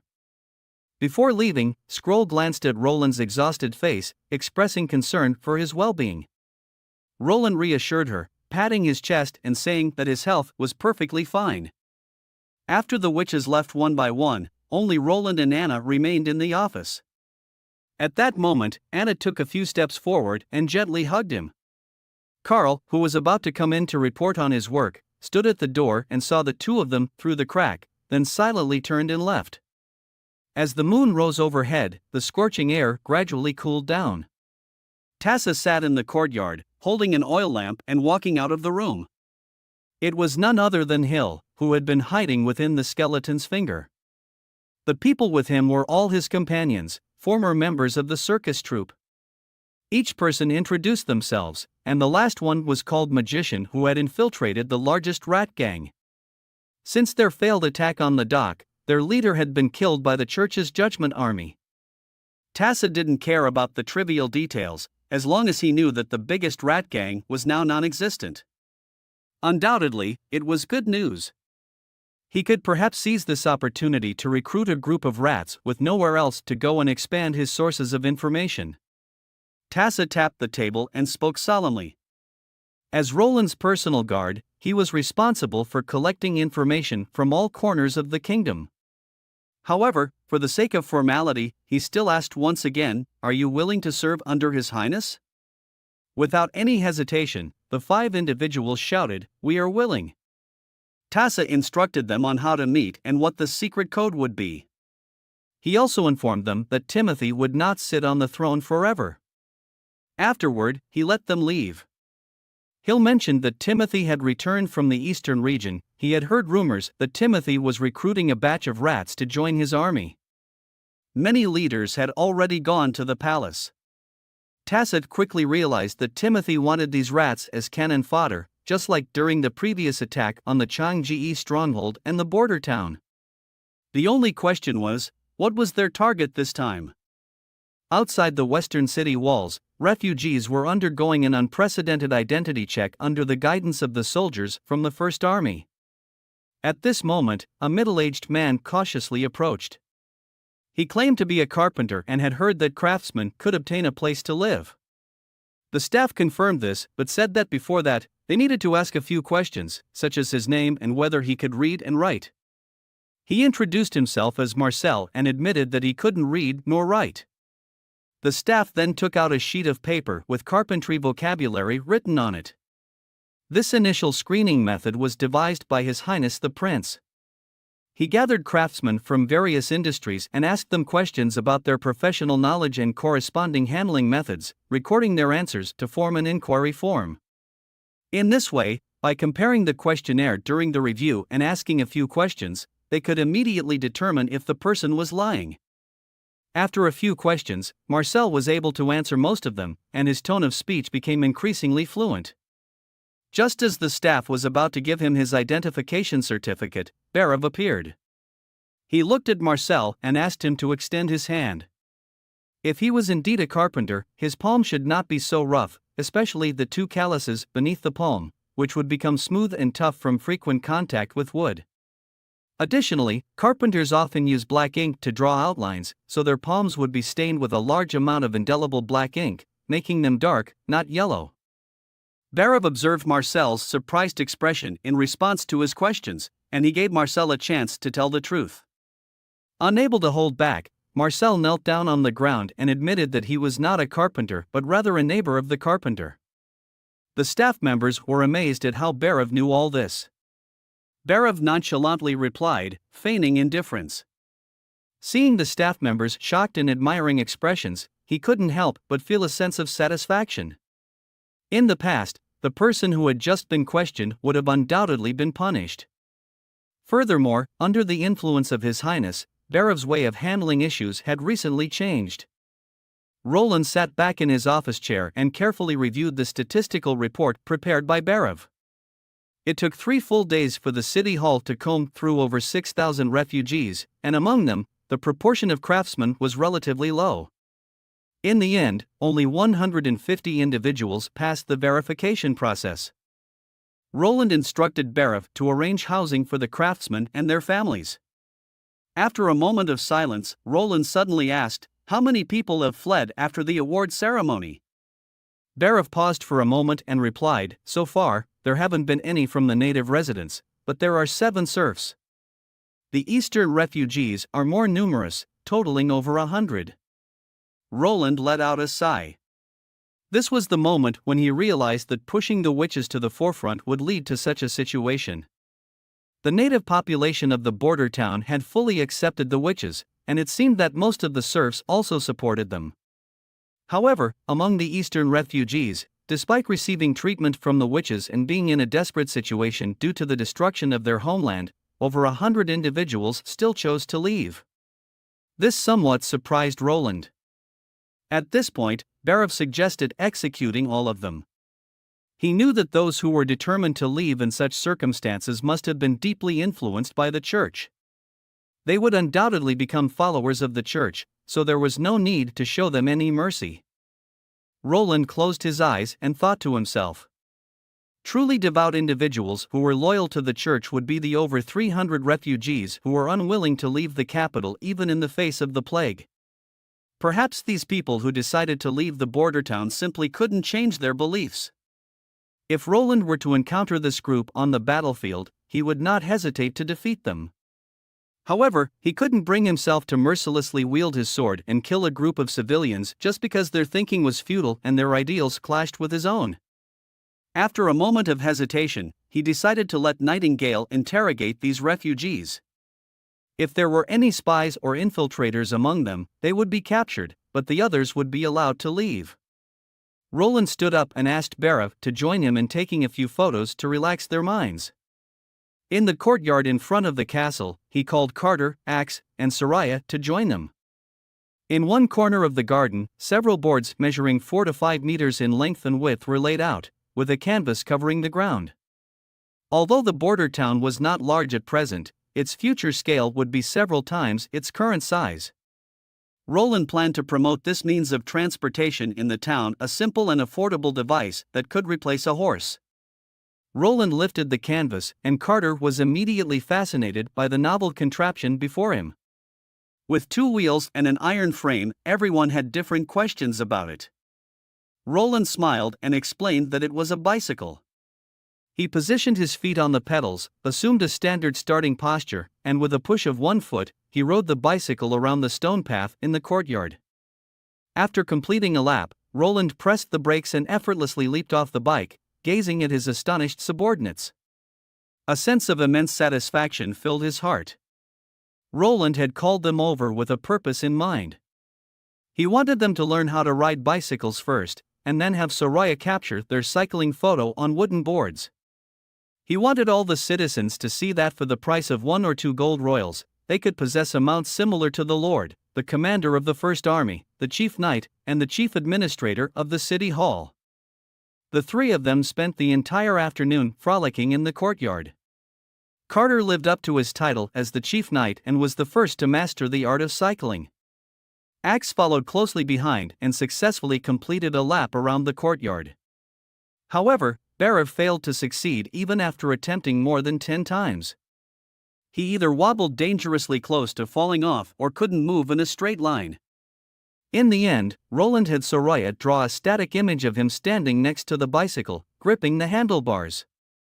Once the bicycle promotional artwork was taken care of, the prince returned to his office. With some time before dinner, he had his guards summon Kyle Sichi. With the breakthrough in the development of mercury fulminate, the research and development of the new generation of weapons could now be prioritized. Undoubtedly, in the era of firearms, caliber represented justice, and rate of fire represented freedom. The more powerful the weapon, the greater the glory. However, an awkward problem arose. If they continued to develop along this path, they would soon run out of the lab's supply of the two acids required. Roland assigned Kyle a new task to design a chemical production system that could efficiently produce the two acids. As Roland was not knowledgeable in these matters, he hoped Kyle would figure it out on his own. As Roland pulled open the drawer, intending to snack on some fish jerky to ease his boredom, he was surprised to find the snack drawer empty. He paused for a moment, then looked up to see a piece of fish jerky being offered to him, right at the edge of his mouth. "You were looking for this," the golden-haired woman across from him smiled. Roland took a bite of the fish jerky, unable to hide the smile that curled on his lips. "I thought you would remain lost in the mist forever." "That wouldn't be so bad." "At least others can't see me, but I can still see you," Nightingale replied, pursing her lips. Seeing the familiar expression on the other person's face, Roland couldn't help but breathe a sigh of relief. "You mentioned before that you didn't know what kind of expression to show." Roland chuckled. "This is good too." On a raised platform, Roland congratulated the students below who had completed their elementary education, becoming the first batch of graduates in the border town. The young girl among the audience brightened her eyes. It was her first time seeing Prince Roland. Roland hoped they wouldn't become arrogant and complacent. There were still many knowledge waiting for them to explore, to discover. Nonetheless, he wanted to express his congratulations. "Long live His Highness!" Someone shouted out, and soon everyone excitedly joined in, "Long live His Highness!" The young girl in the audience turned to her friend and said that she wanted to work at the bicycle factory in the future. The pay was good, and she could even get a new bike. When the cheers subsided, Roland smiled and informed the students below that he would begin awarding the graduation certificates. The first name called was Pip. Pip felt his whole body tremble as he looked at the prince. He opened his mouth, but didn't know what to say. Stiffly, he walked out of the line, feeling the frantic thumping of his heart. Ever since he attended the award ceremony, he had a place he wanted to go. He couldn't become a military leader like Axe, nor possess the incredible abilities of a witch, but he had another path to take. Roland patted Pip's shoulder, congratulating him on his successful graduation. Pip looked at his graduation certificate. He was going to apply to the chemistry laboratory, aspiring to become a sage like Mr. Kyle Sichi. Despite being in the summer season, the ice and snow on the Hermes had hardly melted. Mean stood atop the Tau, gazing into the distance while holding a report. It was surprising to learn that the witches could cure the current plague, and there seemed to be a powerful long-range weapon in Border Town. Tevrin slammed his fist on the table. He couldn't believe that Idiot had dispatched the Faceless to attack. If Heather were to return, she would surely be furious. Witches who could grow into pure ones were rare and extremely difficult to cultivate. Mean spoke slowly. Whether it's the Punishment Army or the witches, their ultimate goal is to eliminate the enemy. Some losses are unavoidable in the process. After reading the entire letter, Taefun couldn't believe that Timothy had launched a surprise attack on Changji's stronghold and completely wiped out the envoy group. The contents of the second letter came from two sources, a report from Petrov from the stronghold, and intelligence from local spy. Combining the information, it appeared that a militia group from beyond the western border had indeed launched a surprise attack on the stronghold and plundered the church. They not only consumed the church's pills themselves, but also targeted the medicine stored in the church. As for the latter point, Min found it somewhat peculiar. According to the report from Petrov, after setting fire to the church, the attackers immediately withdrew from the stronghold and disappeared without a trace. So how did they manage to ambush and kill members of the envoy group? The diplomatic envoy should have already arrived in border town, and the two should never have crossed paths. Taefun quickly realized this as well. Could it be? Could Roland Wimbledon have orchestrated the elimination of the envoy group and pinned it all on his brother, Timothy Wimbledon? Regardless, these witches heading towards the western border deserved their attention and thorough investigation. Min didn't respond, but pointed to the third letter instead.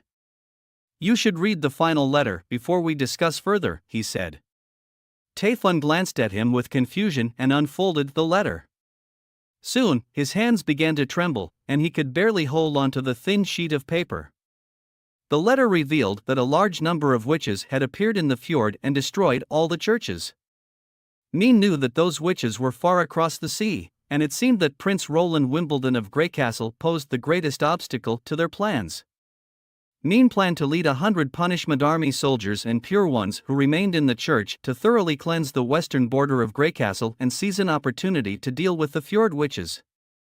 Taefun wasn't entirely supportive of the idea. Suddenly, a flustered clergyman rushed into the room, carrying an urgent message. A massive fleet had landed on the coast of the Kingdom of Eternal Winter, and hordes of enemies were besieging the capital city. The situation was dire. Heather was desperately resisting, but the enemy numbers were overwhelming, and they had consumed the pills as well. The enemy's banners revealed an astonishing truth: the enemy fleet belonged to the Black Sail Fleet of Queen of the Green Water. The granite steps of the palace of the Eternal Winter capital have been stained with blood, and the smell in the air is a bit pungent. There are many corpses lying on the ground. There are God's punishment army, believers, and their own people. There are also sand people. After a while, 2 armored guards walked into the temple with a woman with her hands tied behind her back. Garcia knew she would not surrender, and she wanted to send Heather to the heavens. Heather can slowly beg the gods for salvation, or she can beg for forgiveness. She will cut off Heather's fingers and torture her so that she can fully experience the pain and helplessness of the citizens of Port Greenwater. Heather looked at Garcia coldly and sneered, then asked if Garcia is waiting to be crushed by the church army, or drifting on the sea for the rest of her life?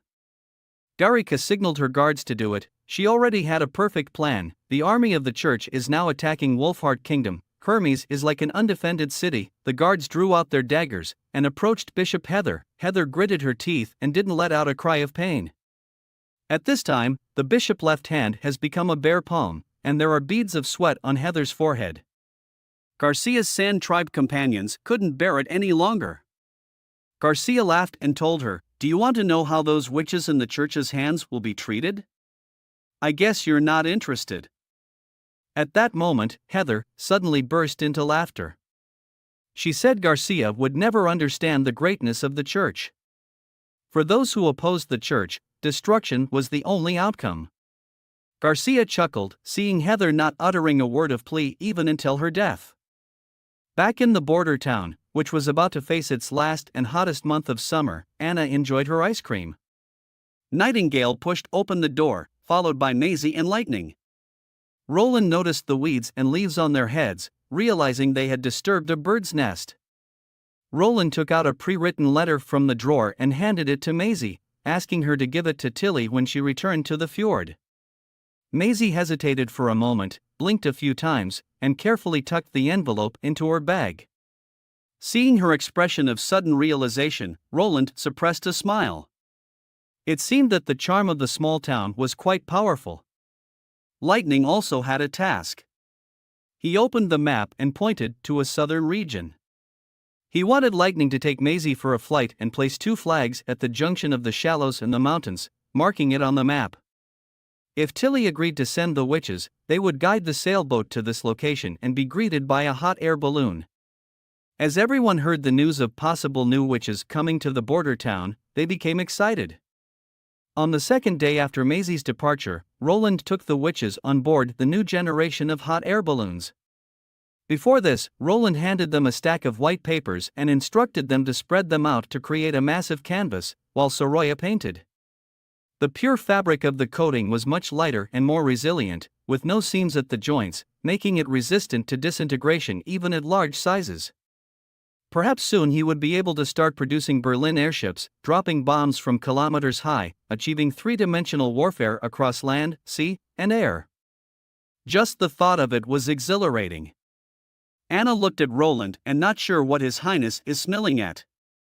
Lily sneered, and said I guess he is thinking about those new witches. After all, His Highness is still a man. The entire voyage went smoothly, with the witches chattering incessantly in the air.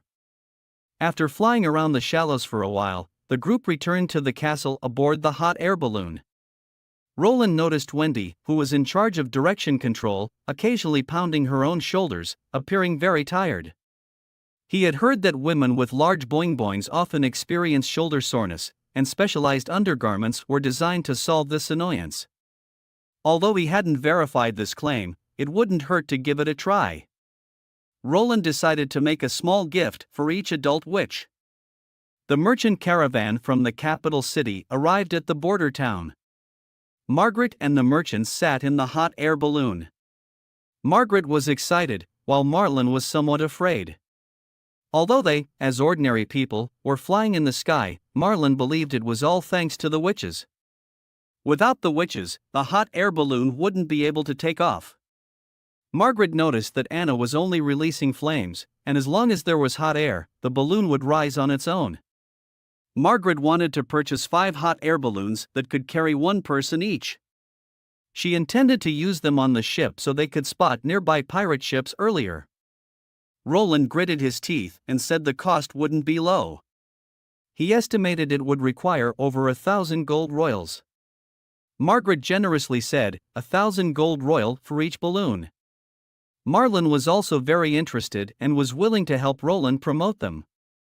The price offered by the other party pleasantly surprised Roland. The 1,000 gold royal were a 5-fold markup he had estimated for the price, but he didn't expect the other party to readily accept a price so quickly. He thought of another way to make money. Additionally, whether it was hydrogen or coal gas, they were both consumables that needed to be refilled in the border town after use. This would provide additional income. Roland pretended to hesitate for a while and finally nodded, saying, "Then it's a deal." In the slumbering isle, Ashes frowned as she looked at the letter brought by Maisie. She couldn't help but be surprised. She didn't expect Roland to choose Sylvie. Doesn't he care about having his identity exposed? Tilly was also unsure. Perhaps her ability annotation was written too vaguely, or maybe Roland doesn't mind revealing his identity in front of them to show his sincerity and cooperation. There's also another possibility, Ashes said. Roland might truly be Tilly's brother, so he doesn't care about Sylvie's abilities. Tilly smiled. She knew her brother better than anyone else. Throughout their lives, he excelled at evading and run away from all trouble, and it was impossible for him to wage war against the church to protect the witches. Ashes also saw the other witches that Roland needed, one of whom was Lien. She was one of the most important witches on Slumbering Isle. If she were gone, no one could repair the houses once they were damaged, and no one could alter the topography of the island. The same went for Honey, who could command animals to help everyone catch fish. It was thanks to her that they enjoyed various delicious seafood every day. As for the other 2 witches, Ashes didn't have much objection. Tilly's expression became serious, and she opposed Ash's words. What is useful and what is useless? When she sent them to the border town, it was with the hope of forging an alliance, not abandoning them. Regardless of their abilities, all the sisters who chose to come to this isolated island are witches. How can they select them based on the usefulness of their abilities if they want to build Slumbering Isle as a home for witches? Ashes understood that this was Tilly's genuine expression of anger. She knelt down on one knee and apologized. Tilly sighed and slowly spoke. Roland selected these 5 witches from over 100.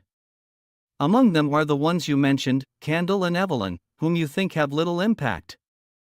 Are they truly useless? Perhaps through this contact, we will be able to understand whether his selection of these 2 was a coincidence or if he saw aspects that we haven't realized. I don't want you to speak such words. All the witches are partners in our shared goal, not mere tools. The departure was scheduled for the next day, and the ship responsible for taking them to Grey Castle was a warship from the border town. Sylvie leaned against the railing of the ship and took out a piece of beef jerky from her bag. She raised it above her head and waved it.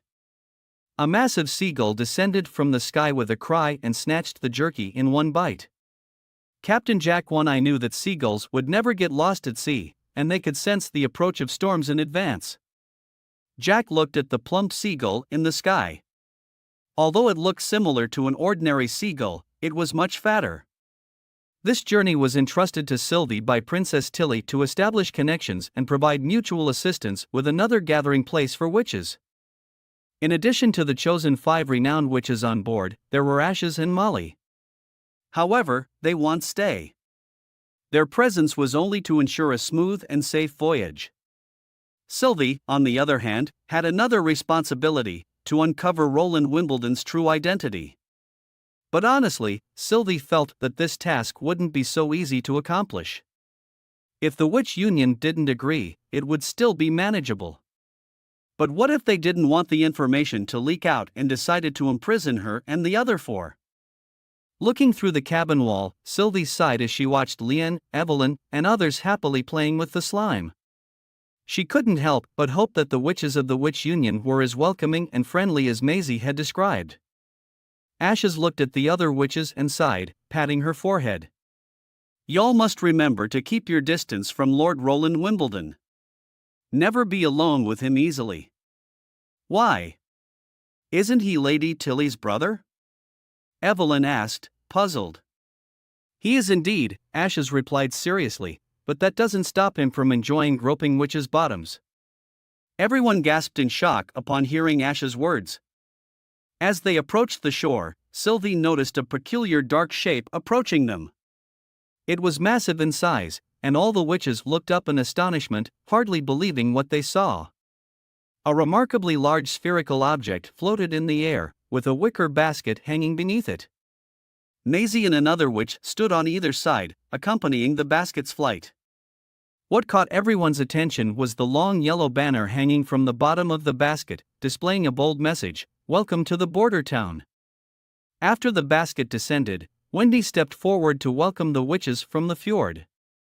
Then she turned her gaze towards Ash, revealing a joyful smile.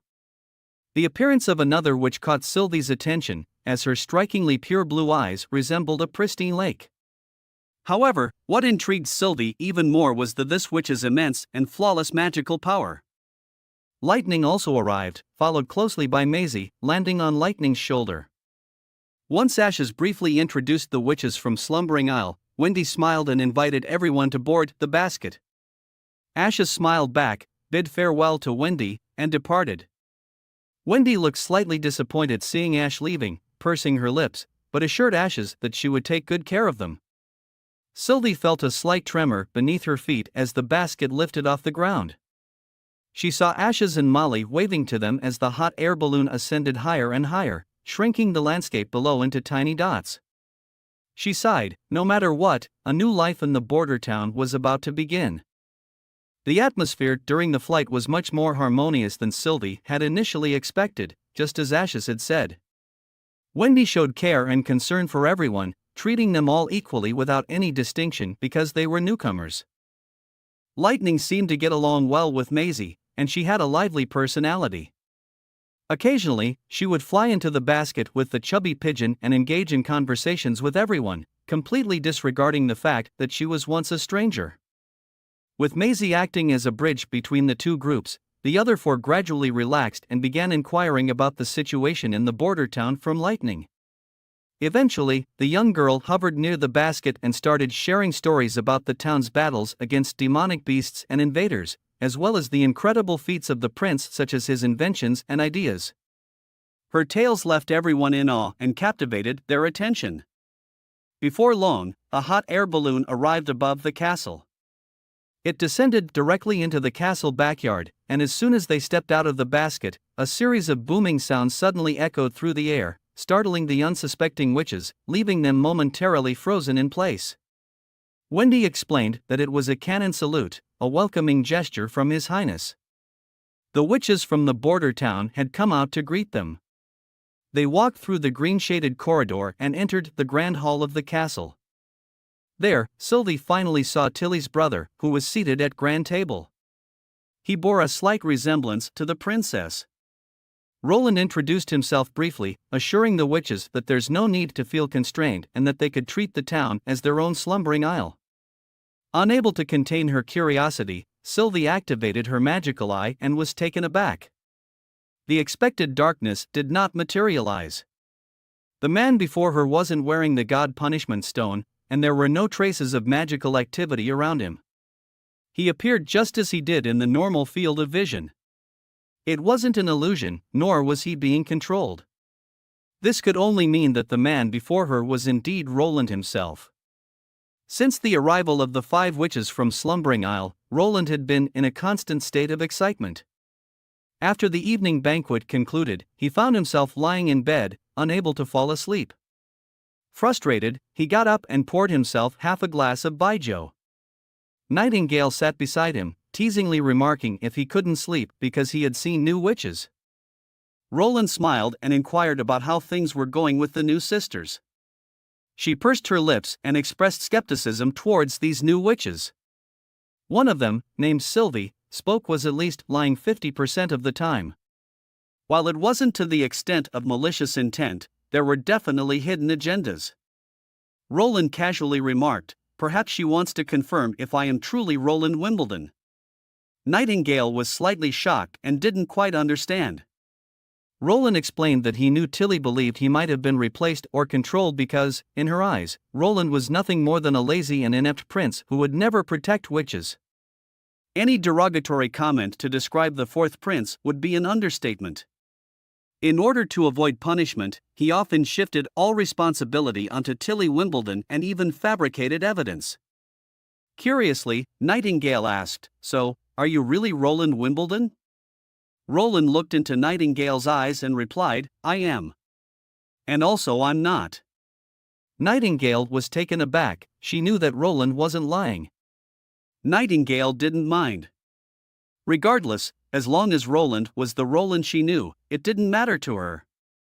After breakfast, Wendy led the 5 witches from Slumbering Isle to the office. The witches bowed their heads in greeting. Roland, not particularly concerned about formalities, wanted everyone to relax. He hoped the new witches could familiarize themselves with the town and the environment during the first week. They were free to explore Border Town. Nobody would discriminate against them or take them away. During this time, Roland wanted them to practice their abilities and attend educational classes after dinner alongside other witches from the border town. They would receive a monthly salary 1 gold royal, and if they had any questions, they could consult with Scroll and Wendy. The description in Tilly's letter was not very detailed, so Roland wanted to test their abilities first. Before that, Sylvie had something to give to Roland. She opened the package in her hand and placed several yellowed parchment papers and a letter on the table. Roland, with a puzzled expression, opened the envelope. The letter was not long, and he quickly reached the end, but the contents described inside stirred up a storm in his heart. It was an ancient document that Tilly and the others had found in a ruin.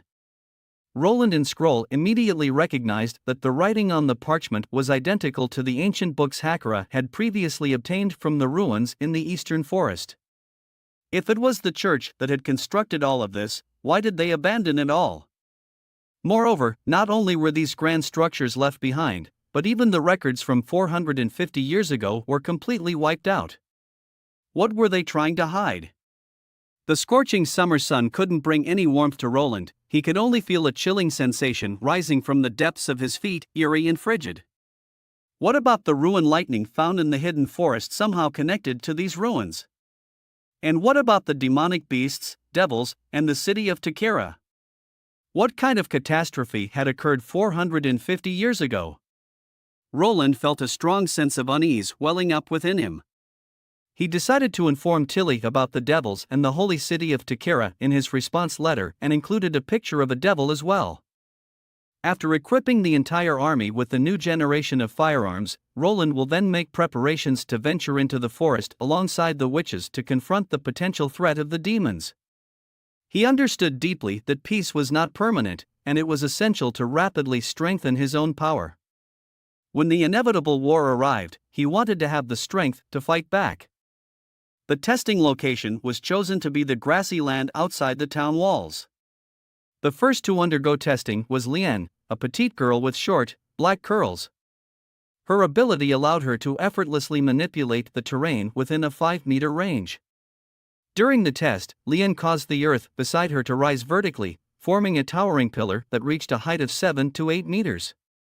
The second participant was Honey, a girl nicknamed Honey due to her sweet personality. She was even shorter than Lien and had just turned 18 the previous winter. Honey possessed the primary ability of beast language, which allowed her to communicate with and influence animals within her range. Various animals under the influence of her magic would carry out her commands. In addition, Honey had an interesting secondary ability, animal messengers. She could use messenger animals to deliver her commands to target animals, recruiting more powerful creatures to her cause.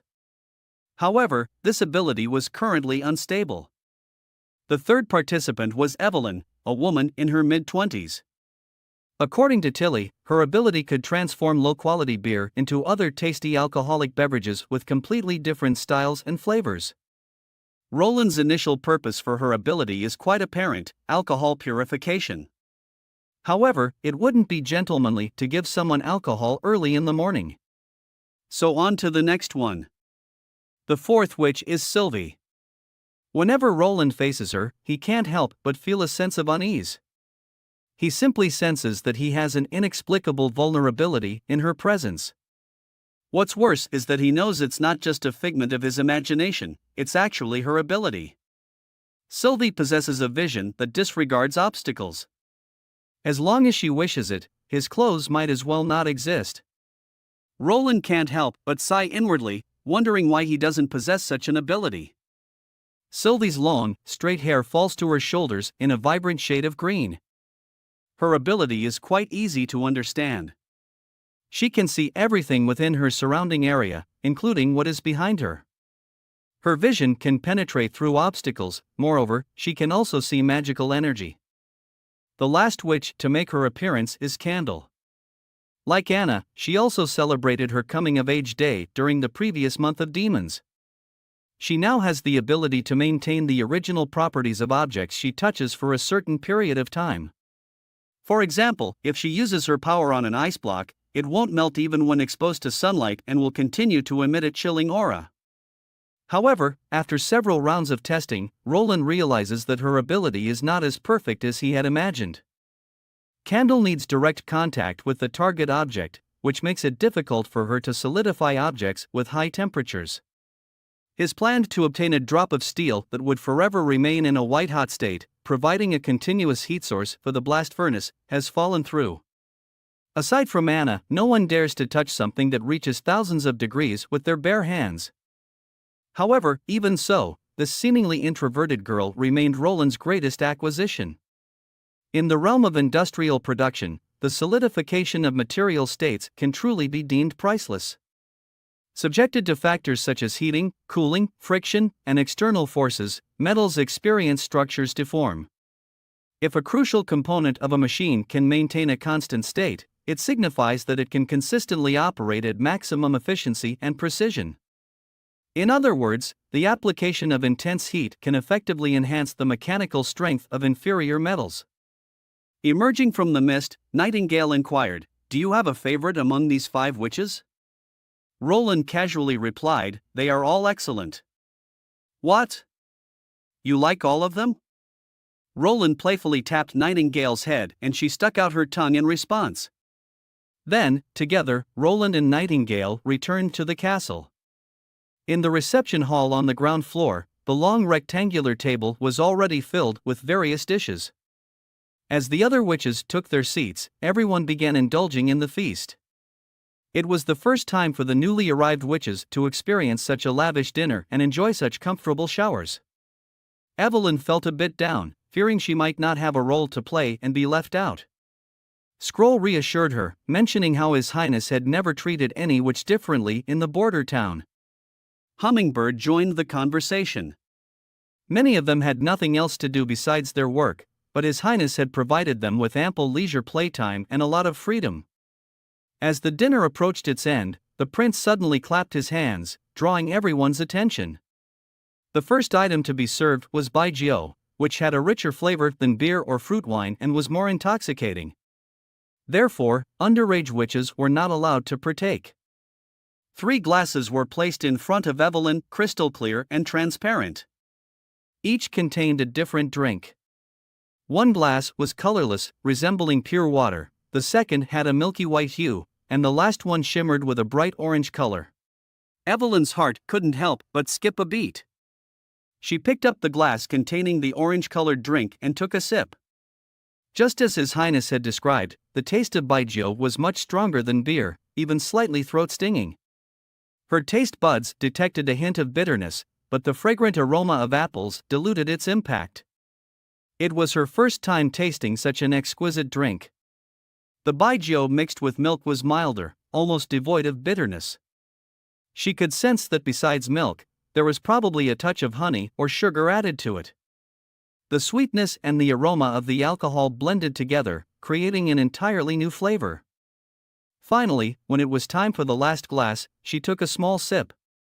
A scorching sensation immediately rolled over her tongue and down her throat, just as she had expected. With no other flavors to interfere, only the pure taste of the baijiu remained. It started with a fiery heat and then transitioned into a sweetness hidden beneath the bitterness. Roland smiled, knowing that this glass was not the most intense baijiu. There was still room to enhance its richness. He would let Evelyn taste it later, and she was eagerly anticipating it. Once the wineglasses and plates were cleared, the prince ordered the servants to bring a pile of boxes and place them on the long table. These were small gifts for the adult witches. He hoped that the witches would open the boxes when they returned to their rooms to rest for the night. After dinner, Nightingale carried the box back to her bedroom. Before she had a chance to open it, Lightning, Maisie, Lily, and Rem bounded in, their eyes gleaming as they stared at the box in her hands. These young witches felt that His Highness was biased, not allowing them to drink wine and denying them gifts. When they opened the box, they were greeted by a strange garment that caught everyone's attention. It felt incredibly soft to the touch, made of high-quality silk, but it didn't look like a piece of clothing at all because it was too small. Maisie thought it was a windproof eyewear, while Nightingale unfolded the piece of paper that came with it. It contained instructions and descriptions of the gift. Wendy and Nightingale stood still, momentarily stunned. After reading the letter, the faces of the adult witches turned red. The young witches quickly caught on to the hint, and Wendy, in an unusual display of embarrassment, wore a flushed expression. Only Lightning remained unfazed, her eyes filled with curiosity and envy. She asked Wendy to try it on, sparking Wendy's deep embarrassment. She promptly ushered the 4 of them out before heaving a sigh of relief. Nightingale also felt a tinge of embarrassment. While it was common to receive clothing items from the castle for everyday use, no one had ever felt awkward about it. However, this gift was clearly intended to fit individuals of different sizes. In other words, Roland had carefully observed each person's measurements. Yeah, boy. The thought made her blush furiously. Nightingale seemed to have an idea. She dissipated into the mist, passed through the walls, and made her way to Anna's room. The door was quickly opened, revealing Anna in her robe. Once Nightingale entered the room and closed the door behind her, she asked about the gift from His Highness. Surprisingly, Anna was delighted and said she had already put it on and found it very comfortable. She asked Nightingale if she wanted to take a look. Nightingale hurriedly waved her hand, asking and stuttering if it wasn't strange for His Highness to give such a gift. Anna, puzzled, explained that His Highness intended to promote it as a product. The item was soft, lightweight, and comfortable. Nightingale couldn't help but marvel inwardly. She hadn't paid attention to these small details but had instead focused on His Highness's goals. Perhaps that was what set her apart, her purity and directness. With these thoughts in mind, Nightingale returned to her room, studied the gift for a while, and then put it on herself. Wendy still hesitated to put it on, but Nightingale teased her that His Highness probably made these designed specifically for her. She pulled Wendy into the mist to try it on. Okay. Sylvie felt that she had witnessed more extraordinary events today than in the past few years. From the pipes that released water with just a flick of a switch, to the soap that exuded a faint fragrance, and the wine that burned like fire when consumed. Everything seemed incredible. Of course, the most unbelievable thing was the garment given after dinner. Such clothing was usually exchanged between lovers, yet according to His Highness, he not only wanted to give these clothing to the witches but also planned to promote it and popularize it in the Western territories. Sylvie couldn't help but shudder. What noble would choose to personally engage in such a business? Or was it that he truly had an unusual interest towards boing-boings and cakes? Sylvie couldn't help but recall Ash's warning, and she involuntarily stepped back a step. Ash was right. His Highness was a dangerous person, and if possible, it would be better for her to keep her distance from him. A week later, Roland spread out the blueprint in his hand. He officially launched the construction project for the steel bridge. He explained to Lien how to raise 2 pieces of land in the middle of the river to serve as the foundation for the bridge piers. Wendy was also on the boat, but over the past week, whenever she saw the prince, she would slightly avert her gaze, appearing somewhat uncomfortable. She stretched her arms and realized that her shoulders no longer hurt, and her arms were no longer sore. She wanted to find an opportunity to thank His Highness. Next, they would dig out some grooves and fill them with cement, repeating the process until a cement wall was formed that penetrated the bottom of the riverbed. Carl thought this idea was incredibly clever. This way, even if the river water washed away the outer layer of soil, it would be blocked by the solid cement wall. Before long, a mass of grayish-green mud emerged to the surface of the water, appearing soft and emitting an awful smell that caused everyone to cover their noses. However, in Roland's eyes, this was excellent fertilizer. Over the centuries, the remains of fish and other aquatic creatures, water plants, and human waste had gradually accumulated in the soil. He hoped to utilize it someday. Sonny looked at the wheat in his hand, which had been nourished with organic fertilizer, and saw that its quantity had doubled, and the grains had grown larger.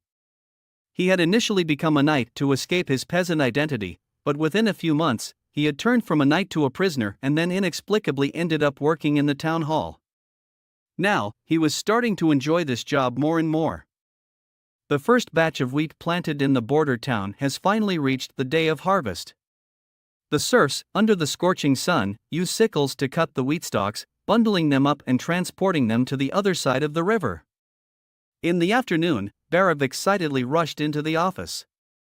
According to the preliminary statistics from the municipal hall, the yield per acre of each assigned field is at least 4 times higher than before, with the highest currently reaching 6 times.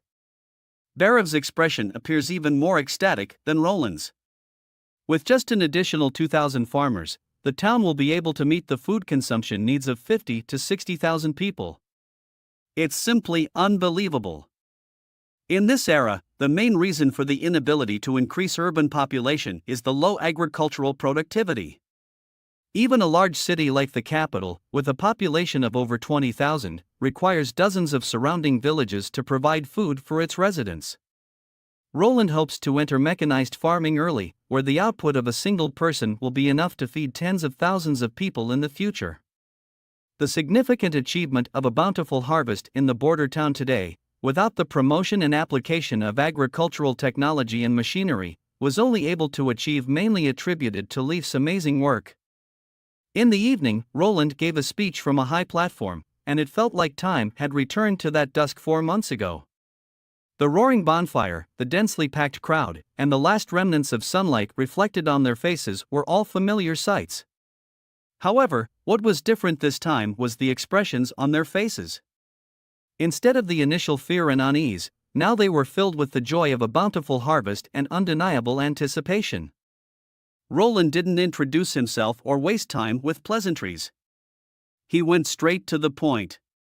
He declared that everyone present could become free citizens. Once they became free citizens, they had the freedom to choose whether to continue farming or seek other occupations. The list of promotions would be announced in a couple of days. This simple statement ignited the atmosphere at the gathering. People couldn't contain their excitement and started shouting and cheering. Furthermore, starting from next year, as long as the harvest meets the promotion standards, even if the yield doesn't rank at the top, individuals can still become free citizens. In other words, as long as they work diligently, they can definitely shed their status as serfs. Roland paused for a moment and looked around. I hope that one day in the future, there will be no more serfs in Border Town. Everyone will become true citizen of the Border Town. The moment Roland's words faded away, the cheers of the people echoed through the sky above the Redwater River, continuing without end. Timothy walked into the arched dome at the top of tower in Bluewater Harbor. Step by step, he approached the desk and sat down in the oversized chair. Leaning forward, he pressed his face against the tabletop and took a gentle sniff, as a faint, pleasant fragrance entered his nostrils. At that moment, he couldn't help but burst into laughter. He had finally won. Garcia had given up Bluewater Harbor, giving up the southern frontier, which also meant giving up the throne of Grey Castle. The knight guarding outside pushed the door open and entered. Timothy would depart for the capital tomorrow morning. Aside from the personal guard and the knights of Grey Castle, he left the rest of the knights and mercenaries under the command of this knight commander. Timothy ordered him to guard the southern frontier well, ensuring that the Sand tribes would not set foot on Grey Castle's territory again. The young knight hesitated, and Timothy knew what he was thinking. He reassured him that as soon as the matter in Bluewater Harbor was resolved, he would immediately recall him to the capital. The young knight mustered the courage to ask Timothy if there was any news about his brother. The knight's words caused Timothy to pause for a moment. Indeed, it had been 2 months since his brother was sent to plunder the western frontier, and there had been no news. Timothy, with his back turned to the young knight, stated that his brother must have returned to the capital ahead of them. He then ordered the young knight to burn everything that belonged to Garcia, including this building. He wanted everyone in the southern frontier to know that Garcia's lair no longer existed. He also wanted those who had used the pills but didn't die on the battlefield to be killed. Staying behind in the border town, safely withstood the month of the demons, defeating Duke Ryan, and capturing the Changgu stronghold, even causing the complete loss of contact with the 1,500 militiamen of Raymond. How did he manage to do all this? Timothy never delved deep into understanding his younger brother. Whether it was Garcia or Jylan, they never enjoyed playing with him when they were young. Undoubtedly, something must have happened to him after he arrived in Border Town, leading to the changes he had undergone. Regardless of what he encountered, the population and location of Border Town is predetermined that he had nowhere else to run. With no harbor or fleet and the impassable wilderness behind him, Roland could only hold that corner, waiting for his army to march and trampling onto his territory. Are you sure about that? Through the dimly lit corridor, Maine stood before the sacred shrine. Pope Oberlin, now aware of Heather's message, fell into a lengthy silence, exhaling a deep sigh. He had seen Heather growing up. Oberlin inquired about Garcia and the kingdom of Wolfheart, as well as the new poison. Maine responded, stating that it had proven remarkably effective in conquering Fong-Tooth Fortress. The defending forces held out for a month before perishing, and the Judgment Army swiftly breached the city walls. The residential areas were devoid of life, but when it came to the assault on Wolfheart City, the poison seemed to have lost its effect. Presently, the enemy's resistance remained stubbornly resilient. Oberlin quickly identified 2 mistakes made by Maine. Firstly, he should have launched the attack during the initial peak of the plague, seizing the opportunity to swiftly treat the afflicted residents with medication, thus significantly reducing their animosity and gain more church followers. Attacking a month later might have minimized casualties, but it also provided the enemy with ample time to react and discover a way to counteract the spread of the plague. Secondly, Maine should not have been overly concerned about the losses suffered by the Judgment Army and the God Punishment Army. Maine lowered his head in deep sorrow. Oberlin gently tapped his shoulder with his scepter and then offered him some words of comfort. He informed Maine that Garcia and the king of the Wolf Heart Kingdom had gathered in one place, presenting an opportunity for the church. It was a chance to capture them all at once. Oberlin stood up and motioned for Maine to follow him. Guided by the guards, Maine walked alongside the Pope, slowly making their way deeper into the dungeon. The enormous stone of God Punishment emitted a faint glow, illuminating the path beneath their feet. The guards ignited their torches, casting flickering light, revealing several towering iron frames standing alongside the stone pathway. Among the dusty air, a canvas covered in dust came into view. It rose high, clearly concealing a colossal object beneath it. Originally meant to be revealed in the final 2 years, the ultimate weapon now needed to be activated ahead of schedule. Maine could hardly believe his eyes. It was a massive, grotesque four-wheeled iron carriage, with a single wheel taller than his own stature. It lacked a carriage compartment, instead featuring terrifying metal ramming horns and skeletal frames. At the center of the frame, a spiky bone shield was mounted, as large as 3 or 4 door panels combined. 2 straight iron rods, one on each side, protruded from the shield's openings, pointing forward like poised arrows. This weapon could only be activated through the use of magic and required the presence of 3 or 4 witches to operate it properly. The following words from Oberlin nearly caused Maine to stumble and fall to the ground. It originated from the church's enemy, the demons from hell. Oberlin cautioned that this weapon must never be seen by the common folk. To assist him, Oberlin would dispatch 2 pure ones. Oberlin assured Maine that no one could escape from their hands. Pure ones under the Pope's command. Maine's heart trembled. The witches nurtured and raised by the church were known as pure ones, but the witches under the Pope's authority were the selected elite, the strongest among them. Meanwhile, in Border Town, Roland held the first high-level meeting of the Border Town in the castle's reception hall. Everyone was actively reporting on their work. Compared to the initial days when the scene was supported by only Berev and his 10 apprentices, the municipal hall had now expanded into a massive group of nearly 100 people. Among them were impoverished nobles, captured knights and their retinues, as well as native residents who had completed their elementary education.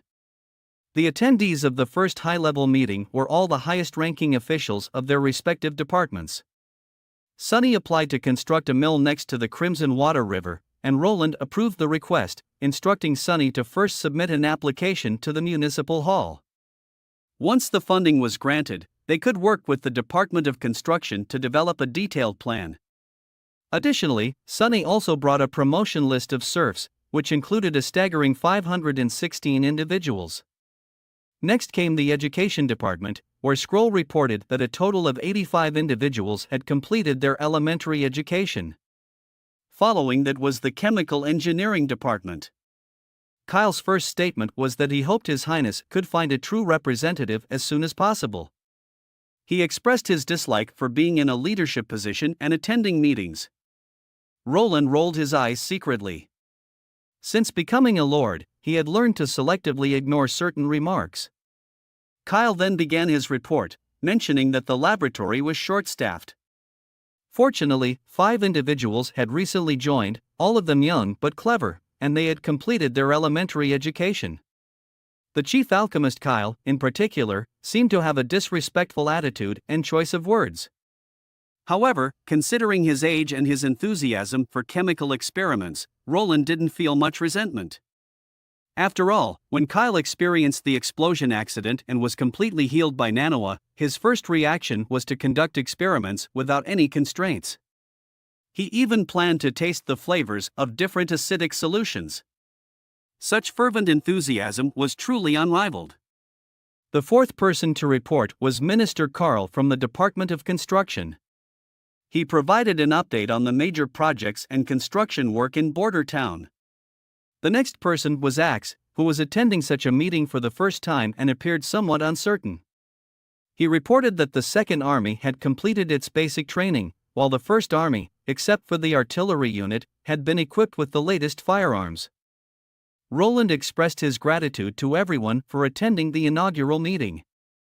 He expressed deep satisfaction with the progress and development of each department as presented in the reports.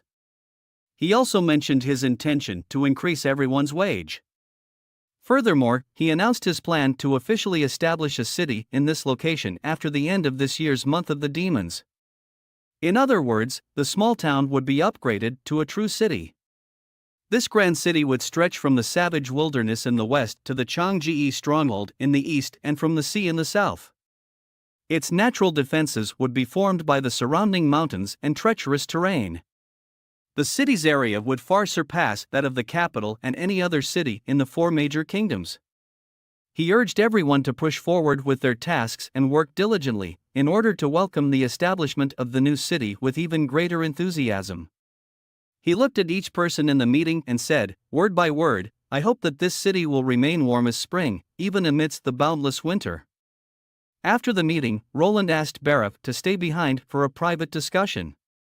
Barav expressed his concerns about the recent increase in expenses and the significant decrease in the treasury reserves of the city hall.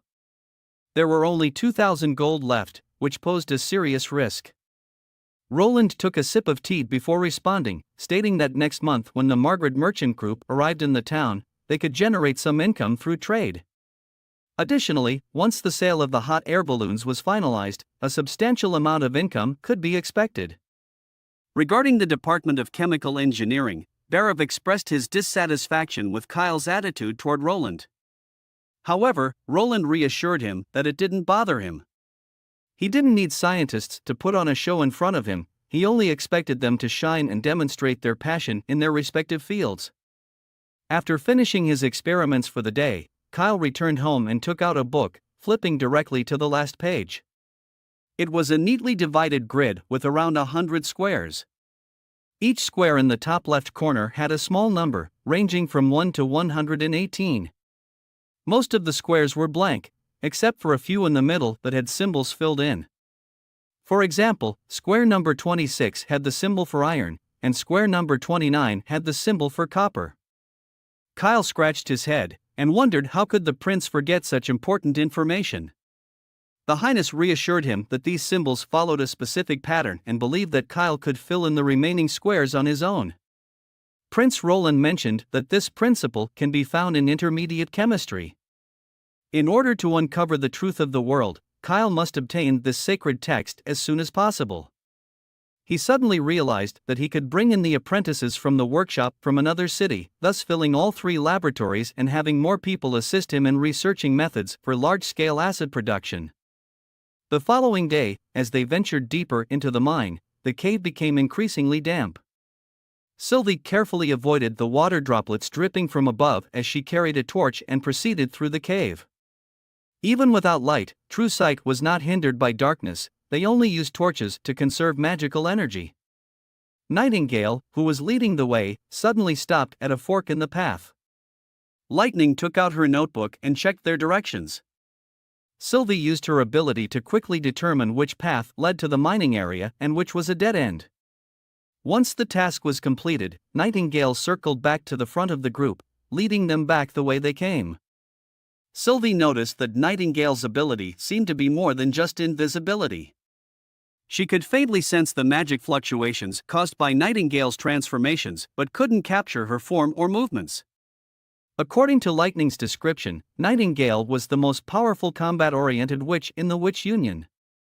Perhaps that's why Prince Roland insisted on Nightingale joining the expedition.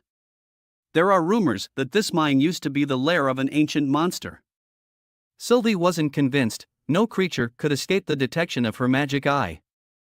The exploration team consisted of 4 members, Sylvie, Nightingale, Lightning, and a young girl named Lucia.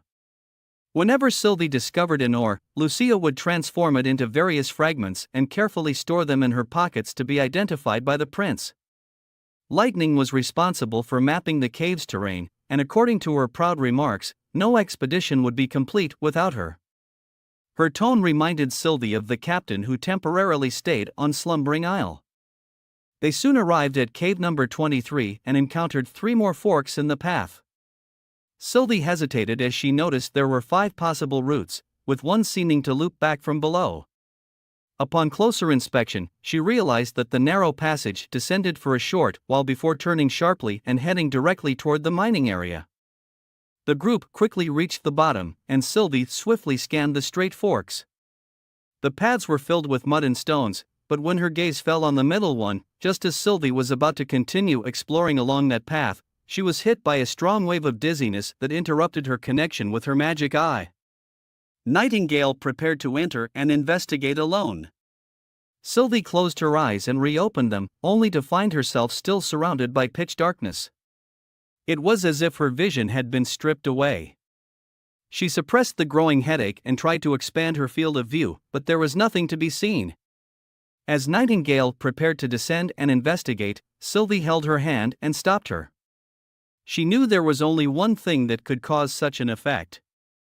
Nightingale looked puzzled and asked what it was.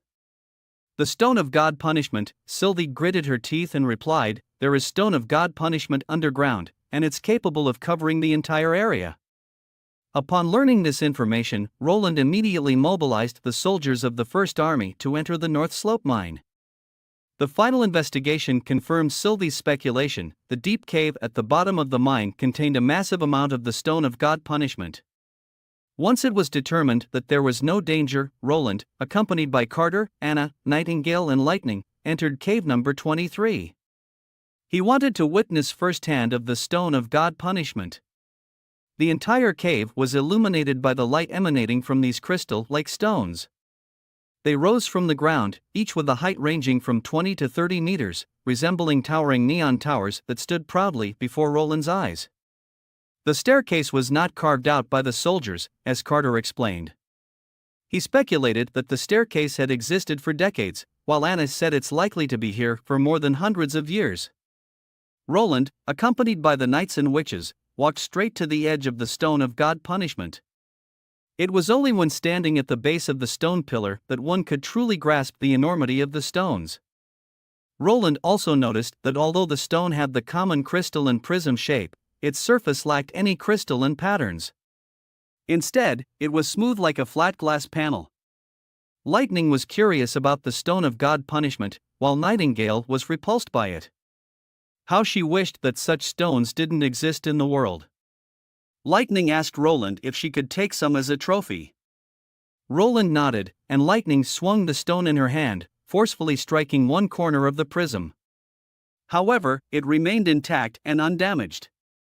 She then took out a dagger, but it couldn't even produce a single fragment. Nightingale tested it with her pistol, causing a few sparks to fly upon hitting the stone. After the smoke cleared, the group approached, only to see that the bullet had left a shallow mark on the surface of the Stone of God Punishment. It was perplexing, as normally applying force would reduce it to powder. Anna, who had remained silent, suddenly spoke up, "Your Highness, do you remember the treasure map drawn by Ferlin?" Roland pondered for a moment. Anna explained it did not point to the North Slope mine, but rather to this place, this underground cave harboring a vast amount of the Stone of God Punishment. After returning to his office, Roland called for scroll and reproduced Ferlin's drawing on the Book of Enchantments. The pattern in the book was similar to what he remembered, and the southernmost point did indeed fall at the foot of the North Slope mountain. If Anna's speculation was correct, could this be a map left by the church in their search for new veins of the Stone of God Punishment? But why did they abandon everything after going through the effort of carving a direct path to the bottom of the cave with the stone staircase?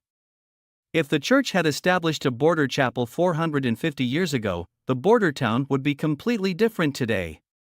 Judging by the value and uses of the Stone of God Punishment, this mine doesn't seem like a resource that can be easily abandoned.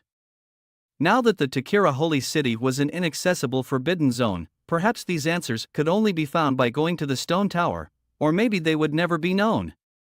As night fell, Professor Scroll would hold lectures in the hall, unlike the noble academies in the big cities. The students who came to listen were all witches of the Witch Union.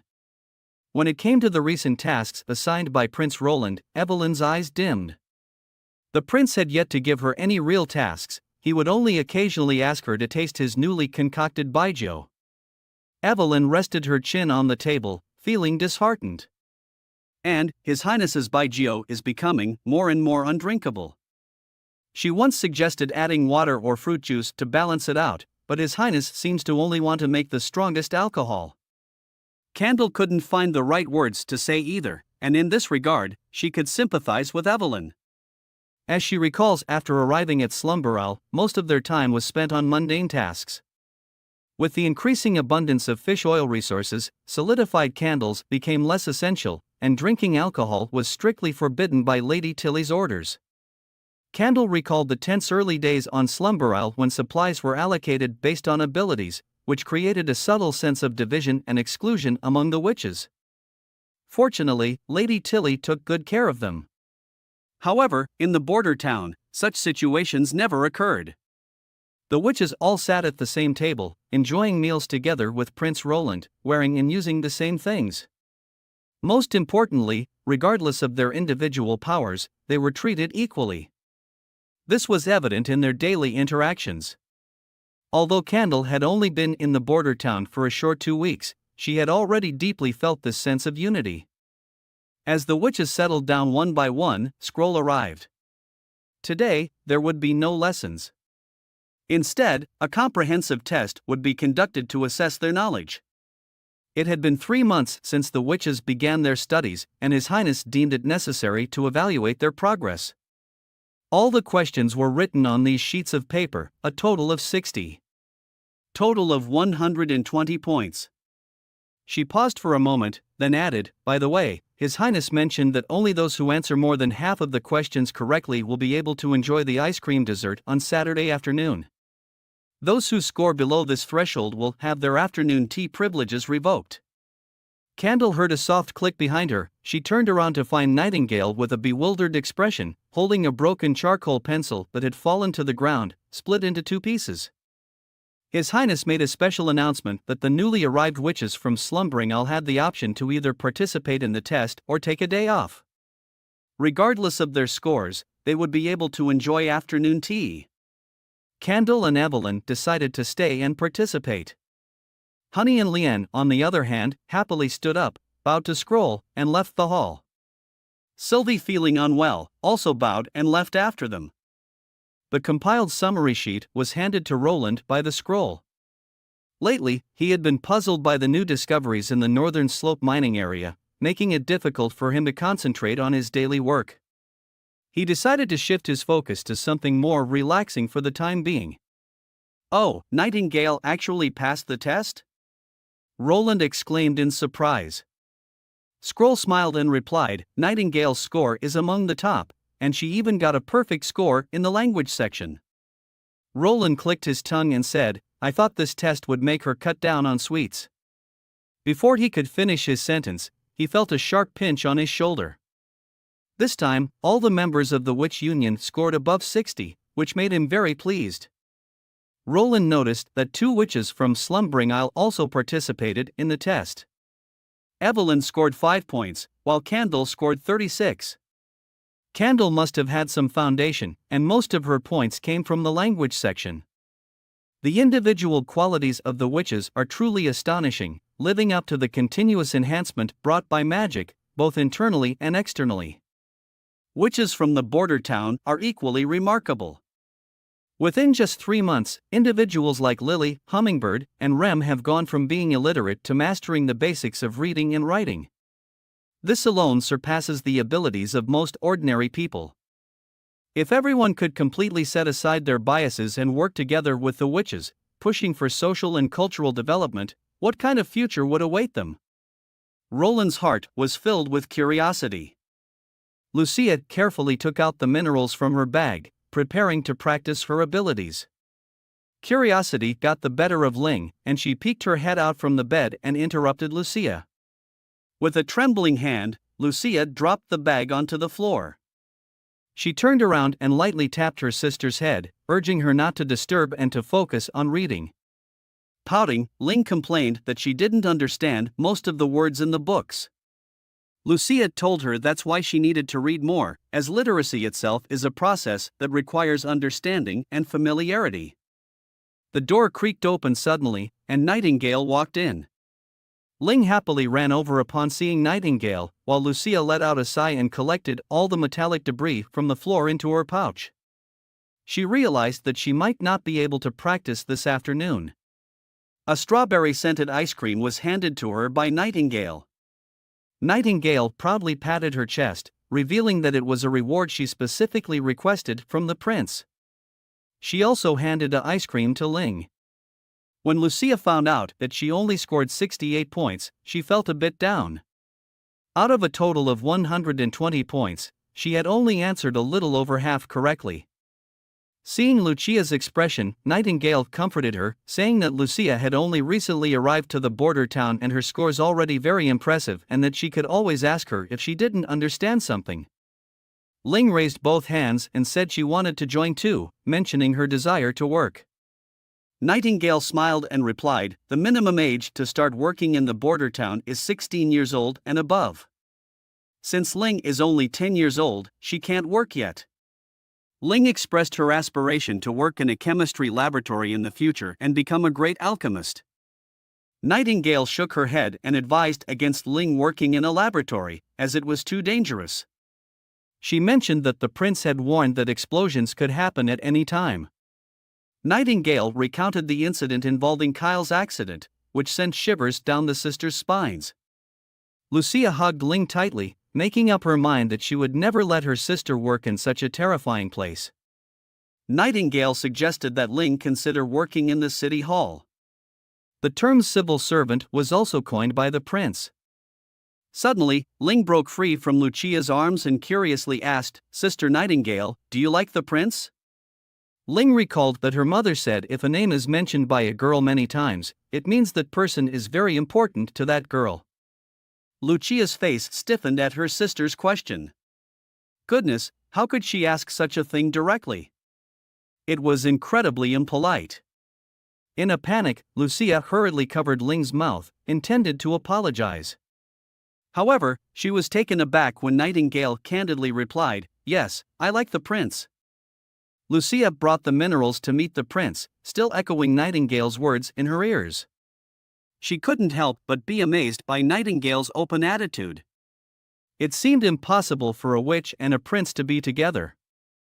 The lord of the border town appeared just as usual, with a slightly sleepy look, indicating that he had recently awakened from a nap. Leaning back in his chair, he seemed relaxed, his tone amiable, completely unlike other nobles who were usually stern. The prince frowned and carefully examined the minerals in his palm, one by one. He didn't recognize these minerals and planned to have Kyle identify them. He instructed Lucia to continue practicing her abilities in the backyard. However, just as Lucia was about to leave, Roland called her back. He praised Lucia for her performance on the test and expressed his hope that Ling would also participate with everyone next time. Lucia excitedly responded and bowed before leaving. As Roland watched the little girl depart with joy, he sighed while looking at the metallic particles on the table.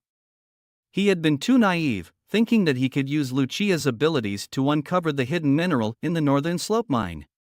However, reality made him realize the vast gap between mechanical engineering and geology. In terms of color and shape, they were nearly indistinguishable. For example, metals like iron, aluminum, magnesium, and potassium appeared as silver-white metals in their high-purity state, making it extremely difficult to discern them with the naked eye. It seemed he would have to rely on Kyle to solve this problem. Just then, a guard pushed the door open and walked in, carrying a confidential letter from the capital city. Roland set aside his quill and opened the envelope. The letter had no signature, and the handwriting was unfamiliar, but a single sentence indicated that it was undoubtedly from Tassa. It stated that a force of approximately 1,000 people had left the capital today and was heading towards the western frontier. At the Changji Stronghold Theater, as the audience's continuous whistles and applause echoed, the curtain slowly descended. May wiped the sweat off her forehead and looked at Eileen, who was filled with excitement. May nodded slightly in response.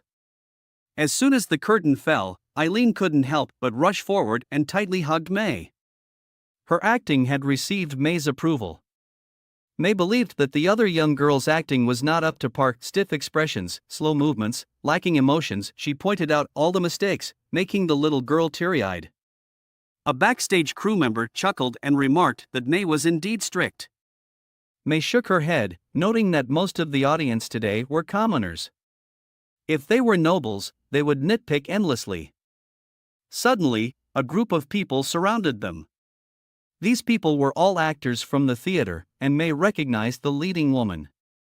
Bella sneered, calling May and the group all inept actors from the countryside, continuing to mock and taunt them. Her words prompted laughter from the crowd behind her. Eileen retorted, mentioning the enthusiastic cheers from the audience.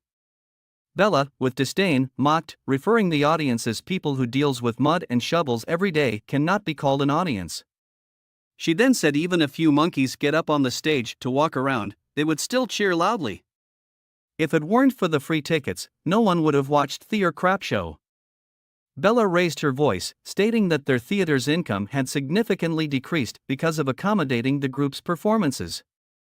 After all, the nobles refused to attend since nobody wanted to sit on chairs filled with mud and grease stains. Bella's intentions were clear. Her seemingly scolding Eileen and the others were actually directed at May herself. May turned around casually and said, "The decrease in theater income is not solely due to free admission. The theater management has undoubtedly reached an agreement with His Royal Highness and Lord Petrov. The necessary funds will naturally be supplemented by the border town municipal hall. This is a business contract, not child's play." She find it ironic that Bella is a brainless shrew who only knows how to shout and scream. Furthermore, The Witch's Diary was written by His Royal Highness himself. Does Bella want to imply that His Highness's thoughts are low and vulgar? Insulting the royal aristocracy can result in severe punishment, such as the punishment of losing one's voice. Bella gritted her teeth and said, May went to the border town, not to see Eileen, but for Ferlin. Her voice abruptly stopped as a bright red palm mark appeared on her left cheek. Bella couldn't believe it as she touched her face. May took a deep breath. She had acted on impulse. Two male actors behind Bella stepped forward, condemning May's actions while slowly approaching her. May smirked inwardly. Yes, she had acted impulsively, but she saw no reason to apologize. She glared at the two men. She couldn't help but recall what Carter had once said. While men may possess greater strength, they also have many weaknesses. Certain attacks can instantly render them defenseless. Although she wasn't quite sure how the conversation had led to this, she was prepared to strike if these two men came any closer. Just then, the door to the dressing room was violently pushed open, and a knight in armor walked in. Several armed warriors with spears followed closely behind him. As they entered the room, they aimed their spears at the crowd. May couldn't help but freeze, blinking her eyes, thinking that what she was witnessing was an illusion. However, nothing changed. She even saw a smile sneakily appear on the knight's face. The knight was none other than Carter. The conflict quickly came to an end. Upon seeing the intimidating knight, no one dared to say another word. In the evening, when they returned to May's residence, she poured a glass of wine for Carter. Carter was surprised to see that the home of the most popular actor in the western region was so ordinary. May explained that she had used all her savings to purchase this small, old house located in a deep alley of the inner city. Although the house was small and worn out, moving away from the outer city would at least protect her from harassment and prying eyes of ill intentions. Carter awkwardly apologized, but May smiled and reassured him that it was fine. She poured herself a small glass of wine and asked Carter if he had come to sort out the theater's order and resolve the disputes among the actors. Carter shook his head and replied that it was Timothy causing trouble again, and the main forces were on their way. He had come ahead to make preparations and also really wanted to see May's performance. May froze for a moment, then shook her head. These things shouldn't have been told to her. Carter said he knew where to draw the line, and it wasn't a covert operation either. May promptly took the glass of wine from Carter's hand, saying that he shouldn't drink during mission. However, after everything settles down, she would gladly invite him for a proper drink. As for Carter's previous invitation, she already had an answer in her heart. Some things can only be known after trying. Border town is where she truly wanted to stay. She had decided to move to the border town with her father after the performance is over. Roland arrived at the Chango stronghold 2 days later. Petrovan members of the 5 major families greeted the prince. Roland stated that the exact number and route of Timothy's forces were still unknown, but they were undoubtedly targeting the western frontier. Based on Timothy's usual tactics, they would likely recruit civilians through pillaging and then use drugs to force them into attacking. One of the family members was unclear about the drugs mentioned, so Roland explained that they were evil pills that could grant civilians powers stronger than knights, but once the effect wore off, the users would die in helpless agony. Roland ordered them to bring all their family members and the local civilians into the stronghold. One of the family members mentioned their warehouse with food and goods, but Roland firmly interrupted, saying they had only 3 days to transport as much as they could, but it was essential to gather all the civilians within the stronghold. He cannot allow Timothy and his troops to harm the civilians. After the meeting, the prince summoned Axe into the castle. Roland did not reveal the true information he possessed to the nobles. Thanks to Lightning and Macy's meticulous reconnaissance, the team from the capital city had been exposed. Unlike the previous invaders, they were now sailing on a single-masted ship, following the main channel of the Crimson Water River, heading west into the center of the western region. This was a particularly tricky route. Once the enemy crossed the fork in the river, they could either turn back along the tributary to attack the southern and eastern gates of the Changji stronghold or continue westward, straight to the border town. To avoid the dilemma of dividing forces for defense, Roland had to proactively concentrate his superior forces to defeat the enemy in one decisive blow. Clearly, the fork in the Crimson Water River was the most suitable ambush location. Roland left 100 soldiers to guard the Changji stronghold while he himself would join the front lines after organizing the stronghold's defenses. Nightingale felt uneasy, but Roland reassured her that he had to go. He needed to utilize the abilities of the witches. A white-tailed kite glided through the sky before landing gracefully on Roland's shoulder.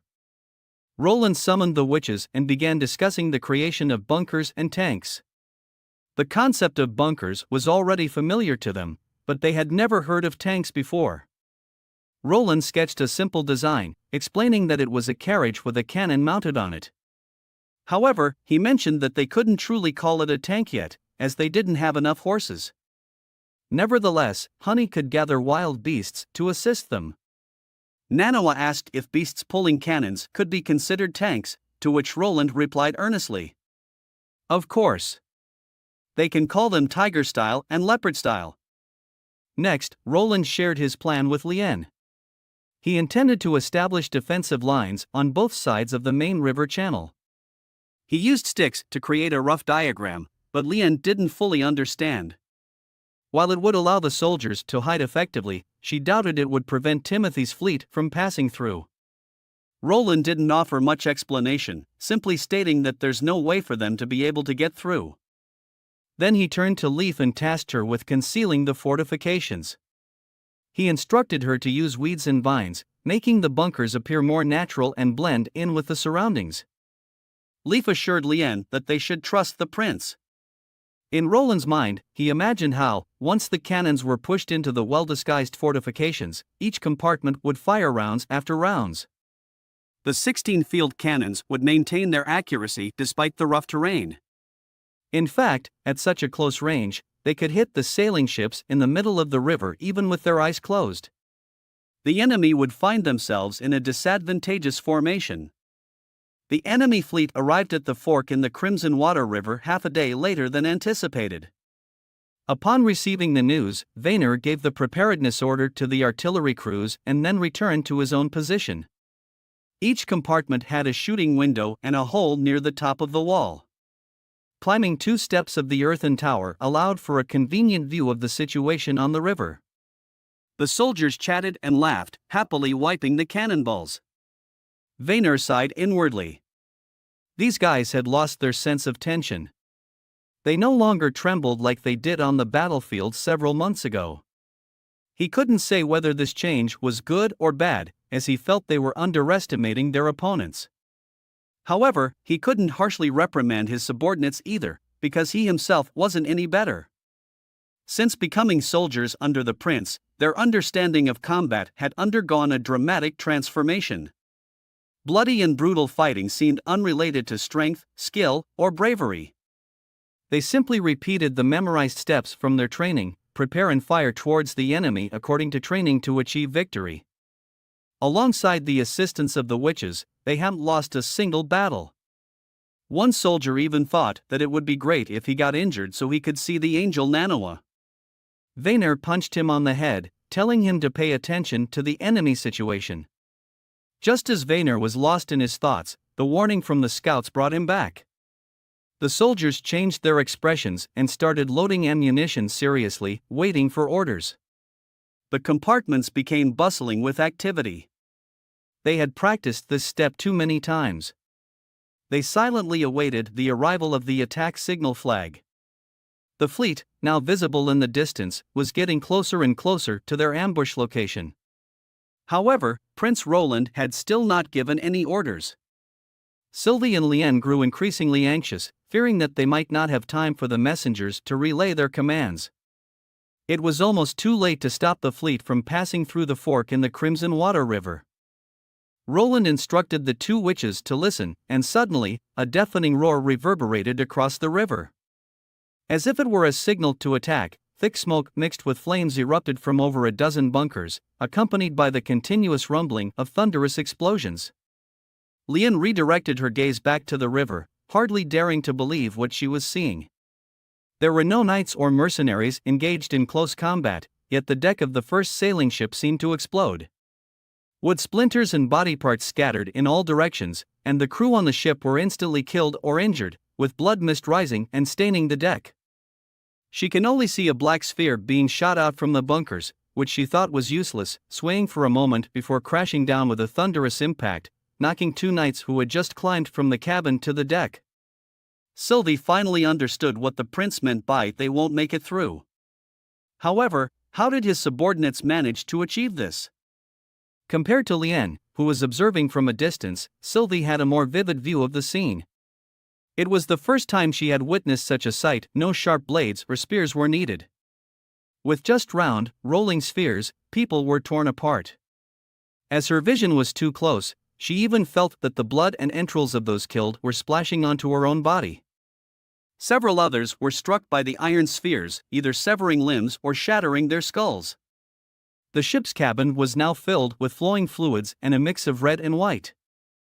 Suddenly, the witch felt a surge of nausea and started puking. Prince Roland noticed her discomfort and handed her a handkerchief, advising her not to use her abilities to watch any further. Sylvie took the handkerchief and wiped her mouth. This was probably the incredible invention that Maisie and Lightning had mentioned, but at that time, no one paid much attention or thought much of it. After all, it was hard to imagine such an astonishing weapon without witnessing it firsthand. She turned her gaze back to the battlefield and saw the Timothy fleet beginning to approach the banks. However, they were unaware that Prince Roland had set up fortifications in more than just one location. But the soldiers inside the bunkers did not give them a chance. The soldiers just aimed their weapons at the targets and easily pulled the trigger. The enemy couldn't hold on for long before collapsing completely. Those who had disembarked from the ships tried to get back on board, while those waiting to disembark scrambled in all directions. The prince put down his binoculars and ordered Axe to take the reserve troops to clear the battlefield. He wanted the leader to be captured. Roland asked Sylvie to follow Axe, as he doesn't want anyone escaping. With a nod, Sylvie agreed to accompany Axe.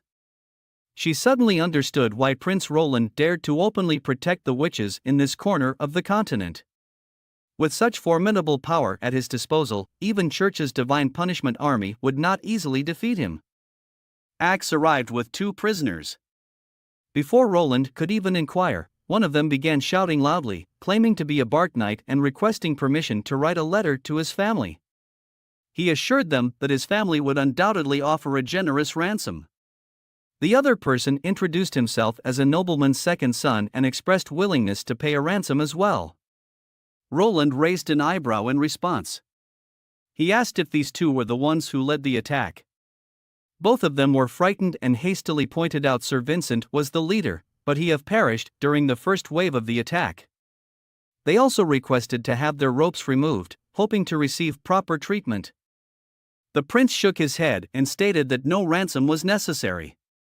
However, if they were willing to reveal Timothy's plan and any information they possessed, he might consider granting them better treatment. The 2 individuals hesitated for a moment but declined the offer, explaining that they had sworn allegiance to Timothy and could not betray their oath.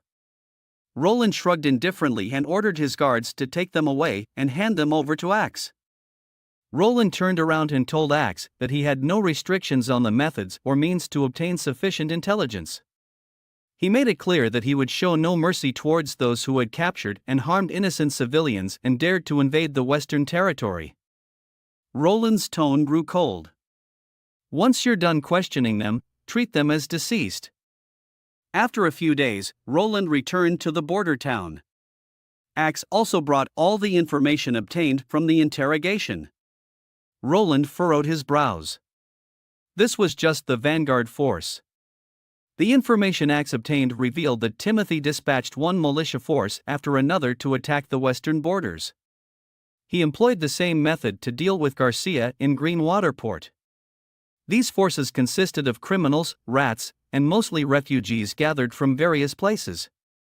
The intelligence from the enemy knights revealed that Timothy deceived these people, initially using verbal promises to appease them before having them ingest the first batch of pills. Consequently, they were then under the control of Timothy, as they sought more pills to alleviate their pain and cravings. This attack is merely meant to deplete the border town's resources. The fallen knight Sir Vincent believed that since the town had no walls, he estimated that around 1,000 militiamen who consumed the pills would result in approximately 3,000 casualties. This would be a severe blow to the border town. Meanwhile, he could observe Roland's response and the effectiveness of his tactics. Roland couldn't help but feel a burning hatred and frustration. Timothy was using wave after wave of cannon fodder. Even if Roland managed to emerge victorious without a scratch, it would still be a Pyrrhic victory. Compared to repelling Timothy's invasion, his primary concern was putting an end to this meaningless war. Otherwise, how long would it take for the population to flourish again once Grey Castle was unified? Roland knew that the month of the demons was approaching, and soon the entire western border would be covered in heavy snow, making it impossible for land travel. Timothy undoubtedly intended to act before the winter snow arrived. Roland closed his eyes, pondered for a moment, and continued, expressing his desire to stall this war. Sending envoys or diplomatic communications would be ineffective. Roland was determined to prevent Timothy from seizing the population. He planned to evacuate the people before Timothy could reach them. Additionally, he aimed to instill fear in Timothy regarding the western borders. For instance, allowing some prisoners to escape back to the capital city, spreading fear in the capital city. Despite the risk of exposing their tactics and weapons. However, since there's no way of them obtaining the manufacturing method, Roland wasn't concerned.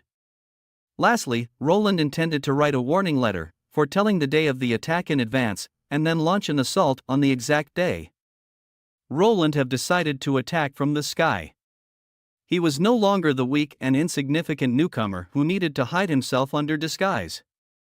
It was time to reveal his true power, step by step, and take Timothy's place on the political stage of Grey Castle. He wanted the kingdom's people to take notice of his presence. It had nothing to do with vanity but rather a form of promotion for his territory and influence. A kingdom filled with corpses and ruins would be of no use to him. Through this demonstration, he hoped to encourage more people to venture to the western borders and stand by his side. As promised, the Margaret Trading Company arrived at the border town. While enjoying a delicious feast, they discussed Garcia's black sail fleet. It was said that after plundering several cities, they sailed north along the coastline, and nobody knew where they had gone. Margaret inquired about the hot air balloon, so Roland led them to the backyard and taught them how to operate it, demonstrating its safety. Once inflated, the balloon remained unaffected by rain, impacts, fire, or even the pecking of birds. Margaret quickly grasped the key points and asked how many gas canisters were needed. Roland replied that it required around 5 or 6 canisters for a single hot air balloon. Margaret thought such alchemical technology would be quite expensive. Roland cleared his throat and employed excellent sales tactics, offering the first inflation of the balloon for free and even including a complimentary camouflage outfit. After the caravan departed, Roland let out a long sigh of relief. The treasury was once again filled, and he could finally begin expanding the population. He looked up at the sky, envisioning the construction of the city next year. The banks of the Crimson Water River would undoubtedly be dotted with residential houses. Roland decided to go and visit Anna in the backyard on the northern slope. Upon entering, the first thing that caught his eye was the floor covered in metal blocks. Roland was astonished to see that they had already reached over 2,000 in number. Anna mentioned that block 1057 was particularly sturdy, while 2284 excelled in both hardness and toughness. Lucia held a small notebook and reported that block 2284 contained 0.8% carbon and 15.2% unknown elements. The test conducted by Anna and Lucia were of great significance. Roland instructed Lucia to break down the ores into various raw materials, and then Anna would blend them with pure iron in different mass ratios, melt them together, and create test blocks to assess their performance. Although Roland knew that steel was essentially an iron-carbon alloy, with higher carbon content resulting in pig iron and no carbon resulting in pure iron, he was aware that carbon content within a specific range could be classified as steel. Furthermore, even the slightest fluctuation in carbon content could significantly alter the properties of the metal. Therefore, the first thing to be determined was the extent of this range. After a few encouraging words to the two witches, Roland sat back and quietly watched the two girls working. Although the autumn sun still shone brightly, it no longer carried the scorching heat of the summer. He felt a warm sensation throughout his body, accompanied by a long-lost sense of tranquility. He lost track of time as the courtyard gradually grew quiet. Suddenly, he felt a soft hand resting on his forehead. Lucia was nowhere in sight, but Anna stood before him. Roland was startled, and Anna warned him, saying, "Your Highness, be careful not to catch a cold." Anna looked into Roland's eyes and knew that he had something to tell her. Roland hesitated for a moment, then reluctantly shook his head. He held Anna's hand, feeling somewhat perplexed, and roughly explained the plan to expand the population. He mentioned the initial freedom of choice, but now, to save time, he had resorted to some half-enticing, half-coercive methods. Although he did this to prevent the civilians from being forcefully conscripted by Timothy and ultimately succumbing to the ravages of the pills, upon reflection, Roland realized that his actions were not so different from Timothy's. The only distinction lay in their respective goals. Anna covered the prince's mouth, understanding that Roland was concerned that others might not appreciate his actions, and he himself couldn't guarantee that all of his future goals were correct. Roland was unsure whether the means or the desired outcomes were more important. Before he could respond, Anna had already moved closer, holding his hands and whispered softly in his ear, assuring him that she would watch over him carefully. The environment on Slumbering Isle was improving day by day. Once airborne, Tilly could see the bustling crowds and lively markets below. It was no longer the secluded place where only around 300 witches resided in isolation.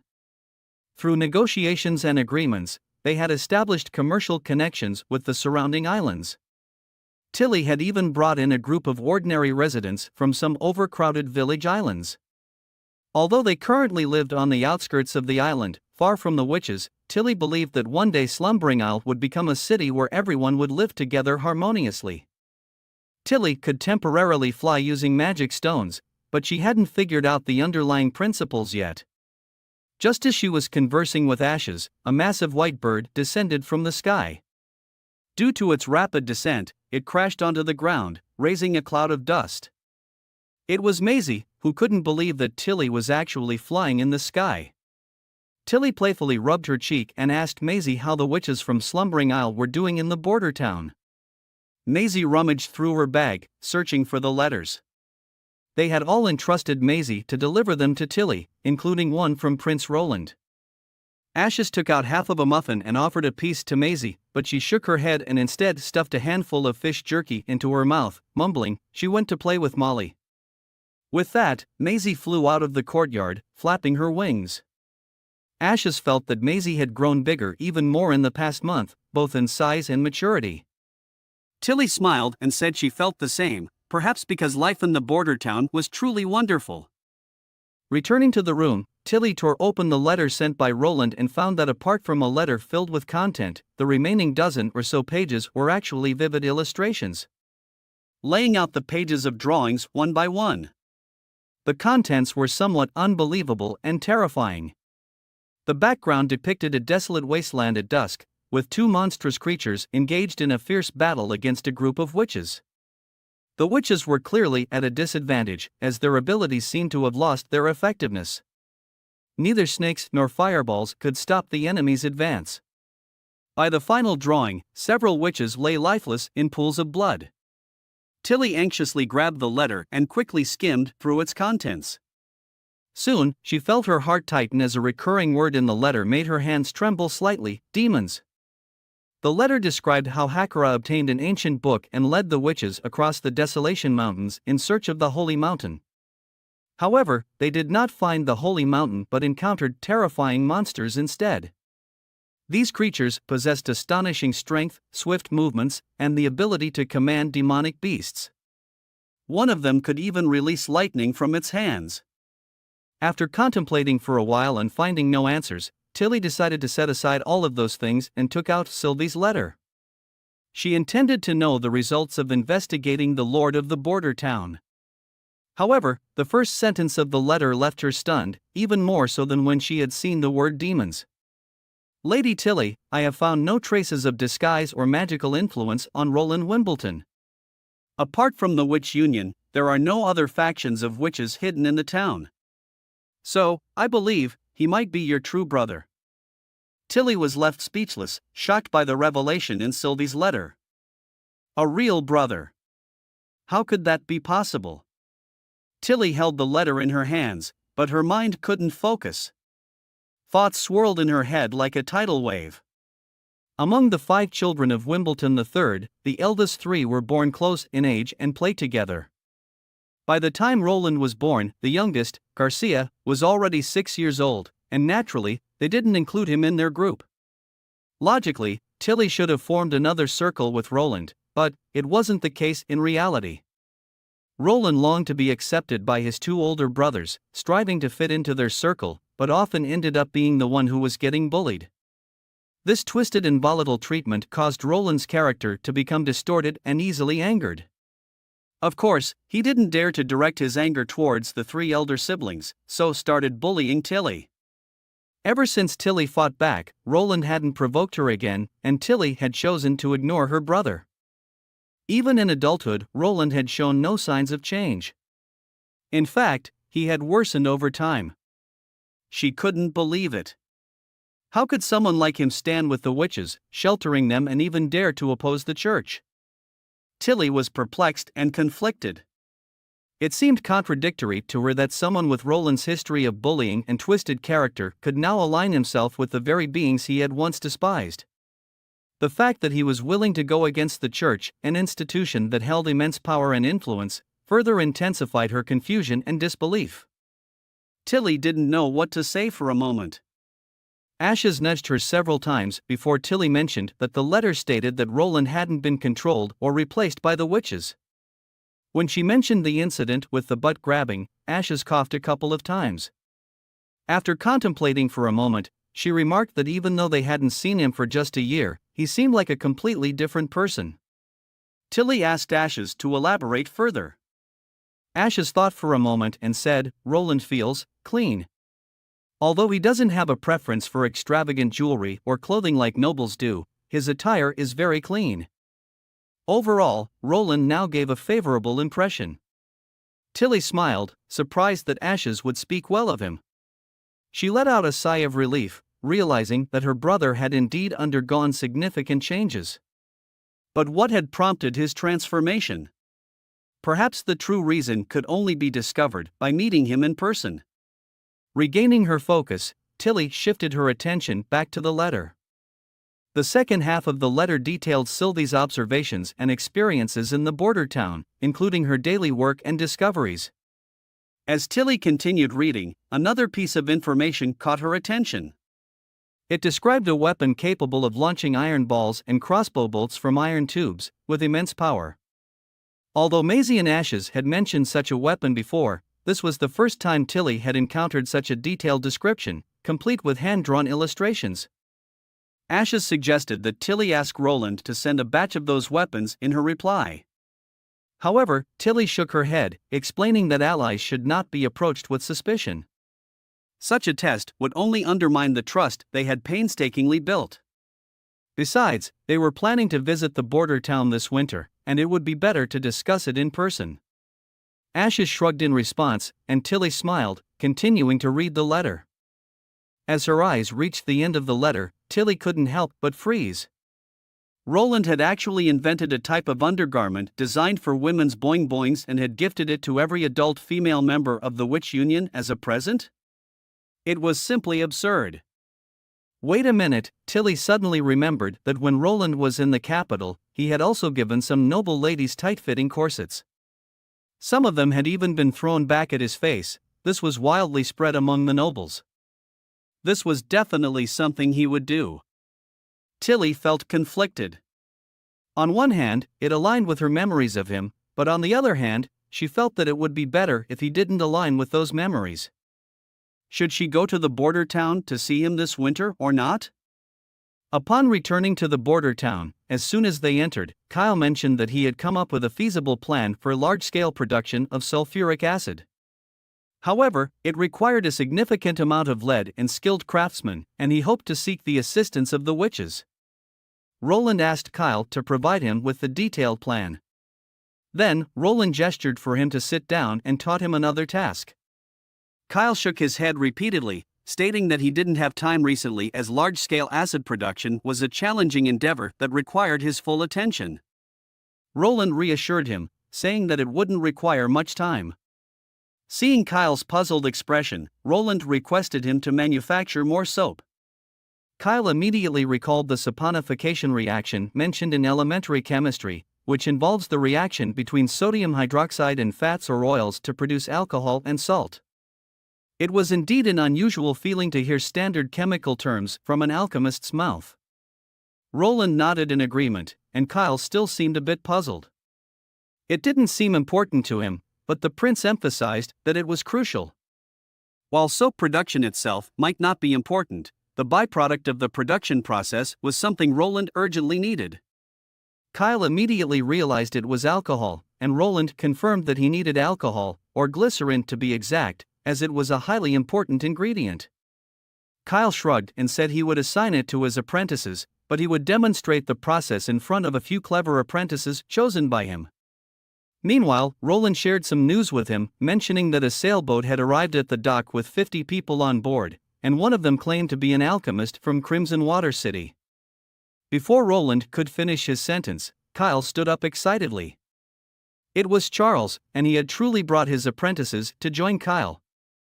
Kyle exclaimed joyfully that Charles was his finest disciple, and he will surely fit for the job. Lightning checked her adventuring gear once again, which she carried with her at all times, including survival tools and weapons. Maisie also checked her own belongings, with piles of food laid out in front of Lightning. Lightning was at a loss for words. They were going on an adventure, not having a barbecue in the wilderness, at least bring a weapon. Maisie pointed at her beak, indicating that her beak was her weapon. Lightning sighed. After all, it was just a one-day trip, and they shouldn't encounter any major dangers. They were preparing to explore the westernmost part of the enchanted forest. Lightning had a little secret that she hadn't told anyone. She no longer dared to explore the forest alone. This was a great shame for an adventurer. However, she couldn't deceive herself. The journey to the stone tower had instilled fear in her towards this deep forest. Just the thought of those terrifying creatures potentially hiding somewhere in the forest made her want to escape as quickly as possible. Thunder had once mentioned to her a method to overcome fear: to gradually approach it, observe it, and understand it. Eventually, she would realize that fear wasn't as dreadful as it seemed. This exploration would be Lightning's attempt. With Maisie accompanying her, she felt a bit more confident. They had chosen a safe route, following the Crimson Water River westward without venturing deep into the forest. With this approach, it was unlikely they would encounter any demons. The two quickly approached the magnificent mountain. They had flown to the westernmost part of the forest, where the dark green expanse ended and the land transitioned back to a lighter shade of green. They arrived at a meadow. But as they ventured further, their line of sight was consumed by a pitch-black color that extended all the way to the base of the mountain. They descended towards the dark land. Soon, they realized it was a ground made up of black stones. Maisie pecked at it after landing and found it to be very hard. Lightning picked up a piece of the black stone and examined it closely, realizing that there were countless such stones scattered all around. She collected a few pieces, intending to show them to His Highness upon their return. Lightning called for Maisie, instructing her not to move, and then put on her wind goggles. In an instant, she accelerated to her maximum speed. After flying for about half an hour, she could faintly see the landscape beyond the mountains. She came to a stop and carefully observed what lay ahead. At the edge of her vision, a layer of reddish-brown mist hung over the peaks of the mountains. Roland sat at his desk, pondering how to launch an air raid on the imperial palace of Capital City. Suddenly, he heard a tapping sound from behind the windows. When he turned around, he saw Lightning clinging to the window, looking panicked, while Maisie perched on top of Lightning's head, pecking at the glass. As Nightingale opened the window, the little girl flew into Roland's arms. He gently stroked Lightning's head and comforted her, asking what had happened. Black stones, cool. A huge snowy mountain, cool. Maisie landed on the desk and flapped her wings, delivering the report. With a serious expression, Lightning spoke up, saying she had seen a demon. Roland's face grew solemn, and he told her not to panic, urging her to take her time and calm down. After a while, Lightning raised her head from Prince Roland's arms. She had initially intended to draw the map of the forest, but instead, she discovered a massive mountain covered by a layer of reddish-brown dense fog. The fog was so thick that it resembled undissolved fresh blood, spreading westward without apparent boundaries. The scene was just like the one depicted in Soraya's drawing. After Roland relayed Lightning's findings to everyone, Scroll suggested further investigation of the area covered by the red fog. They needed to ascertain whether it would cross the mountain range and reach the continent along the coastline. Wendy nodded in agreement. They had to be prepared. As the two oldest witches in the Union, Scroll and Wendy were the backbone in the hearts of many witches. Although the others were still somewhat afraid, no one wanted to sit idly by and do nothing. Roland also leaned towards this proposed course of action. Seeing no objections from the group, the plan was essentially settled. The key now was how to implement it. Anna suggested using hot air balloons for reconnaissance. They could camouflage themselves in the sky, using the clouds as cover, and fly over from the sea. Lightning suggested bringing Sylvie along, and Roland nodded, saying he would go as well. As soon as he spoke, Wendy, Scroll, and Nightingale all simultaneously objected, stating that they couldn't let Roland take such risks. Roland, with a serious tone, responded that it wasn't a reckless act. He believed that the demons did not possess the ability to cross the vast sea and high mountains, otherwise, they would have already spread throughout the four kingdoms. They were gathered in the far west, and perhaps they weren't as terrifying as they seemed. There was another reason he didn't mention, one that made him more experienced than anyone in assessing the development of an alien civilization. If he could witness the demons and their cities with his own eyes, it would greatly help in formulating future development directions and counter-strategies. The witches still hesitated. Roland smiled and said that staying in the hot air balloon would definitely be safe. If there was any danger, he wouldn't have let the witches go in the first place. Seeing that their persuasion was ineffective, Nightingale was the first to change her stance. Roland could go, but he had to take Nightingale with him and couldn't leave her side.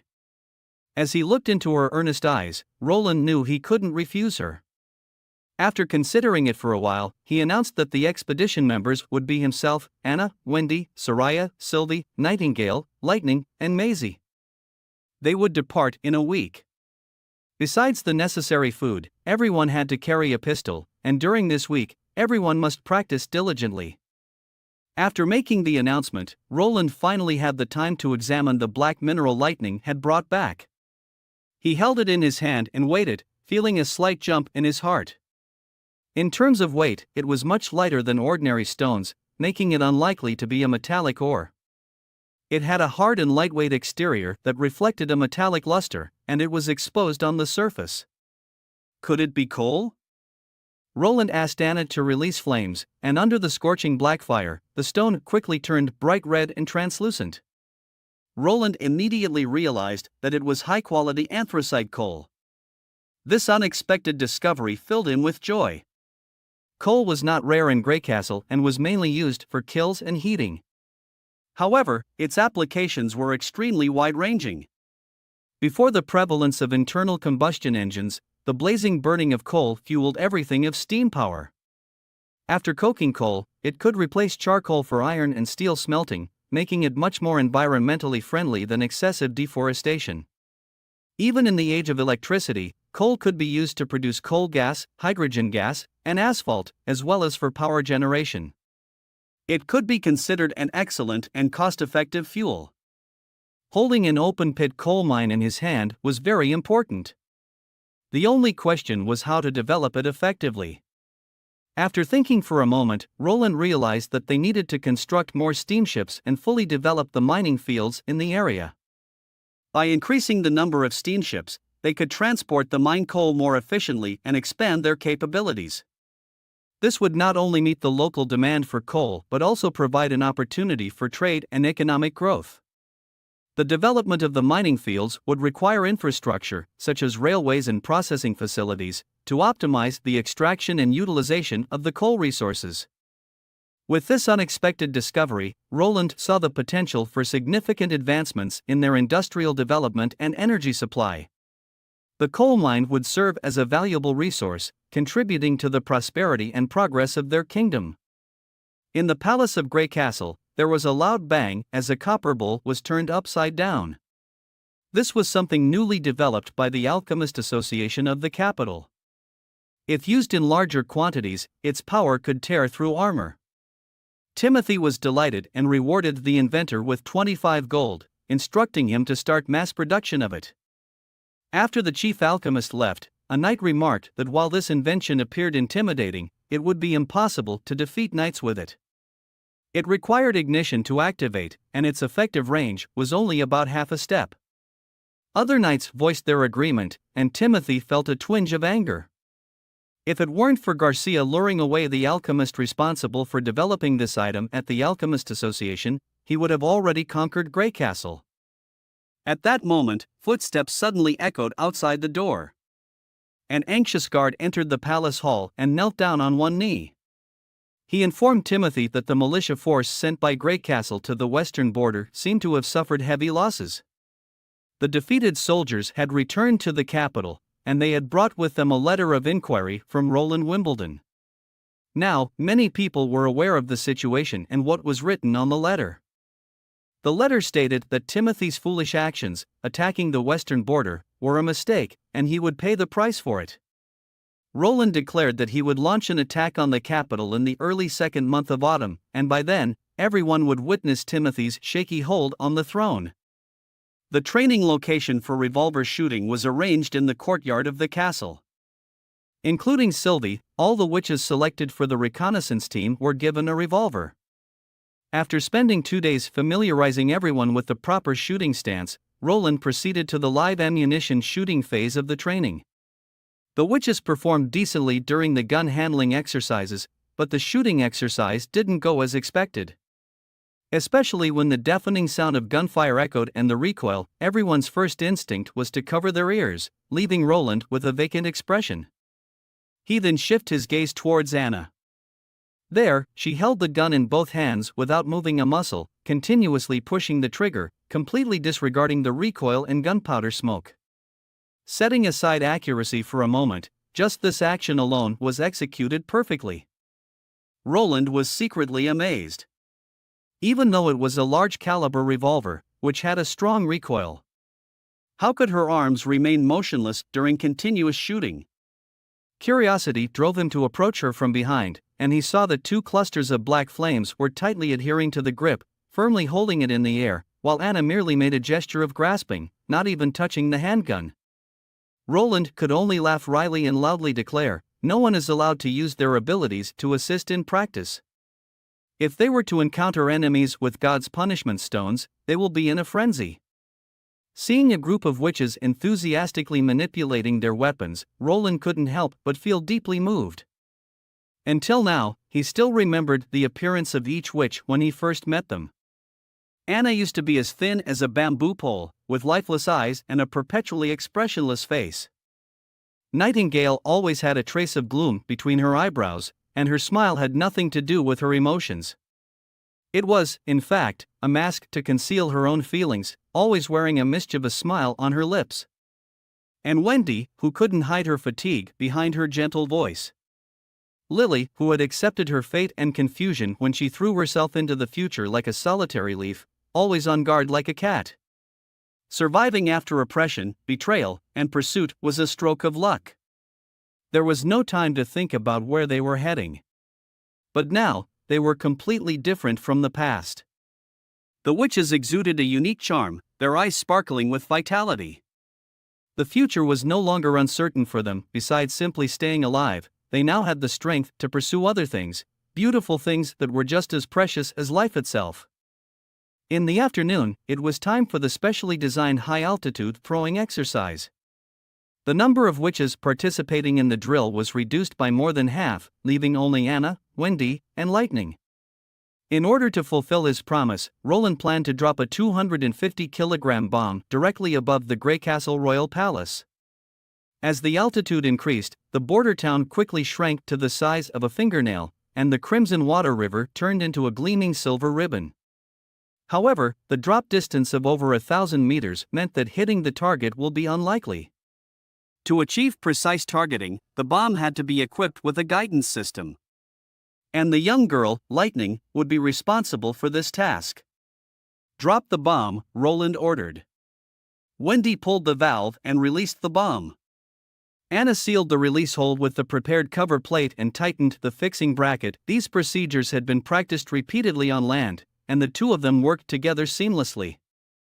During the descent of the bomb, Lightning fell at the same speed and applied horizontal thrust to it, allowing the bomb to freely change its trajectory, transforming it into a guided missile. When it was close to the target, Lightning pulled the rear mechanism, separating the deceleration parachute from the bomb. The bomb would gain sufficient kinetic energy in the final few hundred meters and penetrate through the roof of the palace. In this way, the substantial drop distance became a guarantee for precise control of the impact point. The remaining task was to continue practicing this process. A week quickly passed, and Roland called Barav, Carter, and Axe to the castle to inform them that he would be leaving the town for 2 days. He instructed them to continue implementing the town's affairs according to the usual plans. However, his words were met with unanimous opposition from the three. Carter hoped to fulfill his duty as the chief knight and guard the prince. Axe requested to form a 100-person squad for protection. Barav argued that according to the municipal government's decree, any order must be reviewed and stamped by the Lord before it could take effect, urging Roland to stay in the castle. Finally, Roland demanded that everyone follow his command. Barav still didn't understand why Roland had to personally take action. After a moment of silence, Roland spoke up, mentioning that it might be about the survival of the Western Territory or even the entire kingdom. When the three asked for specific reasons, Roland shook his head. He reiterated that this trip was a confidential operation and they were not to disclose the information to anyone. In his mind, Roland considered that the headquarters of the demons might be stationed over 200 kilometers away from the Western Territory, and these demons had once destroyed the holy city of Takira. Revealing such information would be too shocking. As a person who had seen countless doomsday movies, Roland isn't too shocked, but for them, accepting such a reality would be difficult. If the news were to leak, it would cause even more trouble. If it triggered panic among the people, it could lead to a mass exodus from the Western Territory. Therefore, it was not the appropriate time to announce. After attending to the municipal matters, Roland and the witches boarded a hot air balloon and ascended from the castle courtyard, flying towards the direction of the mountains.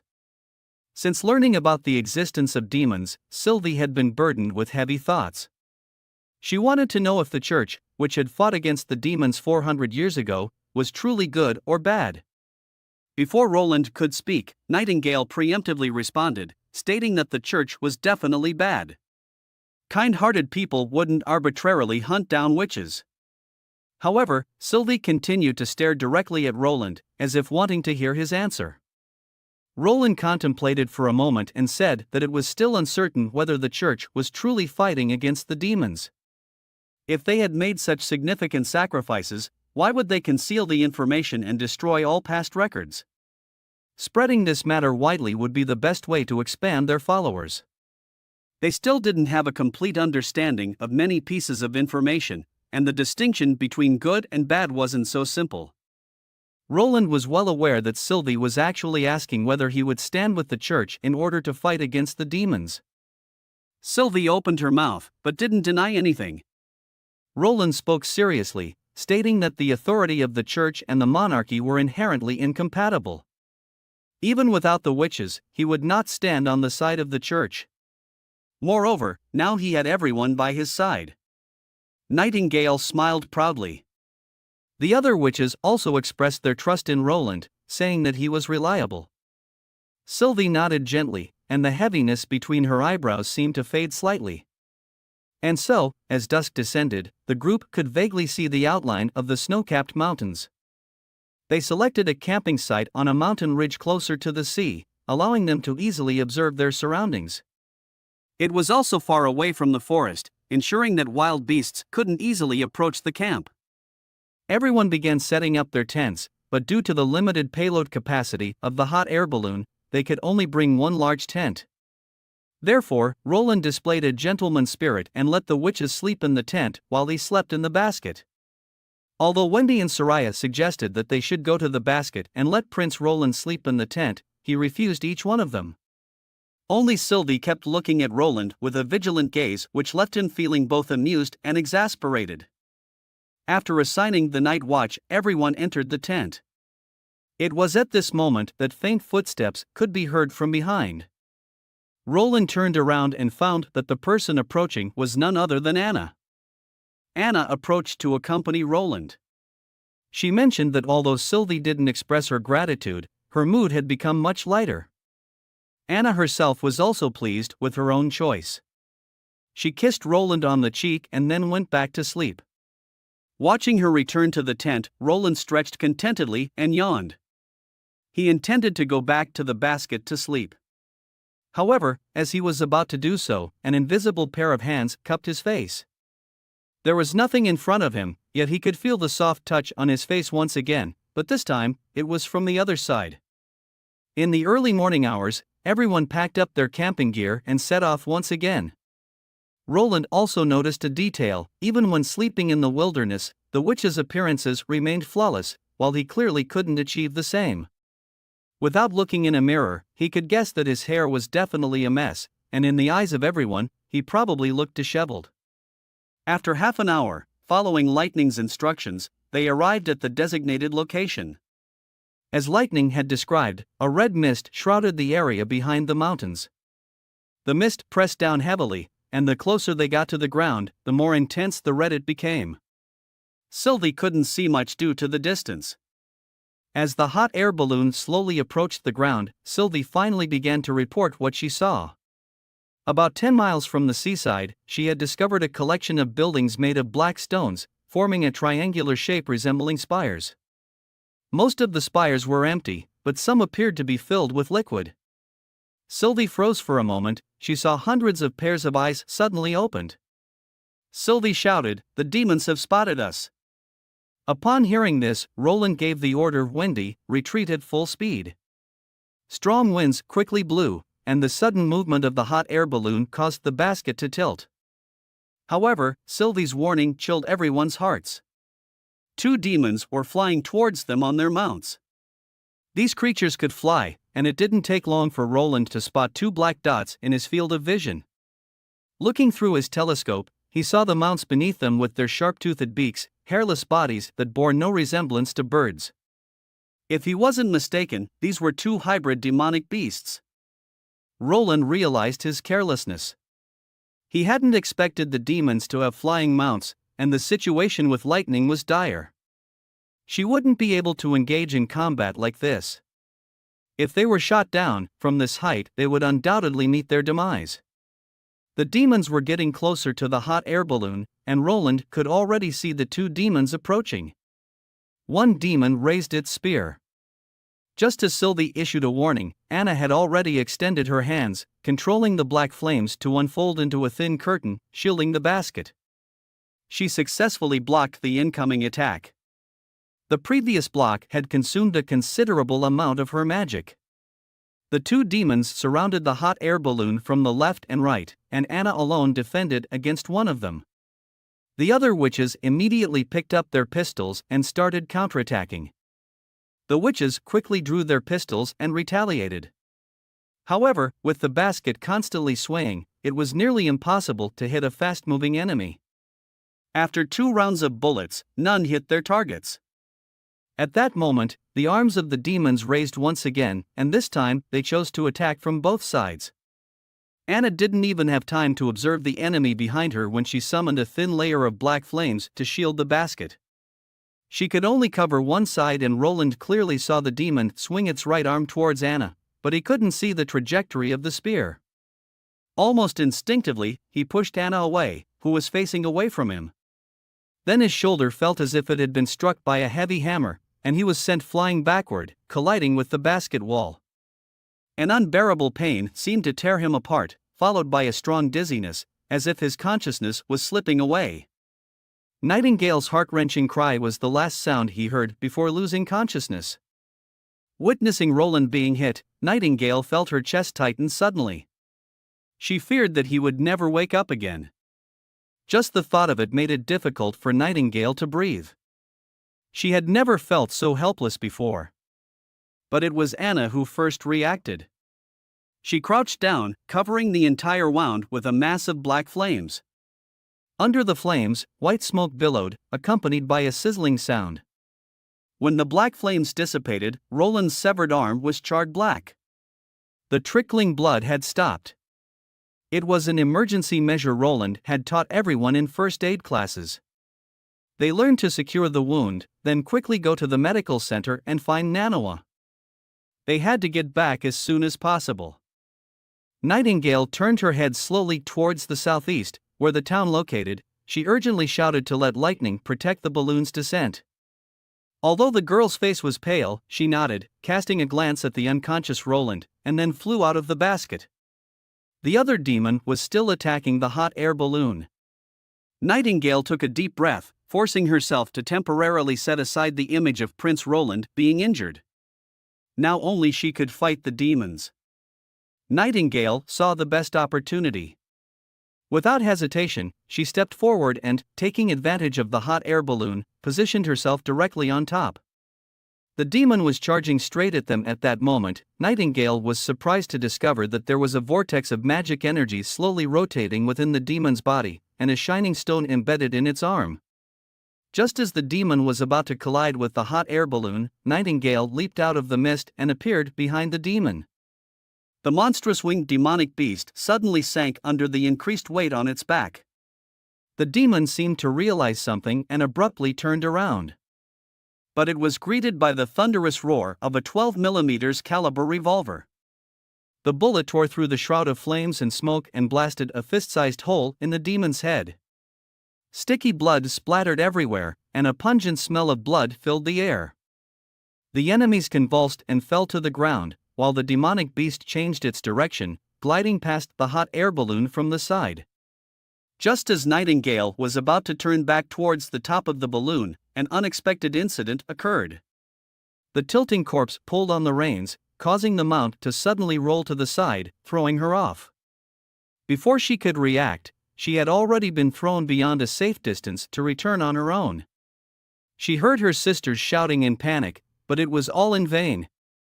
Lightning was engaged in a battle with the demons, and even if Maisie transformed into an eagle, she couldn't lift herself up. Nightingale was well aware of the imminent outcome she was about to face. Wendy struggled to control the wind direction but was powerless to stop it. Nightingale closed her eyes, and the scene of her encounter with Roland replayed in her mind. She sat on the edge of the bed, toying with the dagger in her hand, waiting for the prince to enter through the door. Everything started to fade away, leaving only the smiling face of the prince. Nightingale had only one regret, perhaps, was that she couldn't accompany him until the end. Suddenly, a series of high-pitched chirps reached her ears. Nightingale opened her eyes and saw a white figure diving straight towards her, landing on her chest. It was Maisie. She was about to say something when a dazzling white light burst forth from the bird's body. Its form instantly expanded, revealing enormous and formidable flesh wings unfurling from its back. Feathers scattered, and the bird's head transformed into a terrifying and fearsome visage, resembling a flying demonic beast. Maisie let out a deafening roar as her claws grabbed Nightingale and threw her upwards. When Maisie carried Nightingale into the battle, the situation instantly reversed. The demons let out an angry roar and was forced to abandon the pursuit of lightning. Instead, it fiercely hurled a spear towards Maisie. Nightingale tapped Maisie twice, and Maisie's body rapidly shrank, transforming back into a bird. The spear whistled past them, plunging into the sea. In the next instant, Nightingale emerged from the mist and returned to Maisie's back, seamlessly evading the attack. Just as they were about to collide, Maisie suddenly descended, brushing past the enemy's shoulder. Once she regained her balance, Nightingale had disappeared from Maisie's back. She reappeared behind the demons like a phantom. With anger in her eyes, she pulled the trigger, and the gunshots resounded continuously. The demon fell into the ocean. The demonic beast, now without its master, was also struck down by lightning with her pistol, falling into the sea and quickly disappearing. A hot air balloon descended slowly. Everyone anxiously looked at Roland. Wendy mentioned that they had been delayed for so long, and the hot air balloon would take a while to reach the town. They now had to proceed with Lightning and Maisie leading the way for His Highness. Maisie's enormous head opened its jaws wide, reassuring everyone that she was fine. Lightning seemed a bit downcast, probably feeling that as an adventurer, she was afraid of fighting the enemy, which led them all into this predicament. She quietly said she was fine as well. Before setting off, Nightingale gently patted her head, telling her that it wasn't her fault. The witches had bound the unconscious prince to Maisie's back, while Lightning carried the severed hand. The two quickly took off, soaring along the Crimson Water River towards the town. The other witches realized that they needed to leave as soon as possible. The hot air balloon ascended once again, and now only 5 people remained. Soraya was puzzled, wondering why the hot air balloon was spotted, while having sky camouflage and should be difficult to distinguish at a height of 2 kilometers. Sylvie furrowed her brow and explained that there was a gigantic demon with a head even larger than its body, covered in countless eyes. Anna recalled the strangeness of the 2 flying mounts. Their blood was a deep blue color instead of the dark black color from the typical hybrid demonic beasts. Wendy exclaimed how fortunate it was that Maisie could transform into their likeness. If it wasn't for her saving Nightingale, they would all have been in danger. Nightingale, who had been silent all along, suddenly spoke up. She revealed that Maisie's abilities had evolved. The magical energy within her was no longer a swirling vortex but had transformed into a fixed form, a pair of unfurled white wings, expanding gracefully. Lightning held onto the arm of His Highness, feeling overwhelming guilt. The demons may have had a fearsome appearance, but it wasn't overwhelmingly powerful in the air. If she had left the hot air balloon from the beginning to intercept the enemy, His Highness wouldn't have suffered such severe injuries. It was at that moment that Lightning realized how far she still was from being an outstanding adventurer. His Highness's breathing grew weaker, and his body grew colder. They had to move at full speed. By the time they reached the border town, Lightning felt dizzy and disoriented. The excessive speed not only drained her magical energy rapidly but also put a tremendous strain on her body. She gritted her teeth and, using her last ounce of strength, landed directly in front of the castle's courtyard. She shouted towards Carter, who had rushed over with a gun upon hearing the commotion, quickly summoned Miss Nanoa. "The prince is injured." Roland suddenly opened his eyes, finding himself lying on a soft, spacious bed. Above him was a familiar ceiling. He turned his head to look at his shoulders, both left and right seemed to be intact. Testing his hands, they too appeared to function as normal. Everything felt like a dream, yet he knew it was not. Encounters with the demons and subsequent attack were undeniably real. Being unscathed in his bedroom meant they had successfully escaped the demons' pursuit and safely returned to the castle. He wondered if everyone else returned safely. He propped himself up, a sense of weakness coursing through his body. He was about to call someone when he saw, at the edge of the room, against the wall, a line of witches: Anna, Nightingale, Lightning, Maisie, and Nanoa. They were leaning on each other, their breaths steady, eyes closed, seemingly deep in sleep. Roland quietly stood up and pulled back the curtains. Anna was woke up by the sound, rubbing the sleepiness away. She stepped over to Roland.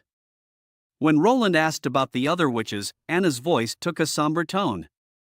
She told him everyone was fine except him.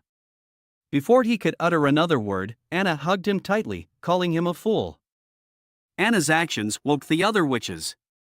Hearing Anna repeatedly call the prince a fool, they joyously got up and flocked over. Lightning was the next to jump on Roland, followed by Nanoa and Maisie. Nightingale hesitated for a moment but finally decided to join, wrapping everyone into her arms from behind. Thus, they all huddled together, reluctant to let go for a long time. At night, Roland learned about the detailed course of events. The witches had jointly defeated the pursuing demons, while Lightning and Maisie had escorted him back in advance. After receiving treatment from Nanoa, his broken arm swiftly healed, but due to severe blood loss, he had been unconscious for a whole day. This mission had been somewhat unexpected. Even the sky-camouflaged hot air balloon could be spotted by the demons. Despite the significant danger, the acquired intelligence was extremely valuable. The so-called demons were not some messengers of hell, but seemed more like a highly advanced civilization. Nightingale also discovered that magic existed within the demons, but unlike the witches, their magic seemed to rely on certain mechanisms to be activated, like the gem embedded on their arms. Unfortunately, all the demons' bodies had fallen into the sea, so Roland couldn't further verify these theories. Lastly, concerning the red liquid in the stone tower, Roland suspected that the red mist in the sky was formed by the vaporization of this liquid. Perhaps demons not expanding further into the wilderness, or even the four great kingdoms, was due to the limits of the gas's coverage area? Regardless, according to all the information they had, there would be no immediate threat to the border town. At this point, the door to his bedroom opened, and standing in the doorway was Anna, dressed in a white nightgown. She closed the door behind her and bolted it. Then, she took Roland's hand and walked him to the bed. Though she seemed a little nervous, there was no hesitation in her eyes. They both knew what was about to happen. Roland lifted her by the waist and gently placed her on the bed. He found himself growing nervous. Just as he was lost in thought, Anna's soft voice echoed in his ear, asking him if he had considered the possibility of losing his own life when he pushed her away on the hot air balloon. Roland was taken aback, not expecting her to ask such a question. He had just acted instinctively, but Anna insisted that Roland, as the future ruler of Grey Castle and the hope of all witches, should not have risked his life for her. Roland smiled, saying he couldn't stand by and watch her be attacked without doing anything. Even if he had more time to think, he would still have made the same choice. Anna lowered her eyelashes, falling silent for a moment before speaking again. She wanted to know more about Roland's past, to understand him better. Roland thought for a while, and decided not to speak about the past of the fourth prince and the palace, but to share his own true story. He described how he had lived in a city much larger than Grey Castle, how he was a troublemaker in school, and how he had completed all his studies as he grew older. With half-closed eyes, he slowly narrated his embellished past. It had been a long time since he had experienced this sort of unguarded, unrestrained communication. Perhaps it was time for the next step? Turning his head slightly, Roland found that Anna had already closed her eyes, her chest gently rising and falling against his side, peacefully lost in sleep like a kitten. He shook his head and then couldn't help but chuckle. Whispering a goodnight, he too succumbed to the world of dreams. As the morning sunlight seeped through the gaps in the curtains, everyone began to rise from their beds and stretch. Wendy and Sylvie exchanged greetings while preparing for their morning routine with a basin of fresh water. Nightingale rubbed her eyes, seemingly having stayed up late the previous night. Wendy asked her if she had not slept well, to which Nightingale replied that she had many dreams. Sylvie snorted in disbelief. She had clearly seen Nightingale snuck off to the third floor of the castle last night, even standing in front of the Prince Roland's room for quite some time. Just as she was about to comment, Nightingale suddenly turned to stare at her. At her silent warning, Sylvie decided it was best not to be overly curious. Sylvie had gradually come to accept the undergarments that Roland had provided for the witches. She had to admit, Prince Roland was not what she thought to be, but a really great person. Thinking of him now brought a warmth to her heart. She could never expect there were nobles who would willingly risk injury for a witch. Witnessing Roland's selfless act of pushing Anna away had touched something deep within her. The witches of the Witch Union were not mere tools under his control, but his important companions. If Roland could join hands with Tilly, combining their strength, they might truly create a new kingdom where witches and ordinary people can all live in peace. Maisie was showing off her new form in the newly renovated backyard of the castle, twirling around for everyone to see. This brown-feathered giant bird, including its tail, was a full 10 meters long, with a wingspan nearly 15 meters. Its sharp teeth were intimidating, and if it hadn't been for Maisie's newly evolved ability, everyone probably wouldn't have made it back. Nightingale stroked Maisie's smooth neck, saying that she will prepare a bag of charcoal-grilled fish chips for Maisie every day. The giant bird's tail wagged more joyfully. As per usual, it was time to test the new abilities. Maisie took Roland and Nightingale into the sky. The brown-feathered giant bird she had transformed into was even larger than the original version ridden by the demons, and her flight speed was about 80 kilometers per hour, although still much slower compared to lightning, but she can now carry people on her back. Now, the magic power contained within Maisie had greatly increased. Roland extended his arms, experiencing the sensation of riding a dragon. Moreover, through Maisie, Roland confirmed his previous theory: a witch's evolution depends on her understanding of her own abilities. Whether this understanding is acquired through learning or sudden enlightenment, it can both prompt changes in abilities. They soon landed at the new apartment building. After nearly 4 months of construction and renovation, the building was finally ready for use. Each witch had her own private bedroom. Evelyn thought back to the cement that had placed a few months ago during initial phase of the construction. Mixed with stone, it really could form various shapes. Moving into her new room, Evelyn felt a bit anxious. It had been a month since she came to the border town, and aside from tasting wines for His Highness, she hadn't done anything else. In the last test, she ranked last among the witches, scoring only 5 points. Even so, His Highness showed no signs of treating her any differently. Candle, excited, pushed open the bedroom door, inviting Evelyn to see the kitchen. Candle paused, then squatted down to touch her forehead and asked her if everything was all right. After a moment of silence, Evelyn spoke softly. It had been a month since they arrived, everyone had their own tasks. Lian's construction of the new city walls was almost complete. Honey had trained a large number of flying messengers for His Highness, and Sylvie had accompanied His Highness to investigate those terrifying creatures. Yet she still had nothing to do. She didn't understand why His Highness had chosen her.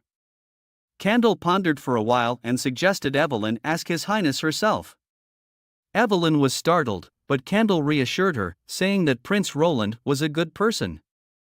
Even Sylvie had changed her previous stance of keeping her distance and being wary of the prince, and began to praise Prince Roland. After some consideration, Evelyn decided to do as Candle suggested, in order not to continue suffering from this insecurity. Roland summoned Barav to his office. He asked Barav to issue a recruitment notice. As much as possible, the workers processing the starch should be female. Roland believed that women were more meticulous in their work and hoped to see more women take up jobs. He also demanded that after the next round of assessments, the town hall under Barav's responsibility must recruit a group of female apprentices. Barav responded that there was no precedent for this, and if it was just about being meticulous, his apprentices were no less competent than any woman. Roland bluntly stated, if there's no precedent, then they'll create one. Roland needed all women to take on the task of building the town and needed to guide people to change their perceptions. After Barav left, Nightingale appeared. When she heard the word starch, she thought Roland was about to cook something delicious. Roland simply explained how to obtain starch. Although starch could make decent ingredients, Roland's focus was not on food. It was a key material for producing explosives. Nitroglycerin had not yet started to be trialed, and conditions for TNT were even more out of reach, so nitrocellulose became the most easily manufactured high explosive. While Roland was thinking about explosions, and Nightingale was contemplating new dishes, meanwhile there came a knock on the office door. The door creaked open, and Roland was surprised to see that it was Evelyn standing outside. She walked to the desk and bowed her head, seeming a little nervous. She wanted to ask a question, and Roland smiled, inviting her to ask anything she wanted. Evelyn, her voice trembling, asked why he had chosen her to come to the border town. Roland was slightly surprised by the question. Evelyn went on to say that her abilities were not outstanding, and that the salary Roland provided was enough to hire a professional brewer in the capital. Roland didn't answer but stood up and asked, "How do you find the taste of those drinks?" Evelyn gave her evaluation of all the alcohol. Roland stood up and opened a cabinet, taking out a jar of wheat beer from the top shelf and placing it in front of Evelyn. He asked her if she could transform this wheat beer into the baijiu he brewed. Evelyn extended her hands, held the jar, and soon the dim yellow liquor inside began to change. As bubbles surged, the beer became clearer and clearer, until it was as transparent as water. Roland tasted it, and it was indeed the taste of high-alcohol liquor. Roland said that this was the reason why he chose Evelyn. Looking at her puzzled face, he explained that he planned to open a brewery, and he wanted Evelyn to be his chief brewer. In the palace hall of Internal Winter City, Garcia Wimbledon, draped in a fur coat, sat on the throne, listening to the appeal and request of a nobleman. The kneeling nobleman hoped Garcia would help him seek justice. His son, a knight who had protected the former queen, had been killed by the church believers. He wished to take his soldiers into the mountains to capture those rebels and avenge his son, and he also hoped Garcia would provide him with snow powder. Garcia knew the powder was her trump card to change the situation on the battlefield, so she could not give it to him. Maybe the nobleman knew Garcia was going to refuse him. Before she could speak, he said that if Garcia agreed to his request, he would return to the court to serve her, and his whole family would fully support her rule over the kingdom of Internal Winter. This made Garcia shocked slightly. The church had executed the queen and wiped out a group of senior officials. She knew this nobleman had a great reputation in the kingdom. If she could gather the remaining nobles through him, she could alleviate the difficulties of administrative operation to a certain extent. She pondered for a moment, and finally made a decision. She would not give the powder directly to him, but she would send people to assist him when he needed it. When the nobleman left, one of Garcia's knights presented a glass of fruit wine and brought a letter from the king of Wolfheart. The letter stated that the church had sent troops again. They were departing towards Wolfheart City and had broken through several temporary defense lines. The knight couldn't believe it. The month of the demons was approaching. Did the church plan to abandon the new holy city? Garcia's face was grave. She hadn't expected the church to act so quickly. If she had few more months after the month of the demons, she would be better prepared. Clearly, the church didn't plan to give her that time. Garcia knew that if she refused the Wolf King's request for help, once the kingdom of Wolfheart fell, she wouldn't last much longer either. However, this was also an opportunity. If she could exhaust and hopefully wipe out the church's army in Wolfheart City, when the demonic beasts invade Hermes on a large scale, the church would face a disaster. She ordered her subordinates to prepare the Black Sail Fleet for the campaign. She planned to spend the winter in Wolfheart City this year. Meanwhile, back in the border town. Upon hearing that the prince planned to drop a giant bomb from a hot air balloon at an altitude of 2,000 meters onto the palace, Carter was somewhat incredulous. Axe, excited, said that if they really could drop the bomb right above Timothy, he would certainly be scared out of his wits. Roland smiled. Suddenly, a white shadow fell straight to the ground, raising a column of smoke and explosion in the test site. The dull landing sound came afterward. After a week of training, Lightning's bomb guiding skills had greatly improved. The test was very successful, and Roland announced that the air raid plan was officially launched. Roland called together the key personnel. The plan would be executed next Monday. Axe would lead a team of 50 musketeers to escort the witches. Roland did not plan to fly there directly in a hot air balloon because it was too far. According to the map, if they departed from Silverlight City, they could complete the bombing in one day and return before sunset. This time, Nightingale and Sylvie would be responsible for monitoring the surroundings of the camp, and the other 4 witches would carry out the airstrike. In the end, Roland urged everyone to pay attention to their safety. He would be waiting for their good news in the border town. May returned to border town once again, standing on the dock looking at the 2 large ships sailing away. 2 young actors wanted to ask questions, but Eileen was helpless and could only find May. The 2 girls looked at May with twinkling eyes, asking about the history of the witch's diary. After May answered their questions, Eileen pulled the 2 girls away, asking them to pack their bags and prepare to disembark. Eileen stood next to May, thanking her for bringing the girls who hadn't finished their drama class to border town. Even though Prince Roland didn't have high requirements for drama, Eileen feared that His Highness wouldn't accept them. May, however, said that she didn't plan for all of them to become actresses. Although these girls were still far from being ready for a stage performance, they could understand the scripts and could read and write, which was exactly what His Highness needed. May further explained that the prince was promoting drama not because of his own preferences, but with the intention of using it to promote positivism to the public.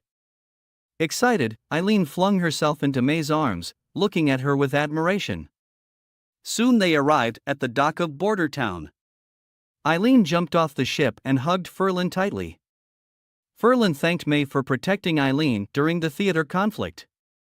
Seeing the 2 of them acting sweetly with each other, May pursed her lips, shouldered her luggage alone, and headed for the residential area.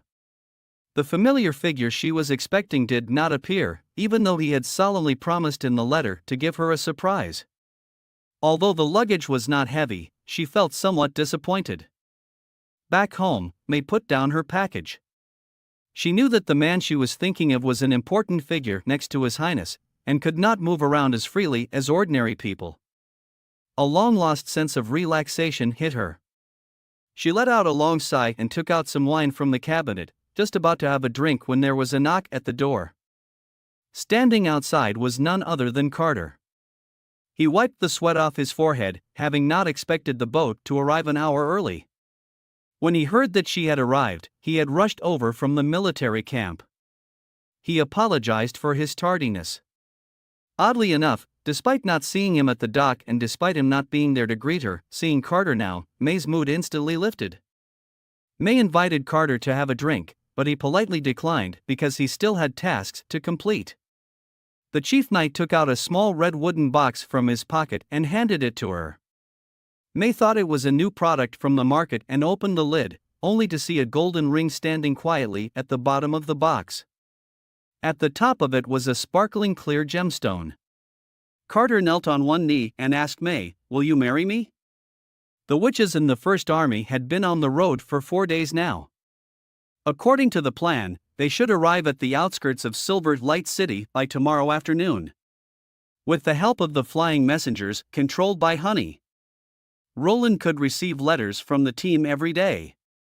In the absence of Nightingale, Chief Knight Carter took over the responsibility of guarding the castle and the prince. However, what puzzled Roland was that Carter seemed to be in a very good mood these days, as if he had encountered something particularly happy.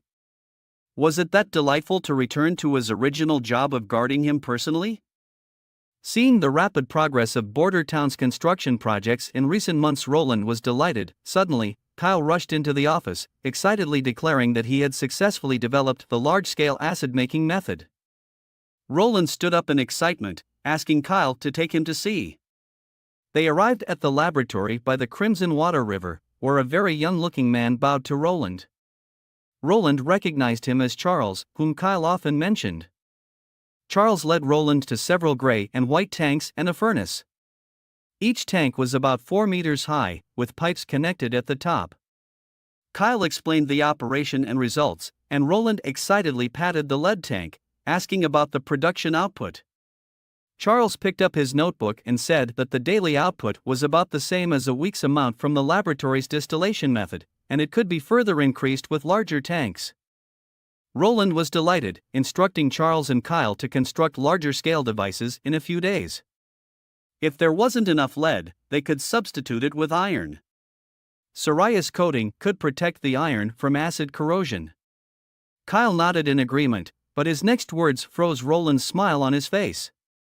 Now that there were significant results with the large-scale acid-making method, and the 5 laboratories were all filled with apprentices, could he finally receive the promised intermediate chemistry book from His Highness?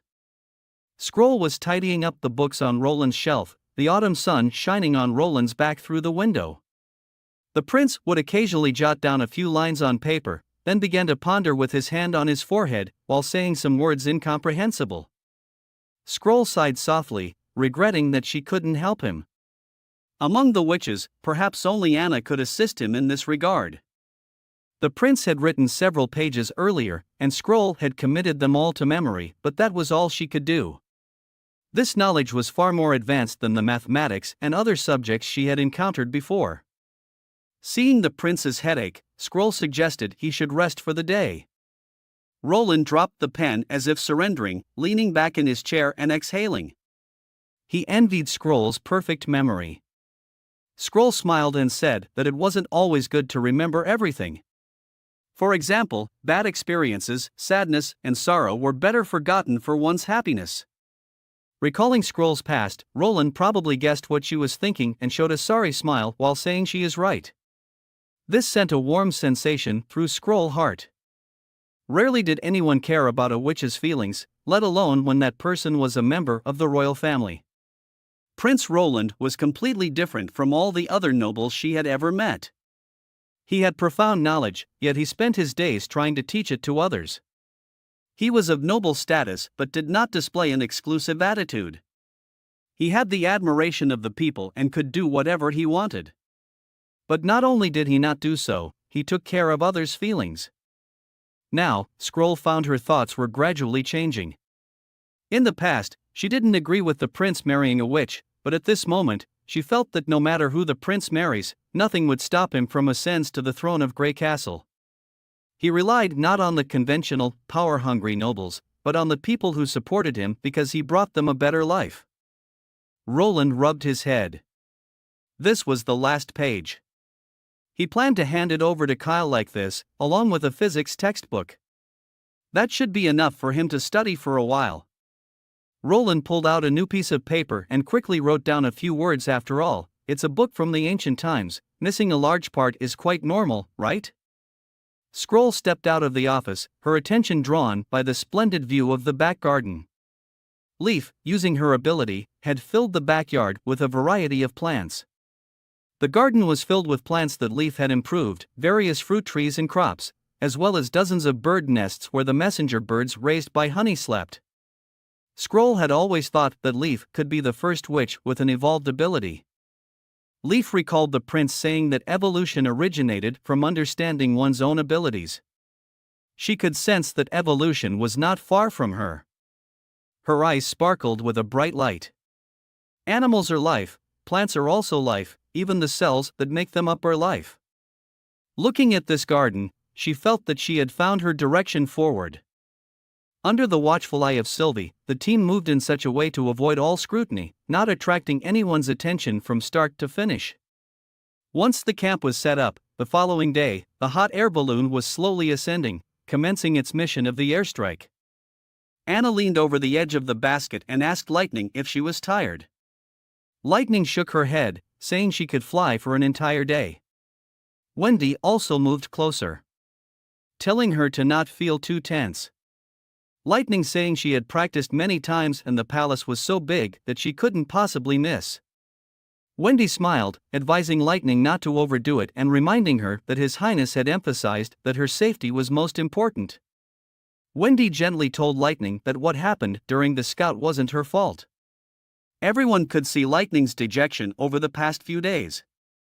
Not everyone was adept at fighting. Anna also consoled her, asking her to rest for a while. Seeing both of them say so, Lightning gave a soft hum through her nose and flew into the basket with her head drooping. After a morning's flight, Maisie flapped her wings back to the hot air balloon, reporting to the three that the inner city of the royal capital was already in sight. The royal capital was not unfamiliar to the witches of the Witch Union, who had once hidden in the slums of this city for several months. Compared to other cities, the capital was very harsh in its pursuit of witches. Almost every month, witches were executed in the tiered plaza of the outer city district.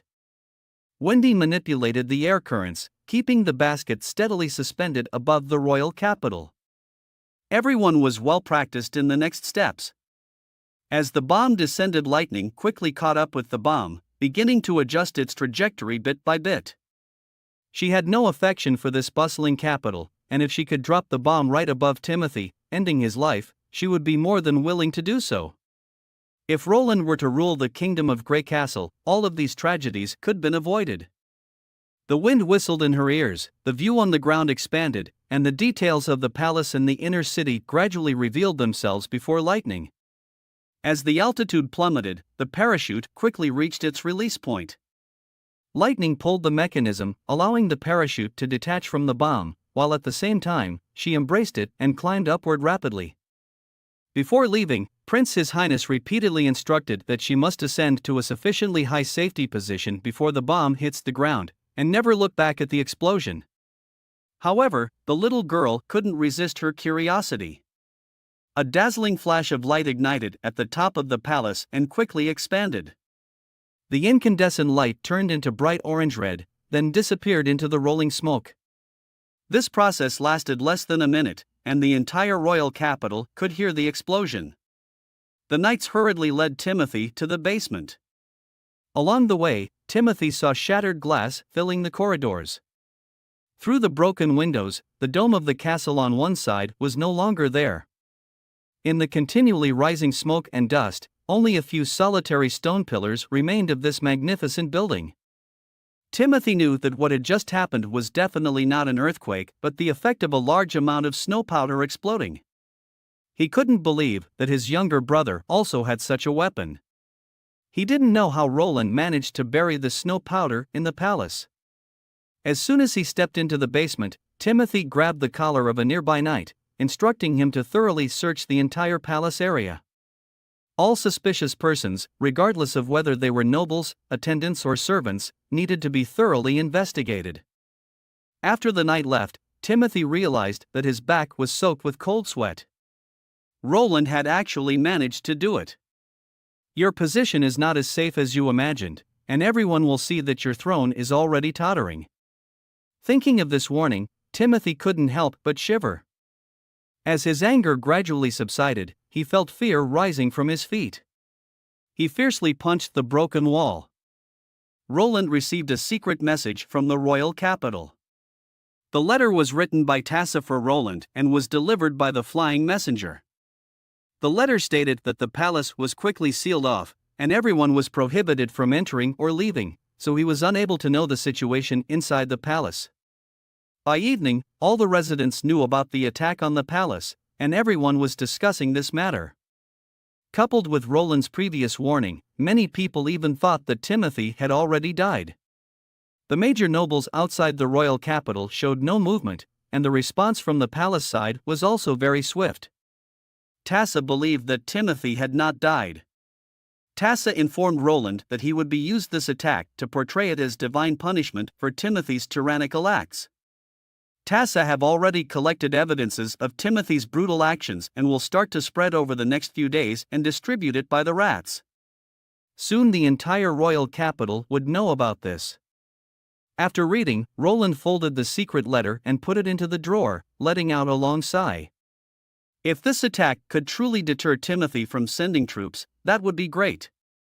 The next thing to do is to wait patiently for the witches to return. Just then, Carter pushed open the door of the office.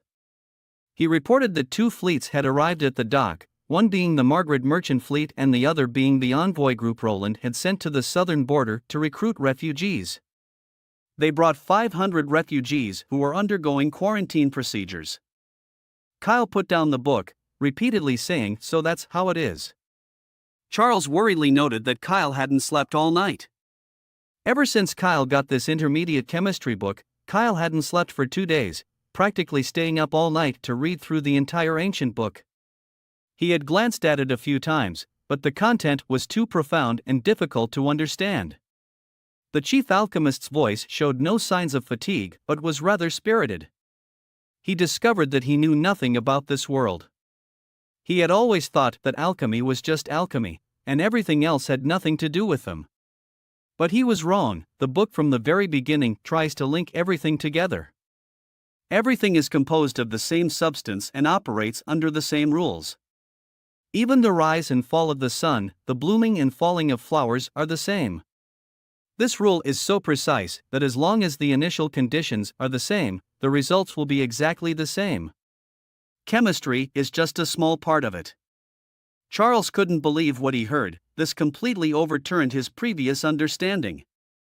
These theories are too elusive and cannot be verified by the naked eye. Kyle also finds it hard to answer the questions raised by Charles, but His Highness have definitely opened up a new door to the truth of the world. He hopes that in the future, he can understand these 2 books on physics and biology as well. Maine stood on an arched hillside, gazing at the city in the distance. Wolf Heart City was already broken and battered, with local black boulders filling the damaged areas. Unrepaired areas were covered with wooden frames and shields. A bishop reported that the siege beasts were ready, to which Maine nodded with satisfaction, asking him to wait for the signal to attack. He need to go and talk to the pure ones under the Pope's command. Thinking of the 2 witches, he couldn't help but frown. They were unlike the other witches raised by the church, maintaining their own way even in the midst of marches and battles. In the middle of the plain stood 2 women and 3 prisoners kneeling on the ground. One of the witches had long white hair and her robe fluttered with the wind, like a flawless elf. The other woman had an enviable figure and golden curls, occasionally bursting into a clear and pleasant laugh. Maine ordered everyone to leave, but the 2 witches didn't understand why he had driven the audience away. Maine explained that they would soon launch a full-scale attack on Wolf Heart City, and that interrogating the prisoner at this time was pointless. He hoped that they would quickly move to the front line as well. Isabella shrugged and said she couldn't stop Zero, who enjoyed playing the judgment game the most, and wanted Maine to be a spectator for once. Maine maintained a poker face, but he was secretly annoyed. Calling it a judgment game was a euphemism. It was more like a cat-mouse game. The prisoner had to escape from the area set by the witches or defeat them to stand a chance of survival. A long sword and a light crossbow were placed in front of the prisoner. He picked up the crossbow from the ground and shot at Zero. Regardless of whether he hit her or not, his other hand had already grabbed the long sword, and he swung it forward. But the blade didn't hit anything. When he looked up, he was stunned. The bolt from his crossbow was caught in Zero's mouth. The prisoner's eyes widened, and his hands trembled slightly. In the next second, those seemingly delicate hands grabbed the prisoner's head.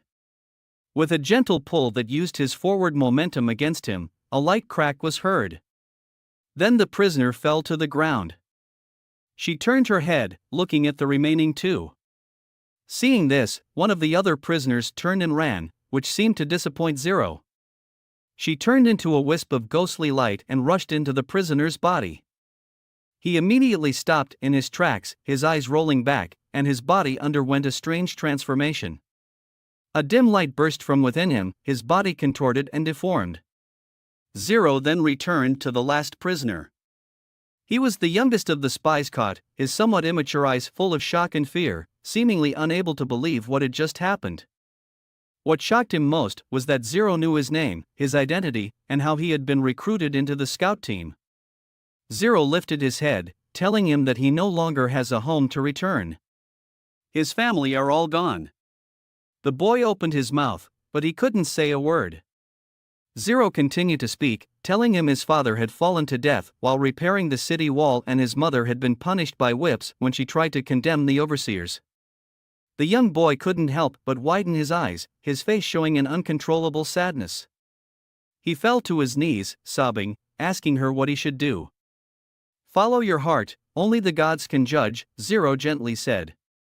The boy knelt down saying he was willing to tell them everything he knew, as long as they could save his mother.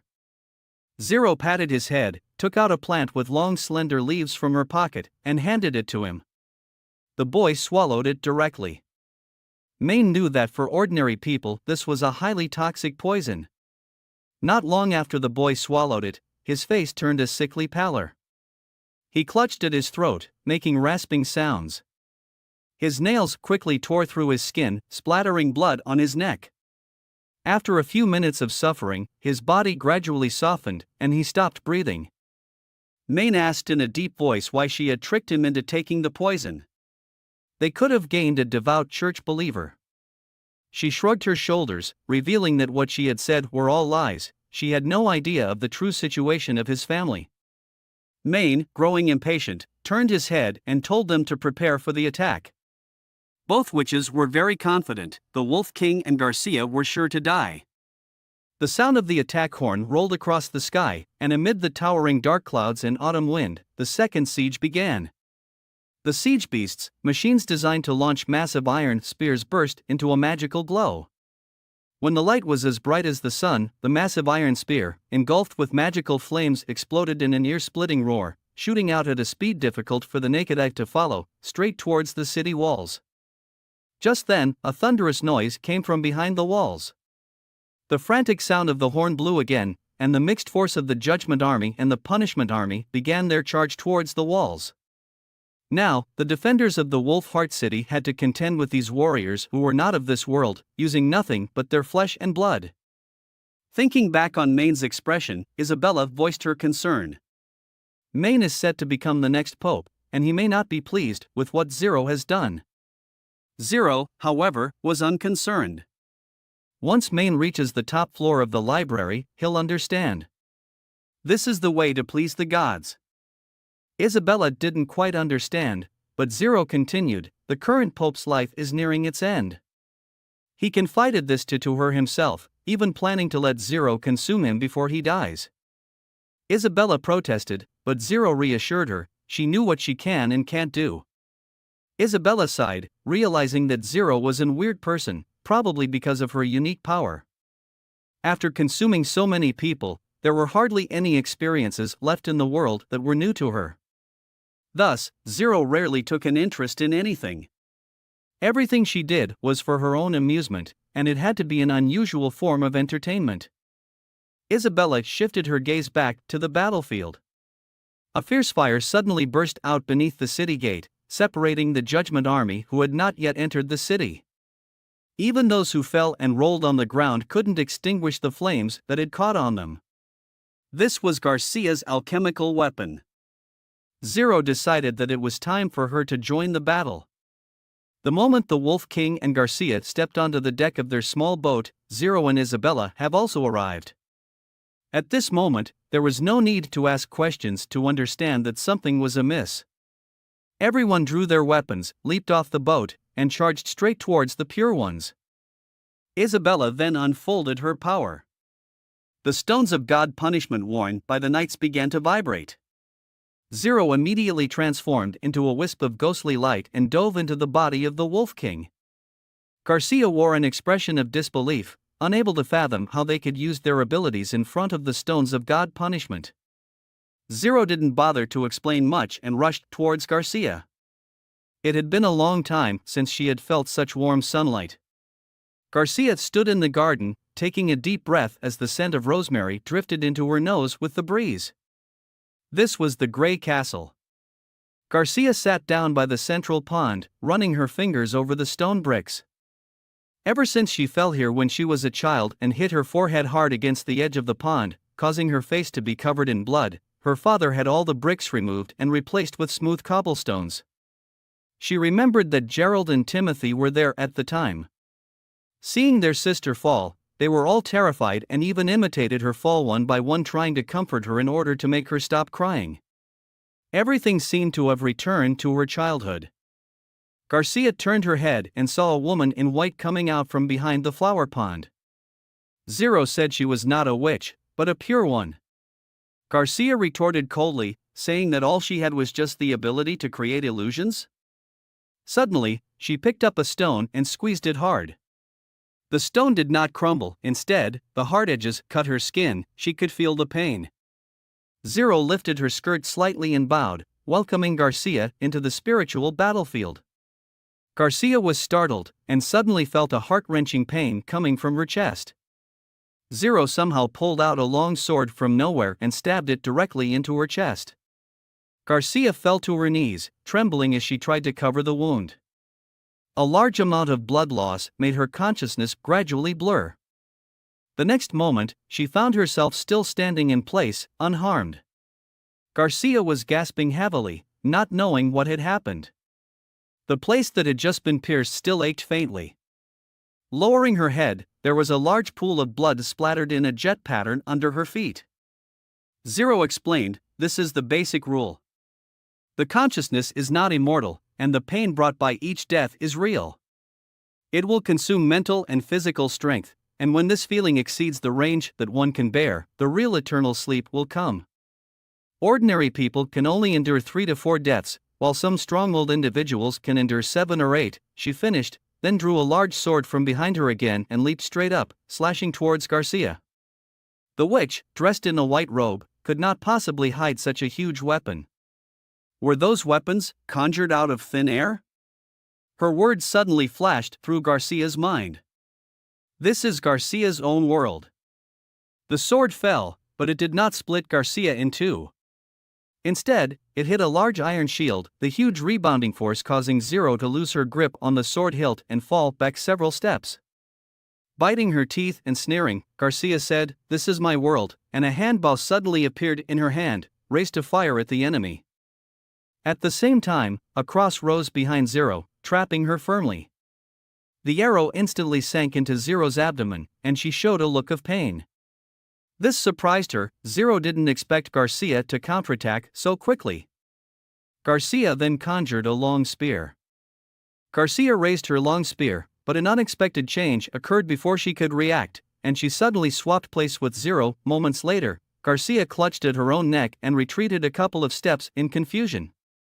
Zero had previously absorbed an extraordinary witch, which gained her powerful abilities.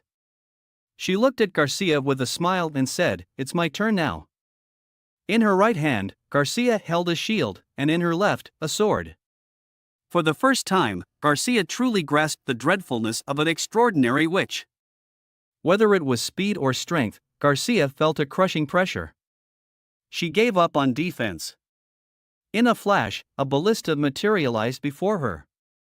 She pulled the trigger, but what was fired was not an iron spear, but a black liquid. Zero was drenched in this dark liquid. Garcia tossed a Molotov at Zero, transforming the witch into a pillar of flame. However, the repeated move proved ineffective. Zero was too fast, and the ballista simply couldn't keep up. Garcia had no choice but to rely on traps to hinder Zero, turning the entire garden into a snowpowder-filled explosive field. After several bouts of combat, Garcia felt her breathing gradually grow heavy. Beads of slid down her forehead. Waves of dizziness assailed her mind, threatening to topple her over. The reborn Zero did not take advantage of the situation to attack. Instead, she clapped her hands. Garcia's performance had already exceeded her expectations. She went on to explain that although they could alter the terrain and environment in this world with their consciousness, energy consumption was much greater than creating weapons or something out of thin air. She knew Garcia must already be feeling severely weak and tired. Garcia took several deep breaths, showing no signs of giving up. After all, she had already slain Zero many times. Garcia didn't believe Zero could outlast her. Zero shook her head. The church had made many preparations for her, from various knowledge and battle techniques to even feeding her the Judgment Army to enhance her abilities. Knowing they would be sacrificed, the Judgment Army resolutely helped to hone Zero's skills. Zero had once devoured an extraordinary witch before, whose power made her tremble. Zero nearly lost in the spiritual world, but in the end, she defeated her with the demon's weapon and gained all of her powers.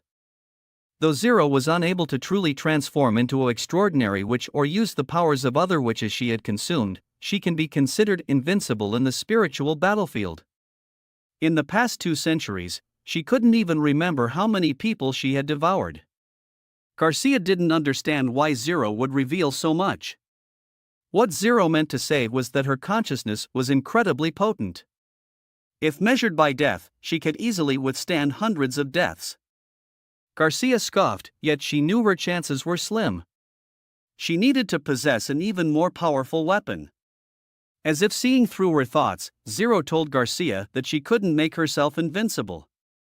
The legendary weapons from the ancient books she had not experienced could not be created. What she saw and her own knowledge was the key to victory. Garcia planned to fill the entire garden with snow powder, intending to perish together with Zero. Zero looked at Garcia with a pitiful gaze, subsequently summoning a ghastly, terrifying chariot. It was the siege beast that they used to breach the city walls, also known as the weapon from the demons. Garcia's defenses were as fragile as foam. The robust spear shaft directly bypassed the multiple barriers Garcia had set up, tearing her in two with minimal effort. The chariot continued to launch unstoppable spears, and after recovery, the same death was quickly repeated. Garcia didn't even have time to create the snow powder to perish together with her enemy. The continuous agony blurred her consciousness. Cracks appeared in the sky, and her world began to collapse. Zero watched Garcia and told her she had held on for quite a while. She said the final farewell before departure from the spiritual battlefield. Isabella was surprised. She had thought for so long that Zero had failed. Zero had gained Garcia's memories, some of which even surprised her. Isabella asked if she had obtained the method to produce the snow powder, to which Zero nodded, saying the ingredients were simple and commonly found in the workshop. Isabella prepared to hurry back to the Holy City to report to the Pope. Zero nodded again, but Isabella called her back. Was it an illusion? Zero looked the same as before, but why did Isabella feel that there was something different in those light red eyes? Isabella scrutinized Zero for a moment, then shook her head. A grand celebration was taking place in the hall of the border town. All the witches and senior figures were present, toasting and celebrating. Barab also celebrated the upcoming marriage of the Chief Knight Carter to the Western Star, Miss May. Roland raised his glass to welcome Anna and the witch's return. The glasses clinked lightly, and the girl's eyes brimmed with a sweet smile. Lightning suddenly appeared, Roland laughed and said, rewarding her with a cup of fruit wine. As Roland handed her a cup of fruit wine with added ice, she suddenly leaned in and kissed him on the cheek. It was a custom from the fjords. Roland wasn't as surprised as the first time he experienced it. Since it wasn't their first time seeing it, all of the witches didn't find it too strange. However, Sylvie widened her eyes, then looked at Roland with accusing gazes. Ready to call 911. While everyone was enjoying the food, Roland left the hall and came to the castle terrace. Under the gentle night breeze, Roland felt a chill. Half of the autumn had passed. Nightingale appeared from behind him, holding a thin fur coat. She draped it over Roland. Roland smiled, looking at his own territory. Nightingale pointed in the direction of the brightly lit square. The town was getting more and more lively. Nightingale remembered the first time she snuck into the town. It was a place of utter desolation. But now, standing here, she could feel the joy of the townspeople. Roland looked up at the cloudless, bright night sky, taking a deep breath. He still had a lot to do: expand the scope of education, establish public healthcare, strengthen cultural construction, and encourage childbirth. Looking at Roland's back, Lightning quietly stuffed some food into her bag, only to be caught by Maisie. Lightning pulled Maisie into a corner of the hall and told her that she planned to go exploring tomorrow. She asked if Maisie would like to come along. Without a second thought, Maisie agreed. Lightning and Maisie quickly discussed what they would need to prepare for tomorrow. They shouldn't bring a bag full of food like last time. Maisie patted her chest, saying she understood. As they prepared to leave, Lightning stopped her again, reminding her that this was a secret and they couldn't tell anyone else. Early the next morning, the two set off. Lightning had traversed this journey many times in her memory, so much so that she could find the right direction even with her eyes closed. Their goal was to explore an ancient ruin, a stone tower that was left behind over 400 years ago. Lightning said that if they could bring the ancient books inside the tower to His Highness, he would reward them with lots of food and chicken eggs. This instantly perked Maisie up. The stone tower, half covered with vines and moss, still stood in the forest. Everything around it looked the same as it had several months ago, with no changes. Lightning descended and circled the tower to confirm it was safe before landing gently. Lightning made a shushing gesture, saying that there might be demons here. Immediately, Maisie's tail stood straight up. Although the bombing was successful and did not disappoint His Highness, Lightning found that her flying was no longer as agile as it once was. It was as if there was always a demon chasing her from behind. This was an obstacle brought about by fear. Lightning recited her father's teachings to herself in her heart.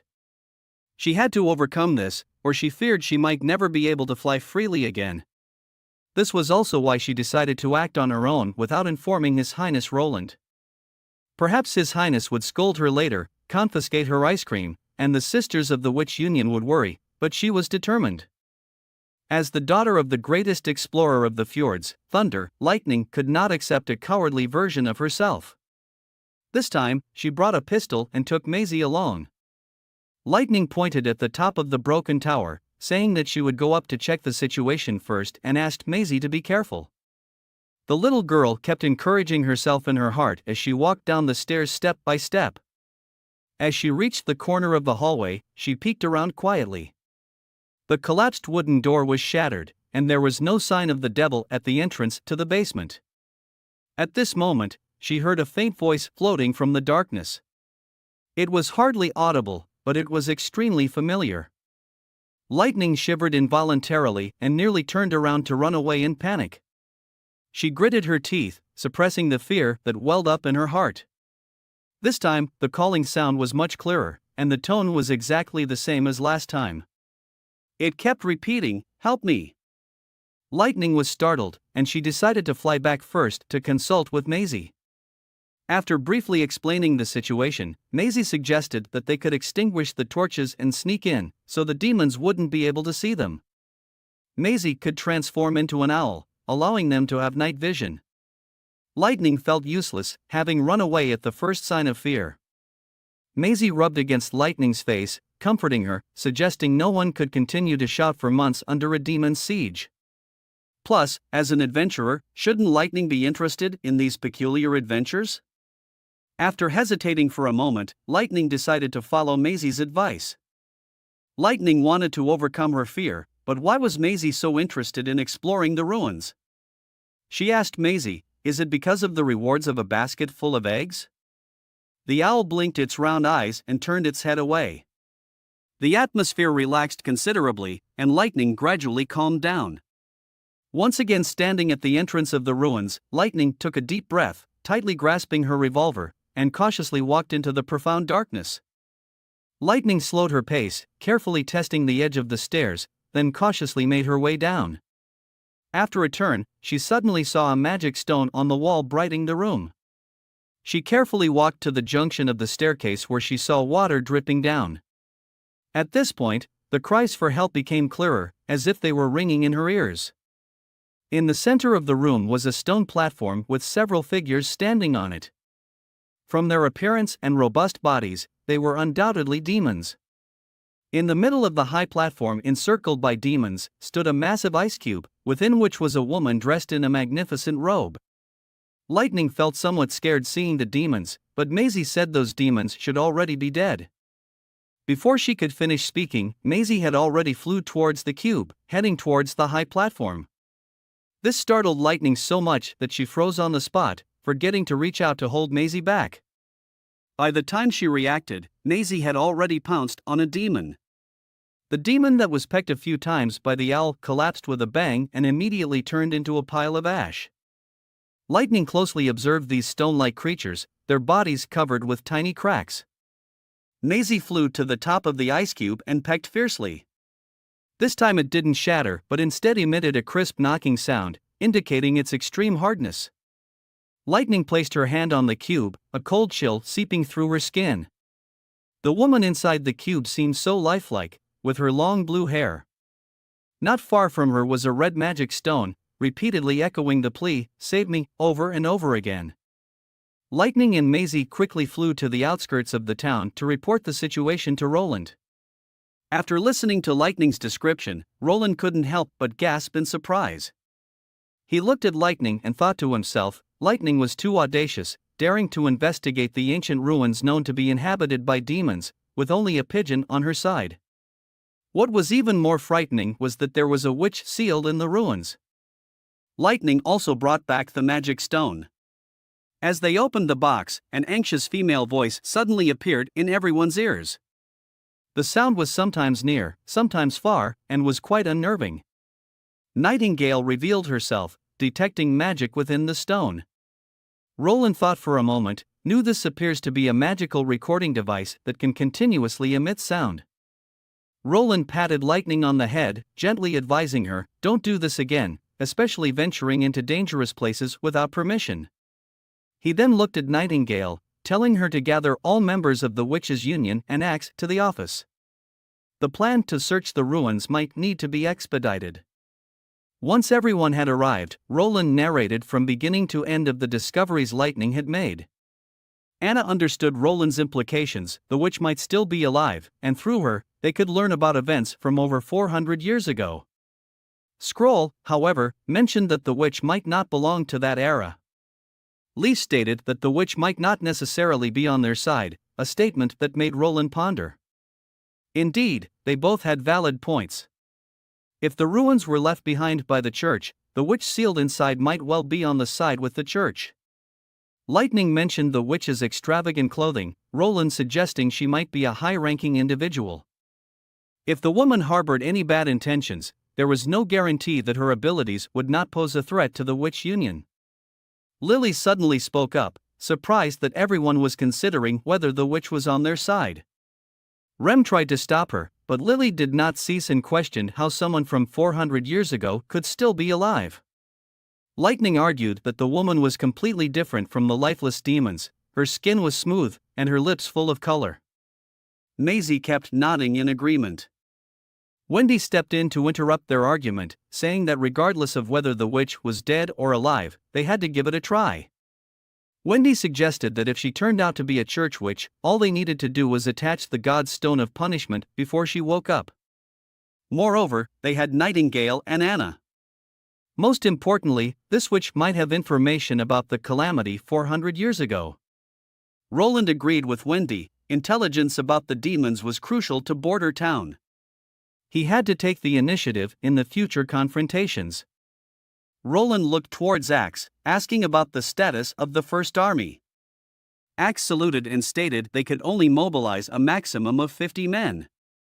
The other squads were already recruiting refugees from various places, and they needed to leave forces behind to prevent Timothy from launching a large-scale attack on the Western Territory.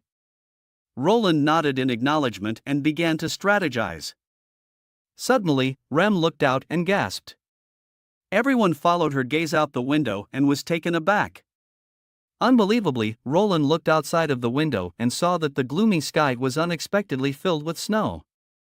It was snowing, which was unusual. To his knowledge, the Western Territory only experienced snowfall once during winter, and it wasn't even winter yet. Outside the city walls, demonic beasts were slowly advancing towards the city wall. Roland turned towards Axe, inquiring if there was ever snowfall during the last month of fall.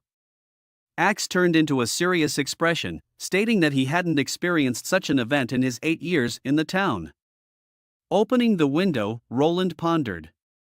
The heavy snowfall implied the coming of the month of demons, and during this time, the entire Western Territory would face the threat of demonic beasts.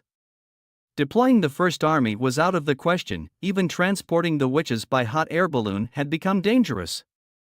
He had no choice but to suspend the rescue plan, waiting until the sky clears up.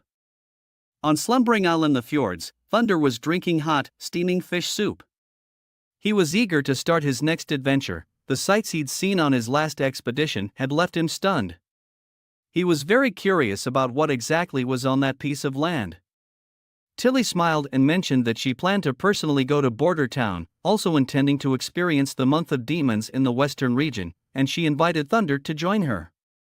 Thunder was silent for a moment, but ultimately refused. He explained that her daughter is having a good time there. After all, anything could happen on an adventure, and he had lost her mother already. He didn't want to lose her as well. Tilly understood what he meant, and she handed him a piece of paper, beginning to talk about business. Although Thunder had helped them a lot, the price for hiring witches had to be according to the rates on the paper. Thunder finished the fish soup in one gulp and laughed out loud. He chose 3 witches and generously offered 4,800 gold. After he left, Ashes hesitated, voicing her concern that although this could bring a substantial amount of wealth to Slumbering Isle, the risk of the abilities of the witches could also be exposed in the process. She was afraid that this information could reach the church. Slumbering Spell is a brand new guild formed by Tilly. Here, explorers from the Fjord Islands can hire witches with suitable abilities to assist them in their adventures or to provide various services like building houses, manufacturing, and repairing items. Making money isn't Tilly's main concern. Instead, she hopes to use the guild to introduce more people to Slumbering Isle and establish relations with them. Thunder once said, "Fear comes from the unknown," so she hopes to start in the fjords, making people accept witches, and understand that witches are not different from them, and are certainly not emissaries of demons. As their conversation went on, they shifted the topic to discuss that Maisie had not yet returned to Slumbering Isle, and they were worried about what might have happened. Ashes mentioned that the living conditions in Border Town were good, and she was worried that the witches might not want to come back. Tilly suddenly suggested, "In that case, let's go there." Ashes was stunned for a moment before she could respond. Tilly laughed, stating that they had promised to help Roland fight against the demonic beasts and bring back the other witches on the way. They needed to start selecting the witches to go to Border Town in the morning. Most importantly, she wanted to see what her annoying brother had turned into. Meanwhile, Roland climbed onto the city wall where soldiers equipped with revolving rifles each watched over their posts. The new city wall was much taller than the previous stone wall, preventing demonic beasts from leaping over. As Roland made his way along the wall, the soldiers straightened their backs and saluted him. Their high spirits already marked a stark contrast to the original state of the militia just a year ago. Just then, the sound of a fierce argument came from behind. Roland looked toward the noise source and saw a group of people arguing loudly in the middle of the residential area. One of them, dressed in a black and white uniform, appeared to be a municipal official.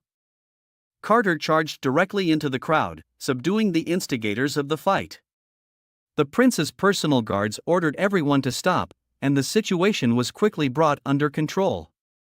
Seeing Roland, the man who had been beaten fell to his knees. Roland turned to the official, whose face had been bruised, and asked him what had happened. The official claimed that the refugees had initiated the fight. He had been distributing food when he was suddenly attacked by the damn mad dog refugee.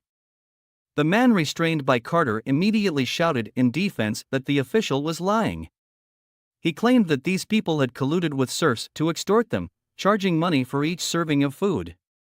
When Roland had taken them in, he clearly stated that the food was to be distributed for free. Roland was slightly taken aback. The Eastern region refugees had been thoroughly vetted by the city hall, and all craftsmen, literate individuals, or those with special skills had been moved into the inner ring of the town. In theory, those remaining were ordinary civilians. However, the tone and vocabulary of the man didn't match those of a commoner. On the contrary, the city hall member, who was full of derogatory words such as damn and mad dog and constant cussing, was extremely disappointing. Roland knew most likely this official was a knight from Duke Ryan, who later surrendered.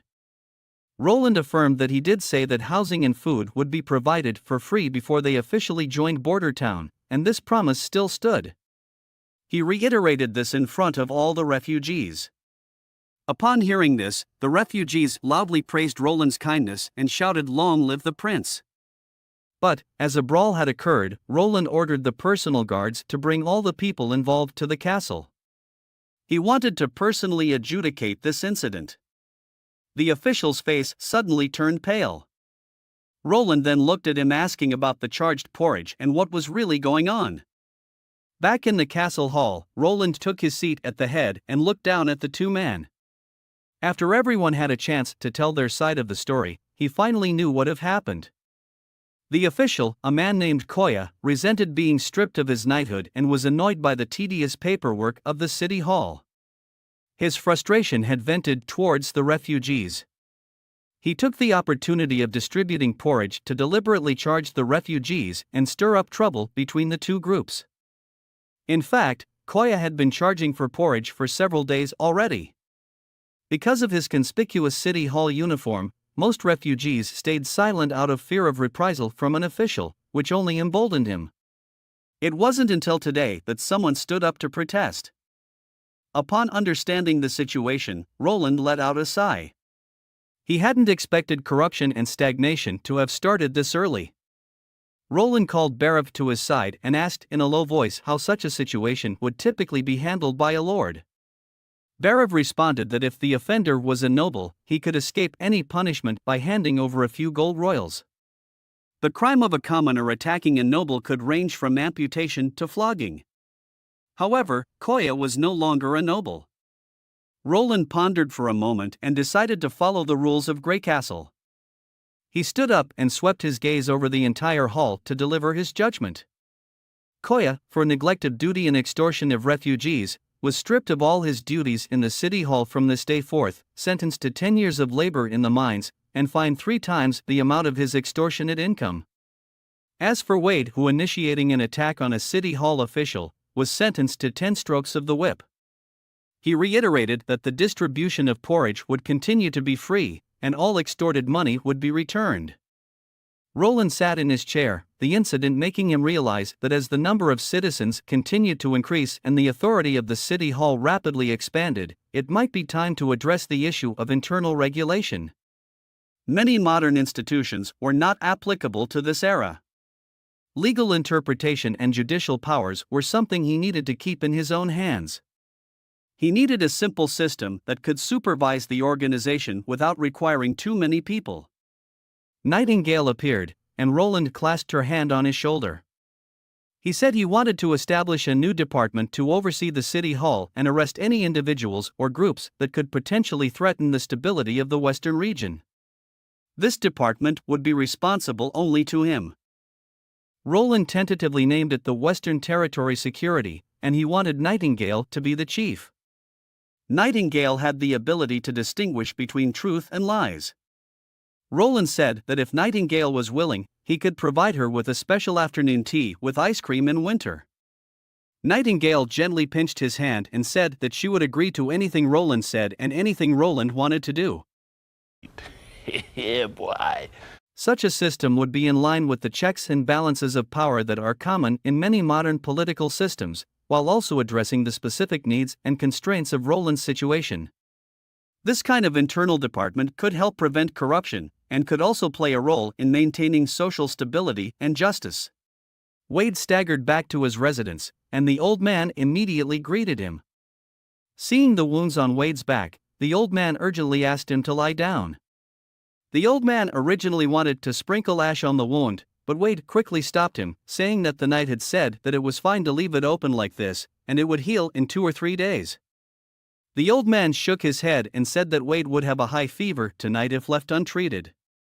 Wade said his wound wasn't very painful, but rather felt cool and itchy. He knew this was a sign of healing. After the whipping, his back was doused with a bucket of water. The knight told him that this water could eliminate all disease-causing microbes. The old man had never heard of these words. Wade said it must be related to the witches. The old man lowered his head, and after a long time, he said in a deep voice that Wade shouldn't have stood up for him. Wade said that if they continued to tolerate it, they would be treated even worse. He feared that the two of them wouldn't last until the end of winter. Moreover, he purposely chose that time to fight Koya. Wade knew that Prince Roland would appear on the city wall at that time every day. He believed that the prince hated those who tarnished his reputation. He had also found out before that the prince was very kind and wise. Thus he took the bet, and he was correct. The old man was somewhat sad. He knew that Wade could have lived a decent life in Border Town, but he chose to stay here for him. Wade smiled and said that it was the old man who saved him back when he almost died. He patted the old man's shoulder and said everything would get better. On the sea, the weather was getting colder. Captain Jack and the witches were sitting together, sipping fish soup to keep warm.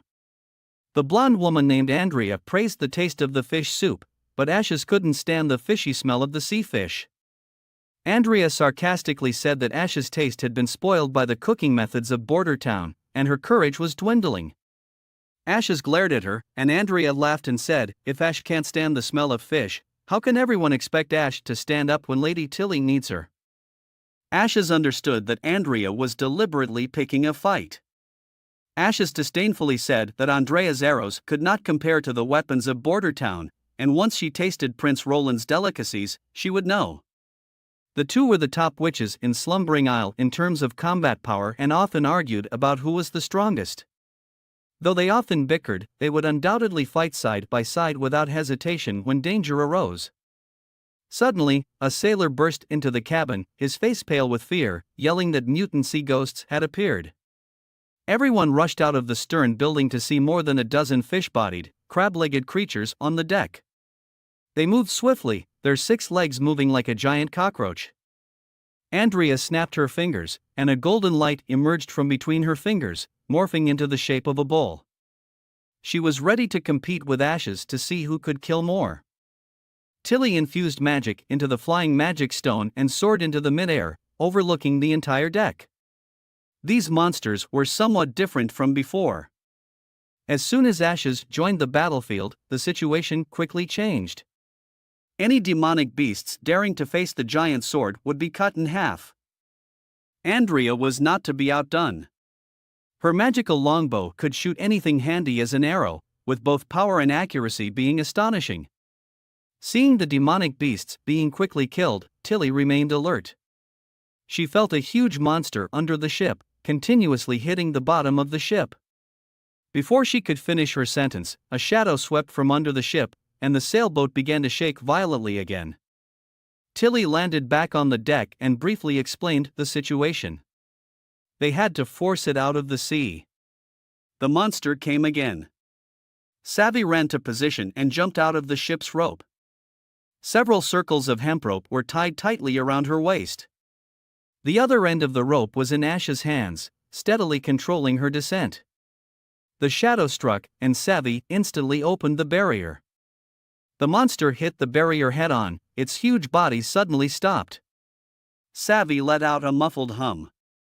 Ashes pulled hard with one hand and barely pulled Savvy onto the deck when a giant sea beast had already roared out of the water.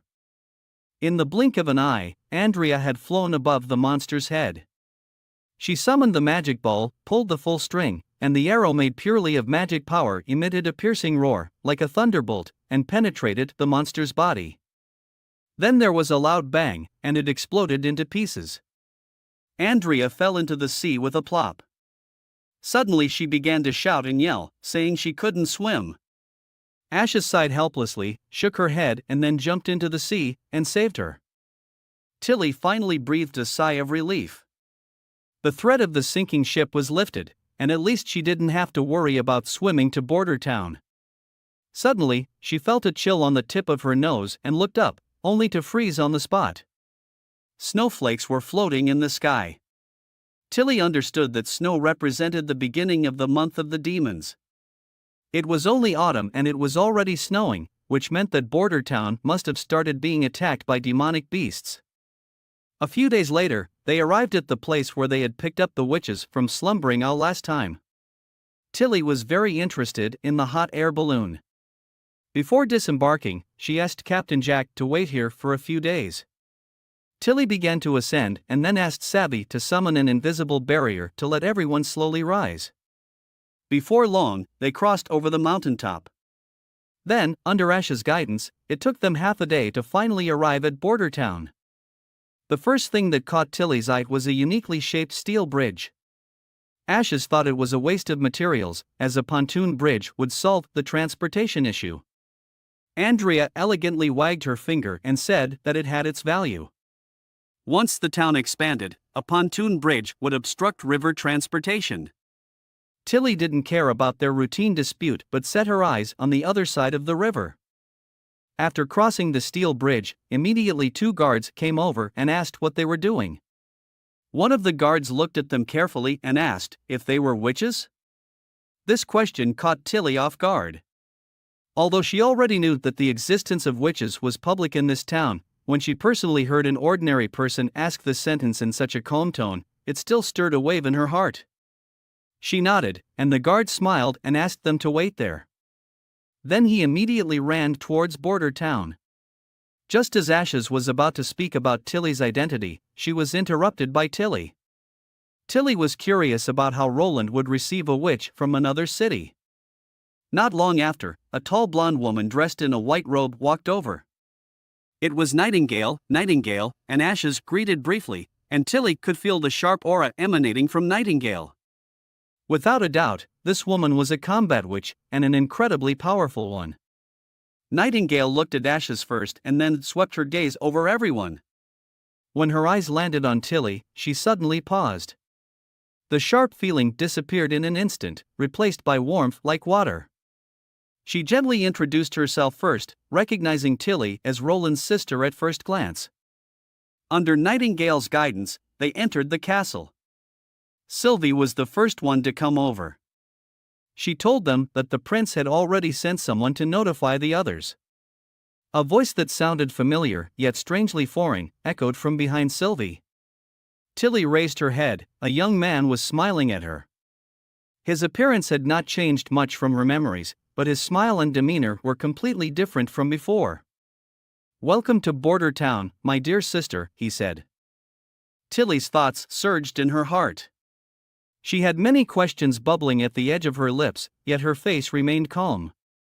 Following Roland Wimbledon into a room, she watched as he poured her a warm cup of red tea. Roland knew Tilly had a lot to discuss with him, so did he, but there was no rush. He glanced out the window at the snowy landscape, remarking, "Winter is still long this year." Grasping the cup, she didn't respond but seated herself by the wooden table, quietly studying Roland. His opening words were unlike anything her brother would say in her memories. This Roland Wimbledon was entirely different. He was attempting to control the conversation. Despite his gentle tone, it was the posture of someone in authority. Roland tilted his head, calling out the name Nightingale, who was worried for Roland's safety. Nightingale finally revealed herself, then left the room reluctantly after Roland reassured her with a smile that this was his sister, and there was no cause for concern. Roland poured Tilly another cup of tea, informing her that only the two of them remained in the room now. Tilly fell silent for a moment before finally asking the question that had been in her mind. Who is the person sitting in front of her right now? She was surprised by the swiftness of his response. Roland said he was her brother, Roland Wimbledon, the fourth prince of Grey Castle. Roland then admitted that he had changed significantly, but he was willing to explain everything slowly to Tilly. Everything started when he saved a witch. The story was not complicated, but it was deeply gripping. After recounting all that had transpired since he was assigned to the border town, in essence, a witch named Anna had deeply moved Roland. Through the saved witch, he had seen the evil of the church and its deception of the people. The subsequent assassination attempt by Garcia further revealed to him the darkness beneath the royal power, and even hiding in the corner couldn't spare him from the shadow of malevolence. He had finally decided to change everything. Tilly took the last sip of the tea. She took a deep breath. These explanations were somewhat satisfactory, but the most crucial point was how Roland had come across all this bizarre and exotic knowledge. Steam engines, firearms, none of which were taught in Grey Castle. Roland explained that all of this was because he suddenly acquired additional memories. He poured another cup of tea for Tilly. As she stared at the tea in her hands, she wondered, could it be the power of a witch? She quickly dismissed this thought and asked another question: how could Roland prove that he was indeed Roland and not just the additional memories? The question was a bit unreasonable, but Roland's tone remained calm. Roland's past was vivid in his mind. Although he had acquired many strange memories, he couldn't remember where they came from. Roland was still deeply marked by the image of him leaving Tilly crying on the shattered glass, so that was his proof. Roland paused, looking at Tilly. He had never apologized to her back then, and he hoped it wasn't too late to do so now. Tilly remained silent. The Roland before her was neatly dressed, his demeanor sincere, as if he were recounting an indisputable fact. The current Roland was certainly much better than the wastrel prince from her memories, but Tilly still had many questions. Seeing Tilly's confusion, Roland took a sip of his tea, stating his own surprise that his sister had also become a witch and had managed to hide it from everyone in the palace. He looked at Tilly, telling her that winter was still long, and he hoped that they could gradually understand each other. This was probably the best solution for now. Tilly nodded her agreement. Roland smiled, saying, "Tilly will come to love this place." After Tilly left the office, Roland let out a sigh. Outside, heavy snow was falling, and his heart was similarly in a tumult. It was clearly stressful to keep a straight face while spinning yarns in front of a smart person, especially while maintaining an expression of sincerity throughout. Nightingale flipped onto the table, looking at Roland, asking how he felt facing his witch sister. Roland shook his head. He had felt nothing but the pressure. Nightingale had thought it would be a deeply emotional reunion, but Roland knew that his relationship with Tilly hadn't been good when they were children, and he had often bullied her. Nightingale moved closer to Roland, implying Roland who never spent time alone with other unfamiliar witches. Roland blushed, but thought to himself, it's because he don't want Nightingale to see him lying. He didn't respond, leaning back in his chair, telling Nightingale, "She will understand someday." Nightingale reached out and touched his lips, hoping that Roland would tell her everything in the future. By evening, a grand feast was held in the castle hall. The food was even more plentiful than usual. The newly arrived witches from Slumbering Isle salivated at the sight of the food-laden table. Those who were initially disdainful of the food in Border Town are now flushed with embarrassment. Amidst the clinking of goblets and flickering candlelight, the feast finally ended in a harmonious and lively atmosphere. After dinner, the fireplace blazed, and Roland sat with members of the Witch Union along one side of the long table. Tilly and the Slumbering Isle witches sat on the opposite side. Macy, due to the sensitivity of her identity, simply transformed into a pigeon and perched on the chandelier above. Tilly was the first to speak. In addition to wanting to help Border Town repel the demonic beasts, she also planned to take back the 5 witches she had previously sent. She briefly described the current situation on Slumbering Isle, problems with food and housing that they needed Leon and Honey to solve. Roland felt a headache. The first army could handle repelling the demonic beasts, and there was almost no need for the witches to fight, except for dealing with fast and flexible mixed breeds. But when it came to construction, the role of the witches was irreplaceable. The port was not yet accessible through the mountains, the dock was only half built, and he still wanted to construct more cave dwellings. When he asked if it could be delayed a little longer, Tilly reluctantly shook her head. She had found demonic sea beasts in the water and feared that these creatures would become increasingly ferocious. Leaving earlier would be safer. With no other options, Roland made a final effort. Apart from Lien and Honey, the other three hadn't completed their primary education, and he didn't want them to drop out halfway. Tilly couldn't help but smile, knowing that Roland valued them highly. Seeing through Roland's thoughts, she asked how he intended to utilize their abilities. Roland gave a brief explanation about solidifying metal parts and brewing. Tilly recalled how Candle and Evelyn had initially been worried about their abilities being useless on Slumbering Isle, and they were often. Tilly didn't finish her sentence, but Roland guessed it had to do with facing discrimination, much like Rem's experience back in the Witch Association. Tilly was pleased that Roland was so keen on keeping them. She looked to Evelyn and the others, curious to hear their thoughts.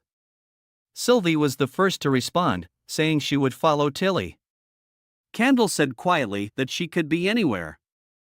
Evelyn was silent for a moment before replying that if Tilly needed her, she would return to Slumbering Isle. Otherwise, she wished to stay in Border Town. She paused, adding that she still had much to learn from Scroll. Tilly noticed her nervousness and reassured them they could freely move between the two places at any time. Tilly then turned to her brother, expressing her desire to invite the witches from Border Town to visit Slumbering Isle. She hoped that through their efforts, witches would be able to live freely in the future. Roland nodded, recalling the last time Tilly had called him brother, which was more than a decade ago. He smiled and said, "That day will come soon." After they finished discussing this matter, Roland cleared his throat and spoke in a serious tone. "Now, let's discuss the demons and the ruins." He informed Tilly of the recent discoveries in the snowy mountains behind Border Town and in the hidden forest. The early arrival of heavy snow had disrupted his plans to explore the ruins and rescue the witch. Tilly was astonished to hear that the demon army was so close and that the ruins from more than 400 years ago were still inhabited. Roland planned to establish watchpoints along the coast to monitor the demons' movements.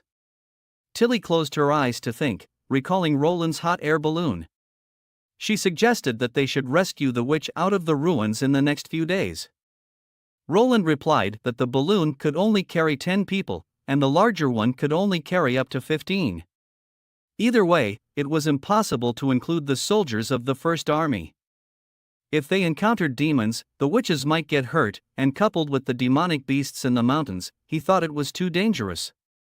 Tilly mentioned that they now had Savvy, whose invisible barrier could protect against spears, while Ash could greatly enhance their combat power.